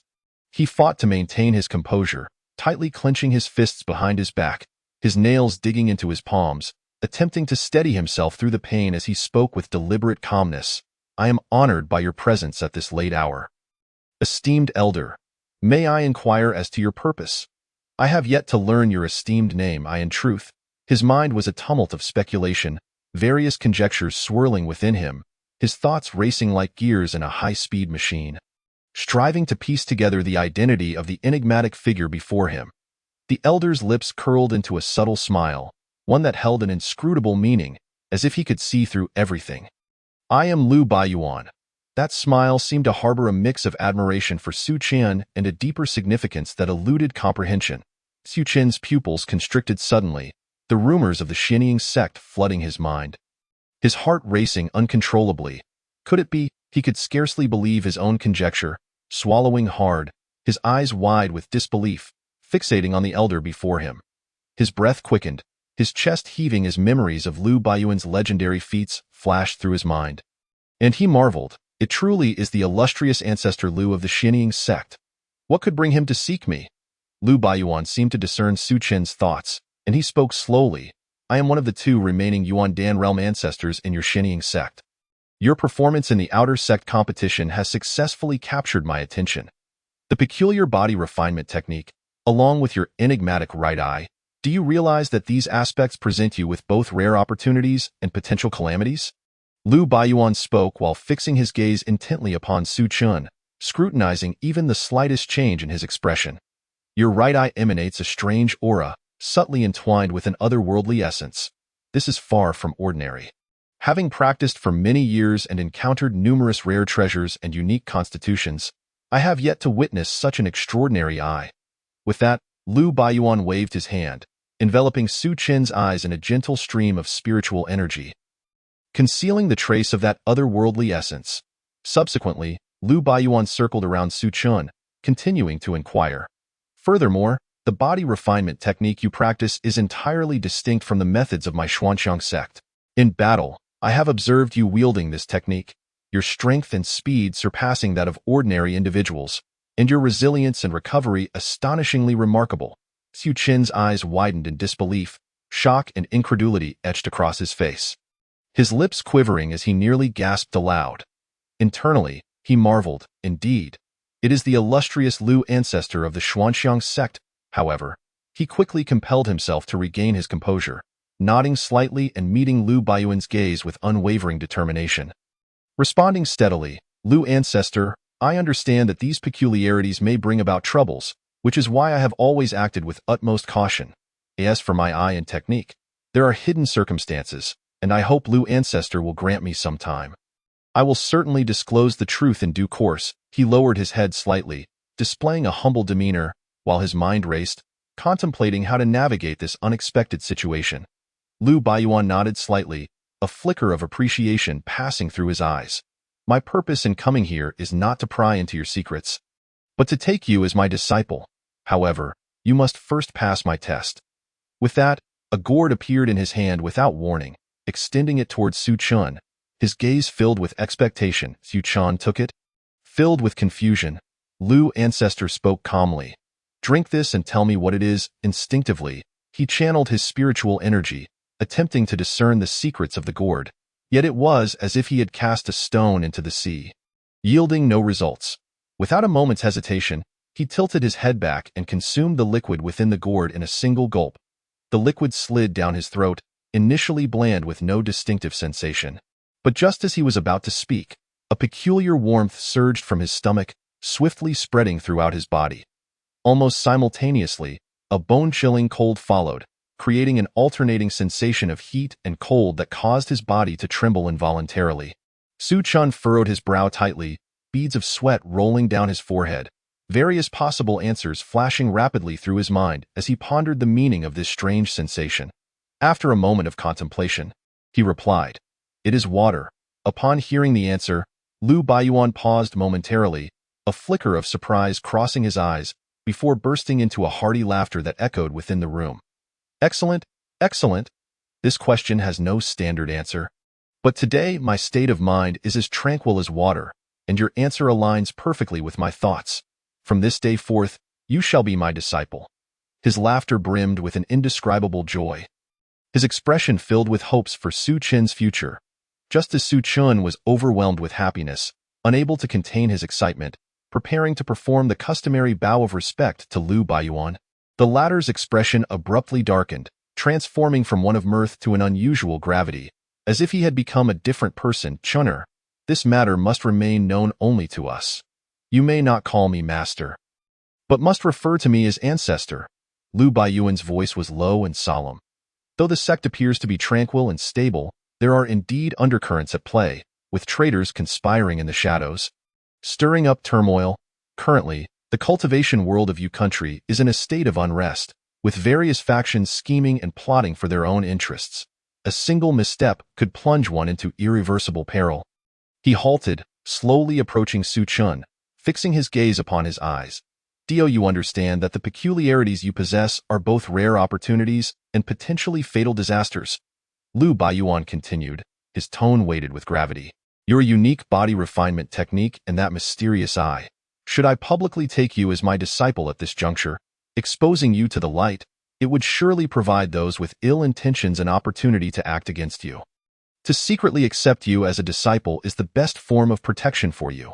Lu Baiyuan concluded, his eyes brimming with hope. I regard you as my inheritor, with great expectations for you.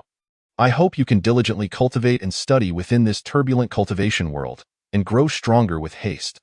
When you have acquired sufficient strength, we will publicly acknowledge our master-disciple relationship, and at that time, no one will dare to harm you lightly. With that, he gently patted Su Chen's shoulder, the seemingly tender gesture igniting a warm current within Su Chen's heart. Lu Baiyuan's gaze drifted toward the window, his expression grave. Chun'er, are you aware of the current situation in the cultivation world of Yu country? He began slowly, his voice tinged with weariness and concern. Su Chun shook his head, filled with confusion, yet sensing that what he was about to hear was of great significance. I have just entered the cultivation world and know little of these circumstances. I hope Ancestor will enlighten me. The three major sects of Yu country, Xuanxiang sect, Qingyun sect, and Tianfa sect, have maintained a delicate balance for many years. A flicker of coldness passed through Lu Baiyuan's eyes. However, this balance is on the verge of being shattered. There are signs of an alliance forming between Qingyun sect and Tianxian sect, their target being my Xuanxiang sect. Su Chen's heart jolted. Although he had just entered the cultivation world, he understood the implications of the conflicts between the three sections. Lu Ancestor, could it be that they intend to swallow up the Xuanxiang sect? He could not help but ask, concern etched across his face as he felt a profound anxiety for the future of the Xuanxiang sect. Lu Baiyuan nodded slightly, his expression growing more serious. Indeed, they are scheming in the shadows, continually weakening the strength of my Xuanxiang sect. Presently, the Xuanxiang sect faces numerous crises, both internal and external. Within the sect, there are constant power struggles among the factions, and even traitors colluding with external enemies in the dark. In such a situation, if I were to publicly take you as my disciple, exposing you to the light, what do you think those people would do? Su Chen's heart sank, instantly comprehending Lu Baiyuan's concerns, and nodded solemnly. Ancestor, rest assured. I will not disappoint your expectations. I shall devote myself to cultivation, enhancing my strength to alleviate the sect's troubles. Lu Baiyuan smiled as he helped Su Chen rise, his smile reflecting both recognition of Su Chen and a glimmer of hope for the future. Lu Ancestor raised his right hand gently, flicking his fingers, and a soft sound resonated as a small, exquisite storage spirit ring floated into view, hovering steadily before them. In an instant, a powerful and mysterious wave of spiritual energy rippled outward, followed by the opening of the storage spirit ring, revealing a fantastical world of wonders without reservation before Su Chen's eyes. Chun'er, this is a gift for you as my disciple. Feel free to choose any item from this storage spirit ring without hesitation.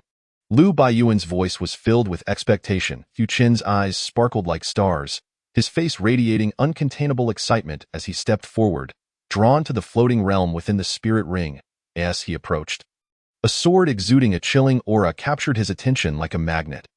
This sword, long and gleaming, emitted a cold light, with strands of sword energy swirling around its edge, seemingly beckoning for its destined master.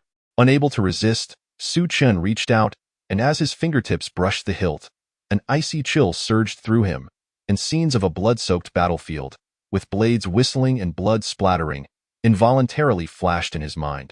Strangely, a strong sense of dissonance welled up within him. He furrowed his brow, tightening his grip on the hilt before slowly releasing it. After a moment of hesitation, he shook his head gently, reluctantly stating, "This sword is indeed excellent, but I do not use swords." Next, Su Chen's gaze was firmly drawn to a warm defensive jade pendant. He cautiously picked up the pendant, feeling its warmth in his palm, and examined it closely. The pendant was inscribed with intricate, mysterious symbols, which shimmered faintly under his gaze, radiating an extraordinary glow, each symbol containing formidable defensive power. Su Chen closed his eyes, attempting to channel his spiritual energy into the pendant. Feeling the fluctuations of power within, however, when he opened his eyes, he still felt an emptiness in his heart. With a soft sigh, he placed the pendant back, murmuring, "This is not it either." As time passed, Su Chen wandered among the treasures within the spirit ring, his eyes eagerly scanning each rare artifact. Yet, after much deliberation, he had yet to find something that truly satisfied him. His brow gradually furrowed into a shape. His eyes filled with confusion and conflict. While each item was undeniably a treasure, none resonated with his desires. At last, Su Chen took a deep breath, as if making a significant decision, and strode up to Lu Baiyuan.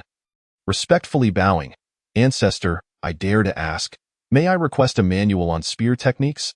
Upon hearing this, Lu Baiyuan was momentarily taken aback, a flicker of subtle surprise flashing in his eyes as he instinctively stroked his beard. Sinking into deep contemplation, uncertain of how long time has gracefully flowed, the elder Lu's Adam's apple subtly shifted, and he finally opened his lips, his voice imbued with a hint of nostalgia that gently unfurled. The techniques pertaining to firearms are indeed quite rare. Even within this storage spirit ring of mine, none remain. However, Lu paused, as if ensnared by the memories of yesteryears, a distant mist shimmering in his eyes as his thoughts drifted back to an era long gone. "In my youth, while wandering the outer realms, I fortuitously stumbled upon a mysterious cave. In a concealed corner of that cavern, I discovered a tome on firearm techniques. Today, I hope it may forge a rare bond with you."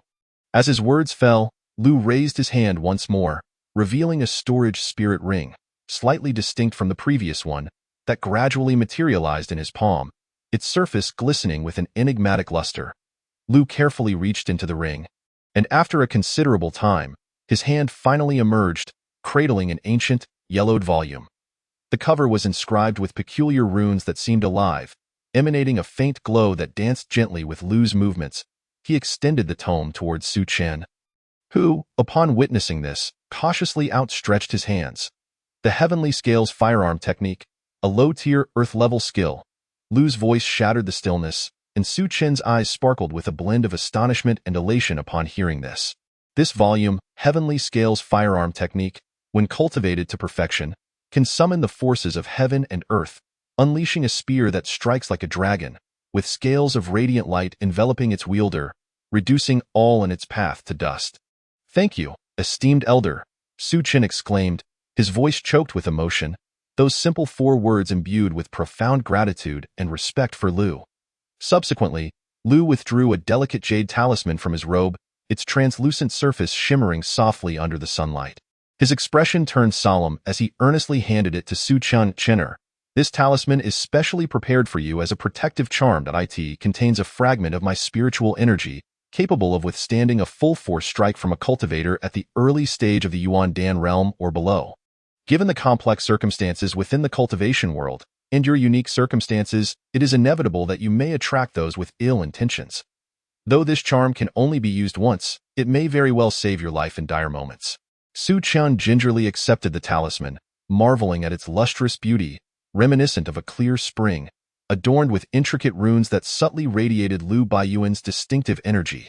He understood the talisman's preciousness. "Your care overwhelms me. Esteemed elder, I shall safeguard this charm with utmost diligence, only to be used in the gravest of emergencies." Lu Baiyuan patted Su Chen's shoulder, speaking earnestly, "Rise, for from this day forth, you shall be my direct disciple. Lu Baiyuan, in your future path of cultivation, I shall be your unwavering guardian." After a brief pause, he fixed his gaze upon Su Chen, his demeanor filled with gravity. "While I can provide you with protection, the journey of cultivation ultimately relies upon your own perseverance. You possess extraordinary talent, along with the unique technique and an extraordinary right eye. This is both an advantage and a double-edged sword that requires your utmost caution. Yes, disciple understands, Su Chen replied respectfully. Next, I shall impart to you some insights and experiences from my years of cultivation, which I hope will prove beneficial to your journey. Lu Baiyuan continued, in the pursuit of cultivation, one must avoid impatience. Each breakthrough and elevation in realm requires a solid foundation. Especially with the body-refining techniques you practice, it is crucial to emphasize the balance and harmony between body and spiritual energy. Lest you hasten your progress and risk falling into madness, Yu Chun listened attentively, nodding earnestly, committing every word from Lu Baiyuan to memory. He was acutely aware of the rarity of receiving such meticulous guidance from an elder of the Yuan Dan realm. Regarding your mysterious right eye, though I am unaware of its origins, I can sense the immense power contained within. If harnessed wisely, it could serve as a significant asset in your cultivation journey. However, if mismanaged, it may turn against you. Chapter 61. Physical transformation. Lu Baiyuan furrowed his brow slightly, concern etched in his gaze as he regarded Su Chen intently, speaking with a weighty tone. Before you fully master this power, you must not carelessly reveal the secret of your right eye, lest you attract unwarranted troubles. The world of cultivation is fraught with treachery and unpredictability. A moment's negligence could lead to irreparable consequences. Upon hearing this, Su Chen promptly lowered his head and replied, "Disciple will heed the elder's teachings." Lu Baiyuan let out a gentle sigh, casting his gaze skyward before continuing, "Very well, let us conclude for today. The hour is late. Rest well. Tomorrow, you shall begin your journey as an inner disciple, and I will seek you thereafter. Thank you, esteemed elder." Su Chen respectfully bowed to Lu Baiyuan, his eyes trailing the elder's figure until it gradually faded into the night. After Lu Baiyuan's departure, Su Chen slowly settled onto the edge of his bed, reflecting on the events of the evening as if they were a fleeting dream. From being chosen by Lu Baiyuan as a disciple to learning of the complex dynamics within the cultivation world of the Yu Kingdom and the crises facing the Xianzhong sect, this series of changes left him both exhilarated and heavily burdened. Yu Chen gently closed his eyes, his aura retracting like the ebbing tide, fully concentrating on stabilizing his cultivation. Yet, just as he was about to immerse himself in the tranquility of his practice, a sudden searing pain erupted in his right eye, akin to a sharp steel needle piercing deep into his soul. Su Chen involuntarily gasped, a jolt of shock coursing through him, his expression tightening as his muscles involuntarily twitched. He hastily circulated his spiritual energy, cautiously probing the anomaly within his nether eye, every thread of energy navigating with tension and vigilance. In the depths of that profound gaze, chaos began to churn. Mysterious runes gradually emerging. These runes flickered with a subtle radiance, exuding an ancient and enigmatic aura, moving independently to form a rudimentary yet profoundly cryptic map. A hidden red marked a location that seemed to guide him towards something intangible. Su Chen's heart raced with astonishment, waves of realization crashing within. Could this be the place to obtain the nether eye? No, I must uncover the truth behind this, he resolved, gritting his teeth, his long fingers lightly tracing the air, imprinting every contour and detail of the map deeply into his mind. The room was utterly silent, save for his rapid breaths. Once Su Chen regained his composure from the startling transformation of his nether eye, he keenly sensed a stirring within his undying sacred body technique. Instinctively, he activated the technique, and in an instant, a layer of golden light enveloped his surface. With a sudden crackling sound, his bones resonated crisply, while his muscles swelled visibly, brimming with strength. His skin became as resilient as dark iron, glimmering with a faint metallic sheen. Testing his might, Su Chen clenched his fist, and with a resounding crunch, the air reverberated with a muted thud. Unable to resist, he gently touched his arm, feeling an unparalleled solidity that made him acutely aware of the immense power contained within. He slightly bent his arm, his muscles taut, and, attempting to exert force, he astonishingly shattered a nearby stone bench, shards scattering in all directions, dust swirling in the air. This power! Su Chen exclaimed in disbelief, astonished by the overwhelming strength coursing through him, his eyes flickering with delight and curiosity. Internally rejoicing, he tested his defenses and discovered that even a full-force strike from a second-tier magical artifact would struggle to inflict any harm upon him. His defensive capabilities were nothing short of astounding. At this moment, Su Chun felt an incessant surge of spiritual energy within him, his meridians aching from the overwhelming force. Just as he was grappling with the shock of this newfound might, he was elated to realize that his nether eye had undergone further transformation. With a swift motion, Su Chun darted to the corner of the room, where a sturdy stone lay, typically used to test spiritual strength. He slightly shifted his stance, his eyes locking onto the stone, focusing intently as his spiritual energy surged toward his right eye. Shatter soul. He cried out, and in an instant, a ghostly light rapidly coalesced in the depths of his nether eye. Swiftly shooting forth like a bolt of lightning, with a resounding crack, the formerly impervious stone shattered under the onslaught, black flames engulfing the stone dust as it cascaded down, raising a cloud of acrid smoke that filled the corners of the chamber. Su Chin's eyes widened in disbelief, his mouth agape as he stood frozen in place. The Shatter Soul technique now bore an accompanying black flame attack, its power far exceeding that of before. After regaining his composure, Su Chin paused, standing with his hands clasped behind his back, his gaze penetrating through the chamber's walls. Tomorrow, he would report to the inner sect, and thereafter, he would train under Liu Baiyuan. At that time, his cultivation would surely advance by leaps and bounds. The following morning, the horizon glowed with the light of dawn, the first rays of sunlight breaking through the layers of clouds, gently cascading upon Su Chin's abode where he practiced. Slowly, he opened his eyes, still imbued with the excitement and exhilaration from last night's breakthrough to the Transcendence realm. Stretching his limbs, he reveled in the invigorating power coursing through him, a smile unconsciously gracing his lips. After this ascension to the inner sect, he would embark on a journey with Liu Baiyuan, knowing it might be a long time before he could see his companions again. He needed to bid them farewell. Yu Chan stepped out of his residence, hastening his pace toward Lin Yu's dwelling. Along the way, familiar sights whirled past him, yet he found himself devoid of the inclination to savor them. Memories of past training sessions and sparring with Lin Yu flickered through his mind like a revolving lantern. Before long, Su Chin arrived at Lin Yu's door. He raised his hand and knocked, urgency evident in his voice. "Lin Yu, it's me." The door creaked open, and upon seeing Su Chin, Lin Yu's eyes first sparkled with surprise. Yet, in the next moment, his expression turned serious as he keenly sensed the extraordinary aura emanating from Su Chin. A jolt of astonishment coursed through Lin Yu, his gaze locking onto Su Chin, filled with confusion and inquiry. After a brief hesitation, he could no longer restrain himself and asked, "Su Chin, have you perhaps broken through to the Transcendence realm?" His voice carried a hint of disbelief as he scrutinized Su Chin from head to toe, seemingly searching for answers within him. Su Chin smiled slightly and stepped inside, handing Lin Yu a storage pouch.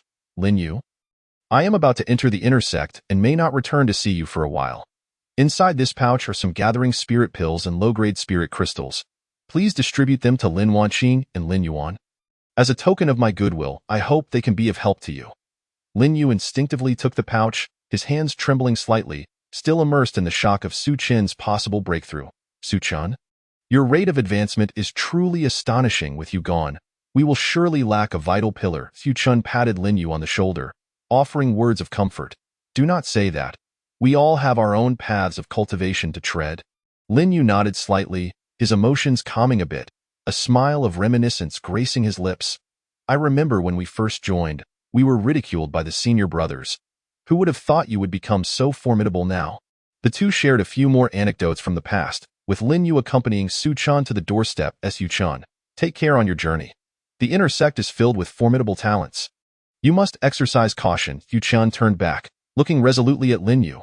"Rest assured, I will." With that, he turned and strode purposefully towards the inner sect. After a stick of incense's time, Su Chin arrived before the grand entrance of the inner sect hall, slowly raising his head to gaze upon the towering gates. Chapter 62. Ascension to the inner sect. The gates were impressively grand, far beyond imagination, with lifelike stone beasts carved on either side, their fierce expressions watching over every visitor with predatory intent. Judging by the entrance alone, it was clear that the inner sect was of an entirely different caliber than the outer sect. It truly was a hidden land of dragons and tigers. Even the disciples stationed at the entrance had reached the Transcendence realm, confirming that the resources and environment for cultivation in the inner sect were indeed far superior to those in the outer sect. Su Chun couldn't help but marvel inwardly. Approaching the station disciple, he politely stated, "Esteemed brother, I am here to apply for ascension to the inner sect. My name is Su Chun." The disciple, who had been standing idly, initially frowned with impatience at Su Chin's words, ready to dismiss him casually. However, the other sentinel, who had remained silent until now, suddenly widened his eyes in astonishment, his face reflecting sheer surprise. "You are the champion of the recent Outer Sect tournament." "Su Chun?" The disciple quickly stepped forward, disbelief shimmering in his eyes. Upon receiving Su Chin's affirmation, his surprise transformed instantly into admiration and enthusiasm, nudging his bewildered companion with his elbow and exclaiming, "Brother, this is the champion of our Outer Sect tournament. His prowess is extraordinary." The previously lethargic disciple finally snapped back to reality, embarrassment crossing his features as he quickly adopted a more respectful demeanor, standing upright with a beaming smile. "Ah, so it is junior brother Su Chen. I have long admired your reputation.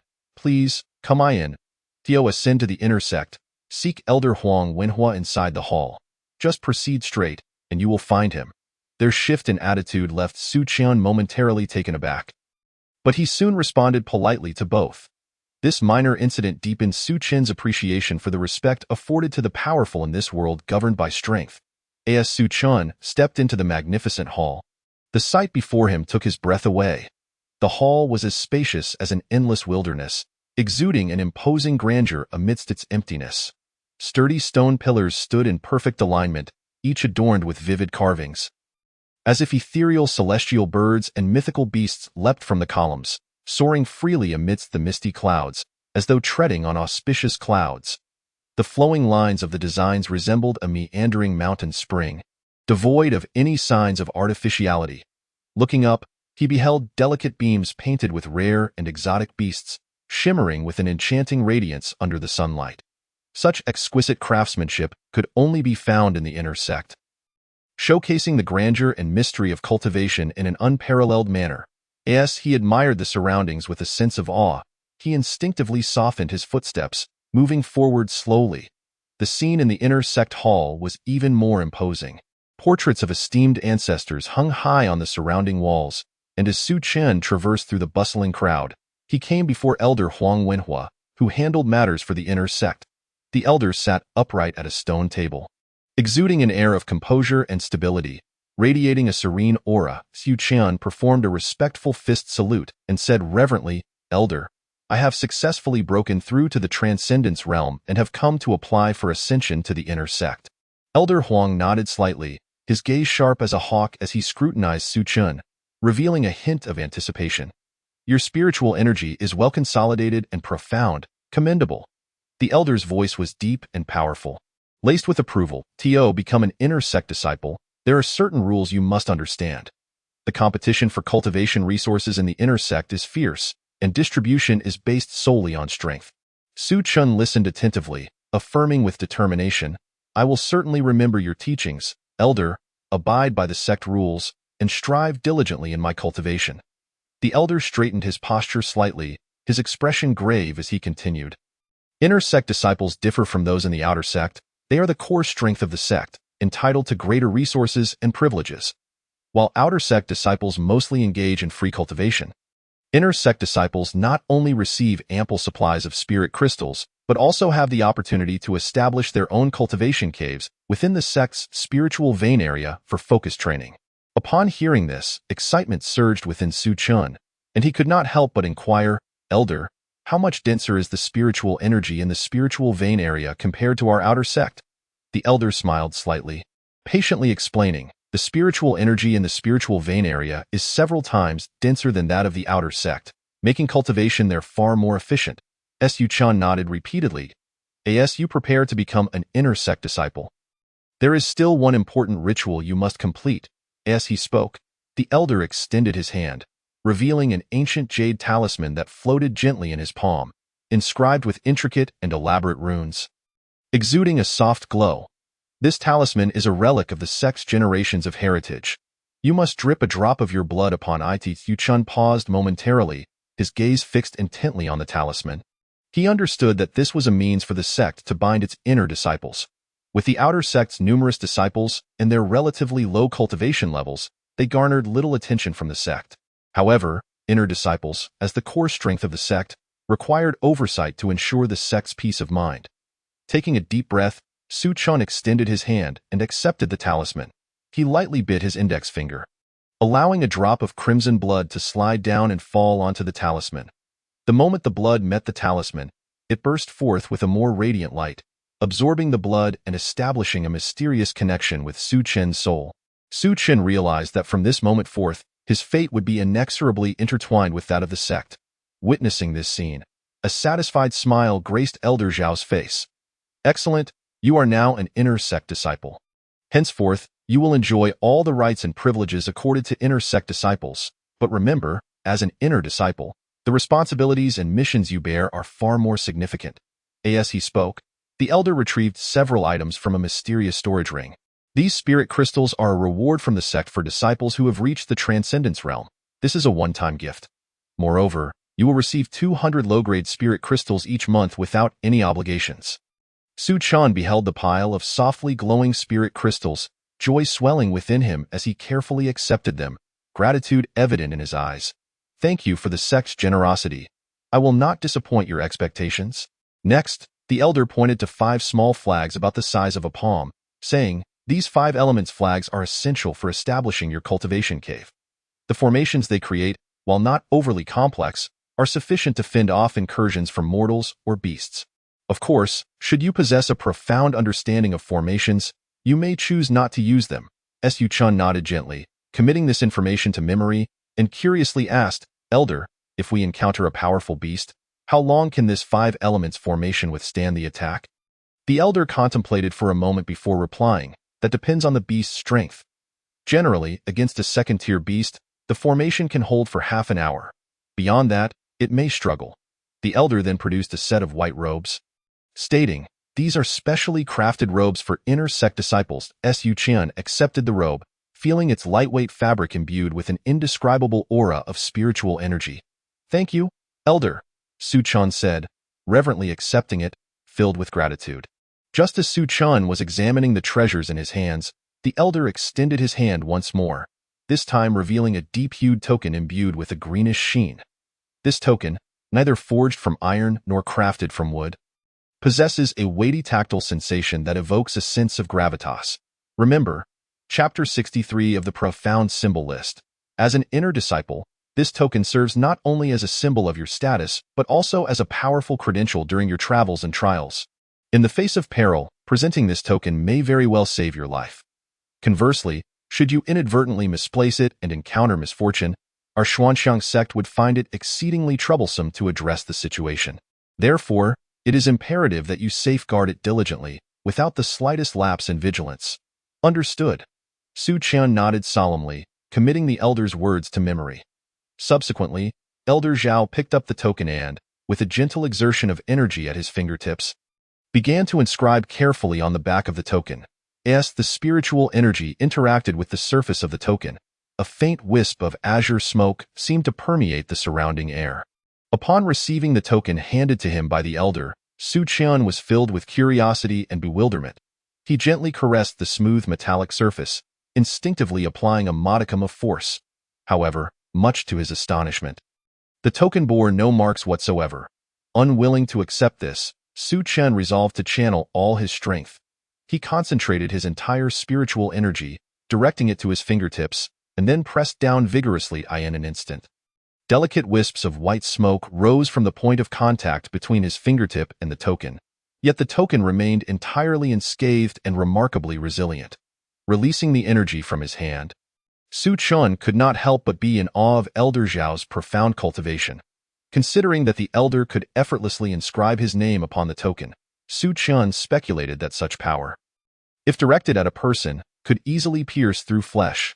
Observing Su Chen's reaction, Elder Zhao wore a faint smile, seemingly satisfied with Su Chen's performance.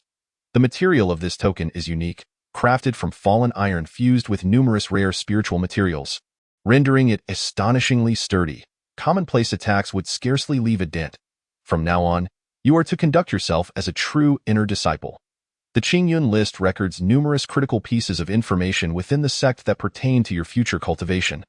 So make sure to study it diligently. Having said this, he turned to a nearby senior inner disciple and said, Chen Xiao, take him to see the profound symbol list. The disciple obeys. As the words fell, a tall and handsome inner disciple strode forward. Come, let us go see the profound symbol list right away. This is something every inner disciple must familiarize themselves with. The profound symbol list? Su Chen repeated with a look of confusion. The unfamiliar term igniting a fervent curiosity within him.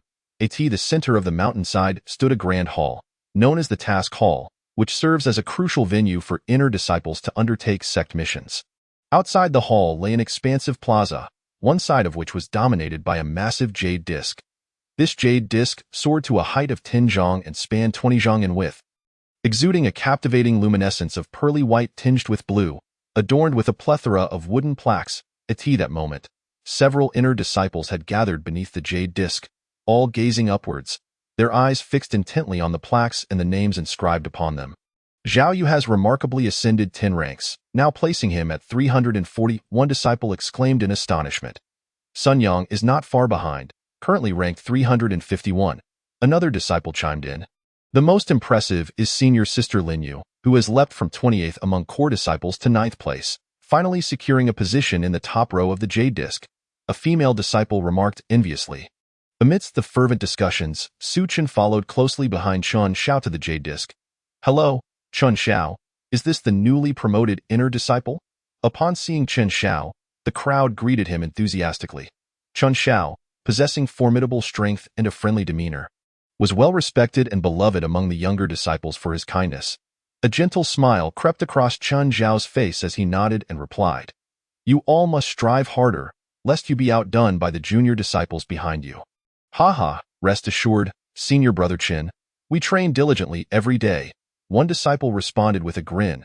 Su Chen paid little mind to the conversations around him, instead directing his full attention to the towering jade disc. The surface of the jade disc was densely adorned with wooden plaques, neatly divided into 40 rows, each capable of displaying up to 20 plaques. The names inscribed varied, with the 1st through 5th rows designated for core disciples. Their plaques a deep, rich purple, vibrant and prominent above all others. The 6th through 15th rows belong to the formidable inner disciples, their plaques a fiery red, while the remaining rows house the numerous ordinary inner disciples. Their plaques a shade of dark azure, closely resembling the color of the inner disciples' tokens. Go ahead and retrieve an empty plaque, inscribe your name upon it, and hang it in the last row. Chen Xiao instructed, pointing to the vacant plaques at the end.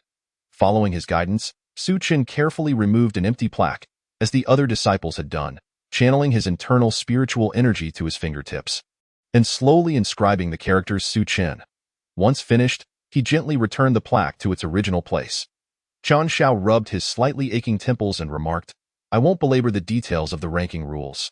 You may inquire amongst one another for a thorough explanation. If there is nothing more, I shall take my leave. After Chen Xiao departed, Su Chen, having just become an inner disciple, eagerly approached the senior disciples with sincerity. Brothers and sisters, my name is Su Chen, and I would like to inquire about the significance of this ranking and how it is determined. One inner disciple patiently explained. At first glance, this ranking may seem inconsequential, but to think so would be a grave mistake. Primarily, it greatly stimulates everyone's competitive spirit. After all, no one wishes to remain perpetually behind, and not everyone can easily attain a high rank. To ascend to the forefront requires relentless effort and formidable strength. Of course, there are a few who resign themselves to mediocrity, but they are exceedingly rare and essentially negligible. Another inner disciple added. The ranking system is quite straightforward. It is determined through mutual challenges. However, there is a prerequisite. The disparity in rank between challengers cannot exceed 100. Furthermore, every decade, an inner disciple ranking competition is held, a grand event that completely reshuffles the entire list, leaving those who typically avoid challenges with no excuses left to evade them. I see. Su Chen nodded thoughtfully. At that moment, a strikingly beautiful senior sister approached and earnestly advised. I suggest you undertake a few sect missions first, and after accumulating some practical experience, you can challenge other inner disciples. You must understand that the absence of life and death trials significantly impacts combat effectiveness. Those who challenge you will not hold back. being challenged can be quite disconcerting. Those with a good temper may leave you spitting blood, while the hot-tempered ones might leave you bedridden for quite some time. Such occurrences are not uncommon among inner disciples. Su Chan stood quietly, listening intently to the discussions while secretly planning. I will first visit the Method Pavilion. Upon becoming an inner disciple, he was granted a 6-month period of free cultivation. Chapter 64. The Forest of Hands and the Empty Sky Technique. He was intrinsically driven to strive and was unlikely to spend this half-year idly. Yet he understood that his offensive skills were limited, and he urgently needed to select sophisticated techniques to firmly establish himself in the competitive inner disciple arena. After expressing his gratitude to the kind senior disciples, he made his way toward the Technique Pavilion. At the entrance, the elder guarding the pavilion was meditating. "Elder, it has been a long time." He then gently rotated his wrist, palm facing up, revealing the azure token that signified his identity as an inner disciple. Presenting it to the elder accepted the token, casting a swift glance, his eyes widening in surprise. "An inner disciple token? My goodness. It hasn't been long since I last saw you, and you've already become an inner disciple?" Su Chen's lips curled into a playful smile. "Hee, just promoted. Lucky me, I can go to the second floor without time restrictions, right?" "Of course not. Go ahead." The elder snapped back to reality, hastily nodding in agreement. His eyes still reflecting astonishment and contemplation. As he watched Su Chen's departing figure, he remained in a daze for some time, finally murmuring to himself, "This lad is truly a prodigy, achieving the status of inner disciple so swiftly." Su Chen ascended the steps leading to the second floor, his gaze sweeping over the neatly arranged shelves filled with various technique manuals. He first thought of the Undying Sacred Body technique he had already cultivated. This technique is of high-grade Xian level, and although it is a fragment, it serves as a solid foundation, sufficient to support his cultivation to the Yuan Dan realm, after which he could switch to a more advanced technique. "I have broken through to the exquisite transformation realm. I now urgently need more powerful offensive techniques." Su Chen mused, his resolve strengthening as his gaze traversed the tomes on the shelves. Suddenly, a weathered tome caught his eye, the Phantom's 7 Sword Arts. A high-grade Xian technique, divided into 3 tiers. Mastering this technique would undoubtedly enhance his combat prowess significantly. However, he furrowed his brow slightly, feeling a tumult of emotions within. "While I excel in close combat, this swordsmanship, though formidable, feels akin to a mere chicken rib to me." Subsequently, he stumbled upon the Ice Soul Silver Needle technique, another high-level mystical method, suitable for practitioners of hidden weapons and needle techniques, which is also divided into 3 tiers. Although this technique is exquisite, it diverges from the attacking style I favor. After perusing several manuals, Su Chen contemplated the exaggerated descriptions of these techniques, yet he was acutely aware that each tome encapsulates the wisdom and toil of countless predecessors. Taking a deep breath, he continued his exploration, and just as fatigue began to set in, an old manual caught his eye. The Forest Law. This is a high-level mystical technique, and upon opening the manual, a wave of mysterious and ancient energy surged forth. The first move, Devouring Spirit. When Su Chen executed this move, an eerie black mist would emanate from his palm, as if it were a consuming force from the abyss. Upon contact with an opponent, this power would surge into them like a greedy beast, gradually draining their spiritual energy as if peeling layers from an onion, rendering them utterly depleted in a short span. Vulnerable to defeat. The second move, Soul Lock. When employing this technique, invisible waves of soul energy would radiate from Su Chen's body, resembling an intangible net that swiftly enveloped its target. Once ensnared by this force, the opponent's soul would be shackled by heavy chains, their movements sluggish, and their thoughts muddled, leaving them helplessly aware of every action being controlled by Su Chen. The third move, Rift of the Universe. This is the most potent killing move of the Forest Law. Su Chen would swiftly form seals with his hands and then thrust them forward, unleashing a cataclysmic force from his palms.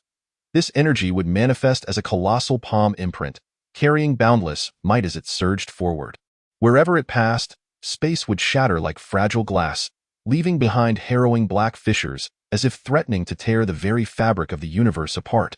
Its power was truly terrifying. The more he read, the more exhilarated Su Chen became. He felt as though this technique had been tailor-made for him. "This is it. The method of attack aligns perfectly with my combat style. Having determined his attacking technique, the next step was to select a movement technique. The spirit wind steps he had practiced was merely of yellow grade. Now that he had the opportunity to choose a mystical technique, Su Chun would not let it slip away easily. A manual radiating a soft blue light captivated his attention. He gently extracted it, and the cover boldly proclaimed Void Gliding Technique. Upon opening the technique, he discovered that the Void Gliding Technique was an intermediate-level mystical movement technique, divided into 3 realms. At the initial stage, when Su Chun took a step, a faint, veil-like glow would envelop him, a subtle presence that could confuse opponents, making it difficult for them to track his movements.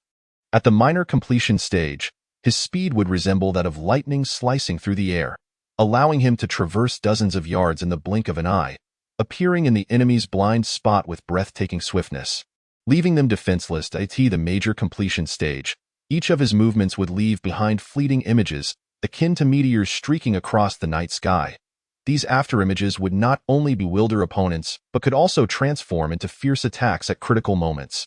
The more he read, the more his excitement grew, his heartbeat quickening involuntarily. With the Void Gliding Technique, my speed and agility will far surpass that of ordinary practitioners, and combined with the Forest Law, I will undoubtedly gain the upper hand in battle. Having finalized his selection of techniques, Su Chun approached the Elder of the Technique Pavilion, presenting the manuals one by one. Elder, I have made my selections. I kindly ask for your assistance in registering them. The Elder nodded slightly, skillfully processing the registration, and advised, these techniques are invaluable inheritances of our sect. Train diligently and do not squander their worth. The 2 manuals you have chosen are no trifles. Mastering them will surely present numerous challenges. Do you possess the confidence to undertake this? Su Chun hurriedly replied with respect, Elder, rest assured, I shall exert my utmost effort and train diligently. The Elder smiled with satisfaction. Very well, your determination is commendable. Should you encounter any difficulties in your training, and if the text in the Technique Pavilion do not provide answers, feel free to consult me. While I may not be well versed in every technique, I can at least point you in the right direction. Having expressed his gratitude to the Elder, Su Chun exited the Technique Pavilion with great anticipation and hurried towards the sect's market. The Beast Taming Pavilion, with its mysterious and unique name, is a vital branch of the Mystic Image sect. It serves as a dedicated place for nurturing and training spirit beasts. Spirit beasts, in essence, are demon beasts tamed by cultivators. Once tamed, these beasts become invaluable companions that assist in cultivation. Most spirit beasts in the Beast Taming Pavilion are of first-tier level. Even the occasional second-tier spirit pets are boarders and cannot be summoned at will. Even first-tier spirit beasts provide significant assistance to the sect's disciples, be it for transportation, guarding residences, seeking spiritual materials, or engaging in cooperative combat. Their presence is ubiquitous. Su Chun's objective on this visit is a type of demon beast known as the treasure-seeking ferret. This creature, resembling an ordinary ferret, possesses a remarkable pair of eyes that make it an excellent assistant for locating hidden caves, as detailed in his sect's Jade Slip. The treasure-seeking ferret is a first-tier demon beast, capable of effortlessly penetrating mist, rivers, forests, and other obstructions that hinder a cultivator's vision, and it naturally favors burrowing into areas rich in spiritual energy. Thus, with some training, the treasure-seeking ferret can become the optimal scout for locating places with spiritual eyes. Highly favored by the sect's disciples. Chapter 65. The treasure-seeking ferret. As Su Chun stepped into the market for the first time, he had just positioned himself at the entrance of the Beast Taming Pavilion when a junior brother from the Gathering Spirit Realm approached him briskly. A broad smile on his face, with a hint of eagerness. Esteemed senior brother, you exude an extraordinary presence. You must be here to rent a spirit beast. The junior brother appeared to be only 16 or 17, his eyes brimming with anticipation as he spoke. Noticing this, Su Chun's lips curled into a slight smile as he inquired, Are there any available treasure-seeking ferrets here? I wish to rent one for a few days. Yes, indeed. You have come to the right place, senior brother. I will fetch one for you right away. Upon hearing this, the junior brother's face lit up with joy, and he dashed inside like a gust of wind. Su Chun patiently awaited his return, his gaze wandering around with an air of nonchalance. Inside the Beast Taming Pavilion, the sounds of various spirit beasts resonated, ranging from gentle coos to sharp cries. It wasn't long before the junior brother emerged, cradling a small creature the size of a fist. having passed through a protective barrier, and approached him while chattering, "Senior brother, look at this clever treasure-seeking ferret. It will surely help you find precious treasures. For rental, it costs 20 low-grade spirit crystals per day." "Very well, here are 60 low-grade spirit crystals. I will rent it for 3 days," Su Chen replied calmly, producing the crystals and handing them over. "After 3 days, as long as you release the treasure-seeking ferret, it will return to the beast-taming pavilion on its own. During this time, please take good care of it. This bag contains its favorite ice crystal fruits. You can feed it some when you have time. If it is happy, it will work even harder to find treasures." The junior brother accepted the spirit crystals and handed the spirit beast to Su Chen, then produced a small white pouch, not forgetting to offer a few reminders. Su Chen nodded slightly, accepting the ferret with poise, and could not help but ask, "Junior brother, what is the best method for training the treasure-seeking ferret? I'm concerned I may not handle it well." The junior brother scratched his head and earnestly replied, "Senior brother, just feed it plenty of ice crystal fruits, and it will grow very fond of you, obediently following your commands. When you take it to seek places with rich spiritual energy, you can communicate with it softly. It understands some simple commands. It's quite clever." Having expressed his gratitude to the junior brother, Su Chen set off towards the northwest, his heart filled with anticipation as he glanced at the obedient treasure-seeking ferret nestled in his arms, pondering, "Little one, it's up to you now. Do not let me down." This gray little creature, at first glance, appeared to be an ordinary ferret, small and delicate, with gray fur and a long tail. Accompanied by it, Su Chen walked for several hours, finally stopping at the far western edge of the sect's back mountain. 100 miles further west lay the territory of the Chu Kingdom, home to the prominent cultivation sect, the Ziyang sect, which also had its own market, creating a subtle east-west standoff with the Mystic Image sect's market. Su Chen chose this location to establish a cave for 2 primary reasons. Firstly, being situated on the border, it rarely attracted fellow sect members or other cultivators, allowing for uninterrupted cultivation. Secondly, it was conveniently located near the Ziyang sect's market, facilitating trade while minimizing the risk of being recognized. With these considerations in mind, Su Chen deliberately selected a spot where the spiritual energy was not the most abundant, unlike other disciples of the Transcendence Realm who clustered in areas with the richest spiritual energy. Upon landing, he took out a slender rope he had prepared in advance and gently secured it around the neck of the treasure-seeking ferret, wary that the little creature might dart away too quickly for him to follow. He muttered, "Little rascal, don't run off now." Next, he retrieved several ice crystal fruits from his small pouch and tossed them to the little beast, which immediately began to munch happily. After a moment, the treasure-seeking ferret had devoured the fruits completely, its spirits lifted. With a couple of chirps, it suddenly darted into the nearby grass, disappearing from sight. Su Chen, unfazed, followed the rope leisurely, trailing behind at a relaxed pace. Su Chen followed closely, breathless and weary, yet not daring to relax for a moment. Why now? It was already the afternoon of the second day. After nearly 2 days of arduous searching, the treasure-seeking ferret suddenly began to run wildly upon arriving near a mountain peak. It led Su Chen to this location before squeezing through a narrow crevice. Observing the taut rope in his hand, curiosity surged within him. He raised his hand and struck his storage bag. And in an instant, a mysterious dragon spear appeared in his grasp. He mused to himself, what could possibly be hidden behind this mountain wall to excite the treasure-seeking ferret so? With one hand firmly gripping the rope and the other wielding the spear, he swiftly widened the narrow gap before him as if slicing through tofu, creating a rough entrance large enough for a person to pass through. He plunged inside, inching forward step by step while cutting through the rock with the rope. After more than half an hour of toil, a rudimentary stone path measuring dozens of feet in length gradually took shape, when Su Chen struck down forcefully with the spear once more. A resounding crash echoed as the stone wall finally gave way. Overjoyed, he exerted all his strength to hack a few more times, completely breaking through the stone wall, and darted inside. Before him lay a natural cavern of considerable size, about a dozen feet across.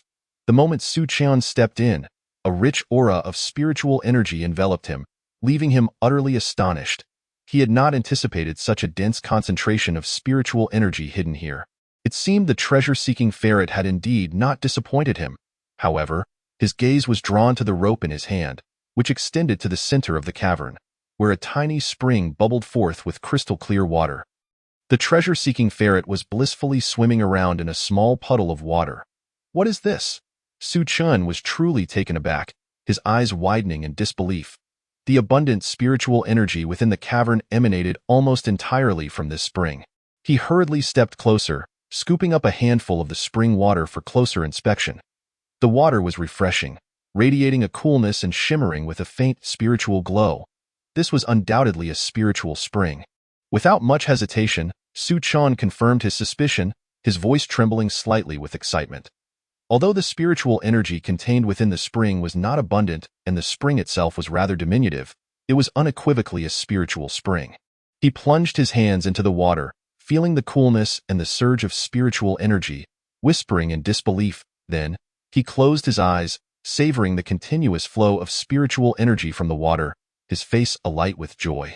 When discussing spiritual springs, one cannot overlook the spiritual veins of the cultivation realm. The distribution of spiritual energy in the world is uneven. Some places are dense while others are sparse. Over time, in areas rich in spiritual energy, spiritual veins, large or small, will form. Major spiritual veins may stretch for thousands of miles, while smaller ones might only span a few miles, exceedingly diminutive. Regardless of size, once a spiritual vein is established, it will automatically emit a gentle flow of spiritual energy, ensuring a continuous cycle of spiritual energy in the vicinity. However, the quality of the spiritual energy varies depending on the location within the vein. The areas where energy is most concentrated are the most suitable for cultivators to meditate and train, often resulting in the formation of spiritual springs. To be recognized as a spiritual spring signifies that this location is the most abundant source of spiritual energy from the nearby spiritual vein. Without a doubt, meditating and training near a spiritual spring will undoubtedly accelerate one's cultivation speed. The finest spiritual springs can even enhance a cultivator's speed by nearly 20 to 30%. Such miraculous properties naturally attract those seeking the path of enlightenment. However, in the current cultivation realm of the Yu Kingdom, spiritual springs have long been monopolized by the three major sections after all. Even if smaller sects were to obtain them, they would struggle to protect them, risking annihilation instead.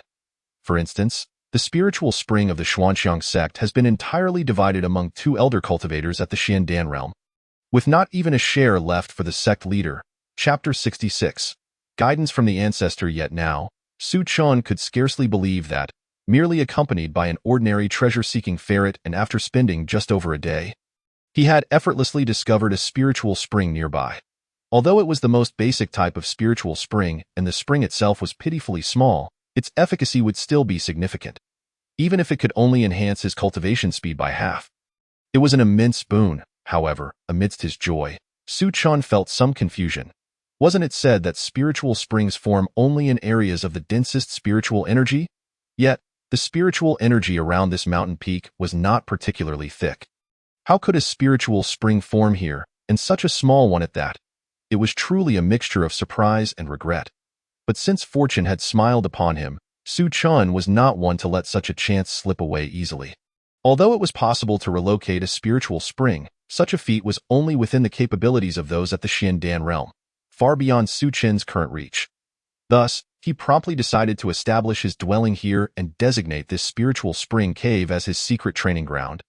Vowing to keep it well concealed from others, lest it invite calamity, Yu Qian murmured to himself, his eyes reflecting determination and vigilance, and immediately set about expanding the newly opened passage, brandishing the mysterious dragon spear. He commenced the construction of his cave dwelling, while the treasure-seeking ferret dove into the spiritual spring and fell into a deep slumber. With the spear's sharpness, after a half-day's labor, a moderately sized cave dwelling began to take form. A total of 3 rooms of varying sizes were excavated. While the walls remained rough and unrefined, they were at least habitable. Yu Qian sighed with relief, pausing his efforts as sweat soaked through his garments, and wiped the beads of perspiration from his forehead. At that moment, he suddenly remembered the treasure-seeking ferret and hurried back to the spring, lifting the slumbering little creature by the scruff of its neck. "Little one, it's all thanks to you.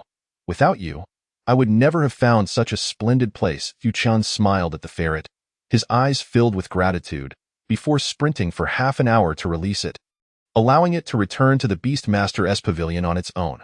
The cave-dwelling Su Chun had constructed currently had only one exit. Upon his return, he promptly followed the methods detailed in the Jade Slip, using 5 small flags and a dozen low-tier spirit stones to set up a small concealment array, completely hiding the exit. Though simple, this array should suffice to deter some unwanted guests. While arranging the array, Su Chun whispered to himself.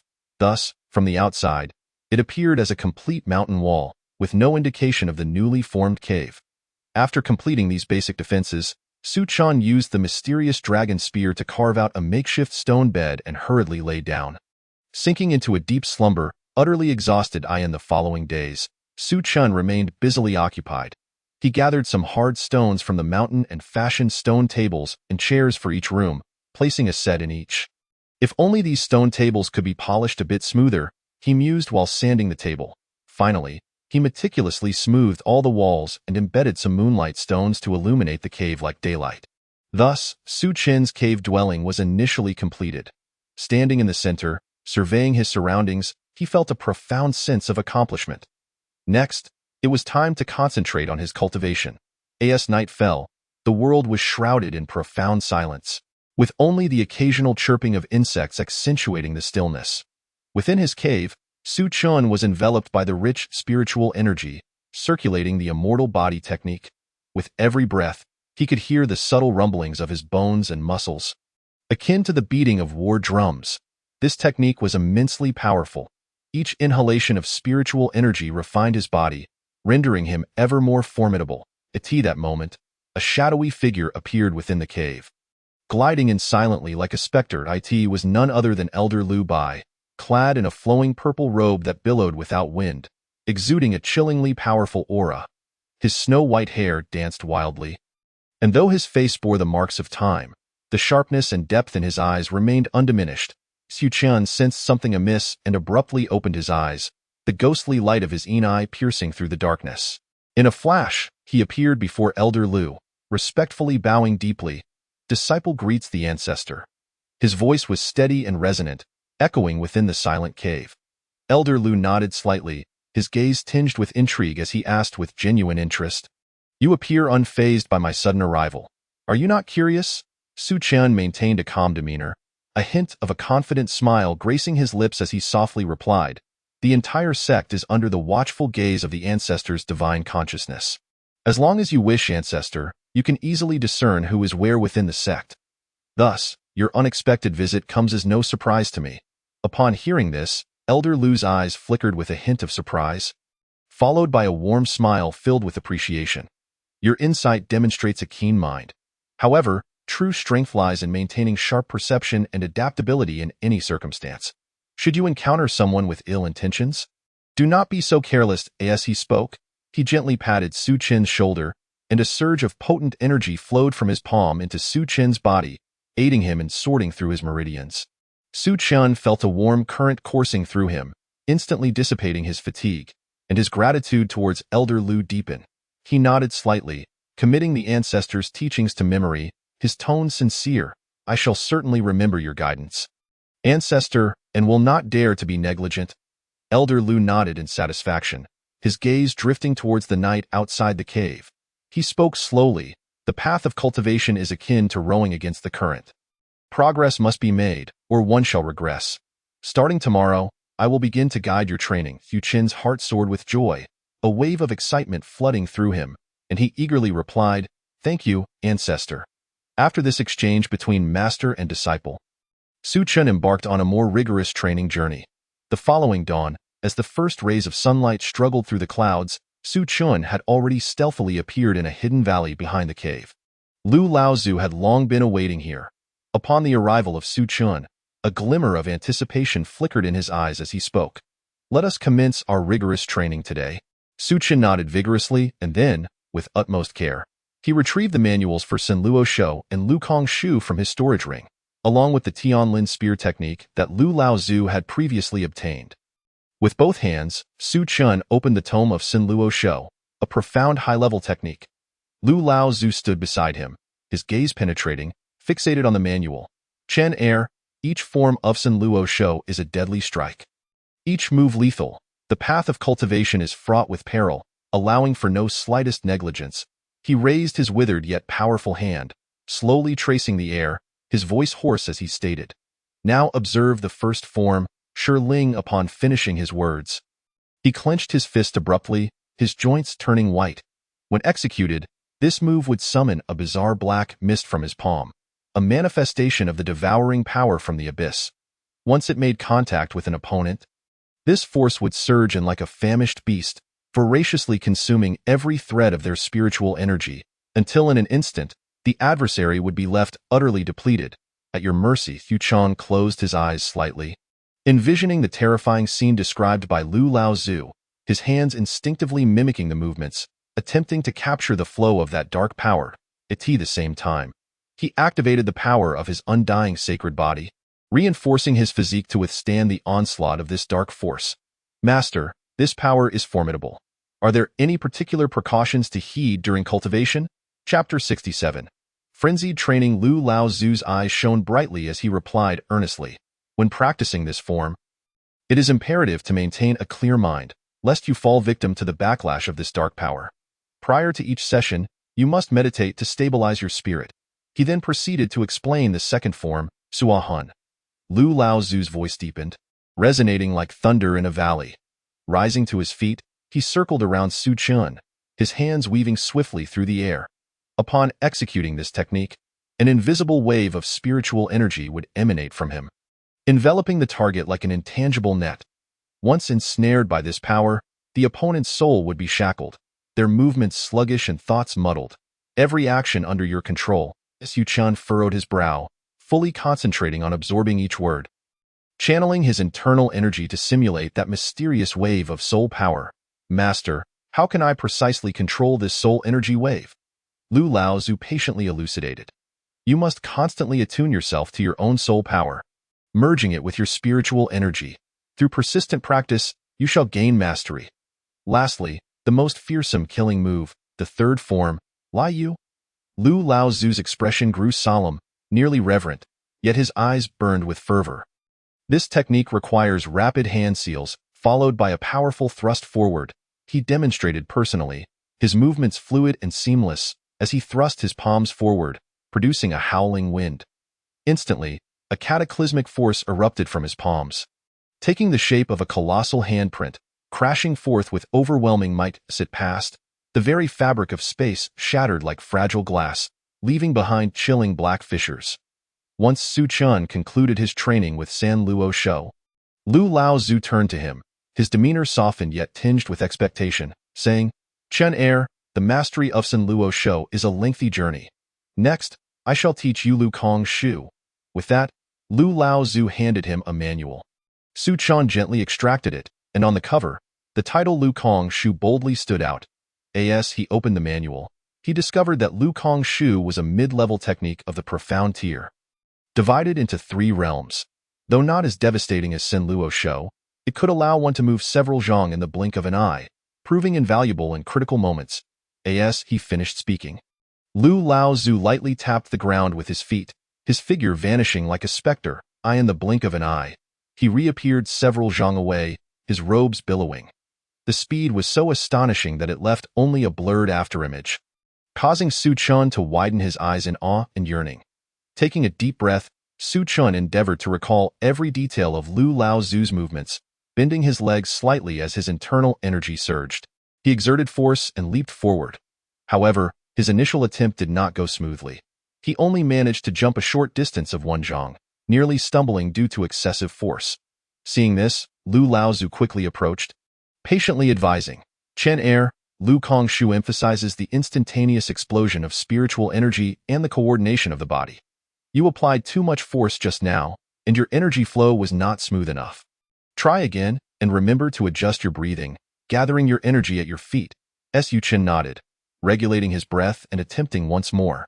This time, he successfully leaped 2 zhang, although he still wobbled slightly upon landing. Lu Laozu promptly pointed out, when landing, your knees should bend slightly to cushion the impact. Like this. With that, he demonstrated the complete motion again. Xuchen silently contemplated the initial state of mastery and repeatedly leaped, weaving through the air, striving to manifest that ethereal veil of light around him. After a brief pause in his practice of Lu Kong Shu, Lu Laozu's gaze fell upon the Tianlin spear technique set aside nearby. And he spoke slowly. Chen Er, this spear technique is not my forte. Yet the path of cultivation shares many commonalities. Saying this, he grasped a nearby stick. The Tianlin spear technique embodies the might of heaven and earth with each move. You must immerse yourself in understanding it. Each form has its unique techniques, yet the foundation lies in the application of spiritual energy and the spirit within oneself. The first form, Chuan Yun Ci, requires gathering all your spiritual energy to the spear tip with a force akin to an avalanche, unleashing a power capable of shattering the heavens. Where the spear's light points, all shall be pierced. The second form, Hung Qian Jun, sweeps horizontally, with energy surging like a roaring tide, carrying endless power, sweeping forth with unstoppable momentum, sending enemies flying as if they were mere insects. The third form, an I Long Pur, is the most potent killing move, elevating your internal energy to its zenith, then condensing all your strength into the spear. Striking with a momentum that defies the heavens and inflicts catastrophic damage upon your foes. As Lu Laozu spoke, he illustrated several foundational movements. You shall begin with the most basic techniques, thrusting, lifting, and sweeping. As you execute these actions, infuse your spiritual energy within, feeling the resonance between the spear and your own energy. Su Qian took the stick and began practicing the fundamental moves. With each thrust, Lu Laozu would advise, focus on the source of your power, drawing energy from your dantian, channeling it through your arm to the spear's tip. Following Lu Laozu's guidance, Su Qian adjusted his methods repeatedly, and as he practiced the lifting and sweeping motions, Lu Laozu continuously reminded him, your movements must be steady, and your energy should be even. Only then can you unleash the fullest potential of your techniques. Under Lu Laozu's tutelage, Su Qian gradually found a sense of rhythm, the stick in his hand becoming increasingly manageable as he began to incorporate Lu Laozu's teachings into his practice. After a while, unable to contain his curiosity, Su Qian inquired, Master, I sense that this spear technique differs somewhat from the techniques I practiced before. How can I better integrate them? Lu Laozu pondered for a moment before responding. You must identify the commonalities between them, using spiritual energy as a bridge to merge the strengths of the different techniques. This requires continuous exploration and experimentation. In the blink of an eye, 3 months had passed in an instant. Beside the cave, the sharp, rapid sound of sizzling echoed incessantly as the gentle breeze swept through. The mist began to thin, revealing a tall figure standing quietly before him. A massive rock loomed like a silent hill. Standing steadfast, the sound emanated from this figure, and upon closer inspection, the surrounding mist was unable to approach within 3 feet of him, encircled by an invisible yet resilient barrier. Moreover, all the encroaching mist was twisted into delicate strands, resembling the steam rising from boiling water, shimmering with an unusual glow under the sunlight. This figure was none other than Su Qian, who, at this moment, had his eyes tightly shut, wholly immersed in the workings of San Luo Shou. His breath was long and steady. After 3 months of arduous training, his mastery over San Luo Shou had become increasingly adept, and the spiritual energy within him was continually growing stronger. Simultaneously, he was channeling the power of the undying sacred body, with golden light flickering beneath his skin, further fortifying his physique to better withstand the formidable force of San Luo Shou. Indeed, Chen Er, you have grasped the fundamentals of San Luo Shou well, a gentle voice suddenly resonated. And upon hearing it, Su Qian opened his eyes to see Lu Laozu, draped in a purple robe, standing nearby with a look of satisfaction. Thank you for your praise, Master. I wish to test the limits of San Luo Shou. I long to know just how far I can push this technique. Lu Laozu nodded slightly, his gaze filled with concern and encouragement. Go forth, but do not overexert yourself. San Luo Shou possesses tremendous power. A moment's carelessness may lead to self-harm, so remain vigilant. Chapter 68. Modest Achievements. Su Qian took a deep breath, rapidly circulating his internal energy as he lightly tapped the ground. His form flickered like a specter, instantly appearing before the hill, his right hand slicing through the air like a sharp blade as he struck down upon the hill. Shi Ling, crack! As Su Qian unleashed his strike, a sharp, piercing wail echoed through the air. The small hill trembled violently under the formidable power of the San Luo hand, a deep chasm suddenly appearing upon its surface. Stones cascading down within, stirring up a faint haze of dust. In the next moment, Su Chen's gaze sharpened. As spiritual energy surged wildly into his palm, a faint aura enveloped him, a manifestation of the initial mastery of the void step. Capable of disrupting his opponent's perception, at that moment, the already fierce Sun Luo hand radiated with newfound brilliance, a dark, eerie glow subtly emanating from his palm. "Soul Lock!" he shouted, stepping forward once more, his form darting towards the mountain with the speed of a specter. Executing another ferocious strike with the Sun Luo hand.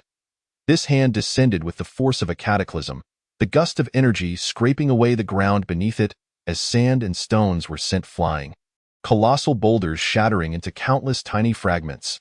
The small hill could not withstand such violent force, its midsection collapsing with a thunderous roar, sending clouds of dust billowing into the air, momentarily obscuring Su Chen's figure. Rift of the universe. Su Chen pressed on with relentless vigor, his form twisting and turning in the air, each strike resonating with a deadly rhythm. The power of the Sun Luo hand layered upon itself. A series of dark palm imprints continuously crashing against various parts of the mountain. Trees were uprooted, caught in the storm of destruction along with the boulders, branches and leaves swirling chaotically in the air. Standing amidst the ruins, Su Chen gazed at his palm, his eyes filled with awe and delight. "Such power, indeed," he murmured, a confident smile playing at the corners of his mouth. At that moment, Ancestor Lu floated over. Remarking, "The Sun Luo hand is taking shape. Next, you must practice the void step. This technique requires meticulous application of spiritual energy and coordination of the body. Do not be hasty. Remember, haste makes waste. Each step must be taken with care." Su Chen collected his thoughts, directing his gaze towards an open area not far away. There, jagged stones of various forms lay quietly, the perfect locale he had chosen to hone his void step. Taking a deep breath, he calmed the turbulent spiritual energy within him from employing the Sun Luo hand, lightly tapping his feet, his form gliding to the center of the clearing like a delicate leaf. He first closed his eyes to concentrate, recalling Ancestor Lu's previous teachings. Moments later, he slowly opened his eyes, a glint of determination flashing within, as he stepped forward lightly with his left foot. This seemingly ordinary step concealed infinite intricacies. As his toes lightly touched the ground, barely discernible ripples of spiritual energy emanated outward. Following swiftly, his right foot traced an enigmatic arc in the air. However, as he hastened his pace, attempting to seamlessly execute subsequent techniques, complications arose. The transition of his steps occasionally faltered, as if hindered by an unseen force. The flow of spiritual energy also felt sluggish, transforming what should have been a fluid movement into something awkward and clumsy. In a moment of rushed displacement, Su Chen stumbled, nearly falling to the ground, stirring up clouds of dust around him. Seeing this, Ancestor Lu immediately conveyed, "Steady your mind, do not panic. Focus on the flow of spiritual energy, and let your steps follow its rhythm." Su Chen inhaled deeply, adhering to Ancestor Lu's guidance, readjusting his breathing, forcing himself to calm. Resuming practice, his figure became elusive, each step taken propelled by an inner drive. As though aided by a gentle breeze, swiftly darting through the stone forest, he occasionally sidestepped the abrupt boulders, at times lightly tapping the summits of massive stones to leap forth, each movement precise. Seamlessly blending with his surroundings, the sun grew increasingly intense, bathing Su Chen in warmth. Sweat soaked his garments, yet it could not deter him in the slightest. His pace quickened, each step becoming more exquisite. Leaving behind a trail of mesmerizing illusions, the startled birds in the stone forest took flight, chirping and circling low, seemingly awestruck by this extraordinary spectacle. Suddenly, Su Chen's gaze sharpened, and he bellowed, "Phantom Trail," in an instant. His form vanished from sight, only to reappear behind a colossal boulder several dozen paces away, the entire sequence executed without the slightest hesitation, as swift as a wraith. Without pause, he reversed course, weaving through the stone forest, leaving a series of dazzling afterimages in his wake. When Su Chen finally halted, his breath slightly labored, a satisfied smile graced his countenance. Surveying his surroundings, the stone forest bore witness to his efforts. Though it was not as ravaged as during his demonstration of the Sun Luo hand, traces of his training were evident, with numerous stones marked by the winds generated during his rapid movements. The Void Step has reached initial mastery. The power of the Sanluo hand has begun to manifest, and the Phantom Steps have also reached a minor success. It is time to cultivate the Heavenly Scale Spear technique. After a brief respite to stabilize his breath, he turned towards the waterfall behind the cave, where the expanse was wide and open, the waterfall cascading like a great white dragon from above. Producing a deafening roar, with a gentle wave of his right hand, his storage ring glimmered, revealing a jet-black spear, the Shenlong Spear. The spear tip glinted menacingly, as if capable of piercing the heavens, subtly exuding an overwhelming aura that resonated with Su Chen's increasingly potent presence. Grasping the spear with both hands, he gave it a slight shake, causing it to hum. As if imbued with sentience, Yu Chen closed his eyes, calming his thoughts, as the incantations of the Heavenly Scale Spear technique began to materialize in his mind. Recalling every detail imparted by Ancestor Lu during his instruction, the Heavenly Scale Spear technique was intricate and profound, with each move interconnected, requiring not only precise control of spiritual energy but also a perfect fusion with the spear's characteristics to unleash its full power. Initially, Su Chen emulated the technique, slowly wielding the Shenlong Spear, striving for precision in each movement. As he shifted his form, the spear traced arcs in the air, accompanied by the sound of rushing wind. However, in his initial attempts, the technique appeared somewhat rigid, lacking fluidity, and its potency fell significantly short of the described might. Ancestor Lu, observing nearby, offered timely advice. Pay attention to the points of power. The flow of spiritual energy must be as unceasing as a rushing river. Each of your movements must harmonize with the flow of energy to truly manifest the spear's potential. Su Chen took these words to heart, raising the spear once more, his focus intensifying as spiritual energy coursed down his arm and into the spear's body. This time, he attempted to increase his speed, executing the first move, cloud-piercing thrust, in a seamless flow. In an instant, the spear tip shimmered brilliantly, carving shallow grooves into the ground beneath. As his practice deepened, Su Chen found his rhythm, beads of sweat cascading from his forehead, soaking his clothing, yet he remained oblivious. The Shenlong Spear in his grasp alternated between rapid thrusts, like a meteor streaking across the sky. Imbued with boundless power, at other times, it swept through foes like a tempest, its might formidable. Each swing resonated with the howl of spiritual energy and the tremor of the spear, Yu Chen bellowed. Sweep the 1,000 armies! Leaping high, he gripped the Shenlong Spear tightly, spinning rapidly in midair. In that moment, the spear flashed, energy radiated, and the cascading water from the waterfall was momentarily forced back by this overwhelming force, showering the surroundings with droplets. Chapter 69.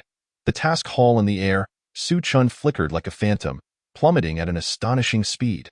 Upon landing, a thunderous roar reverberated through the forest, startling the birds and beasts. Before him, a massive pit emerged beneath the waterfall, its walls smooth as a polished mirror, shimmering under the sunlight, evidently melted away by the terrifying power of his Heavenly Scale Spear technique. Ancestor Lu stood nearby, his purple robe billowing in the wind, a smile of approval gracing his features. Chener, in such a short time, you have brought the Heavenly Scale Spear technique to such an extraordinary level. Given time, you will undoubtedly shine brilliantly in the realm of cultivation. Su Chen, standing with the spear in hand, his chest heaving, breathed heavily. Thank you, Ancestor, for your guidance. Without your diligent instruction, I would not have achieved such results today. Ancestor Lu waved his hand, his expression turning solemn as he fixed his gaze on Su Chen, speaking earnestly. However, mere practice is insufficient. Real combat is the true test of your accomplishments. I require you to earn 500 contribution points for the sect within 3 years. This will not only serve as your training but also allow you to grow through real experiences. Do you have the confidence? A sudden chill ran through Su Chen's heart. He understood this was Ancestor Lu's high expectations and rigorous test. I will exert my utmost effort, facing any challenge without hesitation, living up to your expectations. After calming his breath, Su Chen pondered deeply. The task of acquiring 500 contribution points was no trivial matter. After parting from Ancestor Lu, he swiftly gathered his belongings and resolutely turned towards the direction of the sect's task hall. As he walked, he continuously recalled Ancestor Lu's teachings, contemplating how to efficiently complete the task and earn those 500 contribution points. Su Chen knew that the task hall was filled with numerous tasks. To accomplish such a daunting objective within 3 years, he needed to choose wisely. I excel in spear techniques. Speed and strength are my strengths. Perhaps I should select tasks related to combat, but I must also consider the difficulty and risks involved. As he walked, Su Chen meticulously calculated his options. Before he knew it, he had arrived near the task hall. From a distance, the ancient structure appeared solemn and majestic under the sunlight, bustling with disciples of the inner sect who were coming and going to accept tasks. Standing before the imposing task hall of the sect, he took a deep breath and steadily stepped inside. The moment he crossed the threshold, the lively and boisterous atmosphere engulfed him like a surging tide. Inner disciples congregated in groups of 3 or 5, some passionately discussing their cultivation insights and amusing anecdotes from their tasks, while others hurried past with anxious expressions, seemingly rushing to complete some significant undertaking. Su Chen gazed around with curiosity, secretly astonished. The layout of the hall was grand yet exquisite, with the floor paved entirely with large pieces of spirit jade, emitting a gentle and warm glow. Surrounding him, 8 towering stone pillars pierced the clouds, intricately carved with ancient mythical beasts, each seemingly imbued with boundless power. On the inner side of the pillars, at intervals, stood jade discs, densely covered with various tasked jade slips that shimmered with a mysterious luster. Su Chen, you've arrived, a crisp and familiar voice called from behind. He turned quickly to see Hu Xin'er approaching him with a beaming smile. It's been a while. Hu Xin'er, I didn't expect to run into you here. Su Chen replied, his lips curving into a gentle smile. Congratulations on your promotion to an inner disciple. Is this your first time in the task hall? Are you feeling a bit bewildered? Hu Xin'er blinked playfully. That would be wonderful. I've been struggling to find someone to clarify things for me, Su Chen said gratefully as she took his hand and led him to a quieter corner. She pointed to the jade discs brimming with task slips and began to explain in detail. Look, the task slips here are categorized by color. The gray ones indicate yellow-level tasks, suitable for cultivators like us who have just entered the intersect and are in the mid-stage of the transformation realm. The white slips on the jade disc correspond to the mysterious level tasks, typically requiring cultivators in the late stages or perfection of the transformation realm to undertake. She gestured upwards towards a row of white slips. As for the earth-level tasks, Hu Xin'er stood on her tiptoes, striving to point at the higher yellow slips. Only cultivators in the true condensation realm can attempt those. They are extremely challenging, but the rewards are equally substantial. The heavenly level tasks are the sect's most confidential and perilous missions, accessible only to core disciples recognized by the elders or exceptionally powerful individuals. Her eyes sparkled with longing, clearly filled with anticipation for those high-level tasks. External commissions mostly come from immortal families or the pleas of wandering cultivators, such as eradicating harmful bandits or locating lost treasures. Internal tasks are more related to the sect's development and resource gathering. Hu Xin'er continued patiently. Moreover, tasks can be completed in teams, which not only increases the chances of success but also fosters camaraderie among fellow disciples. Some yellow-level tasks can be quite challenging for an individual, but with teamwork, they become significantly easier. I previously completed a yellow-level task with several fellow disciples. Su Chen nodded thoughtfully, beginning to formulate a preliminary plan regarding the tasks. After bidding farewell to Hu Xin'er, he walked directly towards the yellow-level task slip area, his gaze scanning the myriad of slips with focus and seriousness. Suddenly, one slip caught his attention. The jade slip bore the depiction of a grim skull, beneath which was inscribed, Task: eliminate the immortal bandit terrorizing the Chuyue border. Task background: the Chuyue border, once a harmonious realm for both cultivators and mortals, has been disrupted by the emergence of Lu Xuanli and his band of brigands. Evil deeds: arson, murder, pillaging. No atrocity is beyond them. Their methods are brutal, leaving devastation in their wake. They not only plunder mortal villages but also attack the merchant convoys of cultivators, resulting in the tragic deaths of numerous innocent cultivators and mortals, causing the border populace to live in constant fear. Strength analysis: Lu Xuanli is a mid-stage transformation realm cultivator, skilled with a hefty blade, his swordsmanship fierce and potent.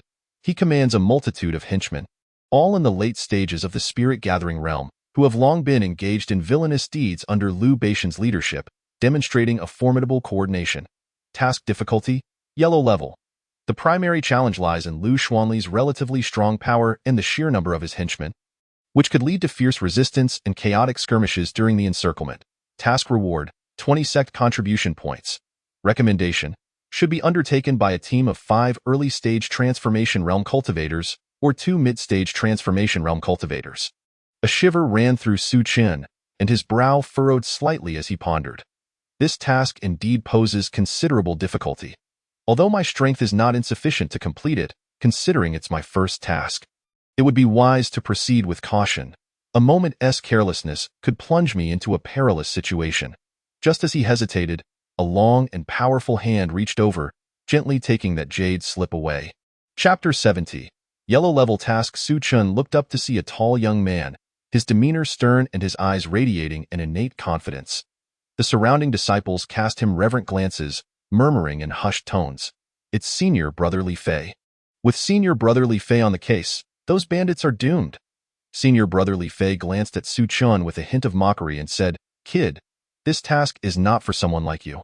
Don't waste your time here." Su Chen shook his head lightly, not overly concerned, and continued to focus on searching for a task that suited him. Soon, another jade slip caught his eye. Task: eliminate the flower thief. Tao Bai Bai and retrieve the ancestral jade slip of the Qi family. Task background: the Qi family, renowned immortal clan, is famous for its unique cultivation techniques and precious ancestral jade slips. Tao Bai Bai has long coveted the Qi family's ancestral jade slip and finally found the opportunity to commit his vile deeds. Evil deeds: defiling the Qi family's young lady, murdering 13 members of the Qi family, and stealing their ancestral jade slip. Tao Bai Bai, leveraging his cultivation, stealthily infiltrated the Qi family at night, brutally slaughtering the unsuspecting disciples with despicable methods, leaving the Qi family in deep sorrow and filled with hatred for him. Strength analysis: an early-stage Transformation Realm cultivator, adept in stealth techniques, his movements are elusive, often committing crimes under the cover of night, making him exceedingly difficult to apprehend. Task difficulty: yellow level. The main challenge lies in Tao Bai Bai's unpredictable movements and his expertise in concealment. Locating and successfully capturing him is no easy feat. Task reward: 15 sect contribution points. Recommendation: should be undertaken by 2 early-stage Transformation Realm cultivators or 1 mid-stage Transformation Realm cultivator. A glint of sharp determination flashed in Su Chen's eyes as he contemplated. This task is perfectly suited for me. Tao Bai Bai's strength is been amidst the throng, a burly man, exuding an air of authority with his beefy visage and bulging cheeks, bellowed loudly, his voice imbued with an undeniable dominance that caused those around him to turn their heads in curiosity. No sooner had his words faded than several of his lackeys lunged forth like famished wolves. Point 1. A lanky figure surged ahead and seized a woman's arm with a vice-like grip, causing her to stumble precariously. Another, stocky and short, reached out to muffle her cries. The woman struggled fiercely, twisting her body in a desperate attempt to escape, her hair becoming disheveled in an instant. Her eyes, wide with terror and despair, pleaded for help as she cried out, "Help! Let me go!" The onlookers, witnessing this scene, expressed their indignation, yet dared not voice their anger. An elderly man, with hair as white as snow, trembled as he took a step forward, only to retreat in fear, mumbling, "Is there no law anymore?" In broad daylight, such brazen tyranny. A young man, fists clenched so tightly that his knuckles turned white, seemed poised to intervene but was restrained by an elderly woman beside him. In hushed tones, she cautioned, "Do not go. They are not to be trifled with. We cannot afford to provoke them. What has become of our world?" The woman's struggles intensified. She kicked desperately at her captors, losing one shoe in the process.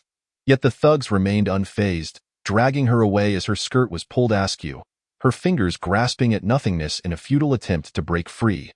Thus, she was forcibly taken, vanishing into the crowd, leaving behind a scene of chaos and the helpless eyes of the populace. This spectacle ignited a question within Su Chen's mind. How could such a daylight abduction occur without any response from the authorities? There surely must be something amiss. He resolved to stealthily follow this group to uncover their intentions. Blending seamlessly into the crowd, he trailed them like a shadow, occasionally feigning interest in the trinkets displayed by the roadside, and at other times, casually advancing forward, skillfully masking his pursuit. After a winding journey, they arrived at an imposing mansion. The residence, adorned with intricate carvings and soaring eaves, stood in stark contrast to the surrounding humble abodes. exuding an aura of mystery. Concealed in the shadows not far away, with dappled tree shadows casting upon him, Su Qian observed the mansion's movements with keen interest. He noted the guards at the entrance. Clad in uniform and wielding sharp blades, their expressions vigilant, showing no signs of relaxation despite the tranquil night. Utilizing his spiritual perception, he sensed a faint fluctuation of spiritual energy emanating from within. Heightening his suspicions, could Tao Bai Bai be hiding here? As night deepened and silence enveloped the surroundings, Su Qian silently approached the mansion. He treaded cautiously along the corridor, each step nearly inaudible. From within, the sounds of laughter and the melodious strains of stringed instruments wafted out, indicating that a lively banquet was underway. Chapter 71. The Fierce Confrontation with Tao Bai Bai, Part 1. Su Qian stealthily approached a window. Peering through the gap, inside the grand hall, a young man dressed in splendid robes lounged lazily against the back of a chair. Handsome in appearance, he was nonetheless marred by a lecherous glint in his eyes that diminished his allure. At that moment, his hand audaciously ventured into the garments of a lovely maidservant beside him, utterly disregarding the presence of others. Under his lascivious touch, the maid's complexion turned ashen, her eyes filled with fear and helplessness. Her body trembling yet silent. "Lord Tao, what about the cultivation technique?" inquired a man seated nearby, his tone laced with flattery, though a hint of urgency flickered in his gaze. Lord Tao's expression soured slightly, his brow furrowing in annoyance as he replied, "Why ask again? Do you think I would lack such a thing?" The man, sensing his displeasure, quickly added, "Today, I chanced upon an exquisite beauty in the streets, and she has been prepared to your liking and sent to your chambers." Upon hearing the phrase exquisite beauty, Lord Tao's impatience transformed into greed and lechery, and he laughed heartily, declaring, "As long as I am satisfied, the cultivation technique will be no issue." The man's lips curled into a barely perceptible smirk, inwardly reveling, "This fool, blinded by lust, will undoubtedly yield the cultivation technique soon enough." He raised his teacup, taking a sip, and then resumed a jovial conversation with Lord Tao about frivolous matters. Outside the window, Su Qian's gaze remained fixed on Lord Tao, silently astonished. Truly, the relentless pursuit had led him here without difficulty. The notorious flower thief, Tao Bai Bai, was indeed present. As their dialogue continued, the atmosphere in the hall grew increasingly relaxed and informal. Tao Bai Bai appeared wholly absorbed in the anticipated pleasures to come. Brushing off inquiries about the cultivation technique with a casual air, his demeanor replete with indifference. Soon, his impatience became palpable. He abruptly pushed aside the maidservant and rose, eyes gleaming with eagerness. "Enough talk, lead me there quickly." The man beside him immediately understood and called out, "Bring Lord Tao to the rear courtyard." His voice echoed in the hall, momentarily silencing the previously raucous atmosphere. Shortly thereafter, two attendants clad in black swiftly emerged, their faces adorned with humble smiles, moving in unison towards Tao by Bai. "Lord, please." One of the attendants bowed slightly, gesturing respectfully. Eagerly, Tao Bai Bai followed the attendant, striding towards the corridor leading to the rear courtyard. The others in the hall seemed unfazed by this scene, quickly resuming their banter. Tao Bai Bai traversed a long corridor flanked by exotic flora, the air filled with fragrant blossoms, yet he paid no heed to the beauty around him. His mind was solely occupied with the woman being taken to the rear courtyard, his pace quickening to almost Yu Qian scoffed inwardly, "Let us see how long this scoundrel can remain arrogant." With a swift movement, he darted after them like a shadow. That moment, Su Qian's spiritual energy coursed around him, his expression resolute and sharp, awaiting the perfect opportunity to strike Tao Bai Bai a decisive blow. Eventually, they arrived at a beautifully carved door, its copper lock glimmering coldly in the moonlight. Tao Bai Bai, unable to contain himself, pushed the door open, and the sight within sent a thrill of excitement coursing through him. The room was elegantly adorned, soft candlelight flickering gracefully, priceless paintings hanging on the walls, and a thick Persian carpet muffling footsteps. At the center of the room lay a grand bed, upon which reclined a stunning woman, draped in a gossamer veil that hinted at her alluring figure. "Ha ha, my beauty, I'm here. Tonight, you shall be mine."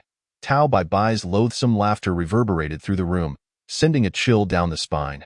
Meanwhile, Su Qian, like a specter, silently approached the window, carefully observing his surroundings.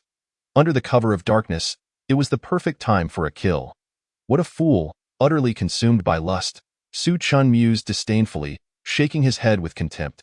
Taking a deep breath, he harnessed his spiritual energy to create a soundproof barrier, ensuring that no noise would escape. With unwavering focus, he fixed his gaze upon Tao Bai Bai's back, ready to strike at any moment. At that moment, Tao Bai Bai took deliberate steps toward the bed, his gait unsteady, eyes filled with greed and desire. As he slowly reached out to lift the veil, flames of lust burned in his eyes. A smug and lascivious grin creeping across his lips, however, just as his fingertips were about to brush against the veil, Su Qian surged forward, employing the technique of shattering the void, his form flickering like a phantom. With his hand poised like a claw, spiritual energy coalesced at his fingertips as he called out, "Shatter the void finger." In an instant, the air sliced through with a sharp whistle, a force akin to lightning darting toward Tao Bai Bai. Reacting with remarkable speed, Tao Bai Bai sidestepped just in time, narrowly evading the lethal strike. Feeling a gust of wind rush past, sending chills down his spine and cold sweat soaking his back. Infuriated, he turned to glare at Su Qian, his eyes sharp as blades, demanding, "Who are you? Why did you ambush me? Are you tired of living?" Su Qian, undeterred by his initial failure, stepped calmly into the room, surveying the surroundings before fixing his cold gaze upon Tao Bai Bai, asking icily, "Are you the infamous flower thief, Tao Bai Bai?" Tao Bai Bai licked his lips, a glimmer of malice flashing in his eyes as he retorted fiercely, "Indeed, that is I. Which sect do you belong to, daring to disrupt my affairs? Are you courting death?" Spiritual energy surged around Su Chun as his voice resonated with gravitas. "It appears I have found the right person. Will you surrender willingly, or shall I be forced to act? Choose wisely. Today you shall find no escape." Upon hearing such provocative words, Tao Bai Bai erupted into laughter, his voice dripping with derision. "You? A mere fledgling in the initial stage of transcendence, dare to be so brazen before me? How utterly foolish, given your attire. You must be a disciple of Xian Xiang sect, but alas, today shall mark your demise." Peach White, notorious for his countless heinous acts, is stained with the blood of many, pursued relentlessly by numerous righteous sect disciples. Yet, time and again, he manages to escape from the tightening noose of his pursuers through his enigmatic agility and inexplicable luck. The last time he faced a significant crisis was against an inner disciple of the Heavenly Law sect. This disciple, of comparable cultivation, wielded a formidable and aggressive sword technique known as the Lingyun swordplay. Nearly claiming Peach White's life, at the brink of death, Peach White suddenly descended into madness, launching a reckless counterattack. His moves were infused with desperation and ferocity, disregarding his own safety, each strike imbued with a sense of mutual destruction. The inner disciple of the Heavenly Law sect, lacking in practical experience, intended to wear him down gradually, but was thrown off balance by Peach White's frenzied onslaught, ultimately struck in the vital area of his chest and perishing on the spot. Su Qian, his gaze piercing, spoke in a deep voice laden with menace. "Since you show no signs of repentance, do not blame me for my merciless methods." Chapter 72. Fierce Battle with Peach White, Part 2. Peach White seemed to be ignited by these words, his eyes wide with fury as he roared, "You little brat, today I shall tear you into 1,000 pieces. You'll learn the consequences of provoking me." As he shouted, a strange, ghostly green light began to he let out a heart-wrenching scream. Frantically slapping at his arms in a desperate attempt to extinguish the black flames that clung to him like a malignant curse, only to have them blaze even more fiercely. The acrid stench of charred flesh filled the air, evoking a sense of revulsion. Seizing the opportunity, Su Chun swiftly retrieved the Xinlong spear from his storage ring. The cold touch of the spear sent a rush of fiery battle intent coursing through Su Chen's veins. With the spear aimed at Tao Bai Bai, he infused it with his spiritual energy, causing the runes along its shaft to flicker ominously, exuding a chilling aura. With a technique known as the Tianlin spear art, he unleashed a piercing thrust reminiscent of a dragon, propelling a lance of spiritual energy toward Tao Bai Bai with an unstoppable momentum. This strike contained all of Su Chen's spiritual power. Tao Bai Bai's expression transformed in an instant. His spiritual energy surged wildly in an attempt to counter the scythe-like strike. Summoning every ounce of his strength, he formed a spiritual energy shield. Yet it crumbled under Su Chen's relentless assault as if it were mere parchment. The spear's brilliance struck his chest with a resounding impact, shattering the shield and sending him hurtling backward like a kite with its string severed. Crashing heavily to the ground and stirring up a cloud of dust, with a cough, Tao Baibai spewed forth a mouthful of blood, staining the earth crimson. His eyes were filled with terror and resentment as he struggled to rise. Only to discover that his body no longer obeyed him, Yu Qian approached the gravely injured Tao Baibai, his gaze as frigid as frost, the spear in his hand glinting with an icy light. Slowly extending his hand, he gathered spiritual energy at his fingertips. Without a moment's hesitation, he injected that energy into Tao Baibai's body. The surge of energy swept through him like a tidal wave, obliterating his last vestiges of resistance. Tao Baibai's body trembled violently before falling still, marking the end of his wicked existence. Looking down at the lifeless form of Tao Baibai, Su Chen felt no trace of pity. His gaze remained steely as he regarded the corpse, resolute in his conviction. Wretches like you deserve death. To show mercy to you is to be cruel to your victims. With that, he crouched down, meticulously searching through Tao Baibai's remains, his movements deft and decisive. Soon, he discovered an unusual protrusion on the inner side of Tao Baibai's collar, reaching in to extract a small object. Su Chen's heart stirred. With his experience, he instantly recognized it as a valuable storage ring, akin to the one he possessed. Truly, the infamous flower thief had hidden such a treasure, Yu Qian marveled internally, admiring Tao Baibai's meticulousness in concealing such a precious item. However, this treasure now belonged to me, serving as a small price for his sins. Focusing spiritual energy at his fingertips, Su Chen carefully retrieved the seemingly ordinary storage ring. Effortlessly sliding it onto his finger, he rose, surveying the chaotic aftermath of the battle, feeling no sense of nostalgia. After dealing with the remnants, Su Chen sped away into the distance, his figure growing fainter until it vanished into the vast night, leaving behind a scene of devastation. After racing for an hour and confirming the area was secure, Su Chen removed the storage ring from his finger and began to explore its contents. He wondered just how many valuable items the flower thief had concealed. A faint wave of energy gradually emanated, and Su Chen's consciousness successfully probed into the independent space within the ring. It revealed a small area approximately 2 zhang square, and as he beheld the scene inside, he was profoundly shocked. There, low-grade spirit crystals were piled high, an immense fortune he had never encountered before. Even the powerful inner disciples of his sect likely possessed far fewer spirit crystals than this. This is simply too much, Su Chen could not help but exclaim, his face alight with astonishment. What a windfall this is! In addition to the towering pile of spirit crystals, after a meticulous search, Su Chen finally uncovered a jade slip inscribed with the prominent character Qi. This jade slip radiated a gentle glow, seemingly harboring some mysterious and formidable power, evoking an instinctive sense of reverence. Surely, this must be the ancestral jade slip of the Qi family, Su Chen speculated, then attempted to probe the secrets within the jade slip using his consciousness.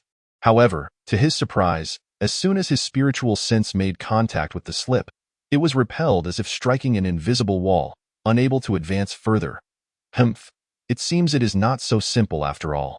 Su Chen furrowed his brow, a glimmer of defiance flickering across his face.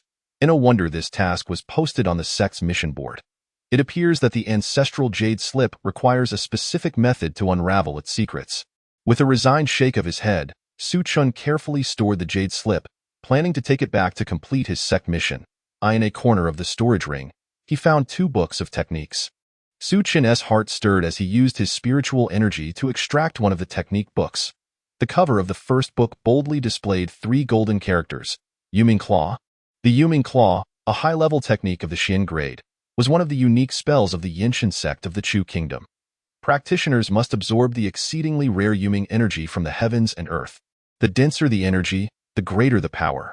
Once mastered, it could easily defeat opponents of the same level, unleashing formidable Yuming strength. Yu Chen was taken aback. He never expected this to be a technique from the Yinshan sect. It should be noted that the Yinshan sect is one of the foremost sects in the Chu kingdom, with overall power even surpassing his own Xuanxiang sect. Its disciples are known for their arrogance and ruthlessness, striking without mercy. How did the Yuming Claw end up in Tao Baibai's possession? Could he have some connection to the Yinshan sect? Furrowing his brow, Su Chun fell into contemplation, unable to understand how the Yuming Claw could have come into Tao Baibai's hands. He gently shook his head, carefully placing the Yuming Claw back. Despite its incredible power, the risks it posed were equally significant. Should it become public knowledge, even those with no ties to the Yinshan sect would face unimaginable dangers if they practiced this technique. Furthermore, he understood the principle of not overindulging, as he was already well-versed in numerous techniques. Though the Yuming Claw was enticing, it was wise to refrain from reckless pursuit. Su Chan pondered silently, his eyes reflecting calmness and rationality. He once again focused his mind, immersing his consciousness in the storage ring, ultimately landing on the second technique book. Cautiously, he picked it up and began to flip through its pages, discovering that it detailed a technique for concealing one's cultivation, the Lianqi technique. This technique, devoid of rank, could suppress the practitioner's aura to near imperceptibility, not only hiding one's true cultivation level to avoid unnecessary attention and conflicts, but also creating a silent killing intent during combat. Catching opponents off guard, a sharp glint flashed in Su Chen's eyes as he contemplated. This Lianqi technique is indeed a rare secret art that will undoubtedly prove invaluable in the future. Without a moment's hesitation, he resolved to cultivate this Lianqi technique. Seeking a tranquil spot, he sat cross-legged, his demeanor composed, and slowly opened the technique book. The opening line read, "Focus on the dantian, the energy sinks like a spring." Su Chun took a deep breath, following the instructions to gradually immerse his consciousness into the dantian area of his lower abdomen. He sensed his spiritual energy shimmering within the dantian like countless stars. And he needed to guide this energy to coalesce steadily. Su Chan concentrated fully, each thought closely following the flow of his spiritual energy, and gradually, under his guidance, the energy became docile, ceasing its reckless surges. After an indeterminate amount of time, Su Chan finally succeeded in evenly distributing his spiritual energy throughout his meridians, maintaining a state of stillness. He slowly opened his eyes, a barely perceptible joy flickering within them. At that moment, he could distinctly feel his aura diminishing significantly, almost merging with the surrounding environment. Rising to his feet, he moved his body, savoring the remarkable transformation brought about by the Lianqi technique. He tested his spiritual energy and found that his aura remained well concealed, further enhancing his satisfaction. With this Lianqi technique, his future endeavors would undoubtedly be more secure, Su Chan murmured softly to himself, his expression calm yet brimming with confidence. Once he had tidied everything up, he continued his journey toward the sect. After half a month of arduous travel, Su Chan finally returned to the Xuanqiang sect. Without a moment's delay, he headed directly to the mission hall, submitting the Qi family's ancestral jade slip to the elder in charge of missions. The elder examined the jade slip attentively and, upon finishing, a satisfied expression crossed his face. "Well done, Su Chan. You have completed the task excellently. This 15 contribution points are well-deserved." Su Chan clasped his hands in gratitude, respectfully accepting the token for his contribution points. "Thank you, Elder." His gaze wandered among the numerous mission jade slips when suddenly, a gray jade slip emitting a faint glow caught his eye. He approached, his attention drawn to the crossed sword and shield symbol inscribed upon it, along with the clearly recorded task information below. Task: represent the Xiaoxian family, the Xiao family, in a duel against another cultivation family. Background: this cultivation family has a long-standing connection with their neighboring clan, recently embroiled in a dispute regarding the ownership of a cultivation area. Both parties have agreed to resolve their conflict through 3 duels. This duel is limited to participants under 25 years of age and at the mid-stage of the Transcendence realm or below. Current status: although this family possesses deep roots, they currently lack a suitable candidate among the younger generation in the Transcendence realm, making it challenging to send an appropriate representative for the competition. Under unavoidable circumstances, this task has been issued to the sect, seeking the assistance of capable disciples. Task requirements: victory is the only acceptable outcome. Failure necessitates a double repayment of the sect contribution points gained. Task difficulty: yellow level. Task reward: 30 sect contribution points. Recommendation: it is advisable for cultivators in the mid-stage of transformation to undertake this task, particularly those with ample practical experience. Upon reviewing the task details, Su Chan furrowed his brows slightly, weighing the situation in his mind. The difficulty of this task is considerable, with the stipulation of winning only and the severe penalty of double repayment upon failure. Creating immense pressure. However, the reward of 30 sect contribution points is indeed enticing. With adequate preparation and relying on his own strength, he might stand a chance. This moment, a disciple beside him could not help but speak. This task carries too much risk. You must consider it carefully. Su Chen glanced at the disciple. I have contemplated it thoroughly. I shall accept this task.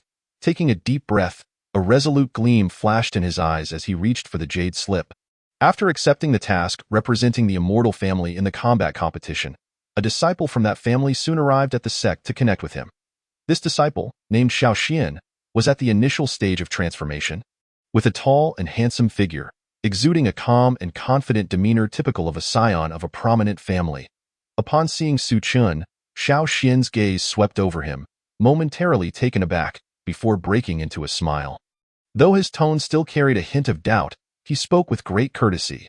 Taoist friend Su Chen, I am Xiao Xian. It is indeed a labor for you to represent my family in this battle. However, I noticed that you are merely at the initial stage of transformation, while our opponents, especially Song Yi of the Song family, have already reached the mid-stage. Do you have confidence in this endeavor? I hope you do not take offense at my inquiry. This combat is of utmost importance to my family. Feeling Xiao Xian's politeness and concern, Su Chen maintained a composed expression. Brother Xiao? You need not be so formal. Cultivation level is not the sole determinant of victory. Since I have accepted this task, I have my own considerations and confidence, and I shall not disappoint the Xiao family. If I were not confident, why would I rashly undertake such a formidable task? Xiao Xian nodded slightly, apologizing. I have been presumptuous. If you have confidence, then that is excellent. The Xiao family will fully support you. So do not hesitate to voice any needs. After a few brief exchanges, the two departed like arrows released from a bow, making their way down the mountain towards the task's destination. At the foot of the mountain, the scenery had transformed into an autumnal landscape, with the world enveloped in golden hues. As they advanced, the gentle and cool autumn breeze rustled through the fiery red maple leaves, which seemed to blaze like a raging inferno amidst the mountains. The golden rice ears swayed softly in the breeze, creating layers of enchanting ripples.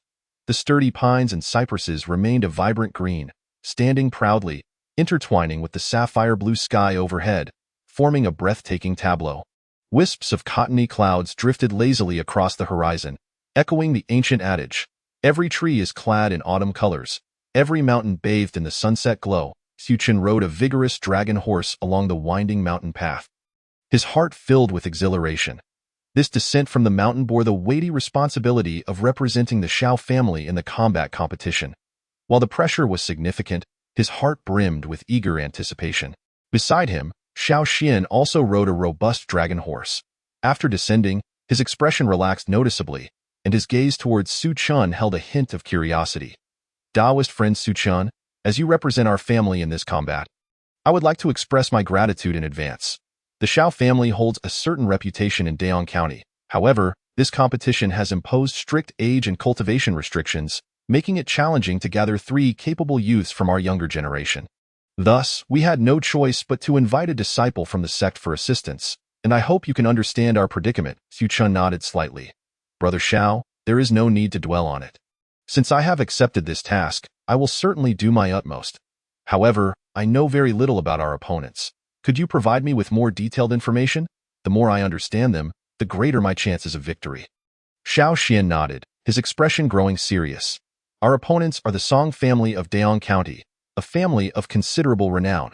The conflict arose from a dispute over the ownership of a cultivation spirit land, and both parties agreed to settle it through combat.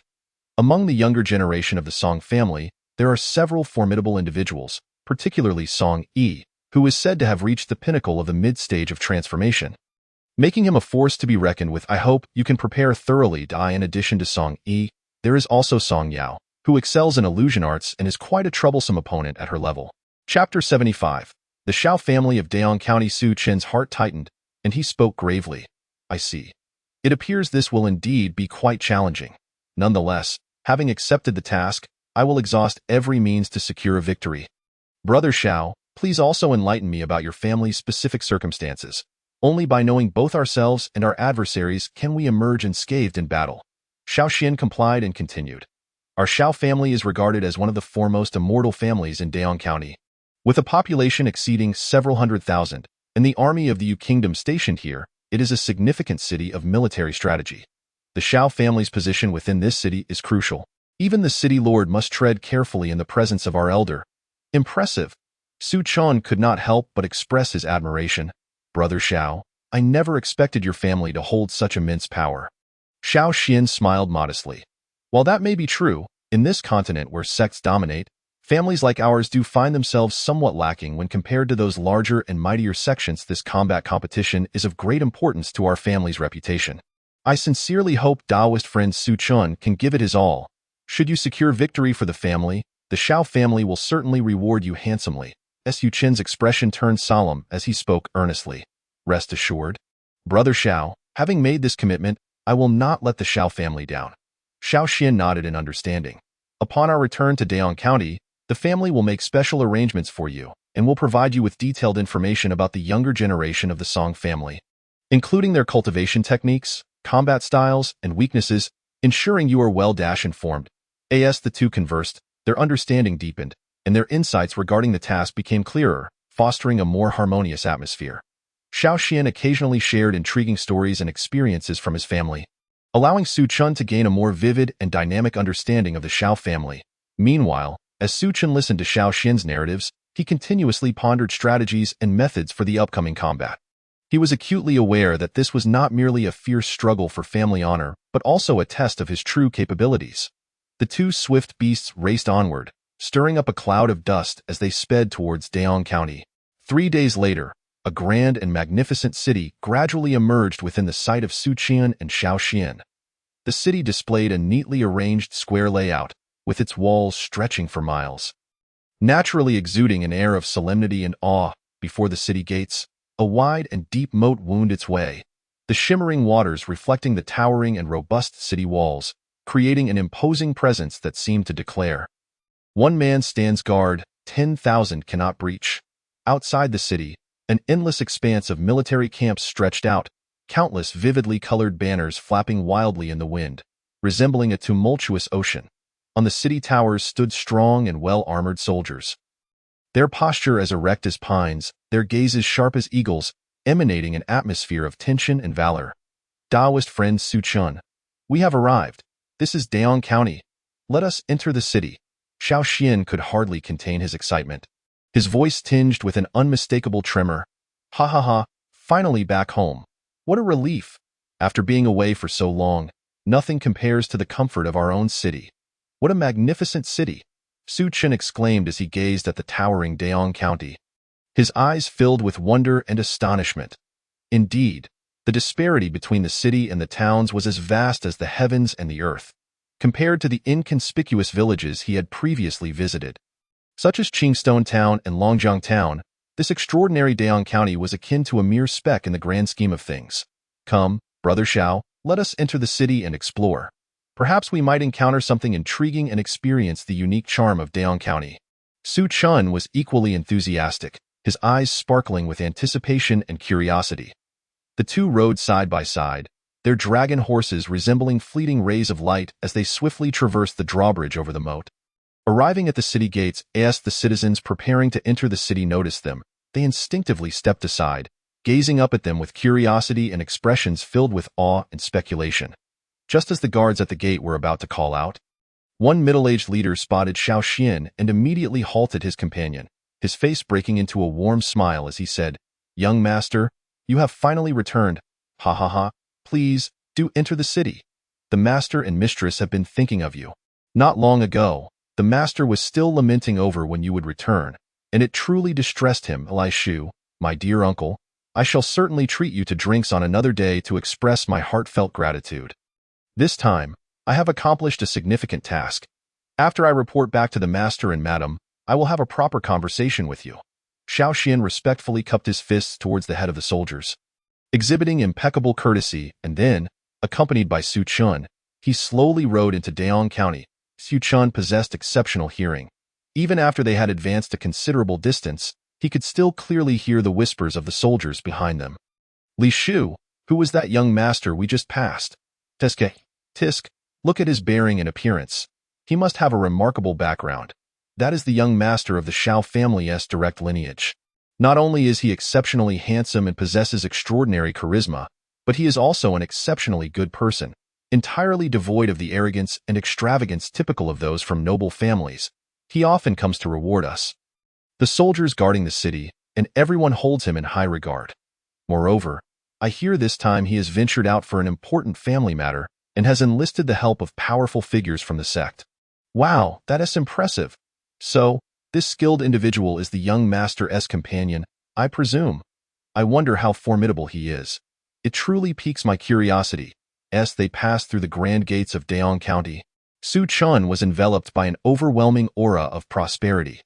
The streets of the city resembled a meticulously woven net, interlacing in both horizontal and vertical patterns, structured yet dynamic.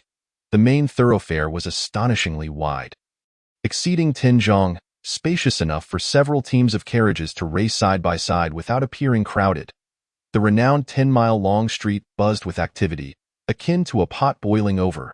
The throngs of people surged like a tumultuous tide, one wave after another.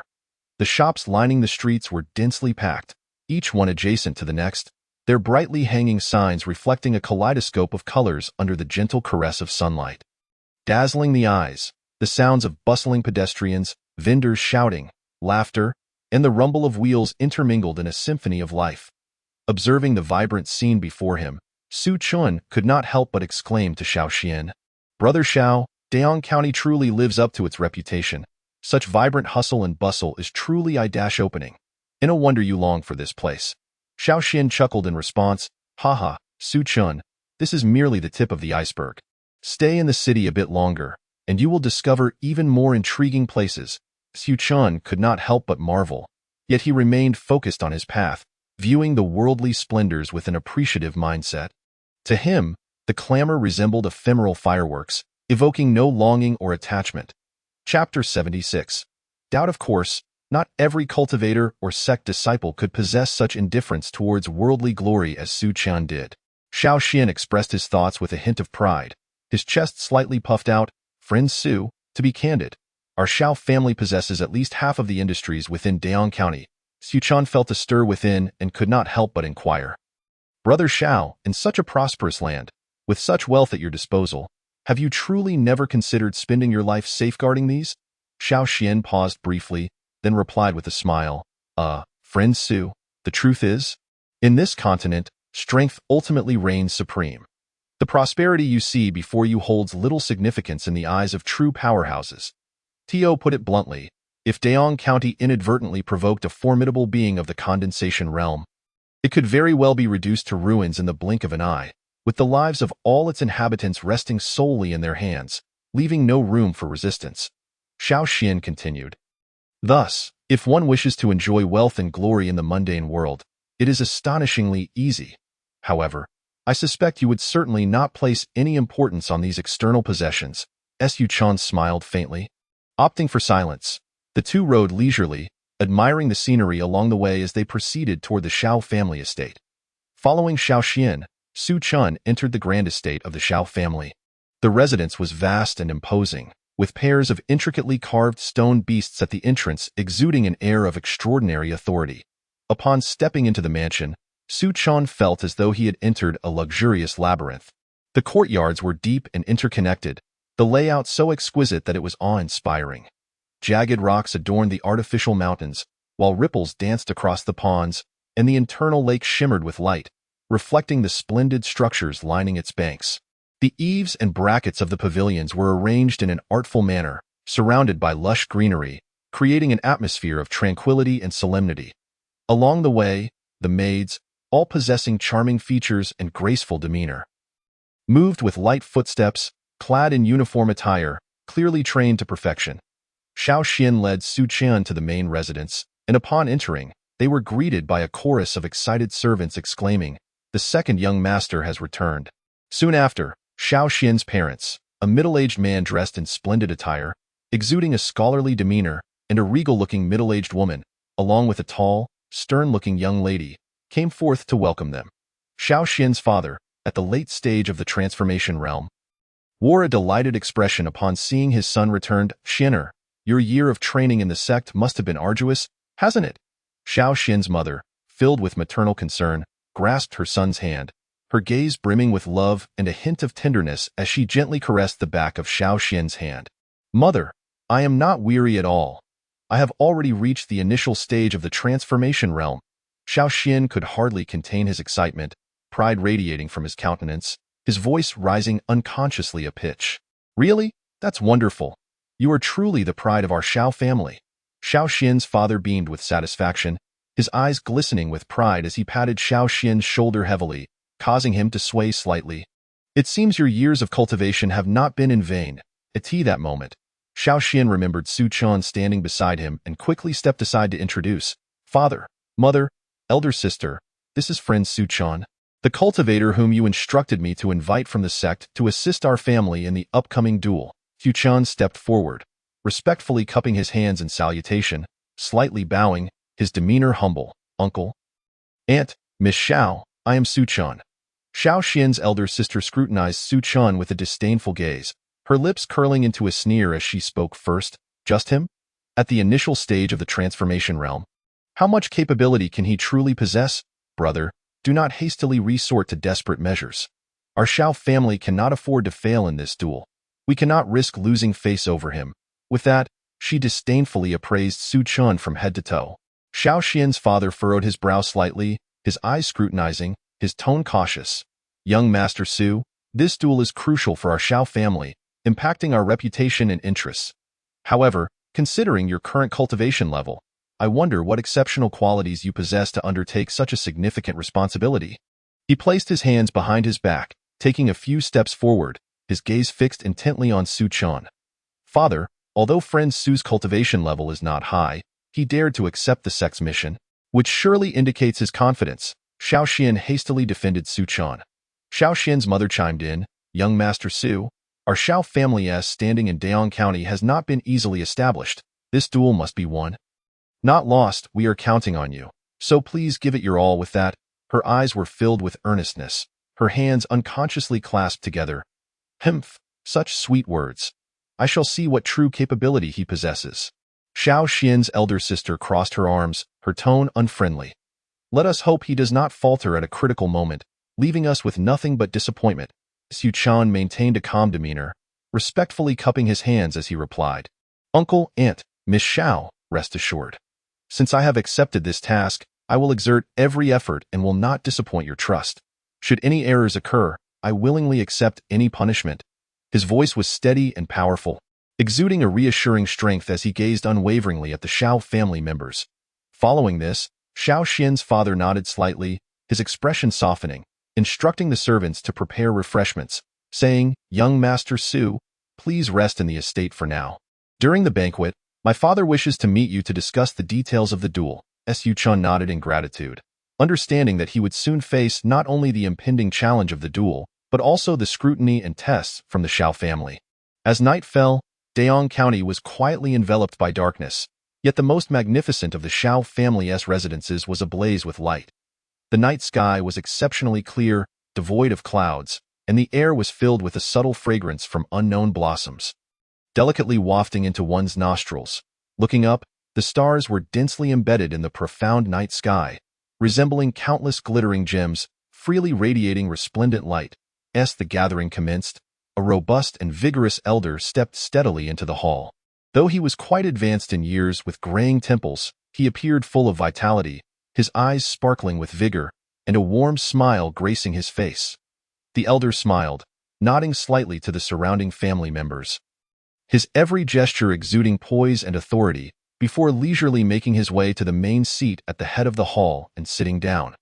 This elder was the ancestor of the Xiao family, a figure of great respect within the clan, having attained the initial stage of the condensation realm in Dayong County. Such cultivation was considered top tier, and the powerful aura naturally emanating from him instilled a deep sense of reverence in everyone who beheld him. As soon as the elder appeared, the members of the Xiao family promptly bowed in unison, respectfully calling out, Patriarch. Once the crowd settled into silence, the hall became eerily quiet, allowing the clan leader to slowly begin his address. I have an important announcement to make to all present. The contest of martial prowess between the Xiao family and the Song family will feature a young friend, Su Chun, representing our Xiao family in one of the slots. Upon hearing this, the gazes of the attendees instantaneously converged upon Su Chun, akin to a spotlight illuminating him. This was soon followed by a flurry of hushed discussions among the guests. This young man appears quite youthful, and his cultivation level seems to be only at the initial stage of the Transcendence realm. Does he truly possess the strength to contend with the formidable experts of the Song family? I have heard that their members are quite remarkable, remarked an elder, frowning with skepticism to the elder beside him. Chapter 77. The Xiao family ancestor tests. This contest of martial prowess is of utmost importance to our Xiao family. It pertains to our dignity and reputation. Should we send someone lacking in strength to compete and suffer a humiliating defeat, our Xiao family will be unable to hold our heads high in Daong County, exclaimed an elderly elder with graying hair, shaking his head repeatedly, his expression grave and filled with concern. Xiao Xian's expression shifted slightly, embarrassment and displeasure flickering across his face. Casting a furtive glance at Su Chen, his eyes brimmed with regret as he murmured, "Brother Su, I apologize. I did not foresee things unfolding this way." Su Chen maintained a serene demeanor, gently shaking his head and smiling as he replied, "Brother Xiao, there is no need for concern. This matter is inherently challenging. I fully understand." At that moment, Xiao Xian's elder sister, Xiao Yao, crossed her arms and furrowed her brows, her gaze scrutinizing. She candidly remarked, "While we should support grandfather's decision, this Su Chen appears exceedingly young, and his cultivation seems inferior to mine. This contest of martial prowess is not a trivial matter, and I genuinely worry he may not shoulder this heavy responsibility. Moreover, does being a disciple of the Xuanxiang sect guarantee true capability?" Su Chen remained composed, exhibiting no signs of panic or anxiety. He stood up leisurely, respectfully cupping his hands in salute to the assembly before speaking. His voice not loud yet brimming with confidence and assurance. "Rest assured, everyone. Since I have accepted the responsibility of representing the Xiao family in this competition, I shall exert my utmost effort to secure victory for the Xiao family. As a disciple of the Xuanxiang sect, I will not bring shame to my school, nor will I disappoint the Xiao family." Upon hearing these words, the previously raucous discussions quieted significantly, and the gazes of the crowd now held a mix of scrutiny and contemplation. At that moment, a high-ranking elder from the clan stepped forward, his brow furrowed and expression solemn. "While your words are not without merit, young friend Su Chun, you must comprehend the gravity of this contest. Should we lose, the Xiao family's standing, reputation, and future in Daong County will be severely impacted. Thus, we must proceed with caution." His words were laden with doubt and concern regarding Su Chen's capabilities. Su Chen nodded gently, understanding that at this juncture, further words of explanation would be futile. Only through tangible actions could he dispel the doubts of the assembly. The Xiao family ancestor inclined his head slightly, his gaze warm yet laced with scrutiny as he turned to Su Chen and slowly said, "Since you are so confident, I shall test your abilities. I will use only 10% of my strength. Do you dare to accept my challenge?" Su Chen immediately responded with a respectful salute, his demeanor humble. "It is a tremendous honor to receive guidance from a practitioner of the condensation realm. I hope you will show mercy and allow me to learn more." The two then took their positions at the center of the hall, prompting the surrounding crowd to swiftly converge like a tide, enclosing them closely. Whispers circulated, "Now, this shall be a spectacle to behold. Let us see if Su Chen can withstand the ancestors' scrutiny, regardless of his affiliation with the Xuanxiang sect. True abilities must be demonstrated." As the Xiao family ancestor's aura surged, seemingly calm yet subtly brimming with immense power, he casually stepped forward. The moment his foot touched the ground, the entire hall shuddered slightly. A palpable wave of pressure surged towards Su Chen like a tangible tide. Su Chen's expression sharpened, and he thought to himself, "Is this the pressure of the condensation realm? Indeed, it is formidable." He promptly activated his imperishable sacred body, a rich radiance enveloping him like an indestructible barrier, warding off the ancestor's oppressive force.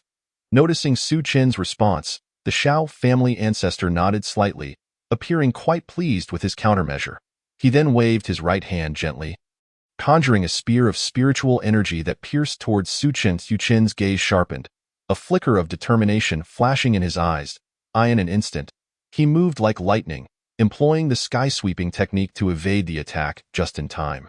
Simultaneously, he lightly tapped the ground, using the recoil to launch himself forward like a swift hawk, aiming directly at the ancestor. San Luo hand, Soul Devour, as he closed in on the Shao family ancestor.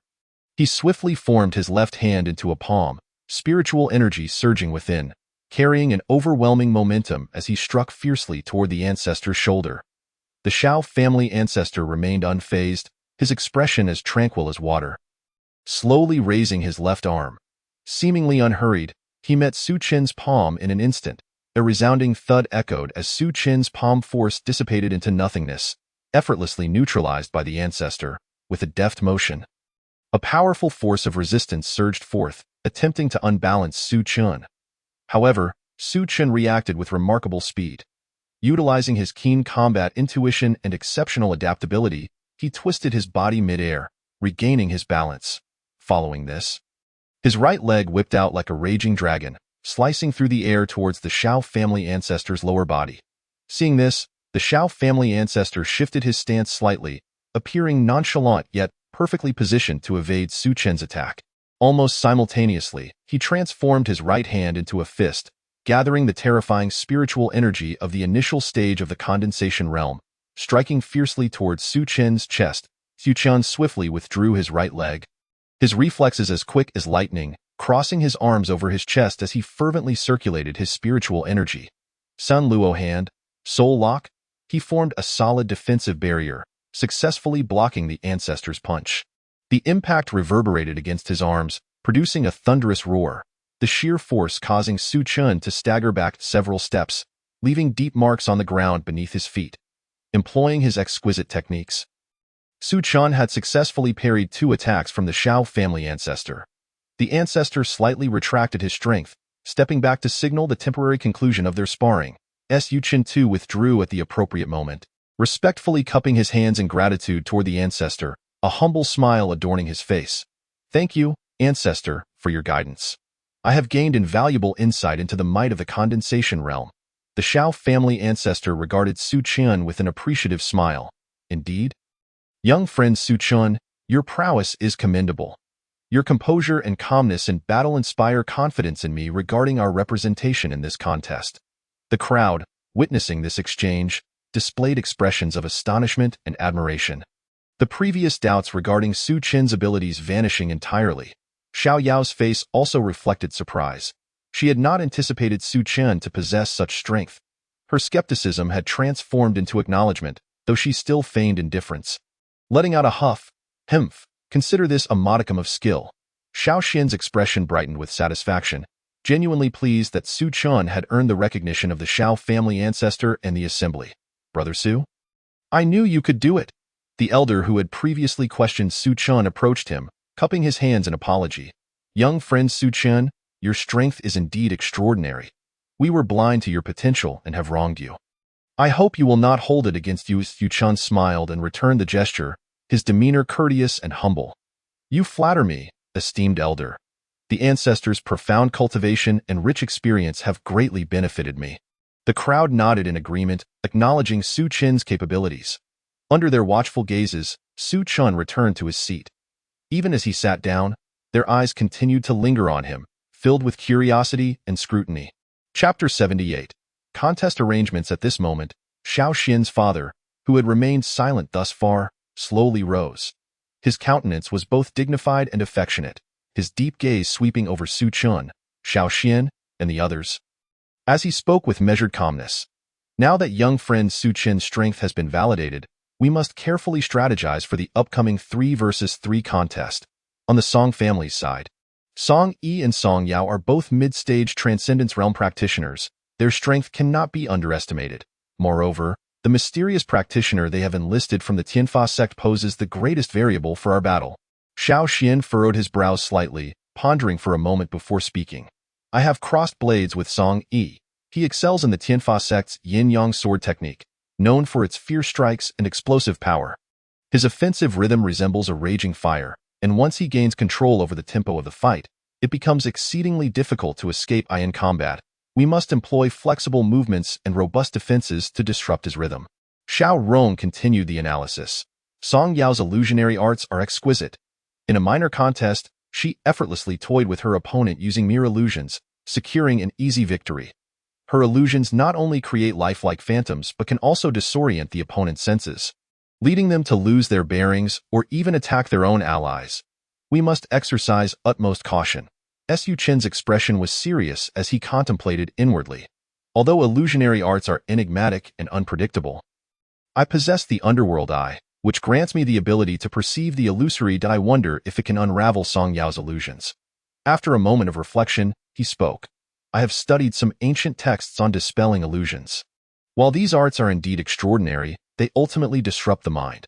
As long as one's will is steadfast and focus is maintained, combined with the flow of spiritual energy, one should be able to resist to some extent. Xiao Xian's father nodded slightly and added, as for that mysterious practitioner, being invited by the Song family, his strength is likely superior to both Song Yi and Song Yao, and he must possess unique techniques. We do not know the specifics of his abilities, so we must exercise caution and adapt during the battle. Xiao Xian couldn't help but interject. Indeed, we must arrange our order of appearance in advance to avoid being caught off guard later. The others nodded in agreement, and the elder of the Xiao family, seated at the head, slowly scanned the faces of Xiao Xian, Xiao Rong, and Su Chun before breaking the silence. This duel concerns the honor of our family. The order of combat is crucial and must be carefully considered. Xiao Xian slightly inclined his body and said eagerly, Grandfather, if the Song family sends out Song Yi first, I am willing to take the lead. I have sparred with him and have some understanding of his yin-yang sword art. I am confident I can engage him and even inflict significant damage, thereby assisting my sister and brother Su. An elder stroked his beard and said slowly, Second young master, your courage is commendable, but Song Yi is formidable, and this battle will indeed be challenging. However, testing the strong with the weak to discern their strategies is not without merit. Xiao Rong then stood up, her gaze resolute. If the Song family sends out Song Yao first, I am willing to take the stage. As a mid-stage transcendence practitioner, I am capable of countering Song Yao's illusionary attacks. Moreover, I can tire her spiritual energy, creating an advantage for the subsequent battles. The others nodded in agreement, acknowledging Xiao Rong's assessment. At this moment, Su Chen, who had been quietly listening, spoke calmly. Regardless of the preceding circumstances, the mysterious practitioner from the opposing side will undoubtedly appear last. I am willing to face him. Although my cultivation may not match his, I am confident in my combat skills and adaptability. Xiao Rong looked at the others and said, with Su Chen's experience under grandfather's guidance, having him as the anchor greatly increases our family's chances of victory. Su Chen had withstood 2 rounds of intense sparring with the elder, an event that profoundly reshaped everyone's perception of his abilities. The elder of the Xiao family nodded slightly, a glimmer of approval in his eyes.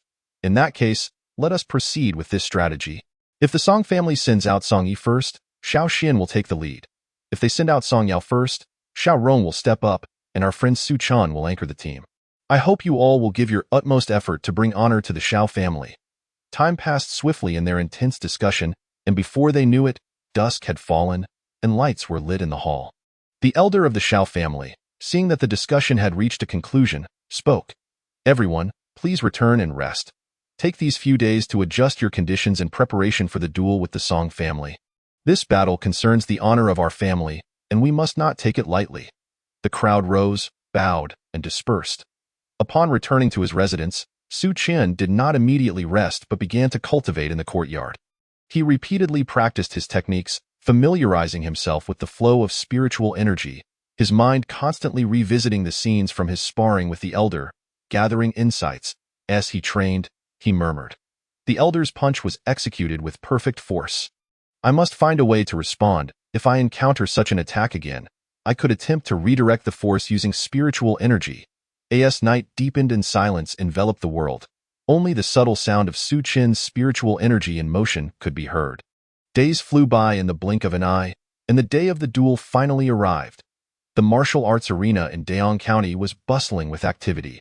Colorful flags fluttered in the gentle breeze, and throngs of people surged from all directions, surrounding the arena to the point of overflow. Various factions from Daong County had arrived early, engaging in hushed discussions filled with anticipation, eager to witness this extraordinary duel. As Su Chen walked into the arena alongside the Xiao family, He quietly asked Xiao Xian beside him.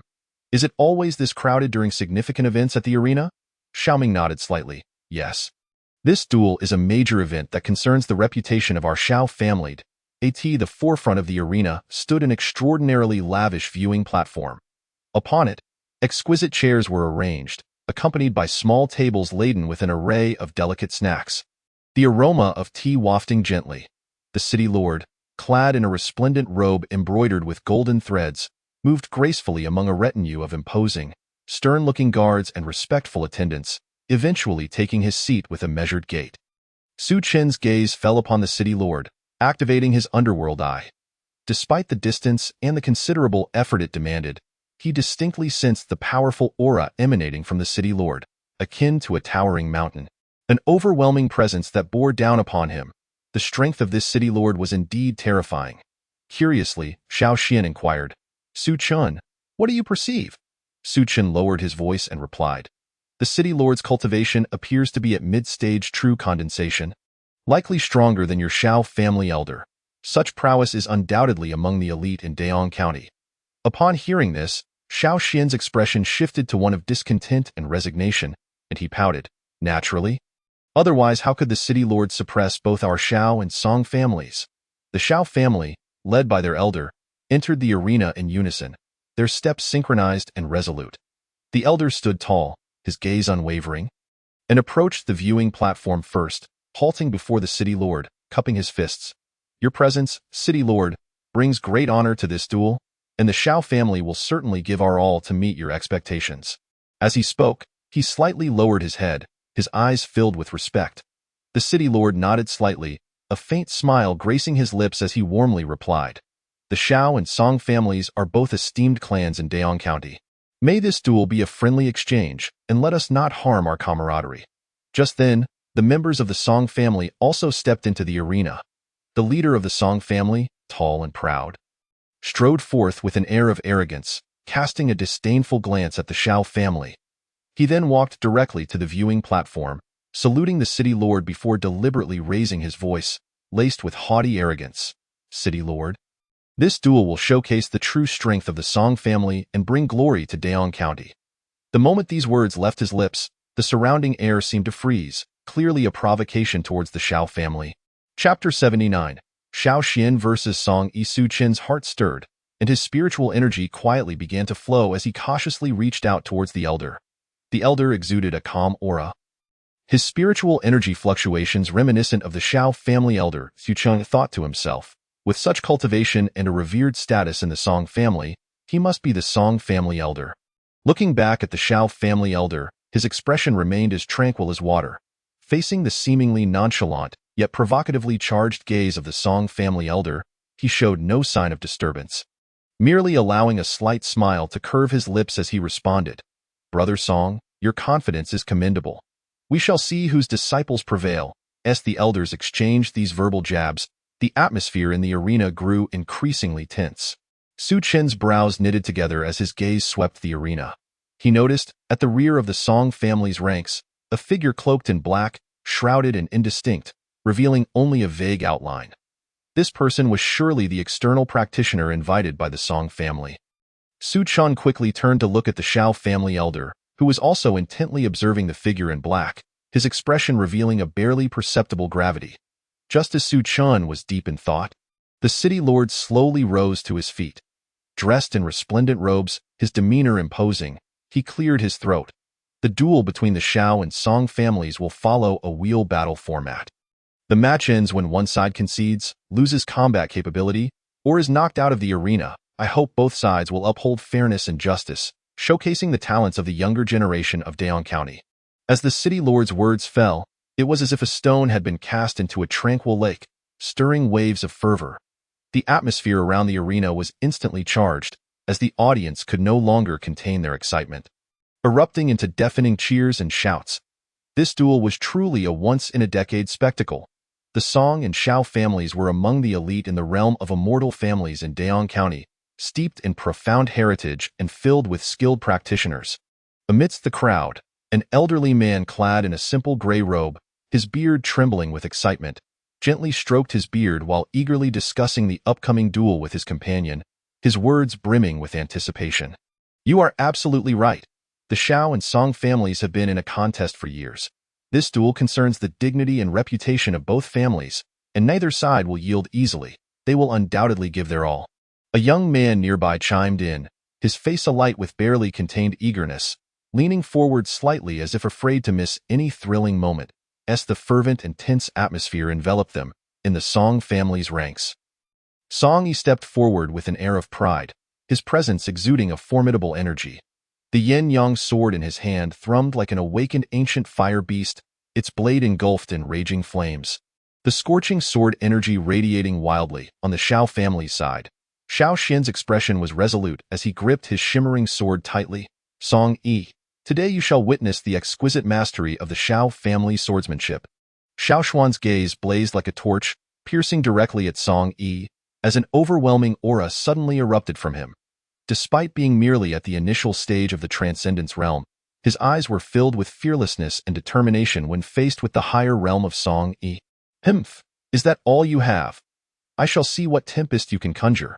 A trace of a cold smile curled at the corner of Song Yi's mouth, his eyes brimming with disdain, as the words left his lips. He swung the Blazing Sun's sword with all his might, bellowing, Blazing Sun's wrath slash. A torrent of fiery red sword energy, enveloped in seething heat, surged forth with immense power. The sword energy towered over two men. Its width formidable. Wherever it passed, the ground stones cracked under the intense heat, wisps of green smoke even rising from the fissures. In an instant, Xiao Xuan's expression grew serious, as if facing a formidable enemy. He lightly tapped the ground, utilizing the reaction force to dart away like a swift swallow.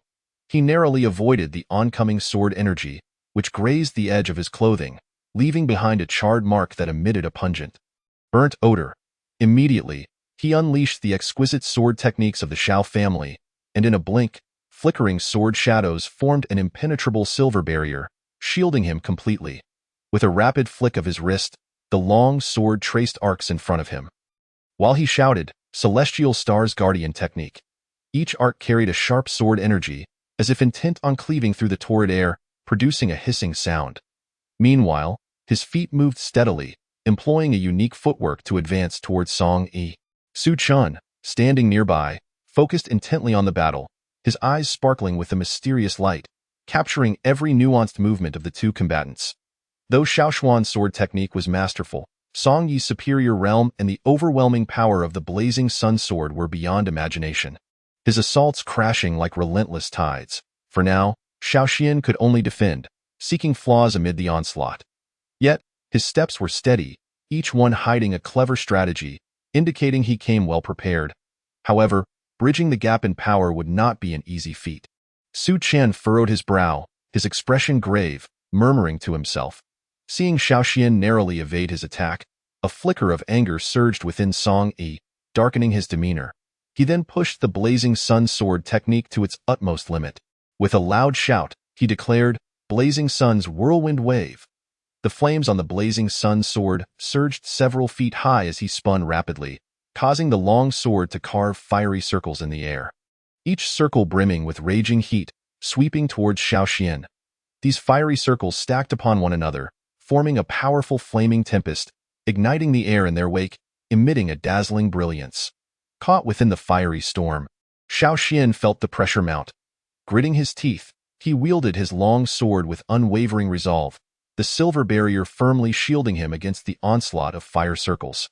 Nevertheless, the tremendous force caused him to stagger, leaving traces of scuff marks on the ground beneath his feet.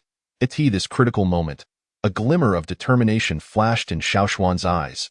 He exerted his strength, launching himself forward like an arrow, while shouting, Celestial Star's wind-piercing thrust. With a resounding crash, he tore a gap through the fiery tempest, seizing the opportunity to break free from the encirclement. The battle raged on for quite some time, and Xiao Xian gradually began to tire, sustaining multiple injuries. Vivid crimson blood flowed slowly from his wounds, staining the ground with alarming splashes of red. Yet, he continued to grit his teeth and persevere. In a moment of engagement, Xiao Xian keenly identified a flaw in Song Yi's sword technique as it shifted, and a spark of resolve lit in his eyes. He gathered all his strength, unleashing a sword energy while shouting. Celestial stars shattering sky sword energy. This sword energy, a culmination of his might, surged towards Song Yi with fierce intensity. With a precise hiss, the sword energy cut sharply into Song Yi's arm, causing blood to gush forth. In pain, Song Yi faltered slightly in his assault with the blazing sun sword. Well done, Xiao Xian. A young disciple from the Xiao family could not contain his excitement, his voice trembling with exhilaration. However, the disparity in strength was ultimately insurmountable. Song Yi quickly regained his composure, unleashing his blazing sun sword technique with even greater ferocity, his attacks pouring down upon Xiao Xian like a torrential storm. He unleashed a flurry of sword energies, each imbued with immense pressure. Blazing Sun's rapid-fire sword energy. With Song Yi's furious roar, fiery red sword energies shot towards Xiao Xian like meteors. Xiao Xian fought valiantly to defend himself, but under the relentless barrage from Song Yi, he gradually found himself overwhelmed, ultimately being forced out of the martial arts arena by Song Yi's blazing sun sword technique. Chapter 80. Illusionary Arts. Although Xiao Xian lost this contest, his tenacious resistance exacted a considerable toll from Song Yi. Witnessing this scene, Xiao Rong felt a mix of anger and anxiety within her, tightly gripping the luminous artifact in her hand. The members of the Xiao family around her wore solemn expressions, whispering amongst themselves, their concerns palpable. After a brief pause, Xiao Rong stepped into the martial arts arena. As a mid-stage, Transcendence Realm Cultivator, her eyes radiated confidence and determination. Looking at the injured Song Yi, a fierce fighting spirit ignited within her, blazing like an ever-growing flame.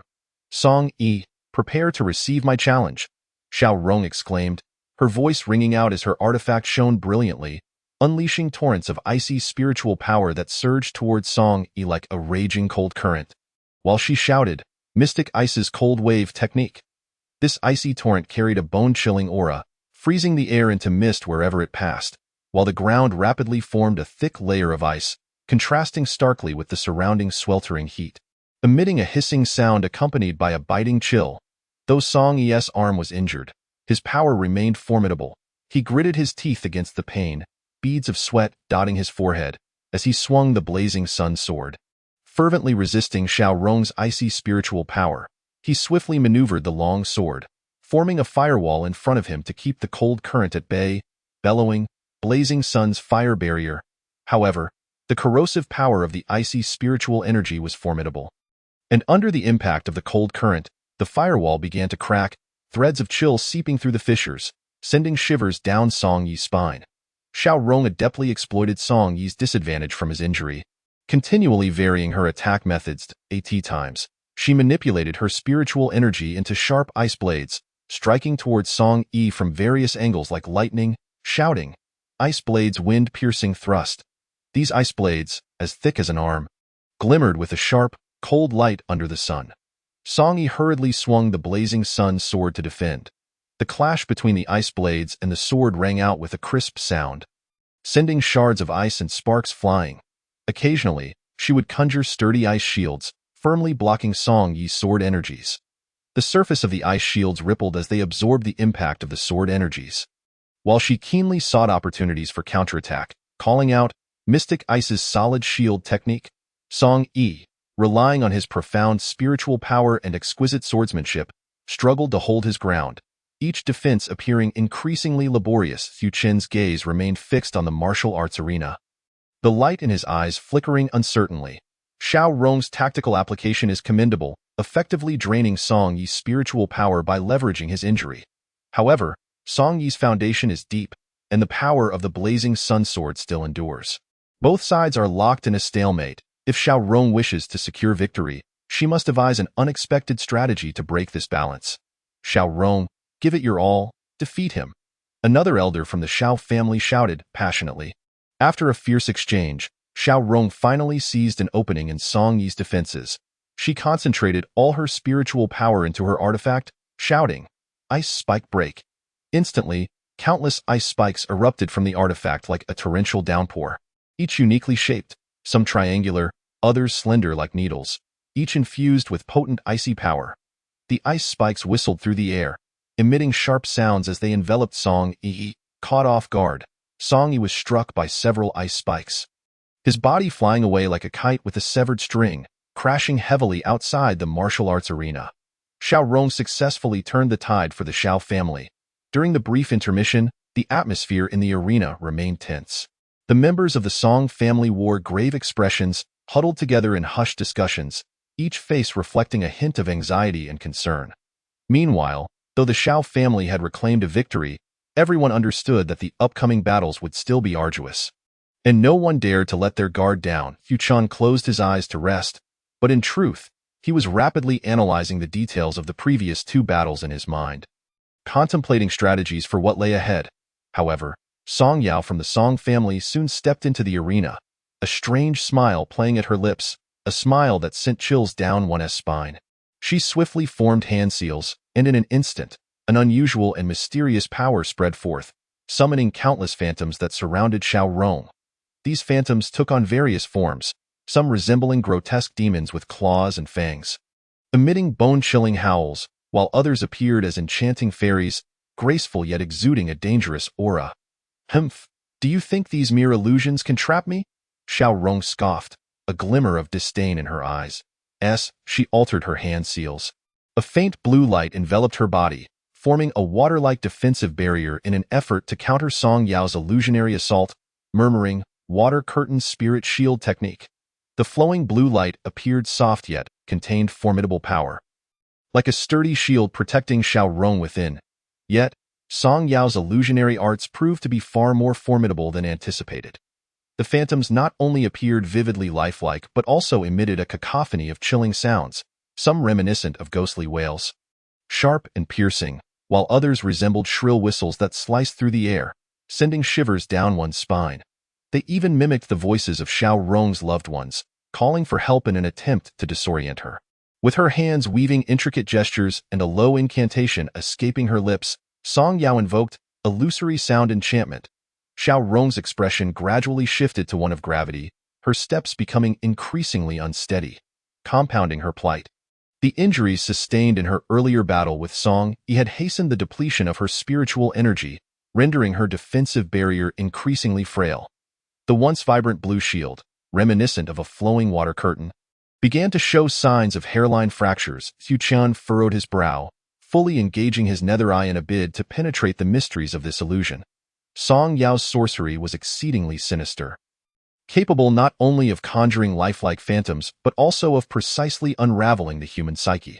Although Xiao Rong's defenses were robust, the relentless barrage of illusionary attacks drained her energy at an alarming rate, placing her in an exceptionally precarious situation. If she could not swiftly uncover a means of counteraction, it would be exceedingly difficult for her to endure. "This is dire. Ronger may not withstand much longer," murmured the elder of the Xiao family, his brow furrowed in concern, a hint of helplessness and urgency lacing his voice. Observing this, Song Yao's eyes glinted with triumph as she accelerated the speed of her hand gestures, amplifying the potency of her illusion. Countless ethereal arms reached out from within the phantoms, seemingly animated with life, clawing relentlessly at Xiao Rong. Each arm emanated an eerie aura as Song Yao cried out, "Phantom grasping hands!" Xiao Rong struggled valiantly to fend them off, her magical artifact flickering with light as she attempted to disperse the spectral limbs. Continuously shifting her incantations, she surrounded herself with an icy spiritual force, erecting walls of frost that temporarily thwarted the assault of the phantom arms, exclaiming, "Ice barrier, demon-repelling shield." However, as time wore on, her spiritual energy waned, and the ice walls grew increasingly fragile. Ultimately, under the overwhelming onslaught of Song Yao's illusions, she was dragged beyond the confines of the martial arena, conceding defeat. The Song family erupted in jubilant cheers, while the Xiao family fell into a profound silence, the atmosphere thick with oppressive tension. The elders of the Song family wore expressions of smug satisfaction, conversing amongst themselves, while the members of the Xiao family appeared grave, some with heads bowed in silence, others with furrowed brows etched with concern. At that moment, the elder of the Song family wore a knowing smile, casting his gaze toward the Xiao family and slowly stating, "It seems the outcome of this contest has become abundantly clear." The elder of the Xiao family, his countenance darkened, felt a pang of frustration but found himself powerless to alter the course of events. His eyes fell upon Su Chun, a flicker of hope igniting within. The others from the Xiao family seemed to grasp his intent, directing their gazes towards Su Chun, placing all their hopes upon him in this moment of despair. Chapter 81. Stealing Mastery. Su Chun stood quietly behind the members of the Xiao family. Observing the unfolding scene, he realized it was the moment to step forward and turn the tide, taking a deep breath as he entered the martial arena. Upon seeing Su Chun approach, Song Yao's eyes flashed with disdain. A mocking smile curving her lips as if to deride his audacity. In an instant, she began to move her hands rapidly, reciting incantations as her spiritual energy surged violently around her, once again unleashing her illusions.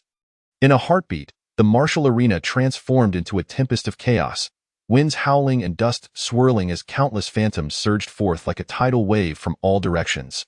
These apparitions took on myriad forms, from fearsome demons with bared fangs dripping with blood, exuding a nauseating stench, to enchanting yet perilous fairies whose every gaze seemed to ensnare the soul. There were also massive, bizarre beasts roaring as they charged towards Su Chun, causing the ground beneath to tremble. Furthermore, these phantoms were capable of merging and morphing. Just as one demon was dispersed, it instantly transformed into a swarm of venomous bees, converging upon Su Chun in a relentless onslaught. Leaving no room for defense, the entire arena resembled a vast labyrinth, a treacherous blend of illusion and reality, rife with traps. The members of the Song family watched in smug satisfaction, whispering to one another, "This Su Chun truly overestimates himself. Let us see how he escapes this arena today." In contrast, the Xiao family wore expressions of worry, brows furrowed and eyes filled with concern for Su Chun. Without hesitation, Su Chun activated his nether eye, and in an instant, a deep black light surged forth from his gaze, slicing through the layers of illusion like an indomitable blade. However, this time, Song Yao's illusions harbored hidden intricacies. When the light from the nether eye met the phantoms, a powerful backlash, like a torrent, pulled Su Chun deeper into a more profound illusion. Within this realm of illusion, time and space became disordered. The surrounding scenery twisting and collapsing, only to reconstitute. Su Chun was bombarded by visions of his deepest fears, his inner turmoil and suffering magnified infinitely. His consciousness began to blur, his steps faltering as he murmured, "No, I cannot be defeated by these phantoms. I must find a way to break this cycle." Just as he teetered on the brink of losing himself, the nether eye emitted an unusual vibration. A mysterious force stirring within him, drawing upon his steadfast will, he unexpectedly discerned the operational patterns of the illusion. It was an exceedingly complex fluctuation of spiritual energy. Su Chun focused intently, leveraging the analytical prowess of his nether eye to attempt to learn and master the illusionary arts. He continuously observed and contemplated within the illusion, striving to mimic Song Yao's manipulation of spiritual energy.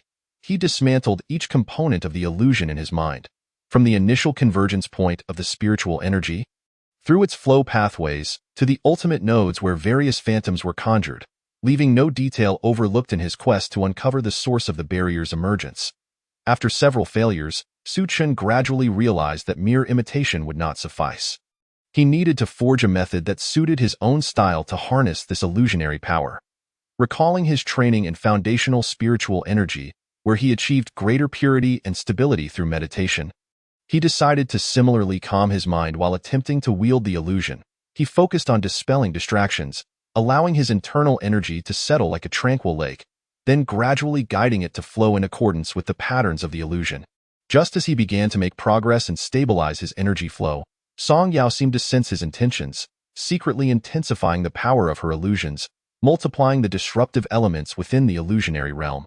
In an instant, countless phantoms identical to him materialized, their appearances and spiritual energy fluctuations indistinguishable, incessantly obstructing his focus and making concentration arduous.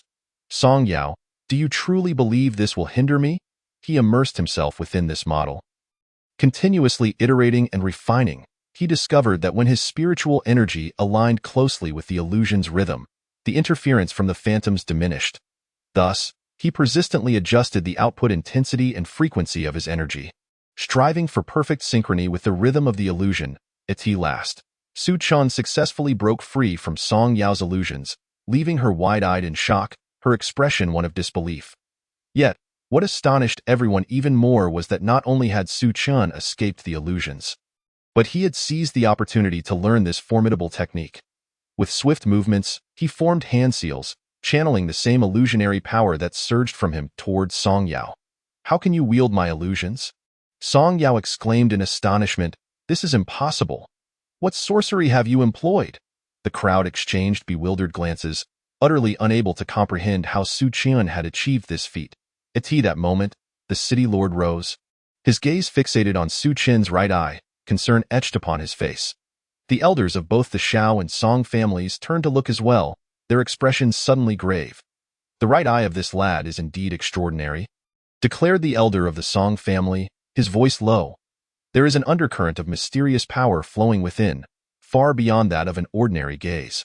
The elder of the Shao family nodded slightly, adding, "There exist 10 legendary pupils in the world, each possessing remarkable abilities. I suspect this pupil may belong to that esteemed group. Yet, these 10 pupils are notoriously elusive, rarely seen in the world. I never imagined we would encounter one today." The city lord furrowed his brow in curiosity. If that is the case, why has he, being of the 10 great pupil families, fallen into the ranks of the Xinyang sect? As Song Yao felt the surroundings begin to warp and shift, a familiar yet foreign illusionary force enveloped her. Countless phantoms surged toward her.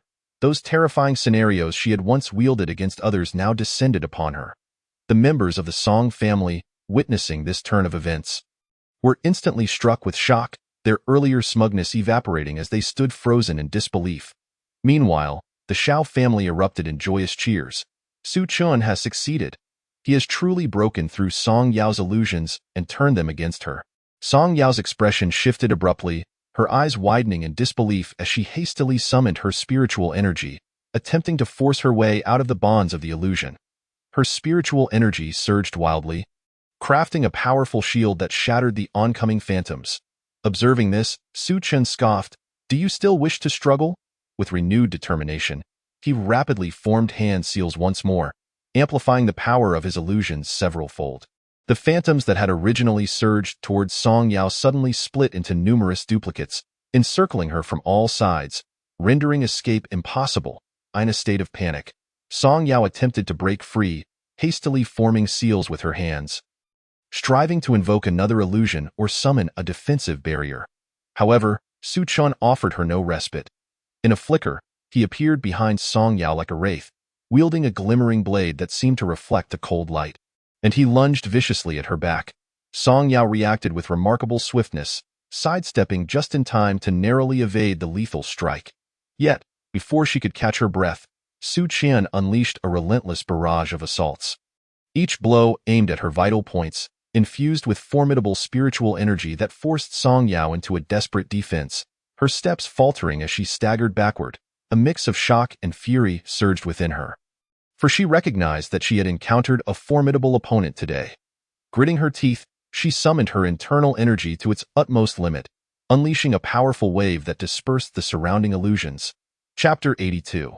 The Prince of Shadows. Simultaneously, she danced her hands, executing her most potent killing move, the illusionary dream annihilation spell. In an instant, the entire arena was enveloped in an eerie radiance, and countless ethereal blades shot towards Su Qian from all directions.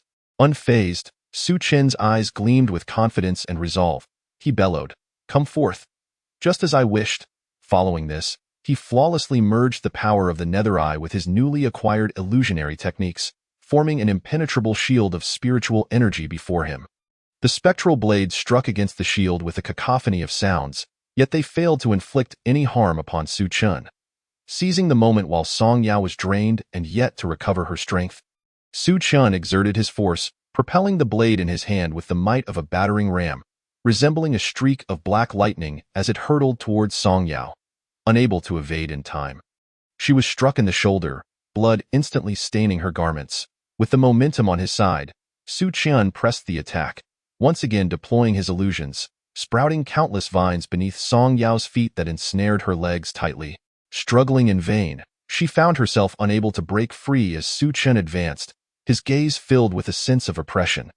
"Your illusionary arts shall serve as my stepping stone today." With that, he leapt high, bringing his palm down upon Song Yao with tremendous force. Boom! A resounding crash echoed as Song Yao was struck by Su Qin's powerful blow, sent hurtling beyond the arena's confines, crashing heavily to the ground and raising a cloud of dust. "Well done, Brother Su," Xiao Xian exclaimed, leaping to his feet in excitement, his eyes alight with admiration and exhilaration. The members of the Xiao family erupted in cheers, their long-suppressed emotions finally released.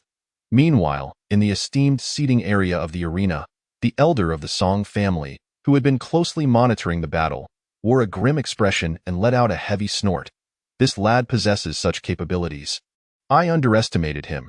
Though his face was filled with resentment, he could not deny that Su Qin's strength was indeed formidable. The city lord, filled with curiosity, kept his gaze fixed on Su Qian and inquired of the elder from the Xiao family. "What is the background of this Su Qian? How can he possess such astonishing strength and intellect at such a young age? His journey must be extraordinary." The elder of the Xiao family stroked his beard, a look of satisfaction spreading across his face as he replied, "He is a newly admitted inner disciple of the Xuanqiang sect, invited back by my grandson. Beyond that, I know little." The city lord nodded slightly, a flicker of appreciation in his eyes. Such a gifted individual has an immeasurable future ahead. The elder of the Song family, hearing this, grew increasingly sullen, scoffing, "Humph, it's merely a contest. Do not rejoice too soon. There are many days ahead." As Su Qin reveled in his victory, suddenly a raucous laughter erupted from the Song family's camp. A young cultivator clad in an opulent black robe strode forth with measured steps. His countenance was austere, and his eyes, like cold stars, radiated a piercing light. Upon seeing Chu Zhao's emergence, the elder of the Song family displayed a triumphant smile. The victory of this contest belongs solely to the Song family. The head of the Xiao family was taken aback. He had presumed that even if the Song family had reinforcements, they would not be so formidable now. Witnessing Chu Xiao, a wave of intense unease surged within him, his brow furrowing as he muttered, "How could it be him? The Song family has managed to summon him." Xiao Xian's eyes widened in shock and concern, instinctively clenching his fists, casting a nervous glance at Su Qian. Xiao Rong was equally astounded, her delicate features marred with worry. She understood the fearsome reputation of Chu Xiao, and the hope that had ignited within her was swiftly enveloped by a shroud of dread, prompting her to whisper, "It is indeed the Prince of Shadows. What shall we do?" She recognized that Chu Zhao's prowess far surpassed that of the previous adversaries, foreboding that Su Qin's forthcoming battle would be fraught with peril. The city lord, who had maintained a calm demeanor throughout the contest, now wore an expression of astonishment. He shook his head slightly and sighed. Though Su Qian possesses remarkable eye techniques and has just claimed victory, Prince of Shadows Chu Zhao's strength is overwhelmingly powerful. For Su Qian to prevail will be an arduous task. Around them, several elders began to murmur amongst themselves. An elderly elder with white hair stroked his beard thoughtfully, furrowing his brow. Su Qian is indeed formidable, yet the reputation of Prince of Shadows in the Xinghua cultivation world is not to be taken lightly. He has previously engaged with perfected transformation realm experts without faltering, leaving Su Qian with little chance of victory. Another elder nodded in agreement, a look of certainty etched upon his face. Upon hearing the reactions of these prominent figures, the cheers that had erupted for Su Qian's victory abruptly ceased, and the arena fell into a hushed silence, soon followed by a chorus of gasps. The audience exchanged whispers, their expressions filled with shock and curiosity. It was indeed the Prince of Shadows. Rumors spoke of his formidable spells and his encounters with perfected transformation realm masters. The Xiao family was now in deep trouble. This contest had truly become a spectacle. How would the disciple of the Xuanqiang sect respond? "Humph, you possess some skill, but your luck shall not hold out much longer," Chu Xiao declared coldly, his voice imbued with an air of undeniable arrogance. Chu Xiao made the first move, rapidly forming hand seals, his voice low and obscure as he intoned, "Nightmare Demon Tendril," with his command. The skies above the arena darkened, the once clear heavens shrouded in ominous clouds, a dense force of darkness swiftly enveloping the area, the air thick with a putrid stench. Countless black tendrils emerged from the clouds, varying in thickness and adorned with bizarre patterns, writhing as if alive, swiftly reaching for Su Qian. "Beware of those tendrils," Xiao Rong called out anxiously, her voice laced with concern. her hands gripping tightly together. Su Chen's expression hardened, a glimmer of vigilance flashing in his eyes as he activated the sky-slicing technique. Weaving through the tendrils with a ghostly grace, sky-slicing technique, he called out, his form remarkably agile.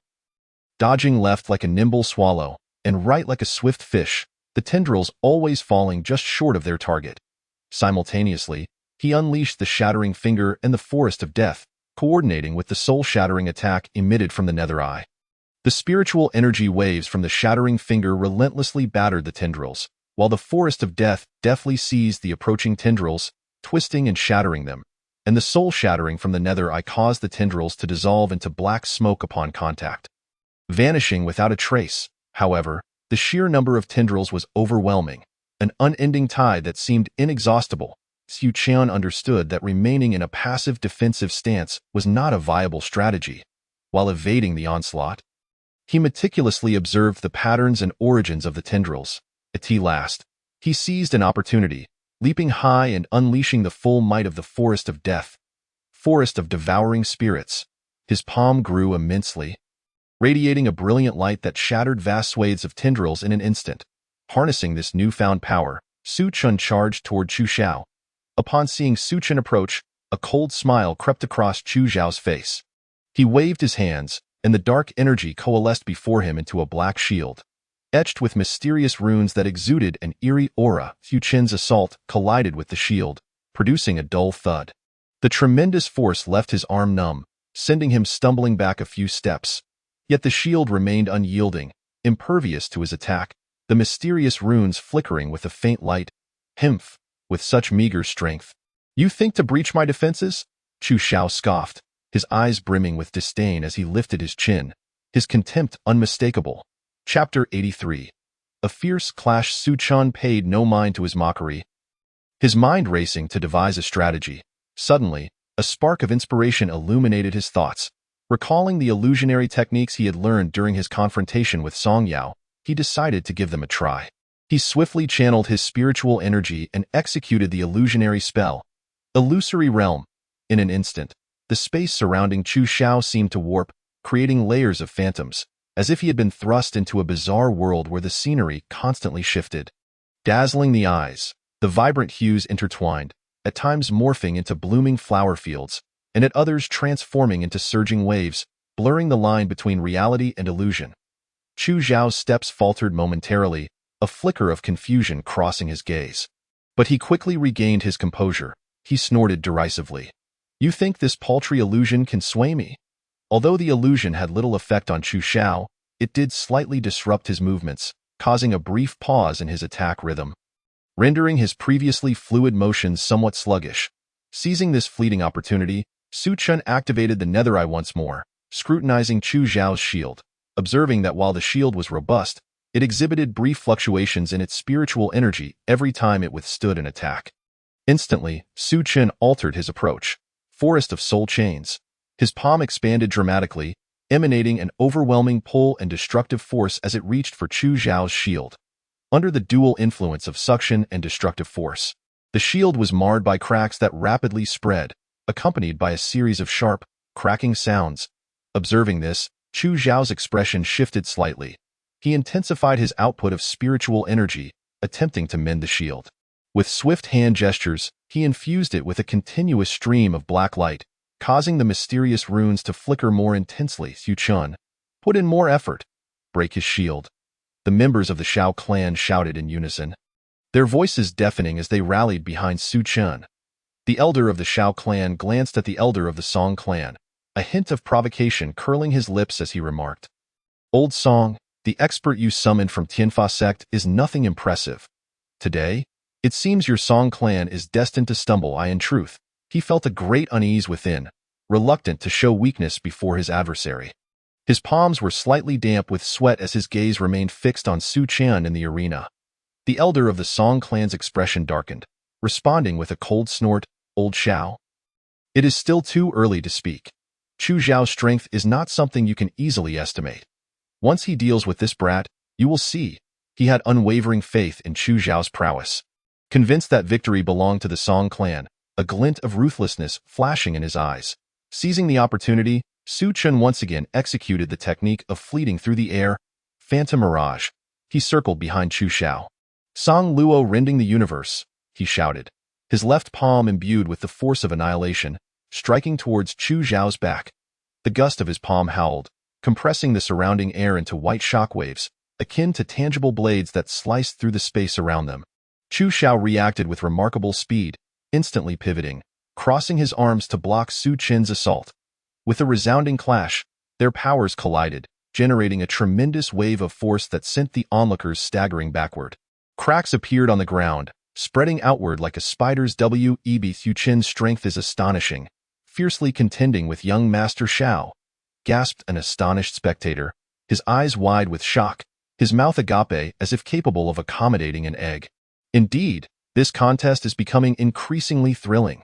Another audience member echoed, excitement radiating from his face as he waved his arms enthusiastically. After this exchange, both Su Chen and Chu Xiao recognized that their opponent's strength was formidable. After a brief moment of mutual acknowledgement, Chu Xiao struck first, his hands moving rapidly as he chanted, "Shadow of the Abyssal Night." As his incantation concluded, countless black shadows surged forth from his being, clawing and howling like a tempest towards Su Chen. Each shadow harbored immense dark power, sizzling through the air as they advanced. Su Chen dared not underestimate this onslaught. He unleashed his utmost defense, sending out ripples of spiritual energy to obstruct the shadow's advance, while his Song Luo hand continuously shifted in front of him, shattering the encroaching shadows one by one. The phantom eye soul shatter formed a protective circle around him.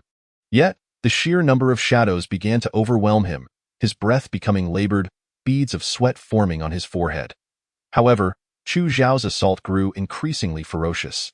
In a flash, he appeared before Su Chen, wielding a long black sword that flickered with eerie flames. "Annihilation flame slash," he bellowed, swinging the sword towards Su Chen. A blade of black flame slicing through the air like a bolt of lightning, carving a deep trench in the ground as the scorching flames emitted a pungent odor. Su Chen swiftly dodged, the sword's energy grazing his garments and leaving a charred mark. Aware that he could no longer afford to be passive, he resolved to find an opportunity to counterattack. At this critical juncture, Su Chen decided to reveal his trump card. He quickly retrieved the Shenlong spear from his storage ring. As the spear emerged, it exuded a fierce aura, its dragon patterns shimmering with a soft glow. Channeling his spiritual energy, he executed the Heavenly Scales spear technique. Heavenly scales piercing the clouds. Beams of spear light shot forth from the tip, resembling crescent moons of gold, imbued with an unstoppable momentum as they surged towards Chu Xiao. Slicing through the air with a sharp whistle, Chu Xiao's eyes narrowed. He hastily swung his black sword to defend. Shadow Shield. The black shadows instantly coalesced before him into a protective barrier, clashing with the golden spear light. With a thunderous explosion, the powerful shockwave sent both combatants stumbling back several steps, their feet leaving deep impressions in the ground. At this moment, Su Chen felt a tingling numbness in his arm. Chu Xiao's strength far exceeded his expectations, and each exchange pressed heavily upon him. Likewise, Chu Xiao was profoundly astonished. As a favored disciple of Tianfa sect, he found it unexpectedly challenging to overcome an obscure opponent like Su Chen. A flicker of anger crossed his gaze. In that case, allow me to demonstrate my ultimate technique. He raised his hands high, dark spiritual energy swirling violently in his palms, forming a colossal black vortex, from which the anguished cries of spirits echoed ominously. Abyssal Night Obliteration Wheel. With a roar, the black vortex hurtled towards Su Chen. Feeling a potent sense of impending doom as the vortex approached, Su Chen inhaled deeply, summoning every ounce of his spiritual energy, pushing the power of his undying sacred body to its limits. Dragon Abyss Breaking Mountain Strike. As he shouted, a powerful surge of spiritual energy erupted from the Shenlong spear, enveloping him in blazing golden flames, concentrating all his strength at the spear's tip and thrusting it into the heart of the black vortex. The golden flame spear collided with the black vortex, unleashing a blinding brilliance that rendered the audience momentarily blinded. The explosive energy created a tempest that threatened to destabilize the protective barrier surrounding the arena, causing spectators to retreat in fear and astonishment. Su Chen understood that the battle had reached its pivotal moment. Slowly rising to his feet, his legs trembled slightly, he took a deep breath, channeling the last remnants of his spiritual energy. Dragon Abyss breaking peak strike. With his roar, an overwhelming force radiated from the Shenlong spear, instilling an invisible pressure upon everyone present. Observing this, Chu Xiao struggled to rise, attempting to muster his remaining spiritual energy for defense, but he realized that his reserves were nearly depleted. However, as a distinguished disciple of the Heavenly Law sect, he possessed an inherent pride that refused to succumb to defeat. Even when fully aware of his disadvantage, he would never concede easily, gritting his teeth. He forced the remnants of his spiritual power to coalesce into a thin, black shield before him, attempting to withstand Su Chen's final assault. Seizing the opportunity, Su Chen charged forward, wielding his Shenlong spear like a bolt of golden lightning. Thrusting it toward Chu Xiao hastily swung his black long sword to defend, yet his movements had evidently slowed significantly. Thud! The Shenlong spear pierced Chu Xiao's shoulder, instantly staining his garments with crimson blood. Chu Xiao's body weakened, and he fell backward. Su Chen, having exerted himself too fiercely, also collapsed to the ground, drained of energy. Moments later, a deafening cheer erupted from the Xiao family camp. Brother Su has won. Brother Su has triumphed.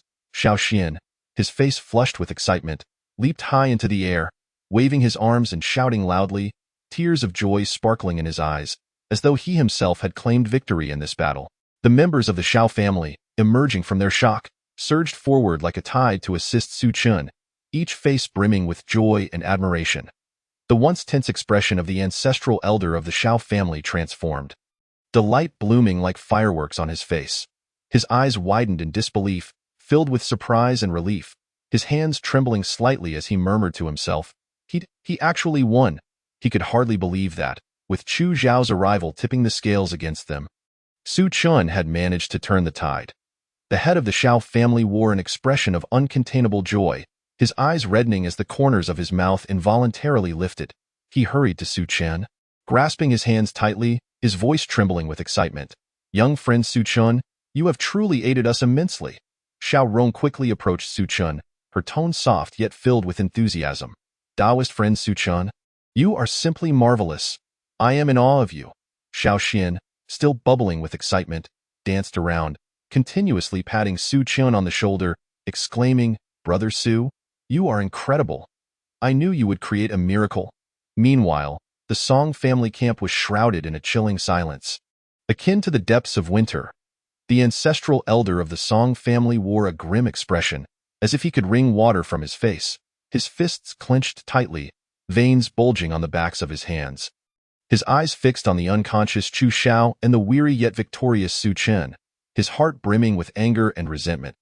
He had never anticipated that the hefty price he paid to summon Chu Xiao would result in defeat at the hands of an obscure youth. Song Yao's once vibrant features twisted in fury as she stomped her foot and seethed. How could this Su Chen possibly triumph over my brother Chu Xiao? Song Yi's face was also contorted with rage, his eyes seemingly spewing flames as he muttered curses beneath his breath. How infuriating to let this brat succeed. The others from the Song family shared their indignation, whispering complaints to one another, their gazes filled with bitterness and resentment. The city lord stepped forward, observing the fallen Chu Xiao and the exhausted yet steadfast Su Chen, his expression calm yet tinged with unmistakable admiration, slowly declaring, in this contest, the victory belongs to Xiao family's Su Chen. With the city lord's announcement, another round of cheers erupted in the martial arena, as Su Chen's astonishing prowess secured a crucial victory for the Xiao family. The city lord's gaze lingered on Su Chen for a moment, filled with curiosity and admiration, and he couldn't help but inquire, young friend Su Chen, I am quite intrigued. Whom did you study under in the Xuanqiang sect? How could you possess such remarkable abilities to even defeat the illustrious Chu Xiao? Su Chen inclined his head slightly, respectfully responding, You flatter me, City Lord. I am merely an ordinary disciple of the Xuanqiang sect, and all I have learned is due to the teachings of my sect. I dare not claim credit. The City Lord nodded slightly, praising, the Xuanqiang sect boasts a profound heritage, and it is indeed a fortunate occurrence to cultivate such an outstanding disciple as you at such a young age. You possess both strength and character. You are destined for greatness. Chapter 85. The masked man. The City Lord's gaze flickered with a hint of hesitation, as if weighing something, before he could not restrain his curiosity any longer. However, I am still perplexed about one matter. In the previous battle, the mysterious eye technique you employed. Could you enlighten me? The city lord's voice was not loud, yet it carried an undeniable weight of authority. A jolt of alarm shot through Su Chun, as he was acutely aware of the implications of revealing the secret of the Yomi Ey in that fleeting moment. He maintained a humble and gentle smile, as though he were merely discussing a trivial matter. What the city lord did not know was that this eye technique, though intricate, was a natural ability I awakened after a grave illness in my youth. Initially, I was apprehensive about this sudden change, as bizarre visions would often cloud my sight, rendering me restless. Yu Qian furrowed his brow slightly, as if recalling that unsettling period. It was only after entering the sect and with careful guidance that I gradually learned to control it, enabling me to utilize it in battle. However, this eye technique is exceedingly unique, intricately linked to my bloodline. Even if others were to gain some insight, they would be unable to replicate it, and I myself am still in the process of exploration. A flicker of surprise crossed the city lord's eyes, followed by a dawning realization. I see, it is a natural gift. Such an opportunity is truly rare. It seems your path in cultivation will undoubtedly be filled with boundless prospects. With that, the city lord regarded Su Chen deeply. The head of the Song family, observing Chu Xiao being carried away, furrowed his brows into a tight line, his face a mask of frustration and urgency. Commanding loudly, "Hurry, what are you all standing around for? Lift young Master Xiao and find the best physician. We cannot afford any mishaps. If anything were to happen to young Master Xiao, none of you will escape unscathed." Several young disciples of the Song family carefully lifted the unconscious Chu Xiao, whose complexion was ashen, devoid of color, with a disturbing trace of blood at the corner of his mouth, his body limp and devoid of the former sharpness and authority. Amidst the crowd's commotion, the Song family hurriedly departed from the martial arena. Before leaving, the head of the Song family cast a fierce glare back at the Xiao family, his eyes burning with fury as he spat out a threatening remark.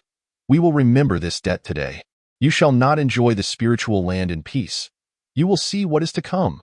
The city lord cleared his throat and stepped forward, solemnly announcing, "According to the terms of the contest, the victorious party is the Xiao family, and the rewards of the spiritual land belong to the Xiao family." Upon hearing this news, the faces of the Xiao family, previously taut from the fierce battle, finally broke into relieved smiles. Upon returning to the Xiao family, a jubilant atmosphere enveloped the household, as they held a grand celebratory feast to honor this hard-won victory.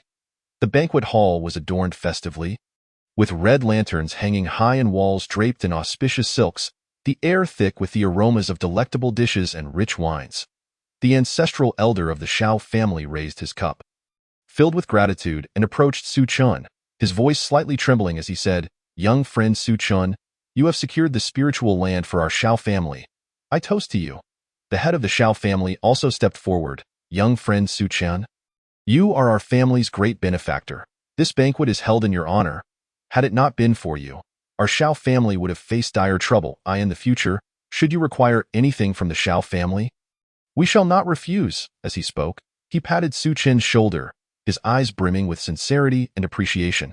Xiao Xian and Xiao Rong gathered around, with Xiao Xian grinning broadly, giving Su Chen's shoulder a hearty pat. "Brother Su, tonight we must drink to our heart's content. Your performance today was truly uplifting." Xiao Rong, with gentle concern, filled Su Chen's cup, saying, "Taoist friend Su Chun, take care to drink slowly. Be mindful of your health and do not rush." Su Chen rose, lifting his cup to return the toast to everyone. None of this would have been possible without the support and trust of the Xiao family. I merely did what I ought to do. At the banquet, laughter and joy filled the air, creating a lively and harmonious atmosphere. Glasses clinked as stories of the thrilling moments from the dais battle were shared, punctuated by bursts of laughter. Although the Xiao family had emerged victorious, Su Chun had sustained some injuries during the fierce battle. The Xiao family arranged for him to recuperate in the most tranquil courtyard, providing the finest medicinal herbs. And under their attentive care, his wounds gradually healed. Once fully recovered, Su Chun bid farewell to the Xiao family and rode off on a vigorous dragon horse toward the direction of his sect. As he galloped, the sound of hooves shattered the silence of the forest, heading toward the sect. Upon reaching a deep valley, an eerie mist suddenly enveloped the surroundings. Initially, Su Qian paid little heed, merely furrowing his brow. But as the mist rapidly thickened and shrouded the entire valley, he sensed something amiss. This fog, thick as ink, arrived swiftly, and a faint, repugnant odor wafted through the air, entirely unnatural for a typical forest mist. Su Qian tightened the reins, sitting firmly atop his dragon horse, his sharp gaze keenly surveying the area. He noticed the mist moved in a peculiar manner, swirling in a rhythmic pattern rather than drifting naturally with the wind. The sounds of insects and birds that should have filled the valley had vanished entirely, leaving an eerie silence, broken only by his steady breathing and the restless whinnies of the dragon horse. This fog is certainly not a natural phenomenon. It must have been deliberately created by someone. Just as Su Qian was filled with confusion and prepared to turn his horse around and retrace his steps, a low, rumbling roar echoed faintly through the valley. The sound grew closer, causing the ground to tremble slightly, startling the dragon horse, which reared up and neighed in distress. Su Qian hurriedly calmed the frightened creature. Patting its neck, however, his vigilance soared to new heights as a bone-chilling wind swept in from behind, carrying a strong scent of blood. Suddenly, Su Qian turned sharply, only to see a shadow darting like a wraith from the dense fog, arcing gracefully through the air before landing steadily before him. The moment the figure touched the ground, it felt as though the surrounding air had frozen, an invisible pressure bearing down upon him. The newcomer was clad in a flowing black robe, its edges flapping ominously in the wind. A black cloth obscured his face, revealing only a pair of chilling eyes that radiated an aura of dread. Su Qian's pupils constricted as he instantly entered a state of heightened alertness, his mind racing to deduce the identity of this enigmatic figure from the scant clues available. His first thought was of the ancestor of the Song family. Recalling the fierce confrontation in the martial arena and the vehement threats uttered by the Song family head before his departure. Next, he considered the city lord. During his time in the city, he had sensed a peculiar glint in the lord's gaze directed at him, which in retrospect could very well have been greed directed towards the eyes of the underworld, as for the ancestor of the Shao family. Despite their alliance in the contest for the spiritual land, doubts lingered in Su Qian's heart. The ancestor had occasionally exhibited inscrutable expressions during their interactions, prompting Su Qian to remain wary.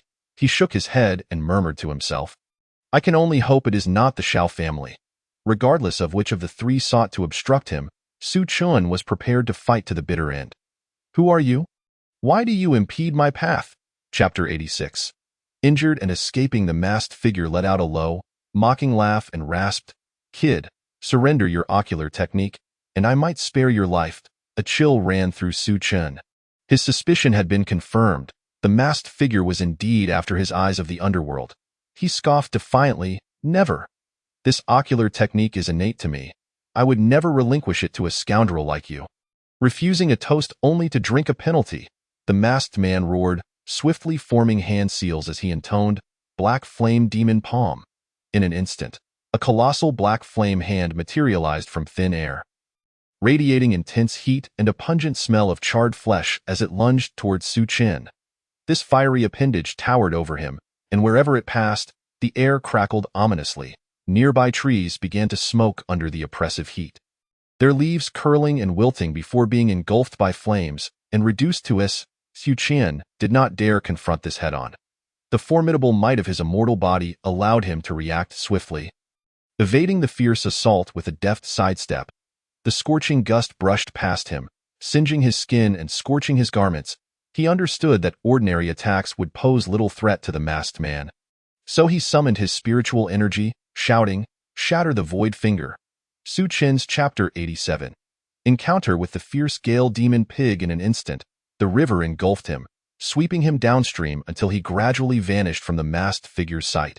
The masked man, observing the surface of the river where Su Qian had disappeared, was immediately consumed by fury. He kicked violently at a nearby boulder, which shattered into dust with a resounding crash. "Damn it! How could that brat escape? How am I to report this to my master?" His voice echoed through the valley, thick with rage and frustration. He quickly unleashed his spiritual awareness, casting an invisible net downstream in an attempt to capture Su Qian's lingering aura. But aside from the sound of the flowing water, he sensed nothing. He dashed frantically along the riverbank, his eyes ablaze with desperation, leaving no corner unchecked. spotting a patch of grass soaked by the water. He rushed over and used his spiritual power to turn the surrounding soil upside down, hoping to find any trace left by Su Chun. However, each attempt yielded nothing. I will not let you off the hook. No matter where you flee, I shall extract your eyes. The masked man seethed, his voice laced with hatred, his hands trembling with fury. He continued his search along the riverbank for quite some time, until the sky darkened and a thin mist began to envelop the mountains, forcing him to halt. At that moment, his black robe was disheveled, and his hair hung loosely, completely devoid of the earlier composure and authority. He glared fiercely in the direction of the river downstream, vowing silently that should he encounter Su Chun again, he would ensure that the boy had no chance of escape. With that, he transformed into a shadow and vanished into the night. Time passed, and Su Chun finally exhausted his last ounce of strength, losing consciousness. His body floated along the river, unaware of the distance he had traveled. When he regained consciousness, he found himself in an unfamiliar body of water, surrounded by a rich spiritual energy that was tinged with danger. Weakly, he murmured, "Is this the periphery of the Beast Demon Mountains? Fortunately, I haven't encountered any demon beasts." Struggling to stand, his legs felt feeble, and he nearly stumbled again. He forced himself to endure the pain coursing through his body and turned inward to assess his condition. A wave of anxiety washed over him. His internal spiritual energy was in disarray. Numerous meridians damaged, and his internal organs felt as though they had shifted positions, causing excruciating pain. What pained him most was that his greatest trump card, the protective talisman gifted by old ancestor Lu, had been completely consumed while fending off the masked man's lethal strike. Yet, reflecting on the fact that he had managed to survive such a dire situation was a stroke of fortune amidst misfortune, he sighed. During his self-examination, Su Chun was pleasantly surprised to discover that his immortal body cultivation technique had autonomously activated during his unconsciousness, tirelessly repairing his damaged body. Moreover, after the intense battle with the masked man, his internal spiritual energy seemed to surge forth, reminiscent of a tidal wave, subtly hinting at a breakthrough to the mid-stage of the transcendence realm. A surge of determination filled Su Chun as he steeled himself, dragging his weary body to search for a place to take refuge. At last, he stumbled upon a concealed cave beneath a rocky outcrop, its entrance small and obscured by vines, making it difficult to spot without careful observation. Entering the cave, he found it dark and damp, permeated with a faint musty odor.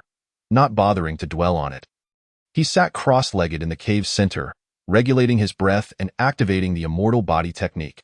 As he did so, he felt his internal spiritual energy crashing against the barrier that had been obstructing his breakthrough.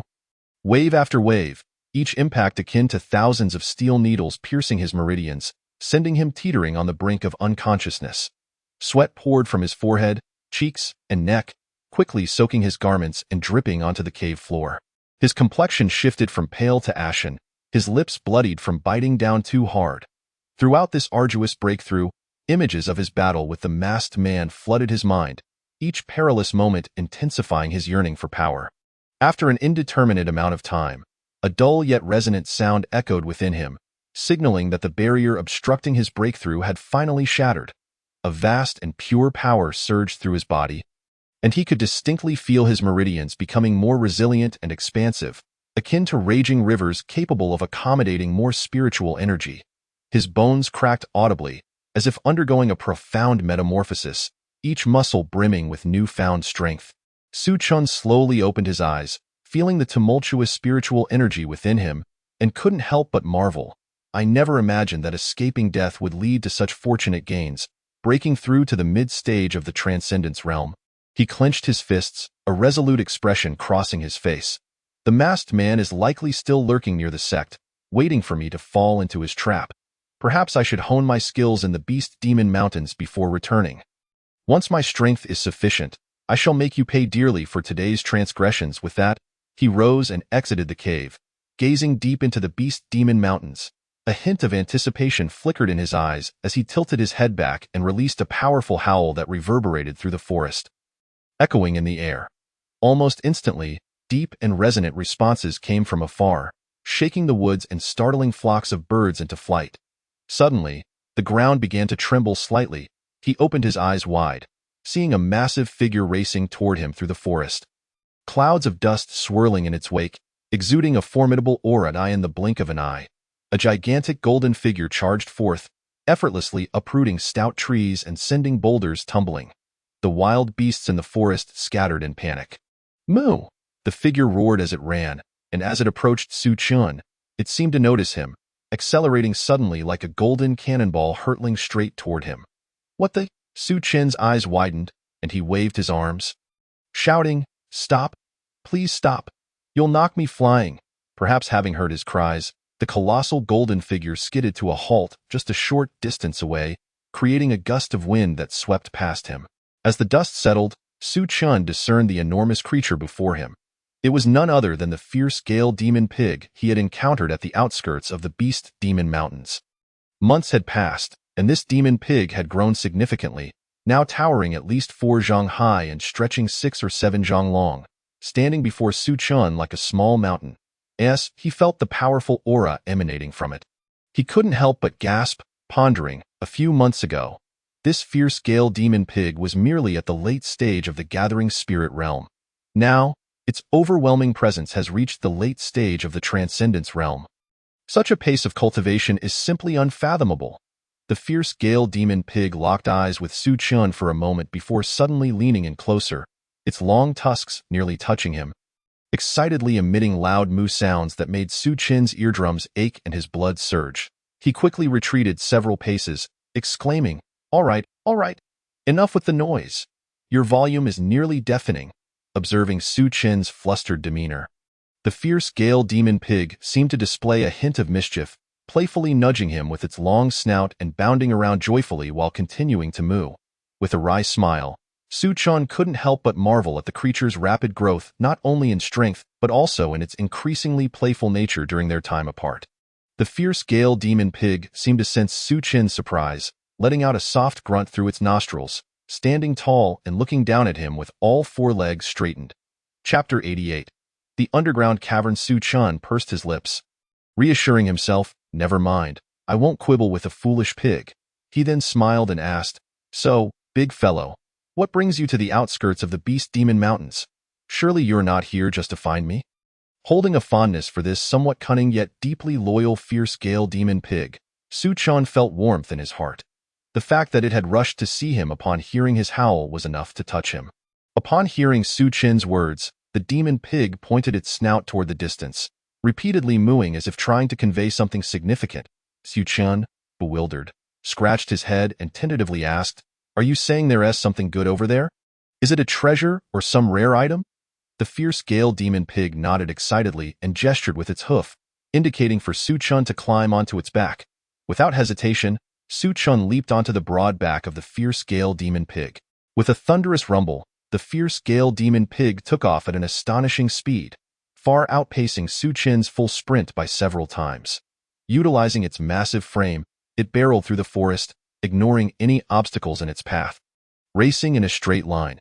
Initially, Su Qian had closed his eyes in meditation atop the pig's back, but after what felt like an eternity, he sensed that their run was extending a bit too long.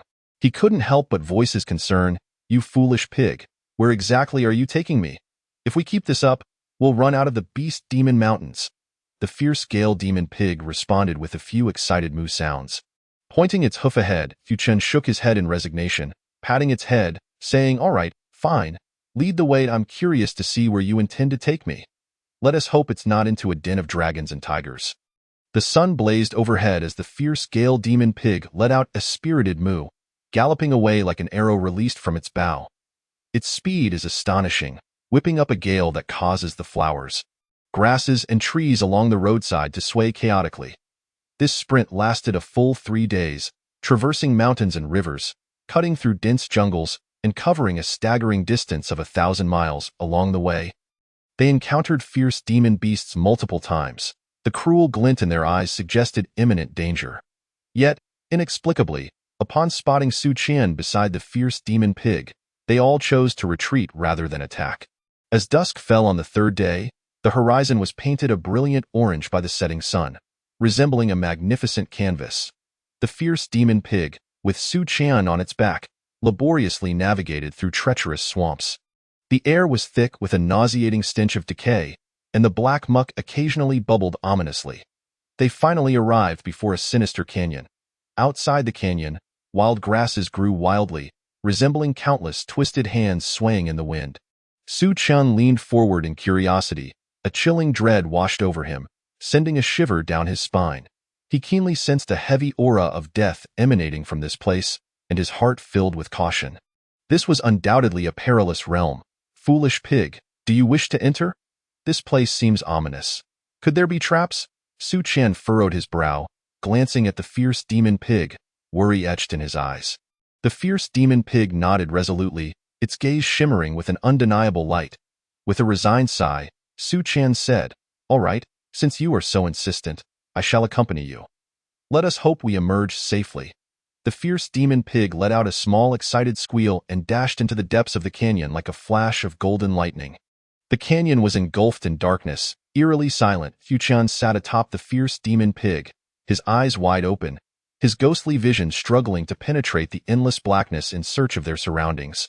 But all he could see was an impenetrable thick darkness. What manner of place is this, where one cannot see their own hand before their face?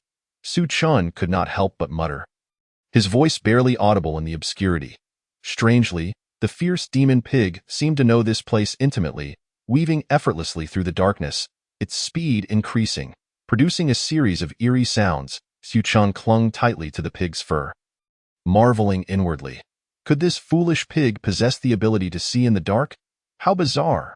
The fierce demon pig twisted and turned within the canyon like a nimble fish in water. After who knows how many twists and turns, they finally arrived at a vast underground cavern. A faint mist enveloped the cave, and the stone walls glimmered with a weak light, resembling countless twinkling stars. By this dim light, Su Qian beheld countless white skeletal frames standing tall around them. These skeletons were of various shapes, the smallest towering over 10 yards, while the largest reached over 20 yards in height and stretched 30 to 40 yards long, resembling massive mountains of white bones, exuding a chilling aura. These are the skeletal remains of the fierce demon pigs. Su Qian gasped, his eyes widening in shock, a tempest of emotions swirling within him. He scrutinized the shapes of the skeletons, confirming their identities, and could not help but murmur, "So this fierce demon pig beneath me is merely a juvenile. The adult fierce demon pigs are indeed colossal." What filled Su Qian with further dread was the malevolent aura radiating from these bones. Just a few glances left him breathless under its oppressive weight. He closed his eyes, attempting to escape the terrifying presence. But that chilling, cold, and vicious sensation clung to him like a shadow, quickening his heartbeat and dulling his thoughts.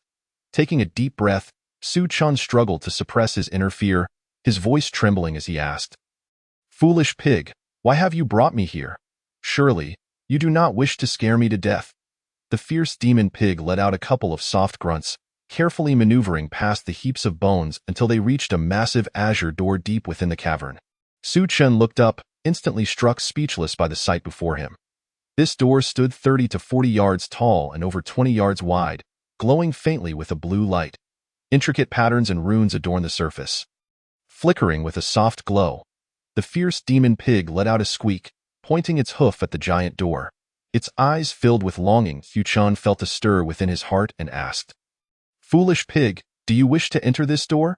The fierce demon pig nodded vigorously, emitting urgent cries. With a wry smile, Su Qian shook his head and said, "Foolish pig, this door is far too large. I cannot push it open. You do not expect me to ram it with my head, do you?" The fierce demon pig, however, did not relent.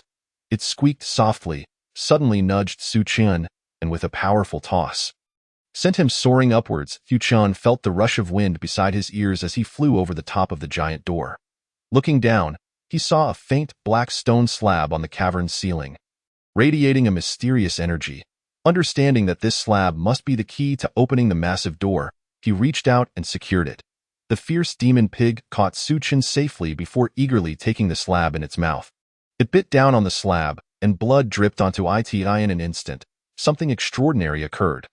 A brilliant white light flashed across the azure door, and after the light faded, the door vanished, replaced by a thin, shimmering veil.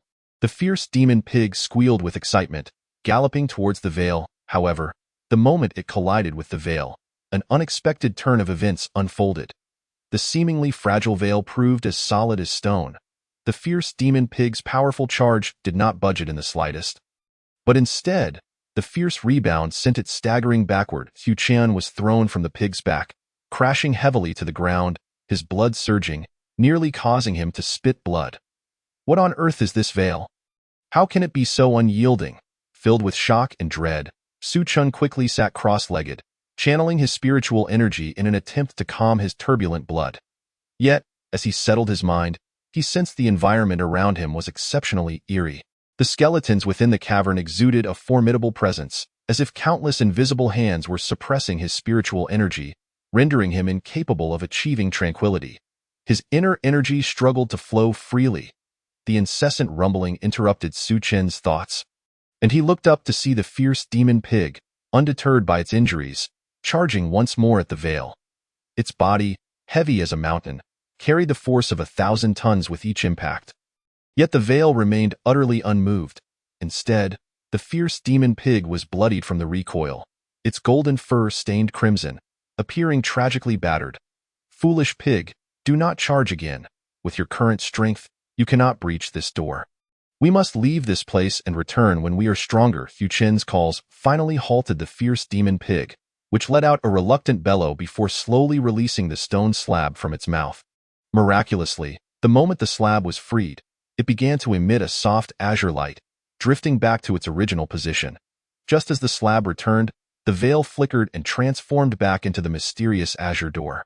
The fierce demon pig gazed at the door, its eyes filled with reluctance, letting out several frustrated cries. Then, it nodded at Su Qian, signaling him to climb onto its back. As Su Qian leaped onto the pig's back, he immediately sensed something was amiss and exclaimed, "Hey, big fellow, are you heading in the wrong direction? The exit is over there. Have you bumped your head?" The fierce demon pig let out several low grunts, pointing its hoof forward, yet it continued charging ahead without hesitation. This underground cavern seemed endless. After more than an hour of running, they still saw no end in sight. All around them were towering skeletons of fierce demon pigs, exuding a chilling presence, as if countless eyes were watching Su Qian and the fierce demon pig from the darkness, weighing heavily on his heart. After what felt like an interminable journey, they finally reached the end of the cavern. The sight before them caused both Su Qian and the fierce demon pig to halt in their tracks. At the cavern's end stood a sturdy ancient door, covered in peculiar engravings that shimmered with a mysterious glow under the faint light. On either side of the door loomed massive pig bones, vastly larger than those seen earlier in the cavern, radiating an indescribable aura of oppression. Even more astonishingly, these bones bore a unique pale yellow hue, each resembling steel forged with remarkable sharpness, emanating a chilling presence. Though time had robbed them of vitality, the powerful force and majesty contained within the skeletal frames stood before Su Qian and the fierce demon pig like a colossal mountain. Standing hundreds of yards away, merely gazing upon them sent a wave of terror crashing over Su Qian. This aura, rich with primal ferocity, felt as if it could shatter his very soul. What kind of existence left such a fearsome mark? Could it be that these pale yellow skeletons were once the kings among fierce demon pigs? Filled with shock and confusion, Su Qian fought to resist the overwhelming aura while his mind raced with questions. The fierce demon boar exhibited no signs of retreat, its eyes shimmering with unwavering determination. It merely slowed its pace slightly, steadily advancing towards the grand door at the end. Upon witnessing this, Su Qian felt an unsettling dread. He was acutely aware of the terror embodied in the two skeletal figures. Even from a distance, their presence was nearly unbearable. Should the fierce demon boar continue to approach, the overwhelming pressure might shatter his spirit in an instant, rendering him an unconscious fool or even resulting in his immediate demise. Boom. Just as Su Qian was engulfed in anxiety, the fierce demon boar had already arrived before the door. It crouched slightly, then exerted tremendous force, easily slipping through the entrance. In that fleeting moment, Su Qian felt as though a colossal mountain had descended upon him, causing him to sink as if caught in a thick mire, with everything around him turning unbearably heavy. What is happening? Why does it feel so heavy? As soon as the fierce demon boar passed through the door, a gasp escaped Su Qian's lips. He instinctively reached to wipe the sweat from his brow. only to discover that this ordinarily simple action had become extraordinarily arduous, each movement akin to lifting an immense boulder, requiring considerable effort. Astonished, Su Chun quickly regained his composure, drawing upon his vast experience and keen perception to swiftly deduce the reason. The gravity in this place was evidently far greater than outside. He silently estimated that the gravity here was perhaps twice that of the outside world. The immense force surged from all directions, like countless invisible hands tightly compressing his body. Su Chun felt as though his insides were being churned together, nearly suffocating him, while the pressure caused his eardrums to resonate ominously. He dared not open his eyes, fearing that this overwhelming gravity might inflict irreversible harm upon his delicate sight. In this critical moment, Su Chun rapidly activated his immortal body cultivation technique. As he did so, a warm current began to flow gently within him, gradually countering the external gravitational pressure. Nourished by this energy, Su Chun's body began to adapt to the gravitational environment. Once he had acclimated somewhat, he cautiously opened his eyes, bracing himself for this new world, muttering to himself, "I hope there won't be any more unexpected surprises." The instant Su Chun stepped in, a vast and magnificent world unfolded before him. The air was shrouded in an ethereal mist, within which trees of various shapes and sizes grew wildly, each exuding an astonishing magnitude. "What is this place?" Su Chun murmured, his voice laced with astonishment and curiosity. The smallest tree, though dwarfed by its peers, was still encircled by 10 men and appeared to tower several dozen feet high. The tallest among them, Su Chun speculated, might be impossible for even 100 men to encircle. Its crown pierced the clouds, and as Su Chun tilted his head back, his neck ached. Yet he could not glimpse the topmost leaves. Goodness, this tree seems almost sentient, with wide eyes and a face full of disbelief. Su Chun gazed at the colossal trees, which stood like giants upon the land, extending endlessly into the distance until they vanished from view. Not only were the trees towering, but the stones were equally formidable. Not far off, a gigantic boulder loomed before Su Chun, standing as tall as a small mountain. Chapter 90. The Enormous Fruit. "This stone is larger than any house I have ever seen," Su Chun exclaimed. The distant peaks were even more magnificent than he could have imagined, resembling an insurmountable barrier that obscured half the sky. Su Chun's gaze attempted to pierce through their height and breadth, but to no avail, as he could not discern their true scale. The fierce demon boar, typically a majestic and imposing creature, appeared as nothing more than a mere speck in this bizarre world. Meanwhile, Su Chun felt as insignificant as a mere speck of dust, utterly inconspicuous. The fierce demon boar steadily carried Su Chun, step by step, deeper into this world. Despite the apparent increase in gravity, the boar's formidable strength allowed it to navigate the terrain with little hindrance. Its strides unwavering, perched upon the back of the boar, Su Chun curiously and cautiously surveyed his surroundings. Soon, he uncovered a startling revelation. This world bore no trace of life. All around him lay immense skeletal remains, as if all creatures had long since perished. Moreover, the towering trees were devoid of vitality, their leaves withered and lifeless, as if on the brink of extinction. How could this be? Where has all the life gone? Furrowing his brow in confusion, Su Chun followed the fierce demon boar deeper into a dense thicket, where an extraordinary tree stood as a marvel. This tree resembled a towering mountain more than a mere tree. Its roots were as robust as hills, each tree scale the size of a room, shimmering with an otherworldly glow. Its height surpassed that of all surrounding peaks, extending skyward until it disappeared into the thick mist. Moo, moo. The fierce demon boar raised its snout, pointing towards the sky. Following its gaze, Su Chun beheld 2 large, teal fruits suspended in the misty air. From a distance, the fruits appeared the size of a fist, suggesting their actual weight was likely several hundred pounds. The fruits glistened translucently, exuding a vibrant green that indicated they were anything but ordinary. Su Chun inhaled sharply, astonished. "Are you suggesting I climb up to retrieve those fruits?" "That seems rather precarious." The fierce demon boar nodded emphatically. Su Chun pondered silently. This cautious boar never engages in frivolous actions. These fruits must possess extraordinary significance. Resolute, he declared, "Then I shall ascend. What's the worst that could happen? A tumble into the mud." Though this tree was immensely stout, its scales provided footholds for Su Chun. battling against the overwhelming gravity, he painstakingly ascended from one scale to the next, each step akin to an ant attempting to scale a towering mountain. This is incredibly difficult to climb. It feels as though gravity is trying to bury me, Su Chen gasped as he complained. Exhausted from the climb, he paused to rest momentarily, regaining his strength before continuing upward. Fortunately, Su Chen had practiced body refinement techniques. Otherwise, with his current strength, he would have been unable to withstand such immense gravity, let alone ascend this towering tree. Time passed as he climbed. Eventually, Su Chen successfully reached a sturdy branch, where the two fruits swayed gently in the breeze. Cautiously approaching, he drew out his Xianlong spear and sliced off 2 pieces of bark, calling down to the fierce demon boar, "Watch closely. I'm about to demonstrate how to knock down fruits from above." With a swift motion, he flicked his wrist, sending a piece of bark, weighing dozens of pounds, hurtling towards the branch that held one of the fruits. Crack! The branch, unable to withstand the impact, snapped, sending the fruit plummeting downward. The ever-prepared fierce demon boar swiftly extended its long snout, deftly catching the several hundred-pound fruit.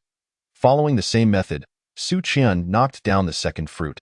After a considerable effort, he finally returned to the ground. The fierce demon boar eagerly swallowed one of the fruits whole, then graciously presented the other to Su Chen. Gazing at the fruit, which dwarfed him significantly, Su Chen was taken aback, offering a wry smile. "I don't possess such a hearty appetite as you. This fruit is far too much for me to consume. Are you trying to stuff me to death?" The fierce demon boar emitted a low grunt, nudging Su Chen's Xianlong spear with its snout. Understanding, Su Chen proceeded to slice off a large chunk of fruit, followed by a smaller piece for himself. As soon as he tasted it, his brow furrowed tightly. Though the fruit appeared enticing, its flavor was utterly abysmal, a bizarre amalgamation of sour, spicy, and bitter. Gritting his teeth, he struggled to swallow, exclaiming, "What on earth is this taste?"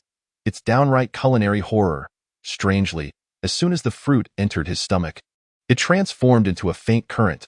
Unlike before, this energy did not flow into his dantian or meridians but quietly permeated his muscles and bones.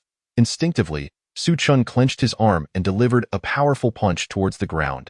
With a thud, his fist sank deep into the earth. It turned out this fruit's effect was to enhance the physical body. After consuming it, he felt a tangible increase in strength. Looking at his fist, Su Chen finally comprehended the marvelous efficacy of the fruit. Thus, he continued to slice off several more chunks, consuming them eagerly. With each piece, he distinctly felt his power augmenting. However, this growth was not limitless. After consuming a dozen pieces, he found that no matter how much more he ate, his strength no longer increased. With a resigned gesture, he indicated to the fierce demon boar to finish the remaining fruit. "It seems my physical body has reached its limit. The rest is yours," Su Chen said to the fierce demon boar. After devouring the remaining fruit, the boar suddenly displayed a hint of reluctance in its eyes. It let out a mighty roar, hoisting Su Chen onto its back, and strode purposefully towards the exit of this world.